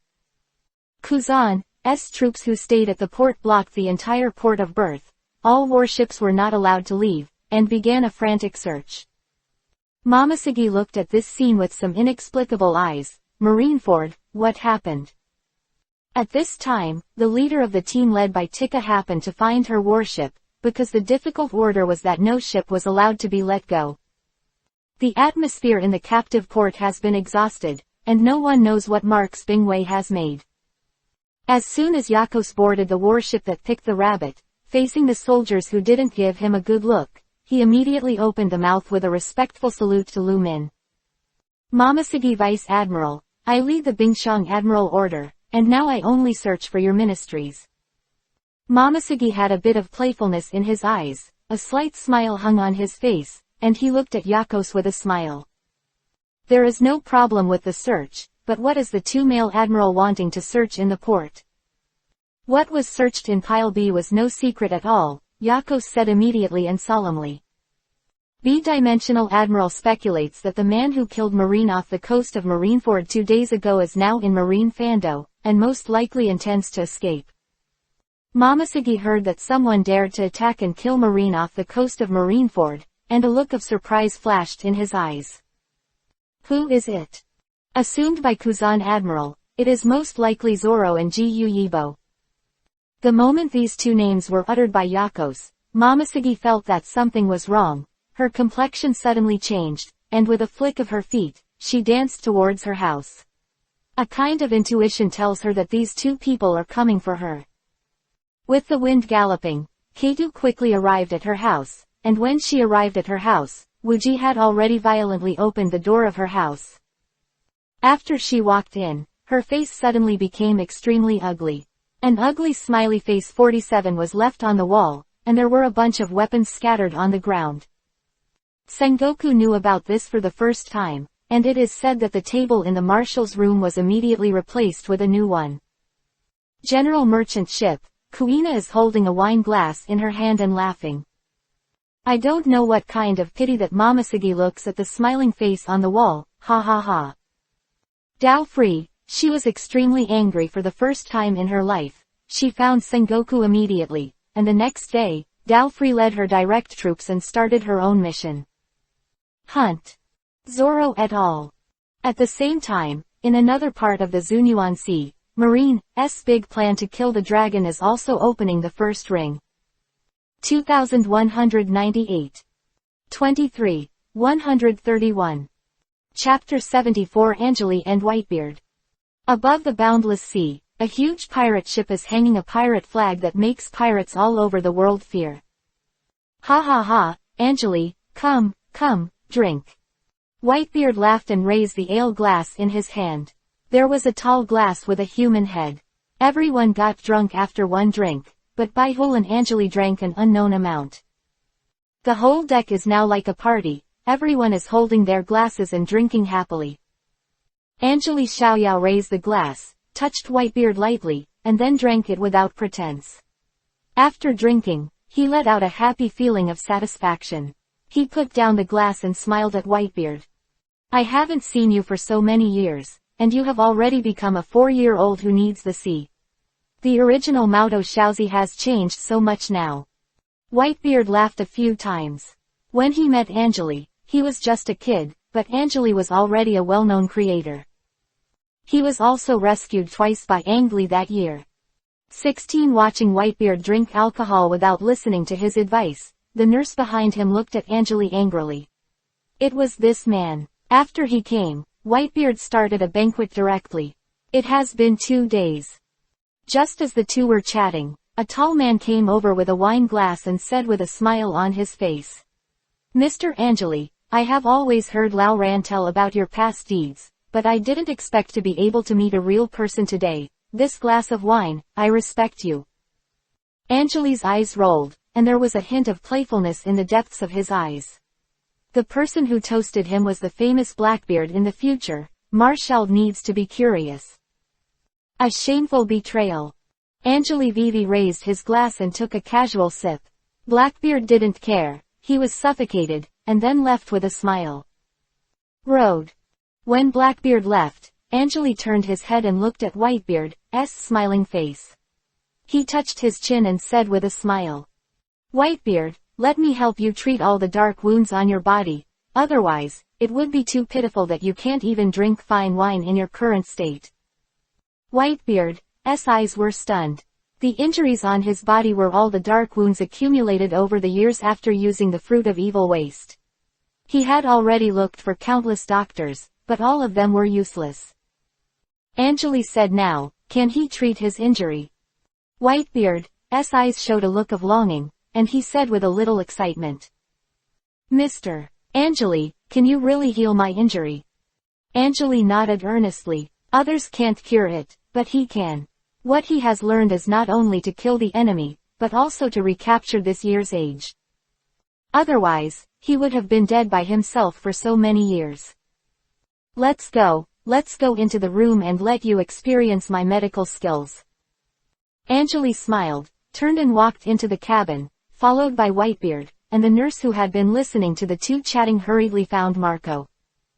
After knowing that the old man's injury might be cured, Marco stopped drinking wine, and stopped blowing his cowhide. He directly guarded the door of the cabin, his eyes widened, and he was not allowed to enter alone. There is nothing more important than an old cure. In the cabin, Angeli let Whitebeard sit on the chair, and then took out a bag from his arms. He took out a bean from the receiver, and looked at Whitebeard with a smile and said, This thing can heal all your injuries, but after that, you can't say it. The less people know about this thing, the better. What Angeli took out was nothing else, it was the fairy bean from a famous Dragon Ball in the previous life. A person who is imitating a witch's death, take a sip, and it will restore you to a full state of life and vitality. Although Whitebeard's eyes were a little strange, what use could this bean have, but he believed that Angeli would not be harmful, nodded earnestly, and said with a serious look. Brother Angeli, don't worry, I will definitely keep a secret photo for you. Angeli nodded casually, and threw the fairy bean in his hand. Whitebeard was not suspicious, and he went in with a sip of incense. After entering the fairy bean, Whitebeard suddenly felt a wonderful energy surging in his body, and these imitations that he had accumulated over the years were gradually recovering. There was excitement in 680 Whitebeard's eyes. The accumulation of these dark wounds. The doctor said that his time was running out, and every time he used the power of devil fruit, the condition would become more serious. But now, his dark workshops and old illnesses for many years are about to recover. The strongest man in the world will come to the sea again with a brand new attitude. There was excitement in Whitebeard's eyes, and he looked at Angeli with gratitude. Thank you. Complex eyes with all kinds of emotions superimposed. Marco has been guarding the door of the cabin. Anyone who comes to him will fly with 1 foot. He will never allow anyone to disturb the old doctor. After standing there for a full quarter of an hour, a familiar footstep sounded from behind him. Marco turned his head suddenly, only to find that Whitebeard's energy was countless times better than yesterday. Moreover, the spirit of vigor and vigor is blooming in Whitebeard, which is completely different from the feeling of the sun and the dizzy that he exuded before. Ha ha ha, Marco, what are you doing here? Go drinking. Chapter 75 World Shocked Arrest. While Whitebeard and Angry drink and celebrate, Zoro and Kuina fall into Momosegi's hands. On the forehead of the new world, Gaichi and Zoro looked at Momosegi with blood on their faces. Zoro spit out bloody spit on the deck, and watched Momosegi speak coldly. Despicable. Momosegi looked indifferent, looking at Suojiang's light and fluffy clothes and said. Despicable. You sneaked into my house, isn't it more despicable? Chasing Zoro and the others these days, and he has also used his own identity to mobilize the Marines to intercept Zoro and Guy. Finally, under various interceptions, the Peach Ghost caught up with them, and then easily captured the 3. Tandan glanced at the 3 people who were arrested and imprisoned. Momosegi walked to Yang Cheng's room, then enjoyed the phone bug, and said calmly. Fight back to the marshal, people have been caught. Sengoku at the other end also had some headaches. He didn't intend to capture Angeli's disciple so quickly. He originally thought that he would capture Tashigi first through Dover Mail. Then when Angeli left, Zoro and the others were caught in a loud voice, and at the same time, he mobilized the power of the world government and Marine to set a lure against Ampere. But who would know that Zoro and the others sneaked into Marineford daringly, and Momosegi even shot and traced them directly, but although the plan has changed, Sengoku has to be activated. The battle plan named Dragon Slaying. Bring people back to Marineford. When Momosegi brought Zoro and Kuina back to Marineford, Sengoku did a surprising thing. He announced in Marine that there was a big news that various newspapers could come to interview. As soon as the news came out, all the newspapers rushed to Marineford like a shark smelling blood. Marshal Marine, hold a so-called press conference. This is the first time in 800 years of history. A lot of people got the taste of conspiracy, but the reporters still went there happily, because no matter what, the guy who lived in the conspiracy was not them. Will be on site. Malin Chudo, Marine Headquarters. After a simple change, the huge playground became a huge press reception. When the sky was bright, reporters came in one after another. Some venues have been overwhelmed. Your cat Sengoku is going to announce 10 major moves. Could it be to retreat and start a war? Fighting at Sichung, are you crazy? When the crowd was talking, Sengoku came out of the backstage surrounded by a group of Marine soldiers, and he sat directly in the speech box with bold and grandiose. Seeing Sengoku coming out, everyone was excited and raised their hands one after another, wanting to ask Sengoku the first question. Sengoku looked at the surging reporters. His eyes were indifferent, and he tapped the table lightly, as if the voice of Hongjiang Dachengu directly entered everyone's ears. In an instant, the voice overwhelmed all human voices, making the reporters gradually quiet down. Seeing that everyone was quiet, after Sengoku coughed twice, a hint of Chinli's mouth flashed in his eyes. I asked Nuo-jun to come over today because I want to announce an important news on behalf of Marine. The big pirate who smashed Eni's lobby some time ago, Angeli's disciple, Julong, Kuina, has been picked up by us. On the same day, Marine will publicly execute Repelling and Kuina in Marineford 10 days later. The news of Zontian instantly stunned everyone, and the judicial product was shattered. Because of Marine's concealment, 99% of the world's people do not know this news. Everyone was in an uproar. I heard it right. Judicial products have been breached. It's crush. Sengoku uses the word crush. Who is so bold? No, who is this Anjali? Compare. Looking at the excited reporters, Zanwei stood up directly, and he had already finished what he had to say. Without waiting for the reporters to ask questions, he turned his head and left. Marshal Sengoku, could you please tell us who that Anjali is?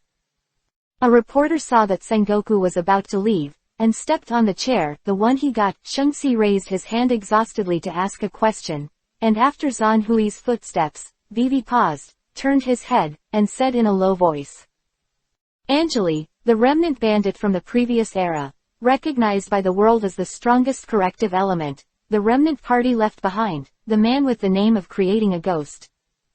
At the end of the conversation, Sengoku walked away quickly, ignoring the reporters who had 10,000 questions in the venue, and the Marine soldiers also began to clear the venue, asking these reporters to leave. After these reporters left, the news spread rapidly to the whole world, and all the achievements of Anjali since he published it were all turned out. Everyone called this action of Sengoku a blow to the powerful party in the Marine era. 2246. 356__. Chapter 76 The Furious Angel. Come, have another drink. Whitebeard laughed. Sumai raised his glass, and pulled Anjali to ask for another glass. Anjali showed a touch of helplessness. After this guy got well, the first thing to do was to have a cocktail party for several days. Almost had a chance to have a drink with Rex. Anjali, right, when a man from the sea is hired on this ocean, only drinking is the highest award. Anjali shook his head, looked at the alcoholic, took a few sips, and said, he didn't want to drink too much, and he wasn't a good drinker either. Okay, Whitebeard, I'm leaving tomorrow, and I'll be with you today. Anjali responded without coding, raised the cup and took a sip of the net. Seeing Anjali drinking earnestly, Whitebeard's smile did not diminish. He stood up, and was about to speak to the cheering boys on the deck. Suddenly, a figure hurried over, looked at Whitebeard, and made the newspaper in his hand with a look of panic. Whitebeard frowned slightly. Frightened, what's the matter? Took it. Whitebeard found that it was today's 933 newspaper. He opened it at will, his eyes shrank, and he turned to look at Anjali, who was lying on the side in the sun, languidly. He waved his hand and asked people to leave first, then walked directly to Anjali and said in a deep voice. Brother Anjali, there is something about your disciple. Anjali raised his head and saw that Whitebeard's face became serious. Vivi moved in his heart, and after reaching out to take the newspaper in the other's hand, he went straight to Kai to read it. At a glance, his complexion changed, and a thick sword force shot up from him. Sengoku. With a low drink, with suppressed anger, Anjali's hand holding the newspaper was exposed. And Rui's sword power suddenly rose into the sky, and in the blink of an eye, the clouds in the sky were smashed into a drink, and they were immediately dispersed. The whole sound of ooze on the board stopped instantly, so BHTI people stood up one after another and looked at Anjali, who had a suppressed anger on his face. Whitebeard's large cloak was blown up by the violent air machine. He looked at Kang Angli with a serious face, and said in a deep voice. Mr. Anjali, what do you want to do? For so many years, you have been taking care of it. Today, no matter what decision you make, my ministry will support you. By Sengoku now, so he directly sent someone to arrest his disciple, and will he be publicly executed in Marenjing? What does it mean? The usual nameless fire rushed into his heart, and a few moments of anger poured out of his hand, and the newspaper was smashed in his eyes. He raised his head to look at Whitebeard, and said coldly. You don't have to worry about this matter, I'll handle it myself. When Anjali said this, Whitebeard became anxious in an instant, and he opened his mouth with a roar. Brother Angeli, you are treating me as an outsider by doing this, right? Let's not say anything else. You only helped me heal a wound before, so that I can live for decades, just with this kindness. Even if you want to go to Marineford, I will go with you. Angeli was full of anger now, and when he heard Whitebeard's words, he was also distraught. Although he knew the other party's good intentions, to put it bluntly, he didn't want Whitebeard to go to Marineford with him. Not because of anything else, just because, there is no need. In a fight, even Whitebeard, one of the 4 emperors, will lose his troops and lose his generals. Whitebeard is not without opponents. He, Angeli, never had any intention of connecting with others. Okay, Yuha, shut up, this is almost decided, let's go first. Coldly, glanced at Whitebeard coldly, stepped a little, and left Shaoji directly. He was only doing one gesture now. Out what happened, then kill Marineford and tell Sengoku that he's mad. Angeli let out a full sigh and left, leaving Whitebeard standing there, and Marco standing by the side.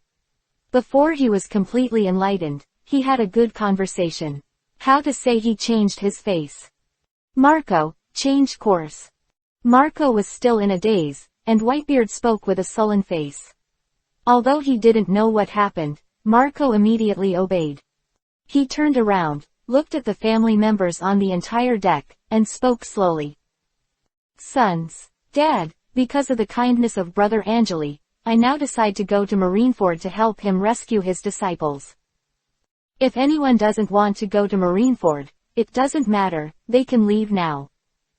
Whitebeard's face was sincere. It was one thing for him to go for Angeli, it was another matter whether his sons went or not, but as soon as Whitebeard finished speaking, the captains on the deck burst into laughter. The old benefactor is our benefactor, definitely go. Isn't he that Marineford? Just haven't been there, let them know how powerful Whitebeard is. The support of his sons made Whitebeard's eyes flash with relief. Only teach, his eyes showed a deep hiddenness.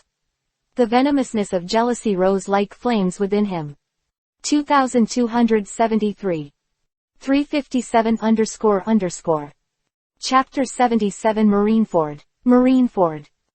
Over the world have been moved by the word. There is only 10 days left until Sengoku informs the world of the sentence of imprisonment. 7 days above the sea, the undistributed marine team is being mobilized to Marine Jijua.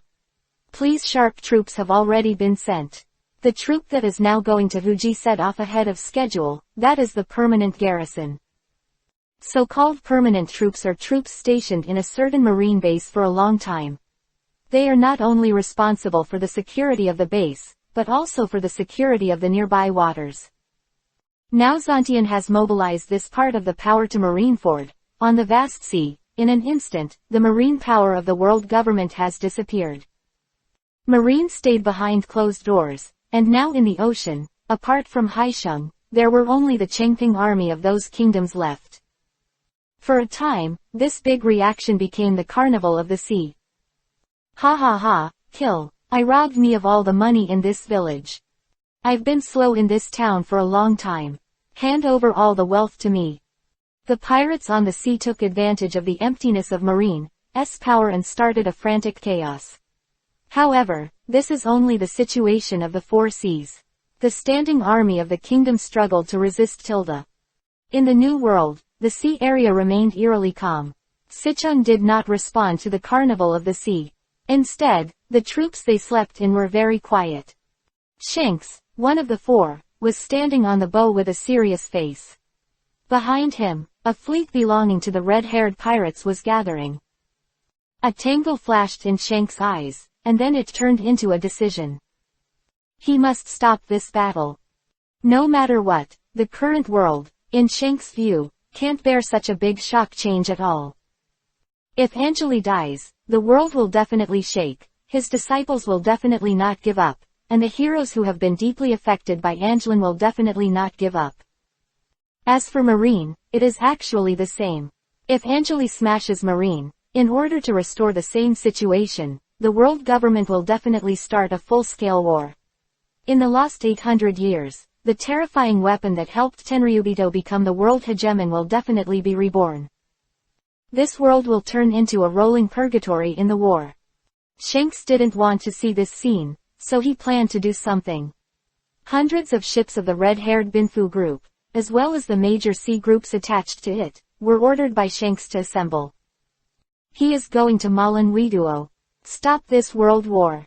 Kaido's eyes showed some deep thought. In front of him, stood a masked CO intelligence officer. The other party just gave him a condition that he could hardly refuse. The world government allowed Kaido to move the king, and in the identity of the king, have a seat in the World Conference. This is to make Kaido no longer a heifu, but an upright king. Moreover, Kaido has the right not to pay tribute to the Heavenly Gold, as well as a huge autonomy board, almost exactly the same as when he was the Four Treasures.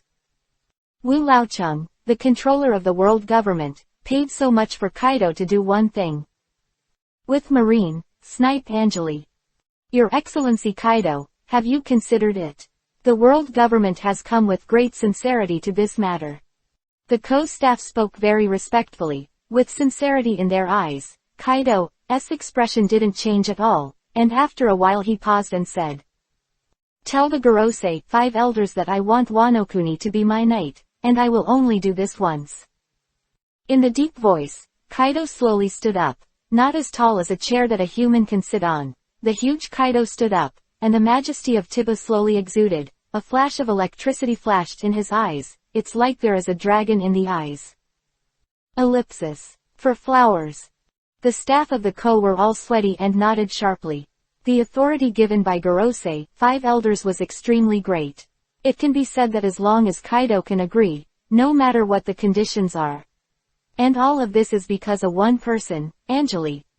While everyone else was making moves, a huge fleet flying the Whitebeard flag also formed. Whitebeard stood at the top of the sun with Kong Yunchi in hand. Looking at the assembled fleet, he suddenly raised his hand and slammed Kong in his hand. Cloud cut. Bang. The melodious and long sound spread through the entire sea in an instant, and Whitebeard's calm and low voice then sounded. 0.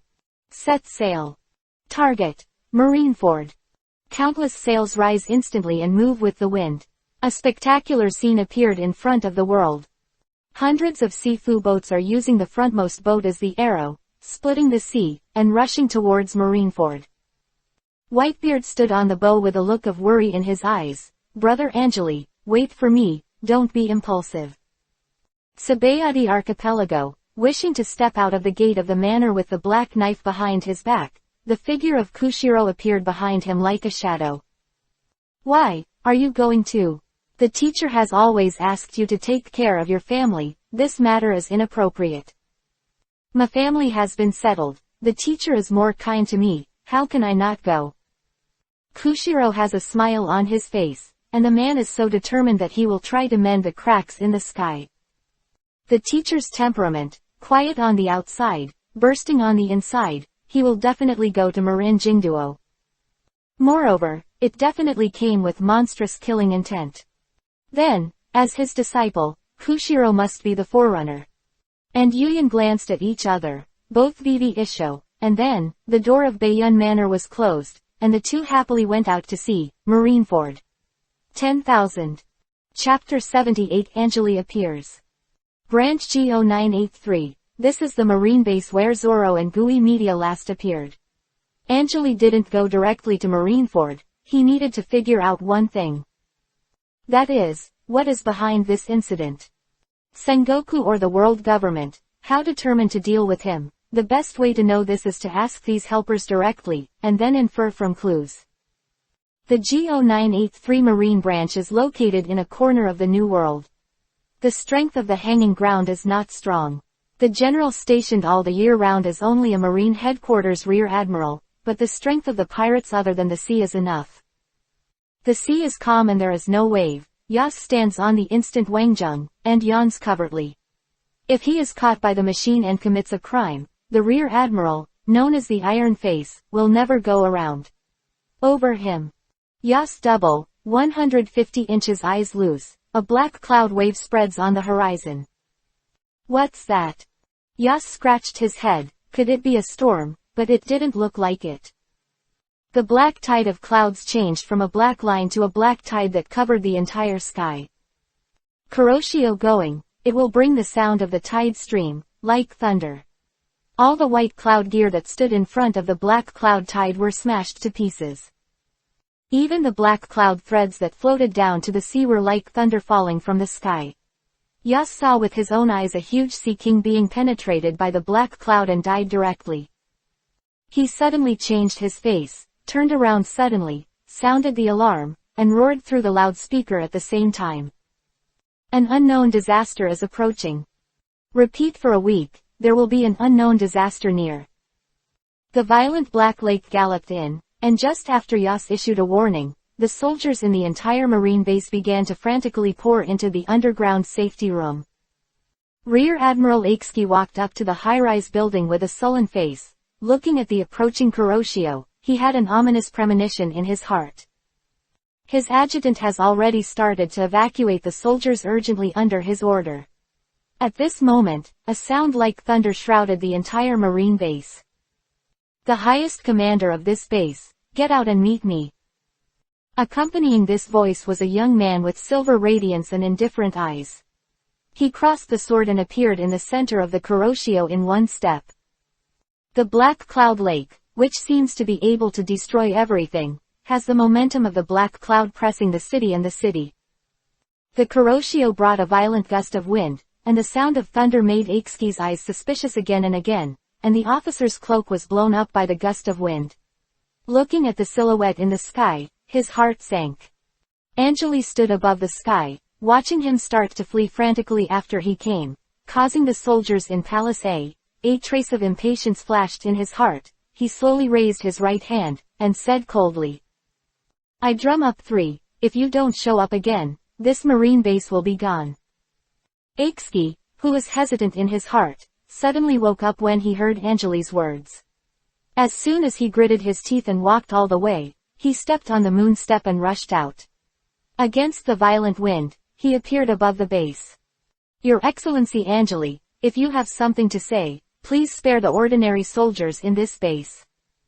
With a sound of anxiety, Aikski stepped on the moon step and appeared in front of Angeli with a resolute expression. The overwhelming black tide shrouded the base, and under the dark clouds, the sun was shrouded, and the cold wind like a yin wind was like a knife. The mutilation blows on Aikski's body.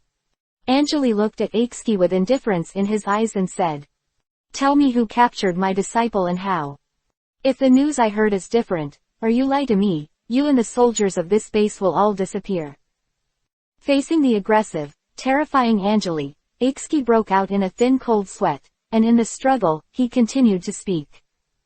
On that day, he received an order from Vice Admiral Dao Gui of the Marine Headquarters, and he immediately led the military to round up the rope and the Gui division, but only found out when he arrived at the designated location. Not only did he find the order, dozens of warships were ambushed in the sea according to the order, just waiting for Zoro and Guy to slam into it. The result did not exceed Aikski's expectations. Even though Zoro and Kuina's swordsmanship was superb, they first destroyed their suits under the pressure of the warship's artillery. After intercepting the way, Momoshige didn't take any shots. With the rounds of shelling and some officers' shots, Zoro and Kuina lost to the wheel battle and were quickly defeated. After that, Momose imprisoned them and left directly. After Aikski was sweating on his face and told everything about it, he opened his mouth to Angeli with an ugly face. Your Excellency Angeli, that's the way it is, can you leave now? Leave. Sengoku defined me as a sea gift. How can you think that a pirate will keep the marine after he has the upper hand and gets what he wants? Angeli's eyes were full of anger, his knuckles were white, and he connected the many clues he got. The man in Gorosei, 5 elders really shot him. The grievances from decades ago were not only to kill him, but also to kill his disciples. As his lackeys, the Marines, how could they survive in front of Angeli, whose anger was boiling against the sky now? For the allegiance you have chosen and the things you have done, repent. Black Cloud 0 kills. In the rage, with a suppressed low roar, Anjali's double words flowed out 2 sword lights, and it only took a moment to knock Akaias into the air. The black clouds in the sky turned into black crows, reflecting the endless creativity, and uttering a maddening cry, Yan Yan rushed down. Table boom.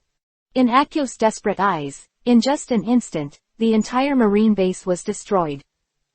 The endless black sword chi swept across the entire base like a mad wave nucleus. A standard nuclear building was instantly destroyed, and the tragic sound disappeared as soon as it sounded. After Akio struggled to defeat dozens of sword chi crows, he looked desperately at Anjali in the sky, with unwillingness. In the end, he was covered by hundreds of dry crows. Boom! A mushroom cloud explosion visible to the naked eye rose from the place where the base was located, and it was clearly visible within 10 miles. The violent air waves even pressed the surface of the ocean by 3 feet. After everything was calm, only the remnants of the original base were left. There was no calm in the anger in Anjali's eyes. He knew that what greeted him next would be the deepest malice in the world. Everything stemmed from many years ago, and he failed to make up for that sword. One of the Gorosei, 5 elders, Alva St. Rhodes. Chapter 79. He is here. Marineford, groups of fleets are being arranged on the sea in an orderly manner, surrounding the entire Marineford tightly, and Marineford's hometown has long been evacuated. More than 100,000 guessing soldiers are making Marineford the most dangerous place in the world. Is it really necessary for Marshal Sengoku to look at him like that? Isn't there only one other person? Even the so-called strongest Jansu is just crying alone. Whitebeard is only one person, but he can't kill even 100,000 people in the past. Marshal Sengoku must have a reason to support himself. The soldiers who were called in whispered, and a tall execution block was put together at the Marineford population. 3 large and generous chairs are seated under the execution platform, which is the position of the 3 admiral regiments, and a large number of generals are gathering under it. 18 Today, the last day in the Sengoku Wine newspaper, the beheading was even broadcast live on the Fabodi Islands and announced to the world. Sabayadi Archipelago, on the wide platform, one reporter after another is nervously watching the images projected by the re-screen, and there are video bugs that are transmitting the images to all over the world in real time. This is really a big move that has never been seen in 800 years. The Battle of 4-Star fame is far from comparable to this battle. It is said that this man named Anjali once roamed the sea with 1 sword and 1 sword. He was also known as a ghost, and even had a good friendship with Whitebeard. People were talking a lot, and in the power room of the world government, an old man was sitting on the generous sofa. Usually there are 5 people here, and the decisions that determine the world will be discussed here, but today, only him for 1 day. On the coffee table in front of the sofa, a photo was lying quietly there. A flash of extreme disgust flashed in the eyes of the old man. The photo was incomplete, and it looked like there were 3 people, but one of them had his head taken off. Span. Anjali, you will pay the price, Catherine, that shameful betrayal will soon go to hell to see you. Alva St. Rose's eyes flashed a deep expression, and there was a strong hatred. He must take off Anjali's head. Marineford, Shichibukai, who hadn't been photographed for a long time, had even been summoned.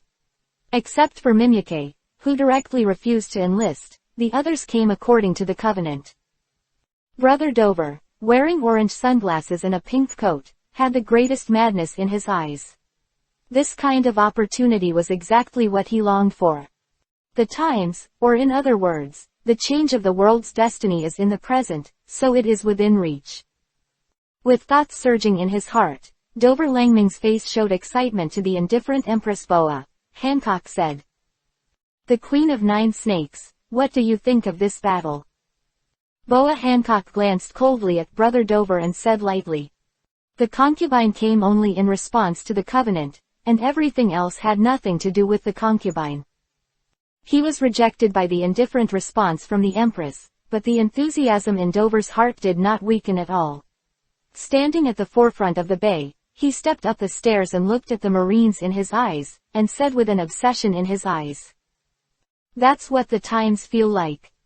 With an odd smile on Moria's face, watching the conversation between Doflamingo and Boa Hancock, he laughed twice, not knowing what he was complaining about. This man who once fought with Kaido and finally lost in the sea, how much strength is left now? There was a deep worry in the eyes of Ping Ping, and he had also heard about the relationship between Angeli and Lao Cho, if Lao Cho came. This is going to get even more out of hand. At this time, the General Black military slowly sailed into the port. Seeing this waste warship, everyone's eyes were different, and the excitement in Dover Langming's eyes was completely uncontrollable. This is the warship that escorted Rope, Zanina, and Nagwan to ask for the beheading. Soon after the warship entered the port, a large group of soldiers and Vice Admiral, who was in charge of escorting, got off the warship. At this time, Sengoku, who had been waiting for news in the marshal's room, got the news that the prisoners were escorted without any problems before standing. Stand up. Garp had been sitting on the sofa in the marshal's room for a long time, still eating senbei heartlessly. Sengoku stood up and said in a low voice. Come on, Garp, you must not lose this battle today. Ha ha ha, Sengoku, you are too worried, what if Angeli doesn't show up? Garp stood up with a laugh, and wiped his mouth. Sengoku's serious face and a shake of his head responded. It's absolutely impossible for those 083 men not to appear. From a long time ago, he was so conceited that he even killed the woman he loved the most. The two quickly left the marshal's room and walked to the execution platform. At this time, in front of the execution stand, 3 admirals also appeared one after another, Akainu, Kizaru, and Shangnan, who were seated on the seat in turn. After a while, Sengoku appeared on the execution platform. He looked at Marine, who was full of people with a serious face, picked up a phone bug, and said in a low voice. Please, today may be your last battle as Marine, and it is also the most fierce battle. The enemy is an unprecedented sea of terror. I hope you all take justice as your belief, and the battle will come, the last moment. Lang Lang's voice was chasing Shie, and all the Marines raised their heads and looked at Sengoku with a firm belief that they would fight for Marine's justice to the last moment. At this time, a black cloud wants the lake to appear from the certificate. Angeli, here it is. Sengoku raised his head, looked at the Kuroshio that appeared in the distance, took a deep breath, and said solemnly. He came. Chapter 80 Battle, Marineford. The Mad Phoenix rolls, the sky is like night, and thousands of black clouds converge into a tide. The waves surging, the momentum is monstrous, and in the panic, a figure exuding silver brilliance, eyes coldly staring at Marineford. Battlefield. A low-pitched wind, like a roaring suit, blasted into everyone's ears. If the liquid rolls densely, the boiling reverses the sky. There was a strange look in the eyes of Xie and Master Gui. It was Angeli, he was here, and the teacher came to save them. The cloak embroidered with the word justice behind him was blown up, and he was determined to fight back, watching Angeli, who was riding the waves and riding the wind. He made a needy opening. No, phalanx, adjust the muzzle direction, correct 80 degrees, and aim at the black tide.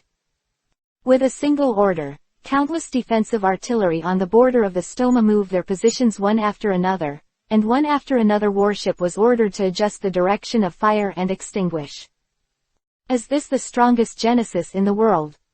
There were a few shocks in Smoker's eyes, the person appeared, the voice came out, and then the world changed color, such as the fear of Tianwei following him, the entire huge Marineford, hundreds of thousands of people, in front of him, actually a little weak. Slona nodded in a kimono. For the first time, she didn't know how to fight. The figure that came from the sky that day was like a bullet. Angeli, have you become so strong? Sengoku's eyes showed shadows, and he spoke in a low voice. His hands were squeezed too hard, and even showed a bluish-white color. Garp stood on the execution platform, looking at the Kuroshio coming with the momentum of pushing the mountain and collapsing the city. In his eyes showed tension. There was never such a big battle to get rocks. One person, One sword, willing Marineford. This kind of scene, no one has ever thought of. Even in a dream, it is impossible to think of it. On the open sea, hundreds of fleets are rapidly approaching. Marineford's bubble mouth gradually adjusted to aim at the black tide that turned the world into darkness. Sengoku's eyes flashed decisively. He picked up the phone and was about to give an order, but a messenger ran to his side. Your Excellency Marshal, a fleet has appeared in the open sea, and the number is Whitebeard. What? Sengoku's expression changed drastically. He turned his head suddenly. His eyes were cracking. He had clearly arranged for a force to involve Whitebeard. How could it be? How could the other party come at this critical moment? The form took a sharp turn, and he immediately ordered. Turn off all live bugs. Sengoku was about to shut down the live broadcast of Tsubayadi's island. Angeli was fierce, and Whitebeard, one of the 4 emperors, came in person. Facing this situation, he already felt that something was wrong. So now, even if it is to save Marine's face, he must turn off the live broadcast. And now, he must quickly mobilize the warships department to deal with Whitebeard's fleet. The first and second squads go to meet Whitebeard. The third position is covered with fire for coverage support. Katakana middle dot. The first position is now aimed at the Kuroshio. Sengoku made 3 decisions in an instant, and the 2 huge fleets moved in an instant, rushing in the direction that Zibird came from. Angeli's eyes moved slightly, and then he turned his head to look in the direction the 2 fleets were facing, and then, unsurprisingly, saw a familiar tank flag, and his whistling angle was curved. Whitebeard, this little dick, knows everything and tells him not to come.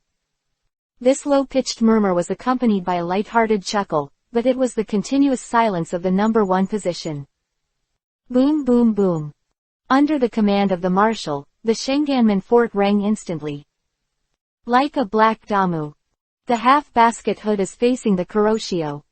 Hundreds of bullets extinguished, like a rain full of rapids, did the sound of death sound. A pair of banks flashed a touch of coldness.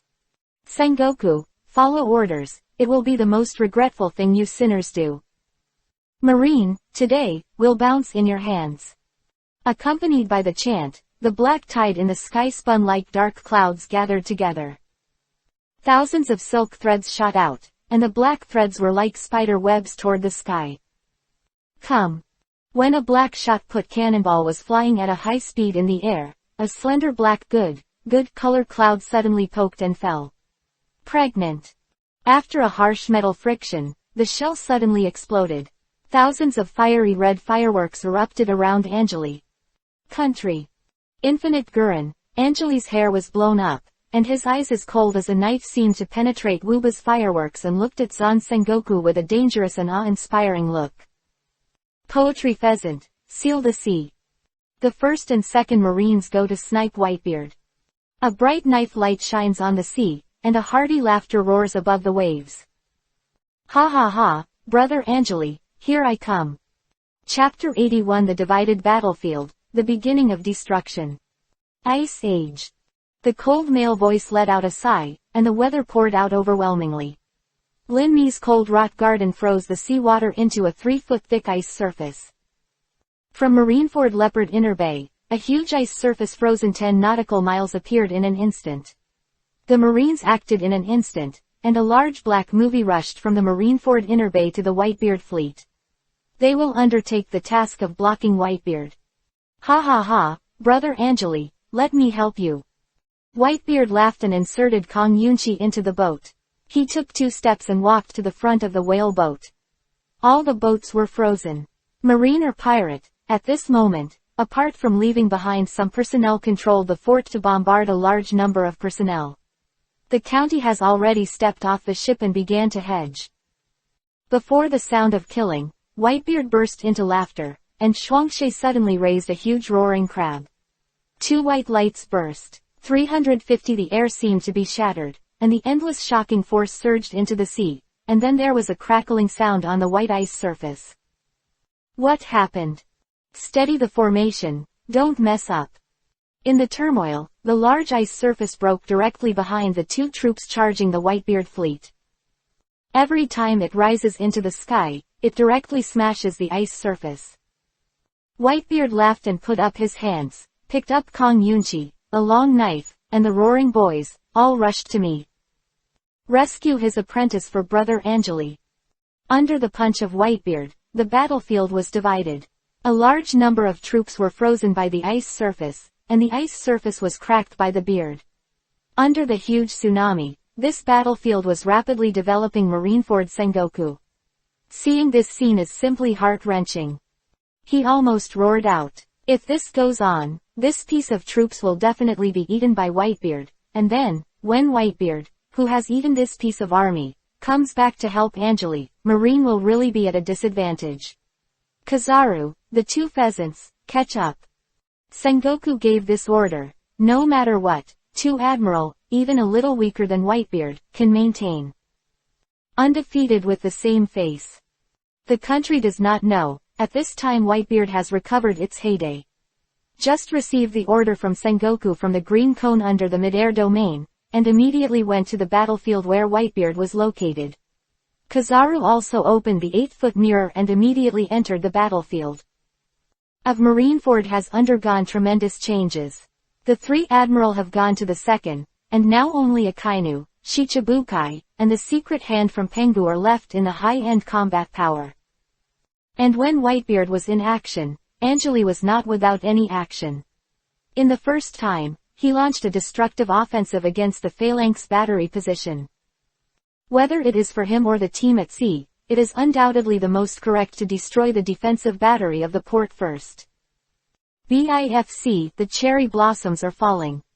In the indifferent light of the sun, the black tide fell in the sky, cherry blossoms, and the dark cherry blossoms drifted from the air to the first square with an indescribable beauty. The wind was blowing backwards, and the cherry blossoms on the wet day shrouded the entire Phalanx Angeli almost in the blink of an eye. "How dare you!" Sengoku roared, and the golden Buddha appeared on the spot. Like a maddened king, the huge golden Buddha pushed with both hands, and a huge shock wave slammed into the black cherry blossoms in the sky. The golden shock wave extended a golden light path, but Sengoku was still late. The black cherry blossoms had already descended into the position. The sword energy contained in the black flower will explode when it reaches any kind of thing and cannot maintain its balance. And in an instant, the sound of a gas explosion was heard by Malinfin. The black suffocating energy instantly eroded the entire number 1 phalanx like a wave, and the screams came one after another. Your Excellency Marshal. Marine wins. Amidst all kinds of miserable howls, some people even pulled the muzzle of the artillery without fear of death, but it was useless.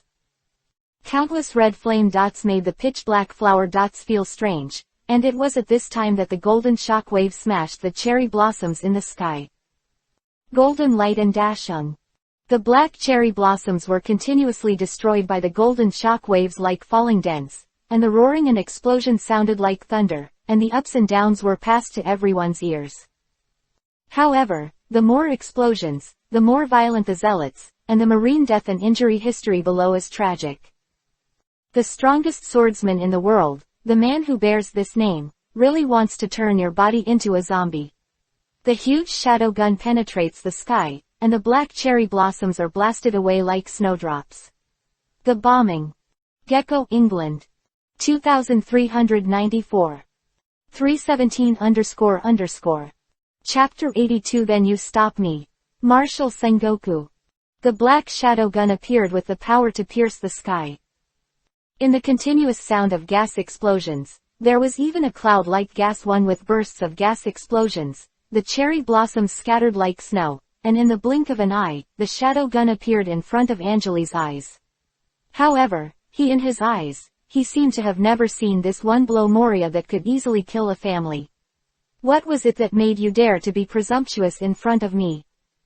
Like a light drink, like a question, accompanied by the voice of the sky, the black lake under the dark clouds roars, and it converges into a giant hand. The giant black hand poked out with a sour fist, and suddenly grabbed the black shadow gun, and then stared at the cold eyes. After the 1,000-meter-long shadow gun was broken like an icicle, the giant black hand fell from the sky, and slapped Moria with a slap. When the soft drink appeared, Moria's color changed a little. Now, when the black giant hand patted it down, he even roared. "Boa Hancock, Dover, help me." Instant, Moria understood the insurmountable gap between himself and Angelina, and then he immediately opened his mouth to support Shichibukai and his closest two. Once it was Boa Hancock, he just gave him a dull look, and then stepped on his feet. The whole person did not advance or retreat, and the madness of the whole body also opened the envelope of the black giant hand. With this blow, Angeli only killed Moria, and Boa Hancock's active withdrawal made him leave the attack. Facing Moria's abuse, Boa Hancock's face remained unchanged, but there was a hint of disapproval in his eyes, which had already fallen. "Shit, I don't even understand the situation." Helpless, Moria roared and used the powerful ability of the evil fruit. He absorbed all the shadow counties under his control into the body at the place where the shadows gathered, and then his body was like a balloon, instantly expanding and getting bigger, and he was about to shoot. Dover's brother Ming saw this scene and stopped immediately, revealing a playful look. "Just let me be amazed by how powerful the legendary Janshi of Huawei is in the eyes of Mingay Dover. At the same time, he shows a bit of fanaticism. He is a person who yearns for change, and he is also a person who pursues power. At the same time, he is also a person in the eyes of the world." Scars. Ga ga ga ga, Angeli, chapter order. Moria, whose breath and strength had swelled to the extreme, smiled strangely. At the same time, his eyes were no longer sensible, but became extremely violent. Only a pure killing spring remains. Facing the giant black hand that was coming towards the wind, Moria waved her hand with a strange smile. Every movement of her huge body even brought a tsunami-like buying wind. Moria jumped, and he rushed directly to the giant black hand. With a wild smile on his face, Moria tied the giant black hand with one hand, and then raised his strength with one hand. The black giant hand was thrown into the air by him on the spot. The raging air is all over Leah, his eyes are full of madness, and the whole person is like a shell falling to the sea. Moria's huge body fell into the sea, and the sea water can only reach his feet, and the history of the shocking waves is like the sea. Generally let go from his feet. Raising his head, Moria looked at Angeli who was standing in the sky. With a cruel look in his frantic eyes, he roared and stretched out his hands to stuff the seabed, and then in his roar, a huge piece of seabed was lifted by him. "Stand up. Ask for flowers." The black seabed like an island suit appeared in front of everyone in Marineford, and most of them couldn't help the water. Is this the strength of Shichibukai? Pictures. Gaga, this uncle hates things standing in the sky the most, get off me. Ya roared like crazy, and pressed the huge seabed with both hands, like swinging a bat, swinging it on the sea and then suddenly throwing it into the sky. Just like the seabed of a small island, it suddenly appeared with the splashing force of Kobo, but it was just a hair, and he also wanted to hurt people. The dazzling sword light appeared. The black dark clouds gathered down, like a sword of Damocles hanging in the sky and descending from the sky to the seabed. It was directly chopped up by the black creation from the sky, and sprinkled into the sea like ice, and the black sword was even more imposing vertical fall. Facing this scene, Moria was like a mad valley. She slammed her hands into the sky, and countless fragments of the seabed that fell on him were slapped away, and even accidentally injured many marine soldiers. Seeing that Anglia was about to be wounded or even beheaded, the Buddha moved. "Angela, that's enough. Don't think Marineford is the place to do whatever you want." In the roar, the big Buddha punched out, and the golden shock wave slammed into Heichuang like the anger of the Buddha. "Then you, let me try it, Martial Sengoku." There was indifference in Angeli's eyes, his eyes were like knives, and in the cold voice, his palms pressed down.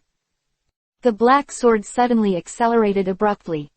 Squeeze. Again. 24,203, 18. Chapter 83 Gecko Moria dies. The sound of the clash of gold and iron suddenly resounded through the sea. His eyes were still full of madness, and he raised his hands to the sky. as if he wanted to grab the black sword that came from the sky. The golden impact was far before the black sword hit the black sword, and the dark cloud vortex formed by the black clouds of Daotong disappeared like an abyss. Cut light and shadow, offensive, under Angeli's will, the ministry cannot appear in the Kuroshio. Next one of Takeshi Shichibukai, Gecko Moria, just died like this. Screaming at the country. In the sound of the stage, a 460 inches fire burned Sengoku's mind, and in front of the entire marine, 3 swords cut Shichibukai. What a humiliation this is. The face of Sengoku's utterly roaring roar. The tide of black clouds was still slowly pressing forward, and the cold eyes of the figure shrouded in silver light seemed to tell everyone that Marine's headquarters with countless military forces, could not stop him at all. There was shock in his eyes. He couldn't help but took 2 steps back, took a deep breath, and said in a low voice, "This is the peace of the times, even before and after time, undefeated, known as the Saint of Swords." Gregory. There was a hint of bitterness on her face, and she used to try to compete with Angeli in vain, but today, after witnessing the action of this legendary character, she completely extinguished the thought in her heart. It seems that no one can victorious. Just when Momosegi's heart was surging like waves, Yulin's gentle voice came into her ears. She shot, and she was shocked. Back then, when I started to lead the team on my own, the target I arrested was him. At that time, for the first time, when I saw someone slaying the 13th Army with a sword, Shinshuan also turned her head suddenly with your shocking peach, and found that it was the great staff officer Crane. Her words gradually calmed Dao's heart, and at the same time she couldn't wait to open the mouth and said, "What's next, Sister Tongue? Since he can kill the 13th Army, why did he let you go in the end?" Laughing, looking at the dark tide in the sky, he slowly said that he didn't want to let me go, but that he would also meet opponents. Under the desperate offensive of Garp and Sengoku, he was still very young at the time. Angeli eventually had to go back. Now, his MI is stronger than in the past, but now we don't just have Garp and Sengoku, isn't it? Momo winked mischievously, and this eloquent remark made Momosegi's mood completely calm, and Momo could not believe it before. The thing is, Kai fights to death a Shichibukai. Not hurt at all. But now, his words gradually calmed her down and made her feel that the opponent she faced was only Sister Zan. Thank you. Momosegi opened her mouth sweetly, with a confident smile on her face again, and at this time, the Kuroshio Sengoku, who was talking about the test step by step, ordered. Boa Hancock, Jinbei, Doflamingo, go up and stop Angeli. Sengoku speaks like a golden Buddha, and his voice can be transmitted throughout Marineford without the help of any medium. Receiving Sengoku's order, the expressions of several people changed at the same time, and Dover Lang Yinja's eyes showed excitement. Don't look at the fact that Enlia just died in Angeli's hands, but for Dover Lang Mingjae, the garbage is dead. Dead, only the strong will not die. And he is certain that he is a strong man. Marshal Sengoku ordered, Boa Hancock, Jinbei, what are you going to do? Dover's brother Ming opened his mouth with a smile, and the Kuroshio was walking slowly as if he didn't see it at all, but Jinbei and Boa Hancock's hearts were surging like waves, and all kinds of thoughts rose up. Boa Hancock, she once when I met Angeli, the other party also ordered a disciple to be here with her. She still remembers Lu Fang's strength in her heart, and is it? To be honest, Boa Hancock was very hesitant. If he did it, if he failed to kill Angeli, Wenerdao would inevitably suffer a report. Sengoku will probably suppress the land on the spot on the charge of rebellion, and Angeli will probably not bless her at that time. Jinbei's eyes are even more reassuring. Whitebeard is helping Angeli 51 to enter Marineford. His current identity position very awkward. How do I get there? 2 of the 3 at one time, before the battle.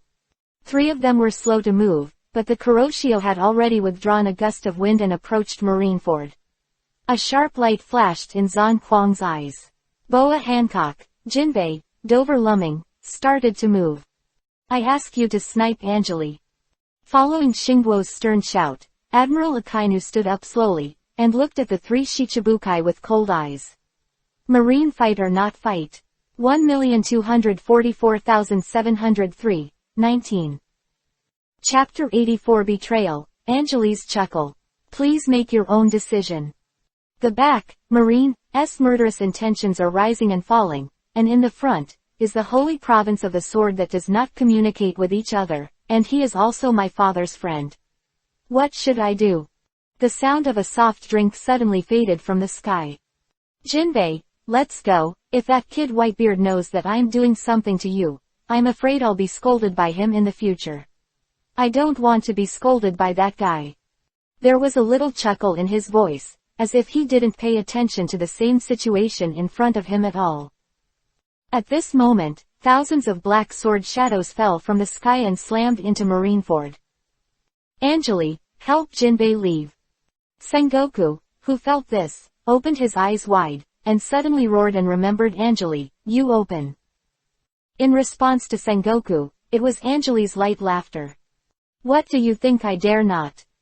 Thousands of sword shadows descended like a torrential rain, although Zon 19 kingdoms were furious, but at this time, the first order issued was for the entire army to carry out their own responses. Admiral to leave Pinping. Although he could not use the military force, at this moment, Sengoku was still trying to kill Jinbei, and the situation turned sharply.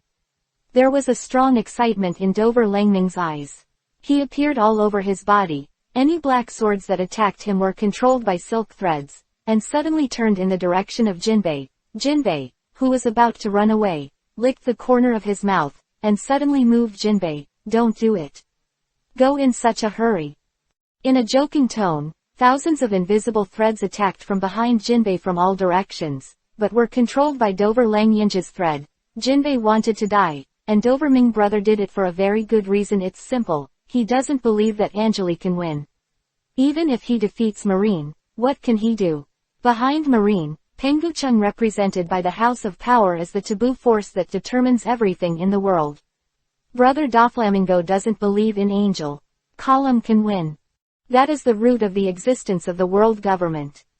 Thread broke through the air with a loud whirring sound, but Jinbei's huge body suddenly turned in circles in the air. Forced by the wind, Lufeng was forcibly controlled by Ping, forming a posthumous wind. Moreover, Jinbei is going to enter the sea soon, and once he enters the sea, it is completely his home. Doflamingo will let him enter the sea so easily. Impossible.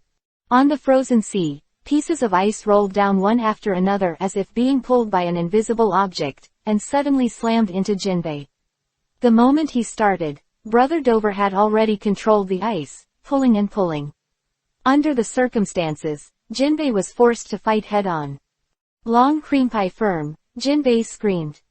Fishman karate 800 times corrugated boxing. Jinbei, who had nowhere to borrow in the air, forcibly straightened his body, and then slammed out. Drop down. Learning the helmet comes out, but it brings out the learning potential of learning bricks like the wind of the piano.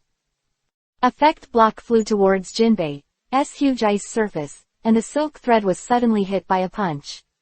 The transparent silk thread floated in all directions in the air, but in contrast, Jinbei's figure not only stopped, but was pushed back a little by the reaction force.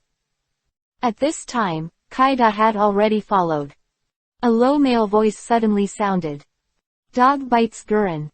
Akainu's right side suddenly turned into a giant lava dog that was made of pure mud. It was hundreds of meters high, soared into the sky and bit Jinbei. The black armament hockey was like a dyed strand, rushing up along the scarlet right shoulder in an instant, and the scarlet lava giant dog turned black in an instant. It opened hugely, and there was an earth-shattering shaking sound in the rush. Seeing that Jinbei was unstable, he was about to be bitten by a giant lava dog, but a fragrant shadow appeared behind Jinbei, with long hair fluttering and frosty eyes on his eyes. Bai Fang feet. Loudly. The silhouette kicked and floated under the roaring giant dog's 630. As soon as the lava giant dog's offensive was deflected, it slammed into the sea ice surface on the side. A crater of hundreds of meters suddenly appeared. Akainu looked livid looking at the people who appeared. Pirate Empress, Boa Hancock kicked the giant lava dog, Boa Hancock looked at Akainu with cold eyes, and drank high at the same time. Your Excellency Angeli, he also left his concubine and Jinbei Hexia to go to help Whitebeard, and the two rebelled. Sengoku watched this scene. Not only his eyes were split, but his anger was burning. He looked at the smiling figure in the sky, only to hear Angeli chuckle. Since the Empress has it, of course I will not be stingy to help. Amidst the light laughter, two giant black hands fell from the sky. Like a roar of wind and thunder, it smashed into the place where the four were. Obviously, Angeli wanted to help Boa Hancock and Jinbei leave Sengoku. How could it be allowed? Roaring loudly, Sengoku used a hidden card. 24:73. 319__. Chapter 85 The Sword Light That Shines in the Sky. Floating ships, proposed 10 years ago by Marine Chief Scientist Vegapunk, have only recently served in Marine, but this is not Sengoku's killer move. Hidden in the clouds, Sanchuan Fukong, who was waiting for the order from Uncle Bai, got the commander's order and played a hidden card that the battle group had hidden. Boom boom boom. Dozens of meteorites appeared in the sky in an instant. His power is like the sky is falling apart. As soon as Do appeared, the corners of Angeli's eyes turned, and then his face showed a bit of surprise, and he said in a voiceless voice, Da Tang. The pacifist who was originally scheduled to be born in a few years, the big killer developed by Basilo Mixi, one of the Shichibukai, as the prototype. Today, it appeared together with the airship. The landing of dozens of pacifists means that Bartholomew Kuma, the famous 7-year-old C, has completely lost his life. Suddenly, Angeli thought of one person, Alvaro Sanro. Only he can promote the progress of these projects so quickly, and these arrangements are all for one thing, that is, to kill Angeli. Unexpectedly, Luo, you actually played such a big game of chess. Angeli's legs gradually became cold, and a woman's figure appeared in his heart. The moment the pacifists appeared, the situation changed. Doflamingo and Akainu, who had planned to face the black giant of Angeli, jumped back one after another. What about Dad? These things that fell from the world like meteorites are definitely not to be messed with. When Boa Hancock and Jinbei wanted to take the opportunity to leave, the floating tower in the sky hit them violently. The floating ship, the body length thousands of meters, each ship above the county is equipped with a large number of beam weapons developed by pacifists. Yellow laser light falls from the sky. Like a golden beam that tears everything, the sky and the earth are slammed down, and the ice surface is blasted and melted.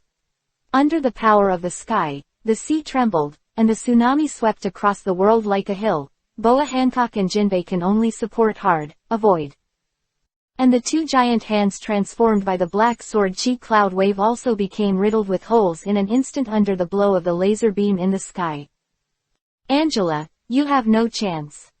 The country house started, roaring nonsense at the black tide in the sky, without anger in the words. The majestic golden Buddha is like a Buddha who has been in the world since ancient times. Do suppressed all the sudden changes. Angeli's actions to rescue Jinbei and Boa Hancock was stopped in an instant, while dozens of pacifists bombed. Huge ice holes appeared on the ice, and under the debris of the ice dust, a pacifist with the appearance of a Bartholomew bear, but without emotion, climbed up. Boa Hancock and Jinbei are in a mortal situation. There is a floating boat in the sky, there is a pacifist sound in the front, and the officers at the back, Dover Langming and Admiral Akainu, look at it, they are dead. A certain moment, there was even a hint of regret in Boa Hancock's heart. Maybe she shouldn't defect. No matter how you look at it, Marine has occupied an absolute advantage in this park.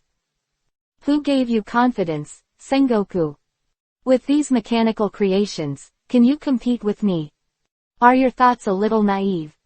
In the sound of chanting, the black giant handful of holes instantly vanished, like black smoke dissipating in the air, and the silhouette of the silver-shrouded figure in the sky slowly pulled out the sword name from the waist.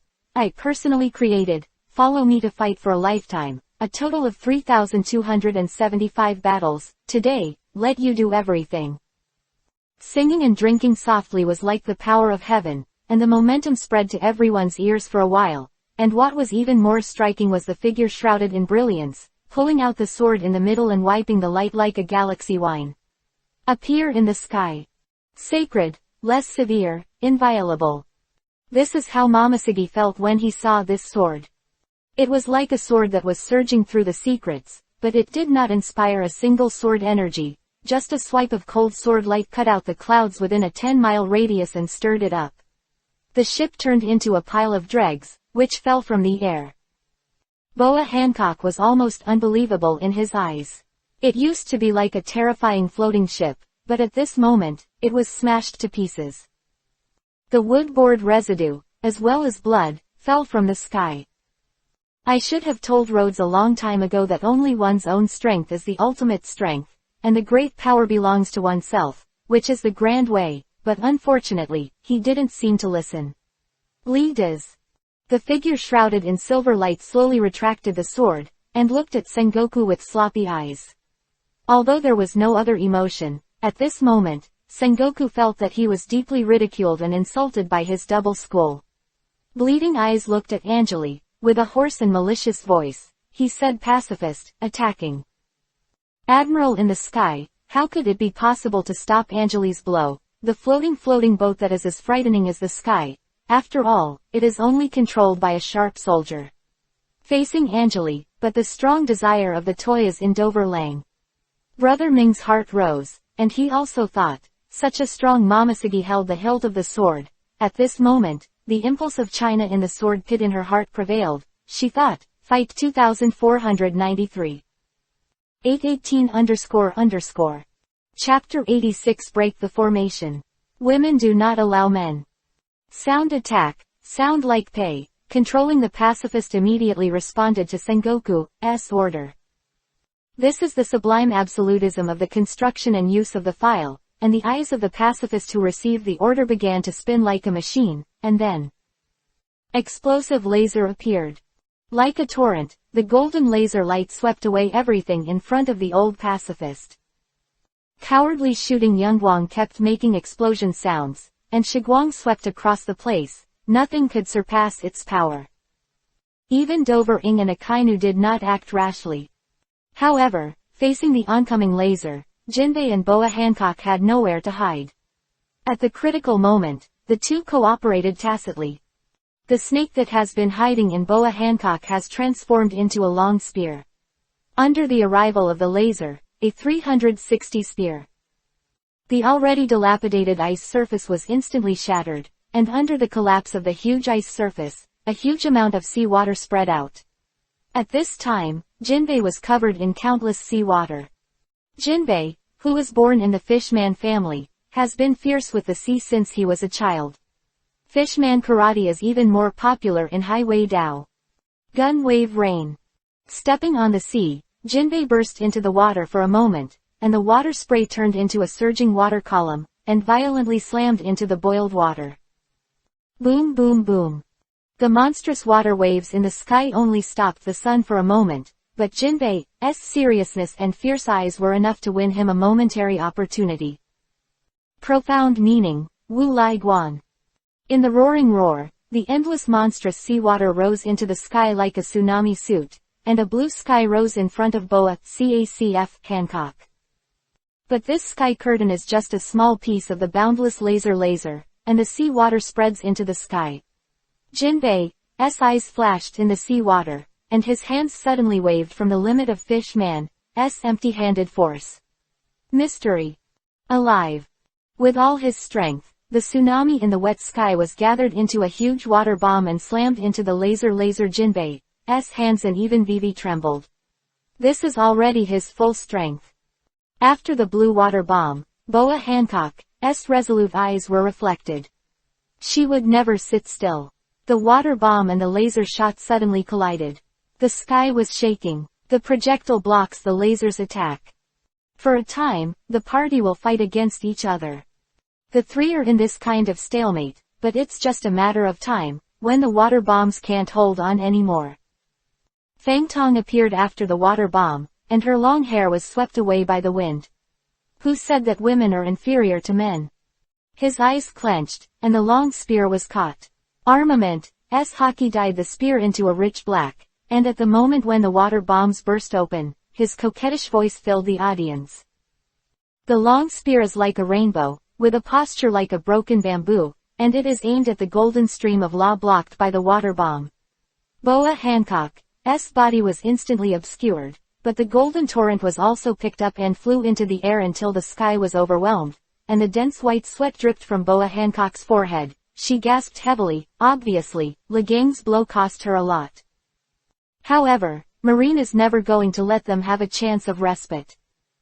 The pacifists are moving, the target has been set for them, and Akainu and Doflamingo are also approaching at high speed. This is to be surrounded.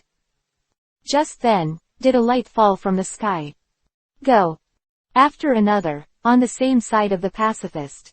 The pacifist developed by Vegapunk, Angeli is serious, one move can definitely destroy it. However, there are too many pacifists. It is also impossible for him to kill every move with force, and there is no time to be so angry. In this situation, yes, disrupt the formation of the pacifists. Beneath the ice is sea water. Under the explosion of the execution gas, the pacifists under the control of Tungsten opened the ice tunnel one after another, and the pressure on Boa Hancock and Jinbei dropped sharply for a time. Were turned on, Boa Hancock and Kipping immediately moved, clenching their teeth, even though they were already a little out of strength at this moment. Under the scattered cooking of the pacifists, the two of them succeeded in less than a moment. Past the pacifist formation, but this time, Akainu arrived. Dog. In the sound of the explosion, in the original world, even Whitebeard County didn't react to the move that was blown off half of his face, and Boa Hancock and Jinbei who turned their backs on Akainu were almost defenseless. Chapter 87 The whole army strikes. The sky is falling. The fire is scorching hot, and the top of the rock is covered with layers of colored hockey, which makes the giant dog made of lava even more ferocious, with a huge mouth that roars, and it is as fast as it is needed. The speed slammed with supreme power, but everything happened in the blink of an eye.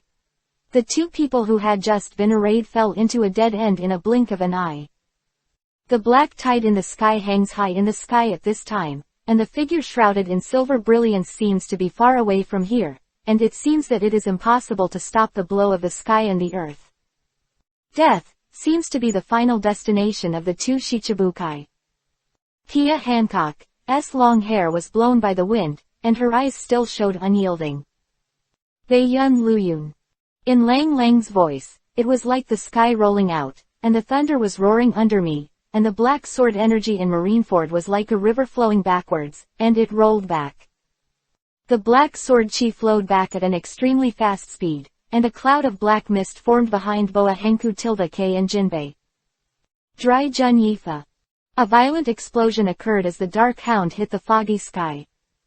The sound of the national ring is like a wave of sound, and the black mist that shakes and prays is like two torches swinging, but in the misty, it helps the scorpion a little sharply, so that the roaring lava giant dog can't go any further.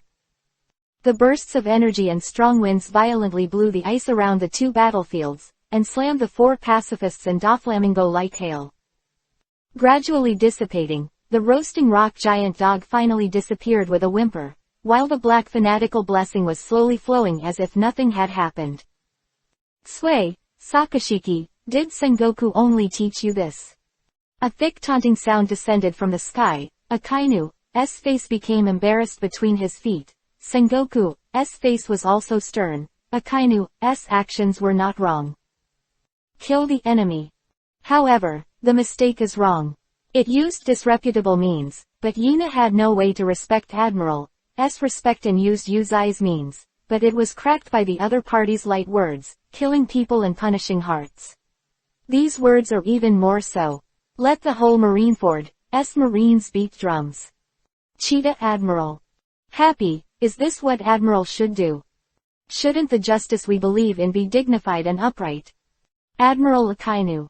Some people showed disappointment in their eyes, some roared out, they gathered under the banner for justice, but in this world's top battlefield, their admiral used humble means. Next work. Marine soldiers who were boiling against the sky could not hide the disappointment in their eyes. The army's heart was shaken, and the morale was lowered. Lai Kui is killing the heart. Once the morale of the tile condyle, Angeli can drink and cut tofu and chop the entire Marineford into pieces. Hi. Shut up for me. Akainu Admiral's behavior is completely authorized by me. In the face of the world's most humble and ferocious enemy, as long as he can defeat the opponent, the old man will be like a prince even if he is stigmatized. Think back. Swore our allegiance to Marine, was our original intention to eradicate all evil in this world, and we were willing to die for this oath. I know that fame is sometimes more hazy than life, but now Admiral Akainu, has thrown away both honor and life. He did not deserve the oath he made when he joined Marine, but what about you? Do you want to complain about Akainu Admiral like a grumpy woman, or come with me and come up with the awareness that even if your name is torn apart, you must let the villain in front of you die? Roar of Lang, Sengoku's speech shook the entire Marineford battlefield. Angeli's eyes flashed slightly, and sure enough, it was indeed Sengoku, who took down the Scarlet Stains in one breath, and the day turned the crisis into an opportunity, focusing on the army. Now the morale of the entire Marine is even higher, and they look at Akainu with great respect. Sengoku, you do have 2 strokes, it's more difficult than that guy from Sora. Ask for flowers. Angeli murmured, his eyes staring straight at Sengoku. The other party showed no weakness and his eyes met in the air, and there was a faint flash of electricity. Powerful fighting intentions flashed on both sides at the same time, and Jinbei and Boa Hancock, after taking the opportunity of Ja Angeli to make a horse, went to Whitebeard smoothly. Under the current situation, Shichibukai only. Names Doflamingo, Admiral Akainu, Marshal Sengoku, and, less than 50,000 troops, and dozens of pacifists. The battle situation was less than half an hour after the start of the war, and Nuoda's transformation had already been born. All this, the county is extremely beneficial to Angeli. Moreover, his momentum has been completed. The black cloud is pressing down with the potential of destroying the landslide. As the black tide turns, the silver-shrouded Angeli's eyes radiate a little silver, and the right hand is lightly buckled on the hilt of the sword. Will put all his language into the sword, and now, it is the moment when Angeli tells Sengoku how angry he is. The light appeared, and the black cloud collapsed. Like a scene of destruction of the world, the entire black cloud collapsed directly. The sky is like falling, and a sword light is hidden in the middle of the black cloud and the target is dropped. It is everything in Marineford. The moment Ainge listed his sword, Sengoku, who had just finished boosting his morale, noticed that the moment the black cloud collapsed, the moment the sword light moved, his eyes shrank, and he roared. Dispel this black fog. The black fog field of the sky fell, and the muzzle of the leopard, the artillery, the strong, the fans used their golden light, silver light, flame, endless silk thread. Like the water and phoenix fire between heaven and earth. All the colorful things, intermingled, soaring into the sky, fighting against the Kuroshio. The artillery sounded, and lead bullets shot up into the sky and turned into long swords with a barrage handle. Trying to tear a hole. Everyone, at this moment, used all their strength. 9. Chapter 88. A sword pierced into the chest. The black mist poured down from the sky, like a mass of rich ink-colored wine in a Marineford. For a while, the silk thread formed by the violent sword energy, cut everything they received. Silkworm. Violent explosions can be heard incessantly, and one after another, the screams of miserable screams save me. His Excellency the Marshal. The soldiers of the Chan army who are not strong enough have no resistance in the face of the blasting black mist. The violent sword chi not only kills and wounds the marine soldiers in large numbers.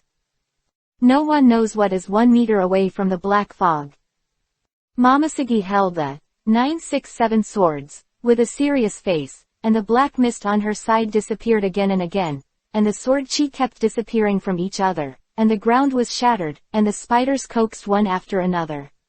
This form is quite serious. Momoshiki with the strength of Admiral was suppressed to death in this black fog, and this black fog does not know how long it will take to go away. Now, Momoshiki, who is on the battlefield, has no idea where his sword is going. This tactic is fatal to the Marineford Marine side. Every small area, the county seems to be fighting alone, and their enemy is the endless Kuroshio sword energy. A silver light traverses very faintly in the black mist. The target of this sword light is the huge golden Buddha. The country has a majestic face, and the huge body made of the Buddha's incarnation constantly sends out reverse shock waves one after another, making the area in the same area safe for him. At the same time, he is also thinking about it. In the end, how can we be able to break the same? By Sengoku, a large number of Marines are spontaneously forming an army to fight against the Black Lake and wiping Silver Sword Light. At this time, the appearance of the sound of the sword sound appeared in an uproar, and everyone in the entire area heard it. Before he had time to look back, that silver light of light appeared 3 feet behind Sengoku, and this silver, calloused head appeared. The silver sword light was scattered by 100 lessons. Garp with white hair appeared solemnly, looking into the depths of the black mist. Garp said in a low voice, "Angeli, hiding, not like your style." The sound of laughter came from the darkness. Who am I talking about? It turned out to be Garp, but do you think I'm hiding?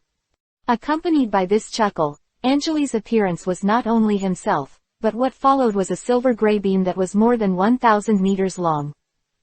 The previous sword chi was nothing but the aftermath of this slash. Marine Sengoku, who was standing in front of Angeli, and the faces of Sengoku turned around, revealing the color of letter and anger. He roared, the golden Buddha smashed out, and the strong steady style brought a gust of wind pressure, but, to understand. I'm afraid that Sengoku has not yet arrived at the blast, and this cut will kill an unknown number of Marines. In the fight more than 10 years ago, this old man didn't have enough fun, so I will let this old man play with you again today. How can Garp burst with a loud roar? The sound is like a tiger, the body is like the wind. Step out, the whole person appears before this slash, the black armament hockey, thick enough to be as deep. Slashing at Ka-chan, a violent burst of airflow instantly blew towards the side, and even the black fog was emptied within a mile or two. When everything returned to calm, Angeli pressed the hilt of the sword, King stood in front of all the Marines, and walked towards Garp, who was as resolute as iron, and spoke lightly. More people beat less people, this kind of thing, I have learned decades ago, so let me cut out some of your people and come play with you. Zero Marine, Yingfei. A sharp flash of light flashed through Angeli, and his entire body instantly dissipated in the dark tide. Sengoku suddenly shouted something was wrong, and quickly disarmed his devil fruit ability. Open. Clear all hacks. Angeli, it's going to kill you. Tungsten, who was commanding the pacifist elders to evade friendly forces and sweeping through the black mist, got Zan Kuang's order, and a flash of determination flashed in his eyes. The pacifist is a functional leopard that prays for self-destruction. The original intention of this self-destruction is to die together, and to prevent the enemy from obtaining the pacifist's design materials. However, the power of this self-destruction is unparalleled. If it self-destructs at this time, more than a dozen pacifists will explode in the middle of the black mist. They can indeed use the heat flow and wind pressure brought by the power of the explosion to directly empty the black dew. It's just like this, pacifists, there's not much left. Hearing the miserable howls and orders from Sengoku, he gritted his teeth and immediately started commanding more than 20 pacifists. He immediately divided 15 units, and immediately strode 09 to the battlefield. The quartet, and this time, Sengoku's face is stern, he does not know the silence, who Angeli will do to have no choice but to see their own lives. Boom. Just when the flames of the First People's Peaceful Activists' explosion rose, the explosion airflow like a mushroom cloud instantly emptied all the black mold. The violent wind pressure made people have to bow their heads, but in the explosion of mushroom falling clouds one after another, everyone saw a scene.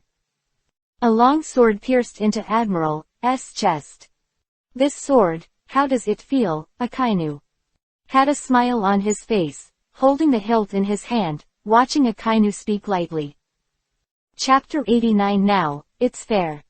It created a cold light, and in the strong wind, the black mist in Sanley was clear, and the sword edge that passed through was blasted in mid-air, lining the red light.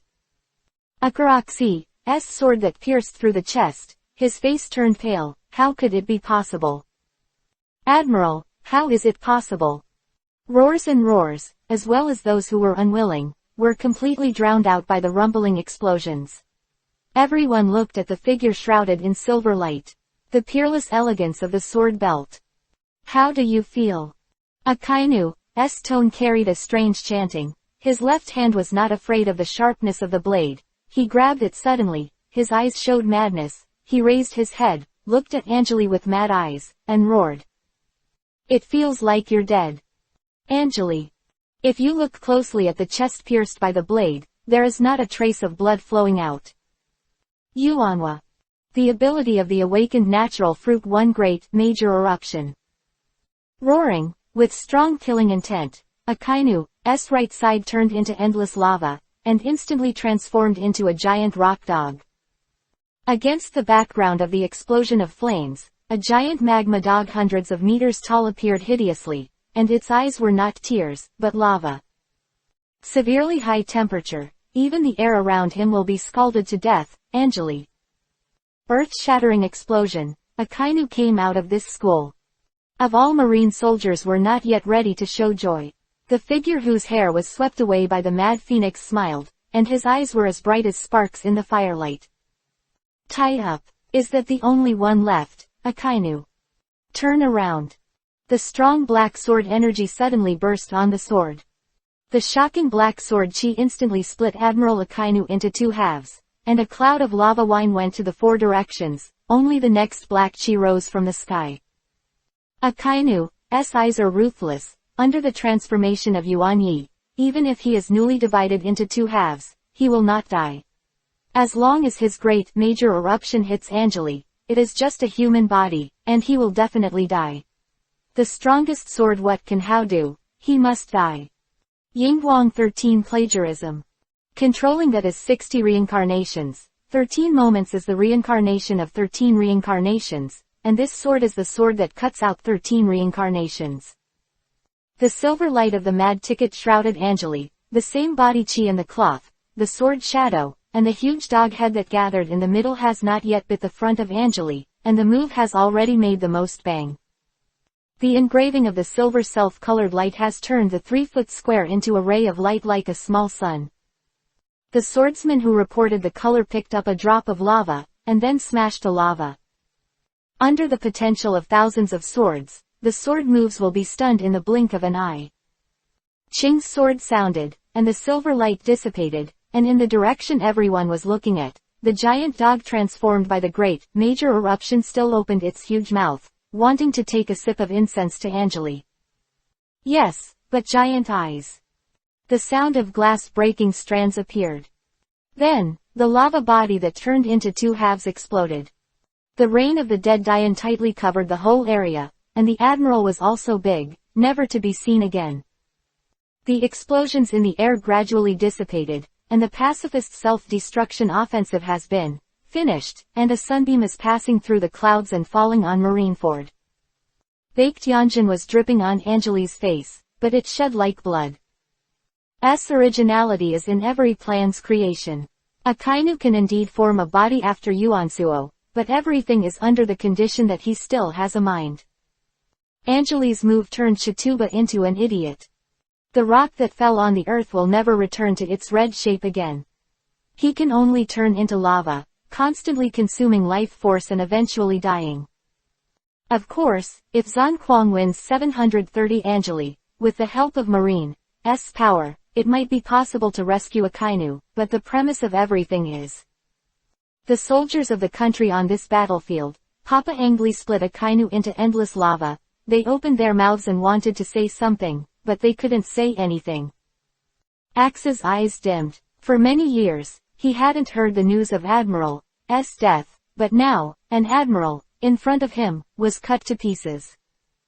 Axe swallowed and took a step back in anger. For some reason, the man standing on top of everyone's heads in front of Huan Li lost his will to fight. Facing the silent marine soldiers, Angeli held the hilt of the sword in his right hand with a look of indifference in his eyes. He turned his head lightly to Sengoku, who was furious, and spoke lightly. Now, it's fair. Chapter 90. Could it be that it's overturned? Sengoku stepped forward, and the monstrous roar was accompanied by a strong armament aura. He was almost like a figure sculpted by the same group of Jews. But just before Zan Kuang stepped on, Marshal Sengoku rang out with a coquettish voice, and he retreated a little. As a marshal, how could you take action before we fell? Shadow appeared in front of Angeli, wearing the cape unique to Marine. Momoshiki came out with a gold tuluo, and she made a 3-point decision in her eyes, and the woman's gentle scent dipped in the moment. With the arrogance that is not lost to a man, Tung's old and calm voice also rang out. Sengoku, don't worry, there are so many soldiers and Chi Shihai, if you act as a marshal, then we will be remiss. The words of the Harrier and the Harrier brought together the gradually scattered military hearts, and Garp, he also walked beside him, and said sternly. Sengoku, don't be impulsive, you're not the hairy boy you used to be now. As a marshal, you don't have to be the first to speak. Garp crossed Sengoku, ripped off the cloak on his body, spread his 5 fingers, and moved his joints. Angeli, who was standing out of thin air, spoke in a low voice. Angeli, dial it down and let us play with you. Angeli opened his eyes. These boys, these years are really not for nothing. Moreover, outstanding juniors appear one after another. Sure enough, Marine's luck is prosperous. He chuckled and opened his mouth. I'm afraid, you guys, it's not enough for me to fight Diaresis Q. These mocking words made all the Marine's faces look bad, and the army's heart was lifted.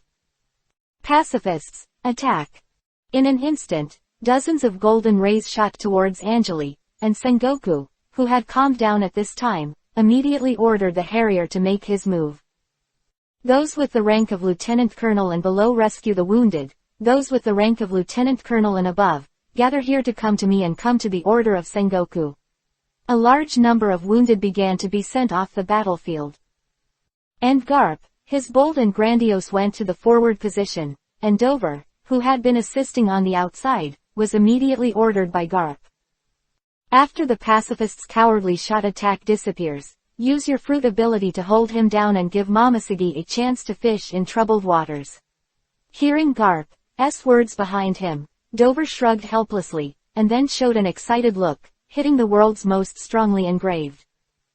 This kind of thing makes people feel angry just thinking about it. Momomo also nodded and agreed with Garp's battle plan. As for why Garp didn't act together, it was very simple. He would stand up to support Momose and prevent Momoshiki from ending up with a Kainu. If they attacked together, there is a high probability that they would be directly attacked. Angeli defeated. Angeli appeared in front of everyone unharmed.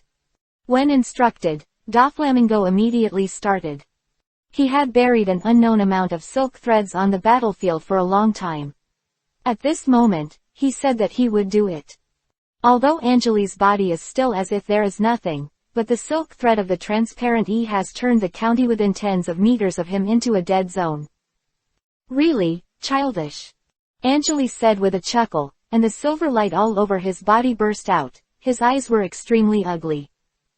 The silver light that was enough to make the chanting dazzled suddenly erupted, and the silk threads that attacked and killed in all directions were instantly broken like snow meets the sun. Strips of silk threads appeared out of thin air, and the ground was like a layer of silkworms. However, a thread formed by the intertwining of upper stem threads was different from ordinary threads. It was wrapped around Armament Haki's thread and suddenly hung from the air hang down. Yingguang can't hit these threads for the first time. In the unpleasant scratching sound, Angeli's whole body was surrounded by countless threads, and at this time, good brick Jiao. King Ming's cassock cut the island. Screaming like spring thunder. Chuangguang is like a new sky, sweeping across. Chuangshi brought a violent storm, and a strong leopard airflow blew up the gravel and ruins on the ground. Everything that stood in the way of this execution was divided into two parts. Rabbit's eyes showed the determination to cut everything. With this sword, she must cut the sword, getting closer and closer. The air was torn apart. Angeli was still struggling with Doflamingo's silk control, and even Garp's eyes showed murderous intent. 2619. 1527__. Chapter 91. Another defeat. No rival. The 1,000-meter-high sword swept across the falling leopard and the clouds in the sky. With a dream like a broken bamboo, a huge brilliance exploded in the slash, and everyone could only see the extreme white light erupting in that slash. New hit. Did you kill that man? Can you hurt him? Everyone's eyes are bright, and the county is looking forward to the man who descends like a nightmare shell, and he can be cut down by this earth-shattering. Yes, they only wait and hurt that man. The bloodless enemy is so desperate. Doflamingo's hands trembled as if playing a piano, and a thread of silk sent back the feeling, and there were a few smears of self-monitoring in his eyes. He was sure that those threads must have controlled Ange. This creation, he must have received it with his face. As Momoshiki was executed, no one would think that Angeli would survive unscathed. This cut is pretty good. The light voice is heard in the light and shadow, but there is not a trace of 333 feet's weak and injured appearance. This, almost her peak. The extremely rich black sword energy rose to the sky. Like a tornado, the fragrance devoured everything around it. Thousands of silk threads in all directions. Momoshiki's shocking sword. All were submerged and the endless black energy turned into a tornado and rose into the sky. In the middle, the figure of the bright world is shaking, and the hand is on the hilt of the sword and the eyes are looking at Momoshiki and others. It's not rude to come and go, since you are also a carver, then let you see what it is, the real carving technique. The deep voice accompanied by the scattered black sword energy carried through the entire battlefield. Garp's eyes shrank sharply, and he felt bad in one room, Momoshiki, hiding. With a roar, Garp is even more stride, like a thunder, thinking about rushing to Momoshiki. It's too late. What kind of steel is that? In Momoshiki's eyes, there seem to be thousands of mountains and rivers. The whole world seems to be condensed by this jowl, and displayed in front of her. Rushing waterfalls, roaring raging waves, the vastness of the sea, the splendid mountains and rivers, the islands that are like spring in all seasons, in full bloom the silent beauty of the cherry blossoms, autumn leaves in the 3,000 worlds. This is Ji Jung's. In the general trend of Pound Rui, Angeli's creation reveals a world, and Taunian, who is facing this Lu, is facing the whole world with himself at this moment. That's it, God. The sword monster pierced out with a cold glow, and everyone was attracted by the world in front of them. A magnificent and weak world appeared in front of everyone. Give it to me, open. Garp's roar shook the sky. This illusory world was shaken, the island was cracking, the cherry blossoms were dissipating, and the autumn leaves were shattering. Conqueror's frost is spreading all over Garp. His beard and hair are open, his eyes are wide open, his fists are iron-colored, and he slams the world with one punch. She was already lost in the eyes of Chutu. Facing the sword of Pu, her heart of marrying a person was suppressed. No one could stand against the world. Unless, her mind is wider than the world. An old and anxious voice rang out. The sound of the crane entered Tutu's ears, causing her body to move indistinctly, and then, frantic struggles began to appear in her eyes. She is Momoshiki, a candidate for Marine Admiral, and someone who wants to be the strongest swordsman. How could she be so easy to fall in front of this sword? It's not allowed. Are you not my body? Move me. Tears were already streaming down her eyes, and the hand that held Jin Shilua was getting brighter and brighter, her blue veins were exposed. Facing the sword that came with the sky, she didn't want to take a step back. As a swordsman, I would rather bend than bend. Wind blew through Momoshiki's long hair, her right hand tightened, and the beautiful and dangerous world in front of her drew closer to the smell of death, and her saliva grew stronger. There was a crackling sound, the pear blossoms on the eyelids were raining, and the long sword rose from the sky. Jin Luo was shattered in the middle of a card suppressed by this invisible world. The cracked blade slid across Momoshiki, south cheek, a bridge of blood flowed down, a virtuous successor, a good willpower in her ears. Then the world dissipated, collapsed. Prevent the whole person from being shot. Blood flows across the sky. On a shad, blood was shed brightly. Anjali flicked the sword, and a school shadow suddenly collided with a voice like Hong Zhang Dalu suddenly resounded. The ground between Cow and Anjali's feet collapsed. Anjali. Garp Anjali's indifferent face, roaring in a low voice. Just now, if it wasn't for his life-threatening assault, the rabbit also hit hard. Anjali's won. He would have directly cut off the peach. So, just now, Anjali praised Mamasigi. The precious willpower one is enough. Amazing. Garp, you dare to come and fight with me alone. I'm afraid it's not. Anjali said lightly, holding the executioner's hand, still calm, and Garp's right arm has begun to tremble. Don't forget, Mr. Anjali, and me. Brother Huming of Dover almost had his blood flowing back, and he could not control his actions. He laughed loudly, and with both hands, he pulled the clods of earth and the earth covered the ground. Cake. Chapter 92. Antelopes are just antelopes after all. The earth dragon withdrew countless scum, and countless leopards and marines fled to avoid these two fierce attackers. Anjali's slightly long hair was raised, and the Tingjing sword in his right hand was still suppressing Garp. Defending the horse with two earth dragon offensives, he just glanced sideways at Dover Huge. How can the antelope on the ground hurt the goshawk in the sky? Seemingly asking himself, seeming to be disdainful, Anjali didn't take the name Shichibukai at all in his indifferent speech. These words hurt Doflamingo's self-esteem, and his face instantly turned hideous, looking at Anjali with a strange smile. The goshawk in the sky, on the earth, will only be kicked to death by the antelope, goat. Extremely angry, even if it is not, it is also, he Doflamingo, how can he be just a bell goat, but he wants to become a world changer. Everyone who looks down on him will pay for it. More silk threads were manipulated by him, and countless silk threads hung down from the clouds in the sky. The two earth dragons converged into two walls that were 10 meters high and 100 meters thick. Tuguan appeared on Anjali's body in the blink of an eye. Ka let out a low roar. The overlord haki snapped, Anjali shook slightly, and Garp pulled out instantly. The two earthen walls closed in an instant. The 100-meter-long wall is enough for a giant to be smashed into a goshawk in the sky. You're just an outdated swordsman. Doflamingo stretched his waist and burst into laughter, his eyes still showing a little bit of madness. He pulled his hands, and the countless threads in the sky instantly spread endless black ink. When the silk thread is strong enough to cut everything in the world. And these countless threads dyed with armament haki are enough to shred an island. After Garp jumped to the rear and landed steadily, he let out a long breath.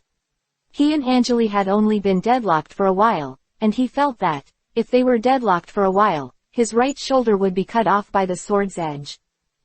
Mamasigi kept coughing in Harrier's arms, spitting blood out of her mouth. Anxious Harrier kept bleeding to stop her, but she didn't care about her injuries at all. Instead, he looked at the place where the wall was crushed. Will that man really be injured by this combination of blows? She has 11,000 cup doubts, and 11,100,000 unwillingness. Why is there such a arrogance in this world? There was depression in Sengoku's eyes. Up to now, the battle power has become less and less, and Anjali has not suffered any injuries. In fact, many Marines have already collapsed. An opponent who cannot be defeated is so disappointing. He now hopes that that kid Doflamingo, at least hurts Anjali a little bit, and the first plan of the ministry will be successful. However, it is not that he has no quasi-sauce.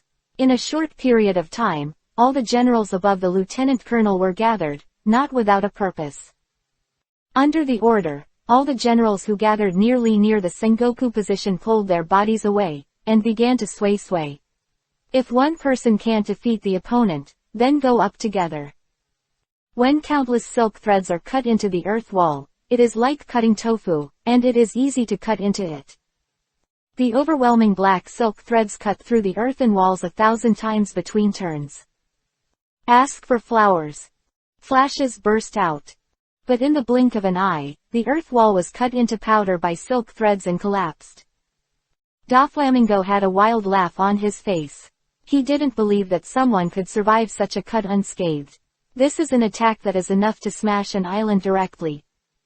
Was very dazzling in the caving of the yellow plus or minus. The expectation in Doflamingo's eyes became more and more obvious. Angeli, how many pieces was cut into pieces? Will it be powder? The feeling of Xingwo Valley appeared in the eyes of Doflamingo. Doflamingo's eyes were unbelievable. How could it be an antelope? After all, it's just an antelope. Understand. The silver brilliance shrouded Angeli's side like a substance. His whole body was unscathed. He opened his mouth and spit it out.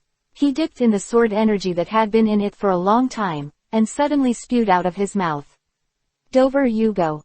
Doflamingo didn't react at all, and was immediately thrown away.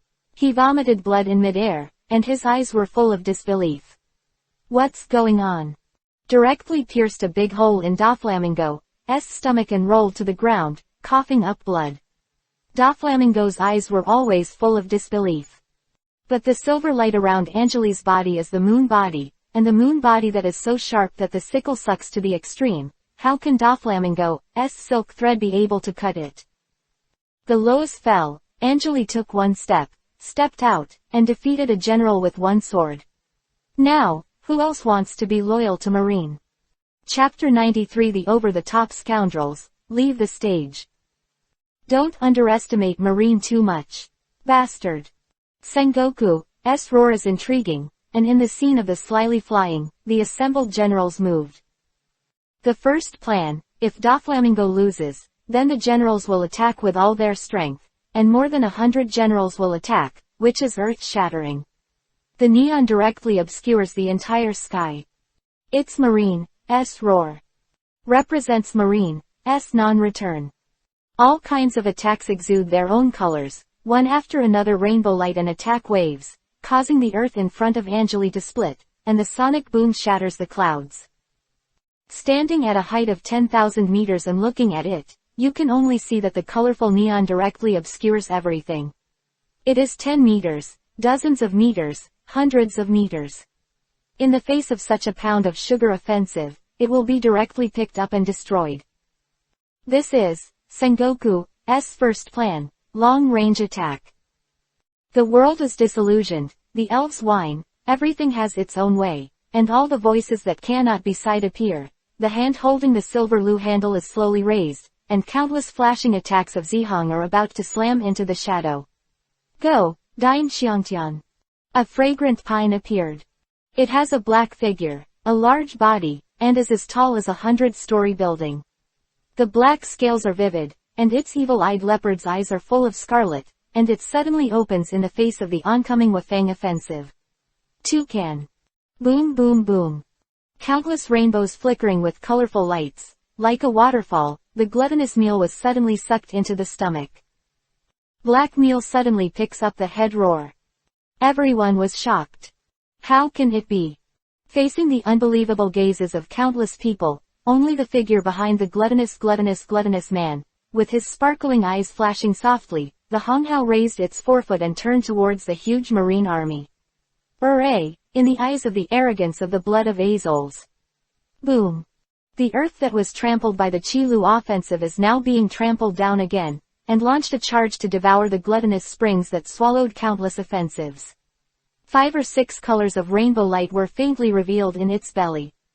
Garp's eyes shrank. He knew what is Angeli going to do. Let this just blow up in the marine lineup. Repaying himself with his law.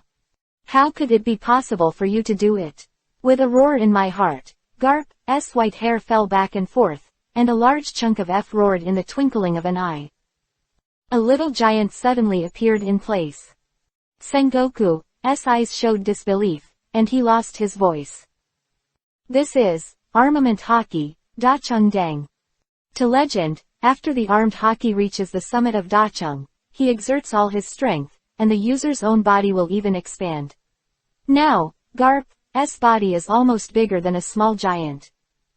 The phoenix whistled and charged, and a figure several meters high appeared in front of the trousers with a tragic aura, and only Tai Shang shot out, like the imposing manner of a big river. Don't think about the past. Garp roared loudly and slammed into the jaws of the gluttonous temples. The right school, black as ink, slammed the bottom of the scorpion, and there was a hint of non-printing in Angeli's eyes. A touch of brilliance. Start. The few remaining pacifists suddenly started, and several golden lights spewed out of their mouths, turning into a golden torrent that drowned Angeli, and just this moment of stagnation. The card hits the meal straight into the sky. Fireworks of 5 wishes and 6 colors are blooming in the air, and the colorful torrents make every 10 miles inside and outside full. Give me. The country also roared, and the generals who were good at melee combat immediately started dozens of figures and instantly appeared outside the golden light torrent. In their eyes, the county has unparalleled killing intent. After 10 strong shouts converged into one, ordinary people would be scared to death in an instant. It's too much trouble, waves of bugs. Oh one you are really, it's too troublesome. The explosion sounded suddenly in the stream of golden light, and in a pair of eyes, crickets rose like a fiery elephant, white clouds opened the sky, and the black sword energy suddenly slashed out, converging into 10,000 mountains. Shocking. The black execution was like a round wave, directly sweeping away everything in front of Angeli. The golden light was submerged by the torrent of black sword energy, and before dozens of figures blasted out their own tricks, the black sword energy drowned them. Those who are overcomprehensive, leave the stage. Chapter 94. This battle will become a legend. Please make your own decision. Quit. With the low voice of those who were desperately needing, the black sword chi drowned them like a tide. After a while, the chi dissipated, and dozens of marine generals were blasted to the battlefield. They all fell unconscious, and blood trickled down. Even the ashes of wine floated down in the air. That was the first one who was killed by Angeli. He was beheaded and killed for marine. Wait, your body and name will be destroyed. The file was created horizontally. Angeli created star eyes. His eyes flashed with sparks. His face was indifferent. He looked so good, a monstrous and fierce stable. Sengoku clenched his fists as he watched the ashes drifting down. His eyes were already blood red, and in his breath, the scorching heat would even burn his internal organs to pieces. That's all, he Marine Erlang. For Marine, fight all the way for justice, but in the end, he died. Not even a corpse is left under the sword of the person in front of him. 22 squares, column. Sengoku gritted his teeth and said that the handsome man did not kill my son, and destroyed my headquarters. This hatred is unbearable. In the cry of blood and roar, the golden Buddha appeared in the world, but in the eyes of this Buddha, there is no longer the eternal peace, but endless hatred and blood. King Kong Buddha, today, want to violently kill. Since the rocks, Angelo knows you beat the rocks, but today, I want to see if you can beat me, the marine hero who killed the rocks. Ka roared, his throat became sandy, and his tall body was now a little lonely. Those Marines who died in front of him used to be his sons and nephews. They had a good time together and went out to sea to fight the mission, but just now, gone. The ashes were lifted. The moment you brought my disciple to Marineford, you should know that this ending is inevitable. Above the sea, Dao Chuang wins, isn't it a matter of course? Or, you have been at ease for a long time, and even the most basic principles of Dashang have forgotten Marine's hero, Marine's marshal. In today's battle, I can take my life, let me bury yours, but if I can't take it, I will take your life. The sound of the ear was like a roar, and Marineford Shao heard the fierce words confronting the only 2 remaining veterans on the Marineford battlefield. Forces to defeat the Red Earl in the headquarters, the Golden Lion, will join forces again. This time, they are fighting against the strongest swordsman in history after the wheel battle. Angeli.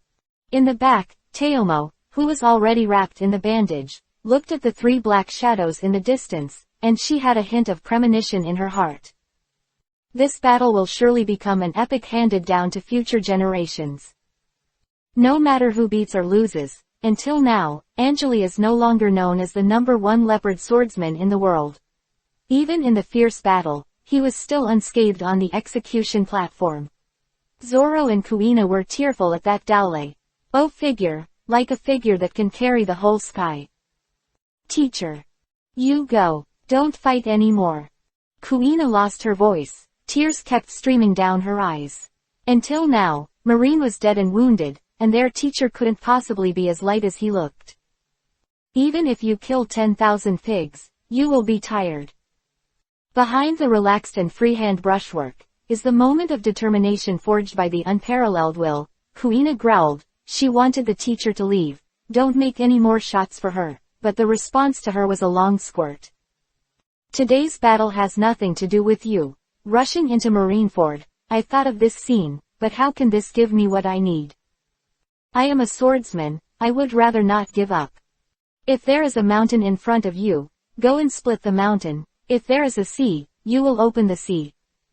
Only then can you call yourself a worthy one, guest.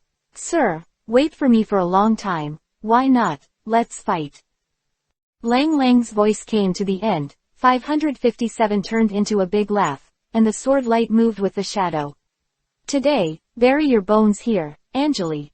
X2 golden Buddha swaying, iron learning across the sky. Abruptly.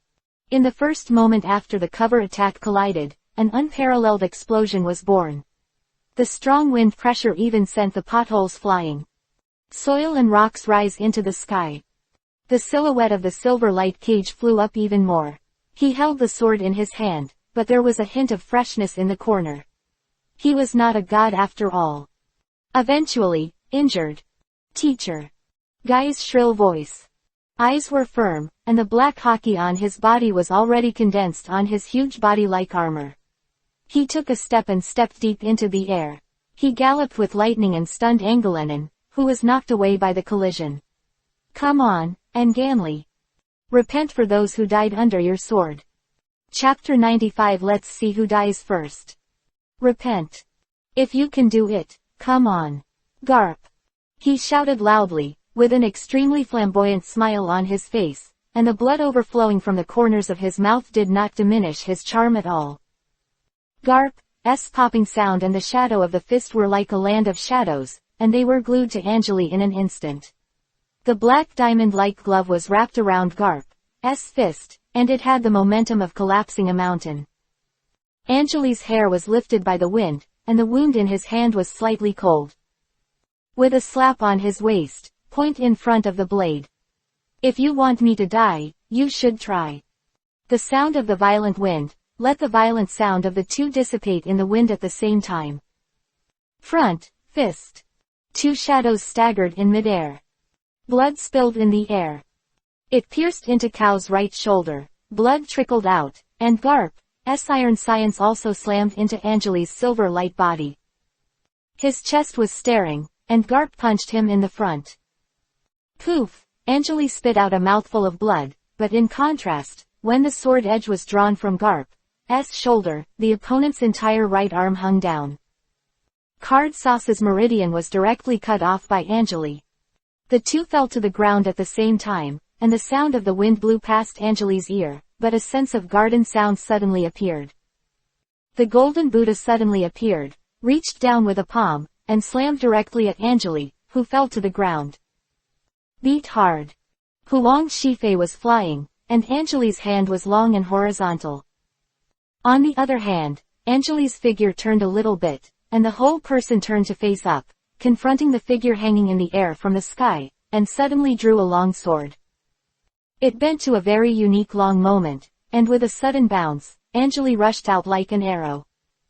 Slay the sky and pull Lu Shu. With a roar, a huge burst of light swept out from the blade of Anjali's hand.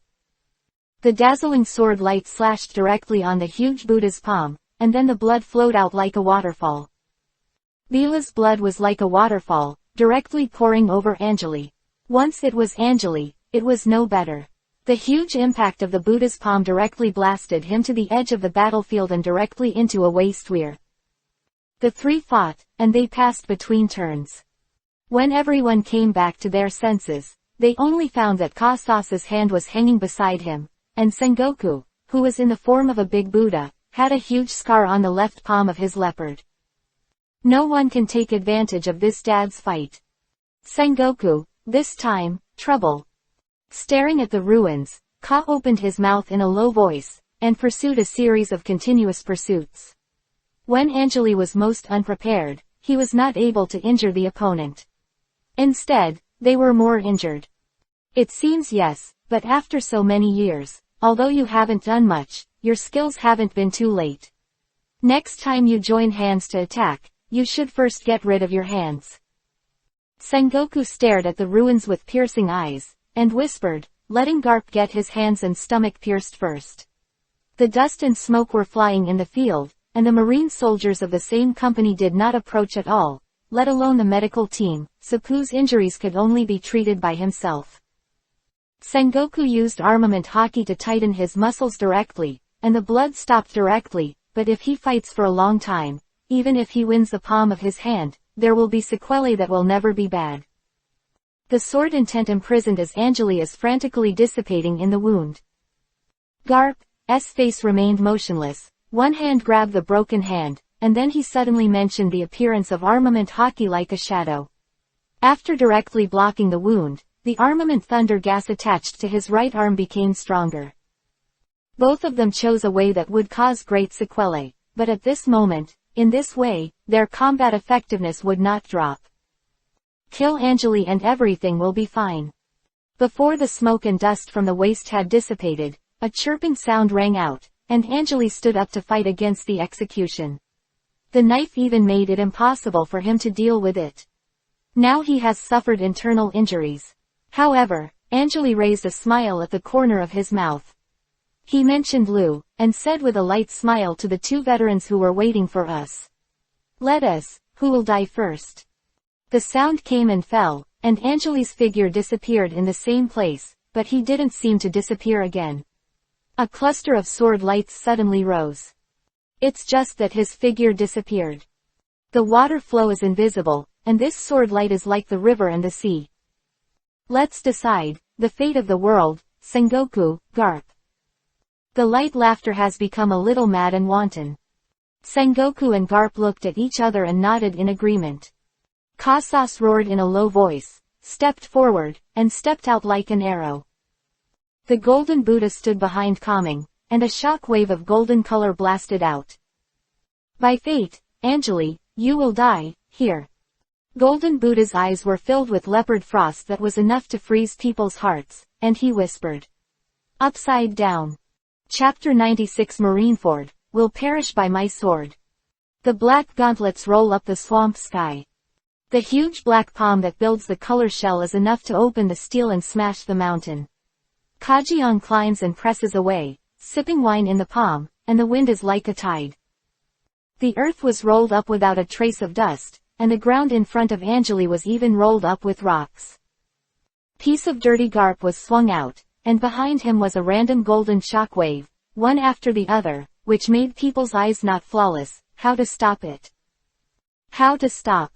Fate tells me, Marineford, will perish under my sword. Angry laughs out loud, with prayers in the interview. No one can decide his life and death from the sword, since the glory. Baiyun 100 turns dry back.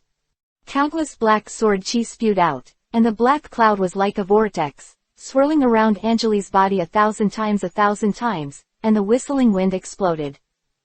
There was a clicking sound in the air, like thunder, and like the tide of clouds that the world could not bear turned into a vortex, pressing forward suddenly.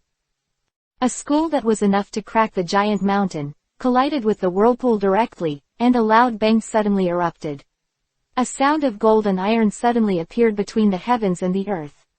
Momoshige struggled to hold her ears.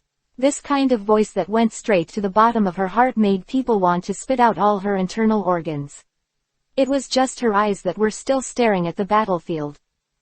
Well, the battle that decides everyone's fate. After the shock wave like a golden torrent hit Garp, it suddenly attacked from above. The black cloud tide was a little dissipated and unstable due to Ka Yishui. After the golden torrent hit with this blow, it was supposed to break the fishing move, but the cloud tide spun wildly. The wind blows and the clouds fly. The crazily entwined and swirled, bringing the gale forcibly against the golden torrent quang bang bang. Kuyi study after study slammed into the clouds and mist in front of him. Every AF study caused the spinning black cloud tide to shake the bean big leopard. But, no matter what, this black cloud tide is as firm as a sundial stone by the day. Is that all you can do? Angry's voice was high, and the corners of his mouth were overflowing with blood, and he spat out the blood in his body. This move was just to buy time. Let me see how much you have grown over the years. Sword, and a humming sound like Feng Ran's cry suddenly spread to Marineford. Marines who heard this cry were not strong enough. All lay on the ground in awe, their faces were extremely distorted, and bursts of pressure collapsed on their bodies, making them unable to move at all, and their bodies were pitch black. Like a black phoenix surrounded by a dark flame, a phoenix suddenly spreads its wings, and the wind head of Shenzhen shows a fierce light. It suddenly spreads its wings for dozens of meters. The black fire phoenix jumped forward suddenly. Black tide instantly explodes apart. The huge explosion even blew away the golden torrent.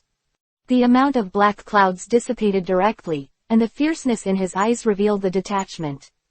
The first thing he saw was Garp's words, who was eager to learn. The phoenix roars, the god spreads his wings.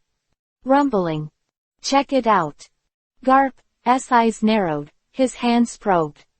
He took a sudden stride, advancing instead of retreating, turning his hands into palms, and grabbing abruptly, locking the black phoenix's head tightly. In this room that the two should hold, Garp suddenly growled and roared.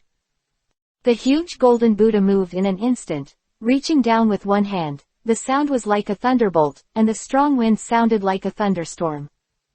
Even a mountain will collapse in the face of this.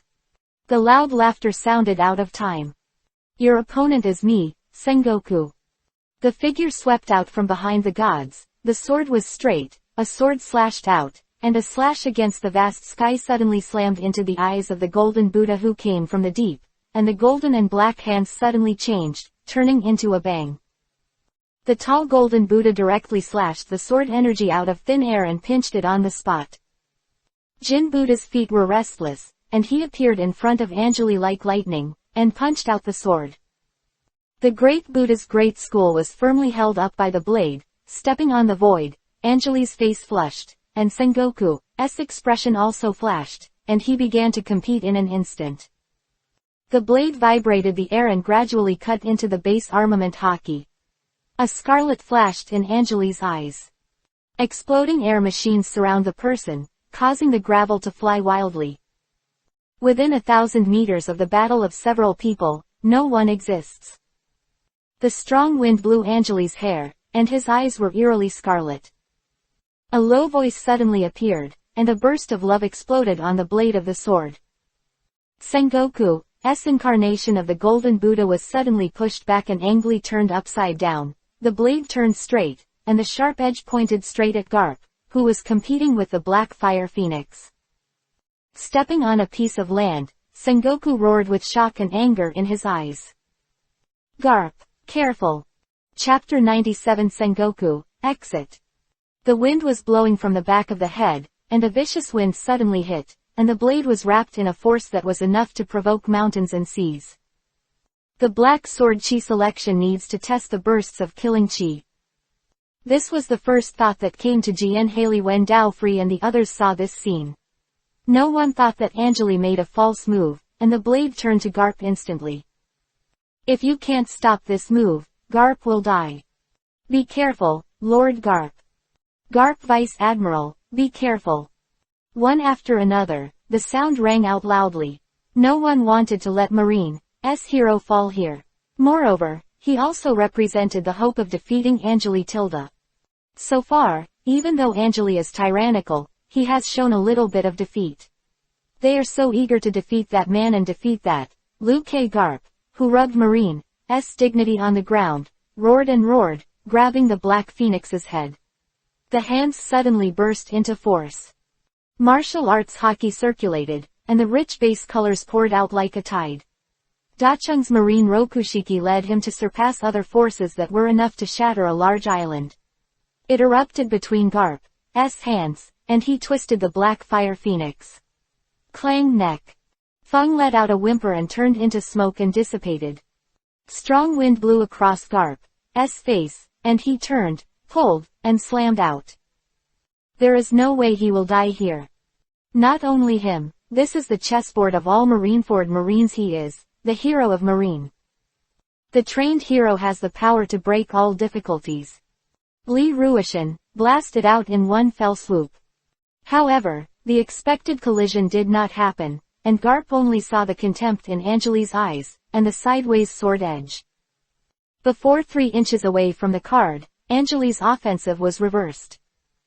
After the sword is turned, his feet sank deep into the ground, and he stopped rushing towards Garp, and the fatal blow in his hand was beyond everyone's imagination. Slashed to Sengoku. The black gas, as if burning with flames, with a feeling of destroying the sky and destroying the earth, is more than 1,000 meters long, and it slashes at Sengoku, who is running. Not only Garp and others, Jiguo himself did not expect that Anjali's target of attack was not Garp from the beginning, but him. The sword energy is fluttering in the wind, avoiding its purpose.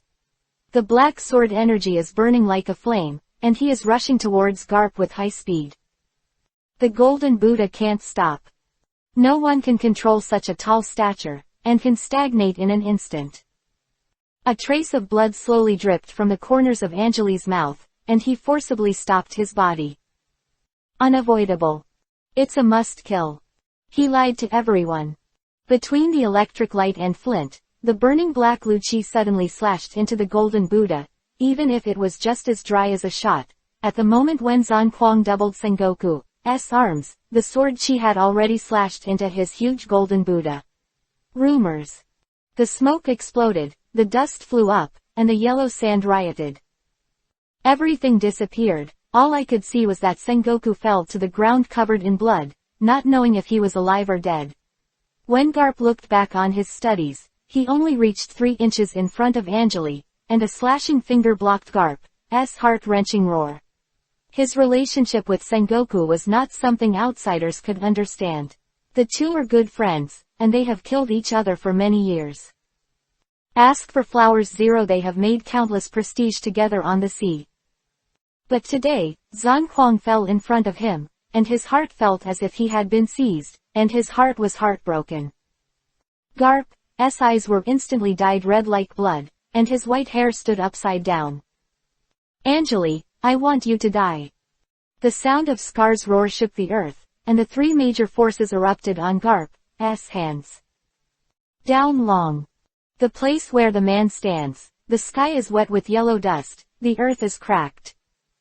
The same violent voice resounded through the earth in the smoke and dust, but my sword told me that it wanted you to die even more. Long fell into the light, and the figures of the two were instantly buried by a large amount of sand, gravel, and British soil, and everyone Xiaoxi did not know the appearance of who was fighting in it. And a marine team that was not afraid of death rushed to the place where Sengoku fell to the ground.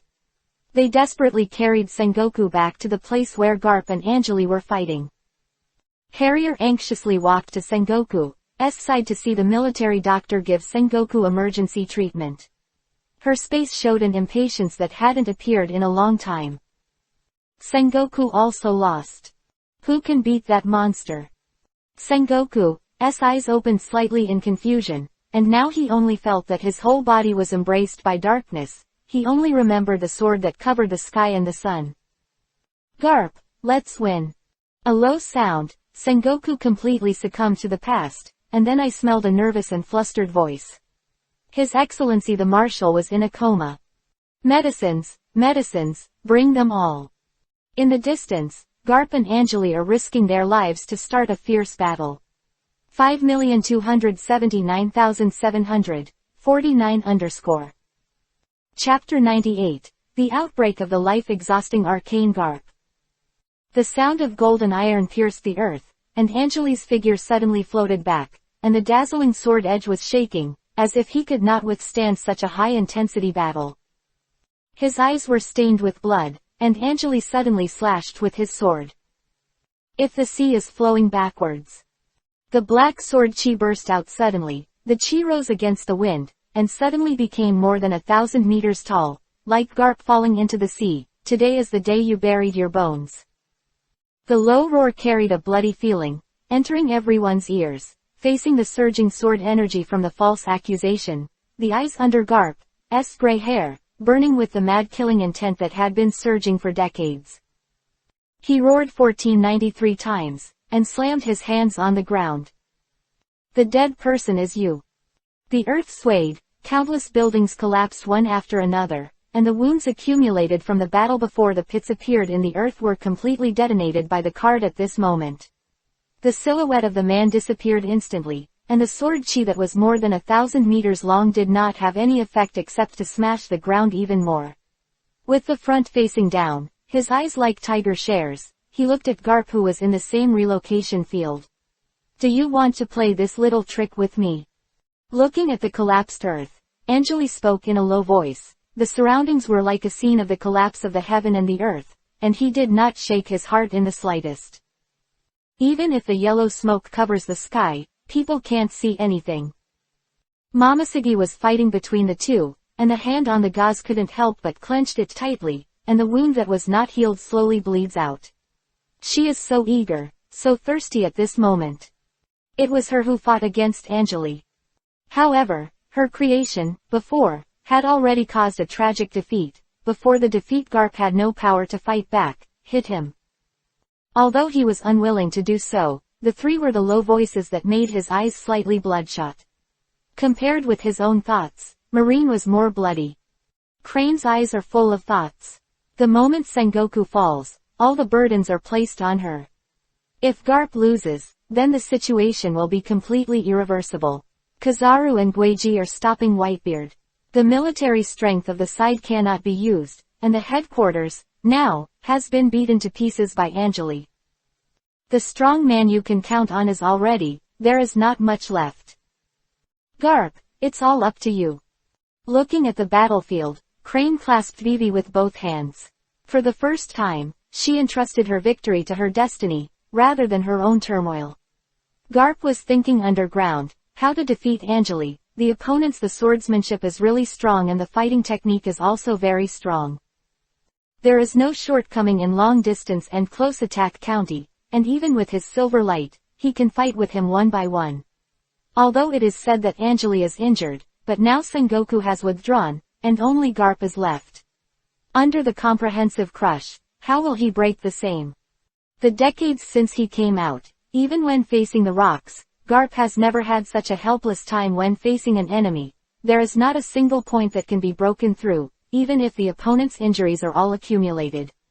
Yes, and it is still the consumption accumulated by a large number of strong players in the magnetic pressure marine. If Garp is full, he will be defeated after 30 moves. Dao Zhengguang fell from the sky, piercing through the tens of meters of earth, and the black sword chi spread like burning flame amine. The ground was shattered suddenly, and Kagu came out of the crack with a face of embarrassment, and in file, step by step, pulled out the sword that pierced the ground, and Garp, who looked embarrassed, said, "There's nothing you can do, Garp, a decent death is better than your struggles like the scarlet in a bug's eyes," making Anjali look all the more monstrous. Anjali's words made Cade sink, and after a while, there was a calmness on his face. It was a kind of calmness after sleep. Struggling bugs. Anjali, you are too arrogant. More than 10 years ago on the sea, you were forced by me and Sengoku together. Now you are here to be executed. It is true that you are much stronger than before. But, he also has the awareness to sacrifice his life to protect Marineford. Anjali, let today be the day of sacrifice for you and me." Before he finished speaking, a strong burst of air emanated from Garp's body. After that, his entire body began to swell. His head and white hair began to turn black and his shiny, old face gradually became like his youth. Time. Garp, who became as young as Nien, headed westward to Anjali. After that, the low whistling sounded like a tiger. "Wake up, Anjali." The earth was stepped on by Garp, and a huge pit was formed, and his whole person appeared in front of Anjali in an instant to exhaust his life. Garp, Sengoku is far worse than you. I am very happy with this fight. Ha ha ha ha. Xiefeng meets the world, at this moment, the strongest fist. 1737__. Chapter 99 for Emperor Kaido. Up to. The thick black-colored Shuibao and the mottled black blade suddenly confronted each other. Then, the madness machine suddenly circulated. Feel. One after another black vortex blew countless sand and gravel flying around, and it was swaying, as if the sky and the earth changed color. Angeli's sword shook, and a soft rumor came out, and the pounding palm was gone for a while. Taking the opportunity alone, Kao suddenly couldn't control his body shape, and the next person was thrown to the back. In the world, there is no one who can spin dozens of posthumous 23 afterimages in the air more than him in terms of the ability to control the body. Split the earth. The black roar roared and executed the shadows one after another, carrying countless surging sword chi, like a giant python sprinting towards the violent murderous intent, avoiding Bu Lingshe. The tall Garp faced dozens of black brocade sword chi. His eyes were too small to be worth mentioning, and a flash of light flashed in his eyes. Roaring, the fist raised a violent aura, and dozens of pythons were instantly scattered in the air. Ups and downs, this is just a fight between the two in an instant. Sister He, who can win? I am fighting the two. There was a worried opening in his eyes. Quan stood beside her, watching Garp and Angeli's fight with a heavy expression. Foil sighed slightly. She also didn't know that the fight between the two was beyond their imagination. Every move, the sound has the power of Changchujo Island. Hee, if Kadang loses and Marineford is destroyed, it will be fun. The face is like golden paper, and the mouth of Doflamingo, who has been bandaged and has just woken up, speaks to Lu Chi, who is surging in the distance. With a hint of malice. Hearing his words, Teoman's heart moved. She turned her head with all her might, and looked at Doflamingo and said that facing Teoman's doubts, Doflamingo didn't answer, just sneered twice, and then quietly made a shadowy relationship with the two people. It's just that a bad premonition has arisen in Quan's heart. Marineford is destroyed, then. The huge impact erupted in midair, and a black firework suddenly lit up. The air waves in the air swept across the fields, and the sound like a ring of sound made the ground a burst of dust. Garp, close combat power, even Whitebeard, that guy is no match for you. You who have recovered your face, your strength has not only risen to the next level, but how many years have you endured it before you can make such a life-threatening quinone out of thin air? Holding a sword in your hand, Angeli looked at Garp, who was also blown away, and opened his eyes with strange eyes. Until now, the fighting spirit has already surged up in his heart. It's just a pity, not enough palm to kill you. The face of Angeli, who is full of fighting spirit and fighting spirit, Garp has only endless killing in his heart, and the idea of revenge for his old friend. His double group is like a cold knife, Angeli. Cachiel's cold opening made Angeli burst into laughter. He raised his voice and pointed at Garp. Zhang Yang, you opened his mouth to kill me. What did you enjoy to kill me? It's been 50 moves since we fought. Your body can no longer hold on to your secret magic explosion. Go on, before I can kill you, you will be consumed by your own secret method, Garp. When it comes to exhibition, you are still old, and you are no match for this time. At the end of the story, and Danley's eyes showed the frost, and the killing intent to freeze the world. Although Ka Chan's outbreak was powerful, it couldn't kill him at all. At most, it's a 5-5 match with his current state, but after a while, Garp will consume himself to death. Maybe, but I don't have to hold on for too long. 350 people have already come to Garp, and Garp opened his mouth indifferently, and the corners of his eyes turned to another battlefield. The breath rose in the sea. Angeli, I'll take your head. Standing like a giant body on the big ship, the figure raised his head and looked at Angeli, who was standing in the air, and was shocked, revealing his tattoos. 4 emperors, many weapons. Whitebeard, who was fighting against 2 admiral alone, after hearing this earth-shattering sound, he turned back suddenly, and a huge fleet was pressing down from behind.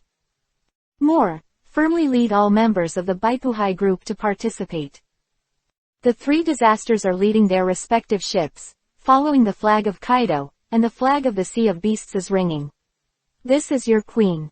Angeli's tone of voice was a little weird, with a smile that was not a smile, and his long sword was held horizontally, and he did not seem to be afraid at all. 1737__. Chapter 100 Destroying the Sky with One Hand. The long bracelet was painted black, Angeli's slightly long hair swayed in the wind, and Garp stared at him calmly and said, "Did you disappoint, the most powerful Dahao?" These words made Angeli's porridge corner pull a radian, the strongest creature in the sea, land and air, and the swordsman of the world strong. Their fight, the last time will be more than 10 years ago. Now that Kaido appeared when he was injured, it's hard to say, and there is no regret in bringing the tyrant. In this sea, there are countless people who have been defeated by you. All of these are the evil choices you left behind when you practiced without taboos. Take your pride and arrogance and be buried in Marineford, Angeli. In the words of the leader, Garp was shocked, and a wave of heat swelled out of his body. It was a body that reached the limit, and the performance after being overwhelmed. I have reached a height that you have never reached. In front of the absolute real sword, all the tricks are just jokes. In this mess, it was Garp's silent slap that came back to Gu Angeli. Star Tiger Roar. The bursting head shook the air, tore everything apart, and turned into a tiger. Garp's eyes no longer harbored evil and murderous intentions, and everything he had was contained in this climb. Moment Kaido appeared, Garp had already completed his mission, and what he was embarrassed about now was to create a slight advantage for the next battle between Kaido and Angeli. The roaring wind even made the waves on the sea start to surge, and one huge wave after another was pushed to the four directions one after another.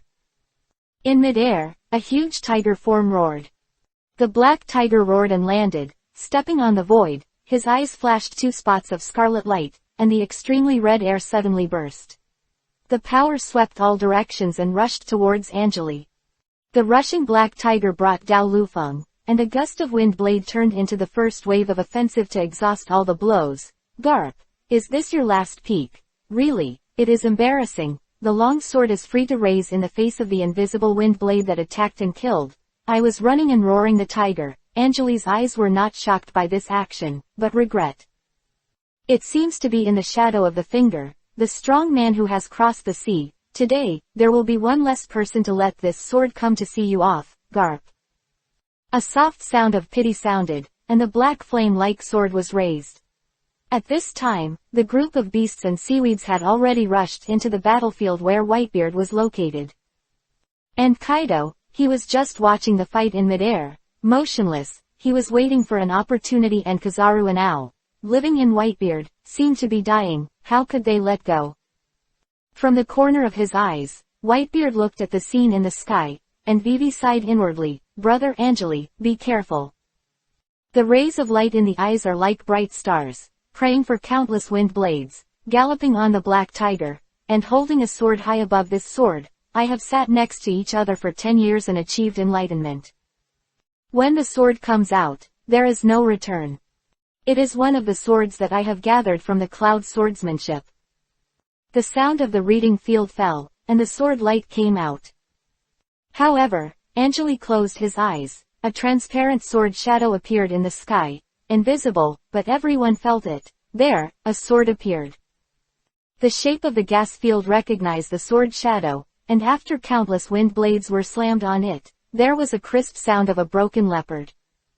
And the appearance of the sword shadow became clearer and clearer. Although no one could see it, everyone knew that there was a peerless fierce sword that was fierce and mighty. The black tiger stomped and roared, with a sullen expression, without a trace of retreat, and then it flew into the air. In the huge roar, the peerless fierce swept out, and Garp directly slammed into the sword shadow without dodging. Angeli's eyes suddenly opened, and there seemed to be lightning flashing through them. Shadow disappeared. Boom! The violent hurricane pressed Angeli's robe, and he was nailed to the spot, while the entire Marineford was blown by a 10th-level storm. At this moment, a thunderous sound rang out. The huge body brought a speed that even lightning can't match. The big wolf fangs roared wildly, smashing into the wind and ruffled his hair, turned around, looked sideways, and caught Lou. Kaido, is it time to give you the courage to fight me again? Number 2868. 1738 ____.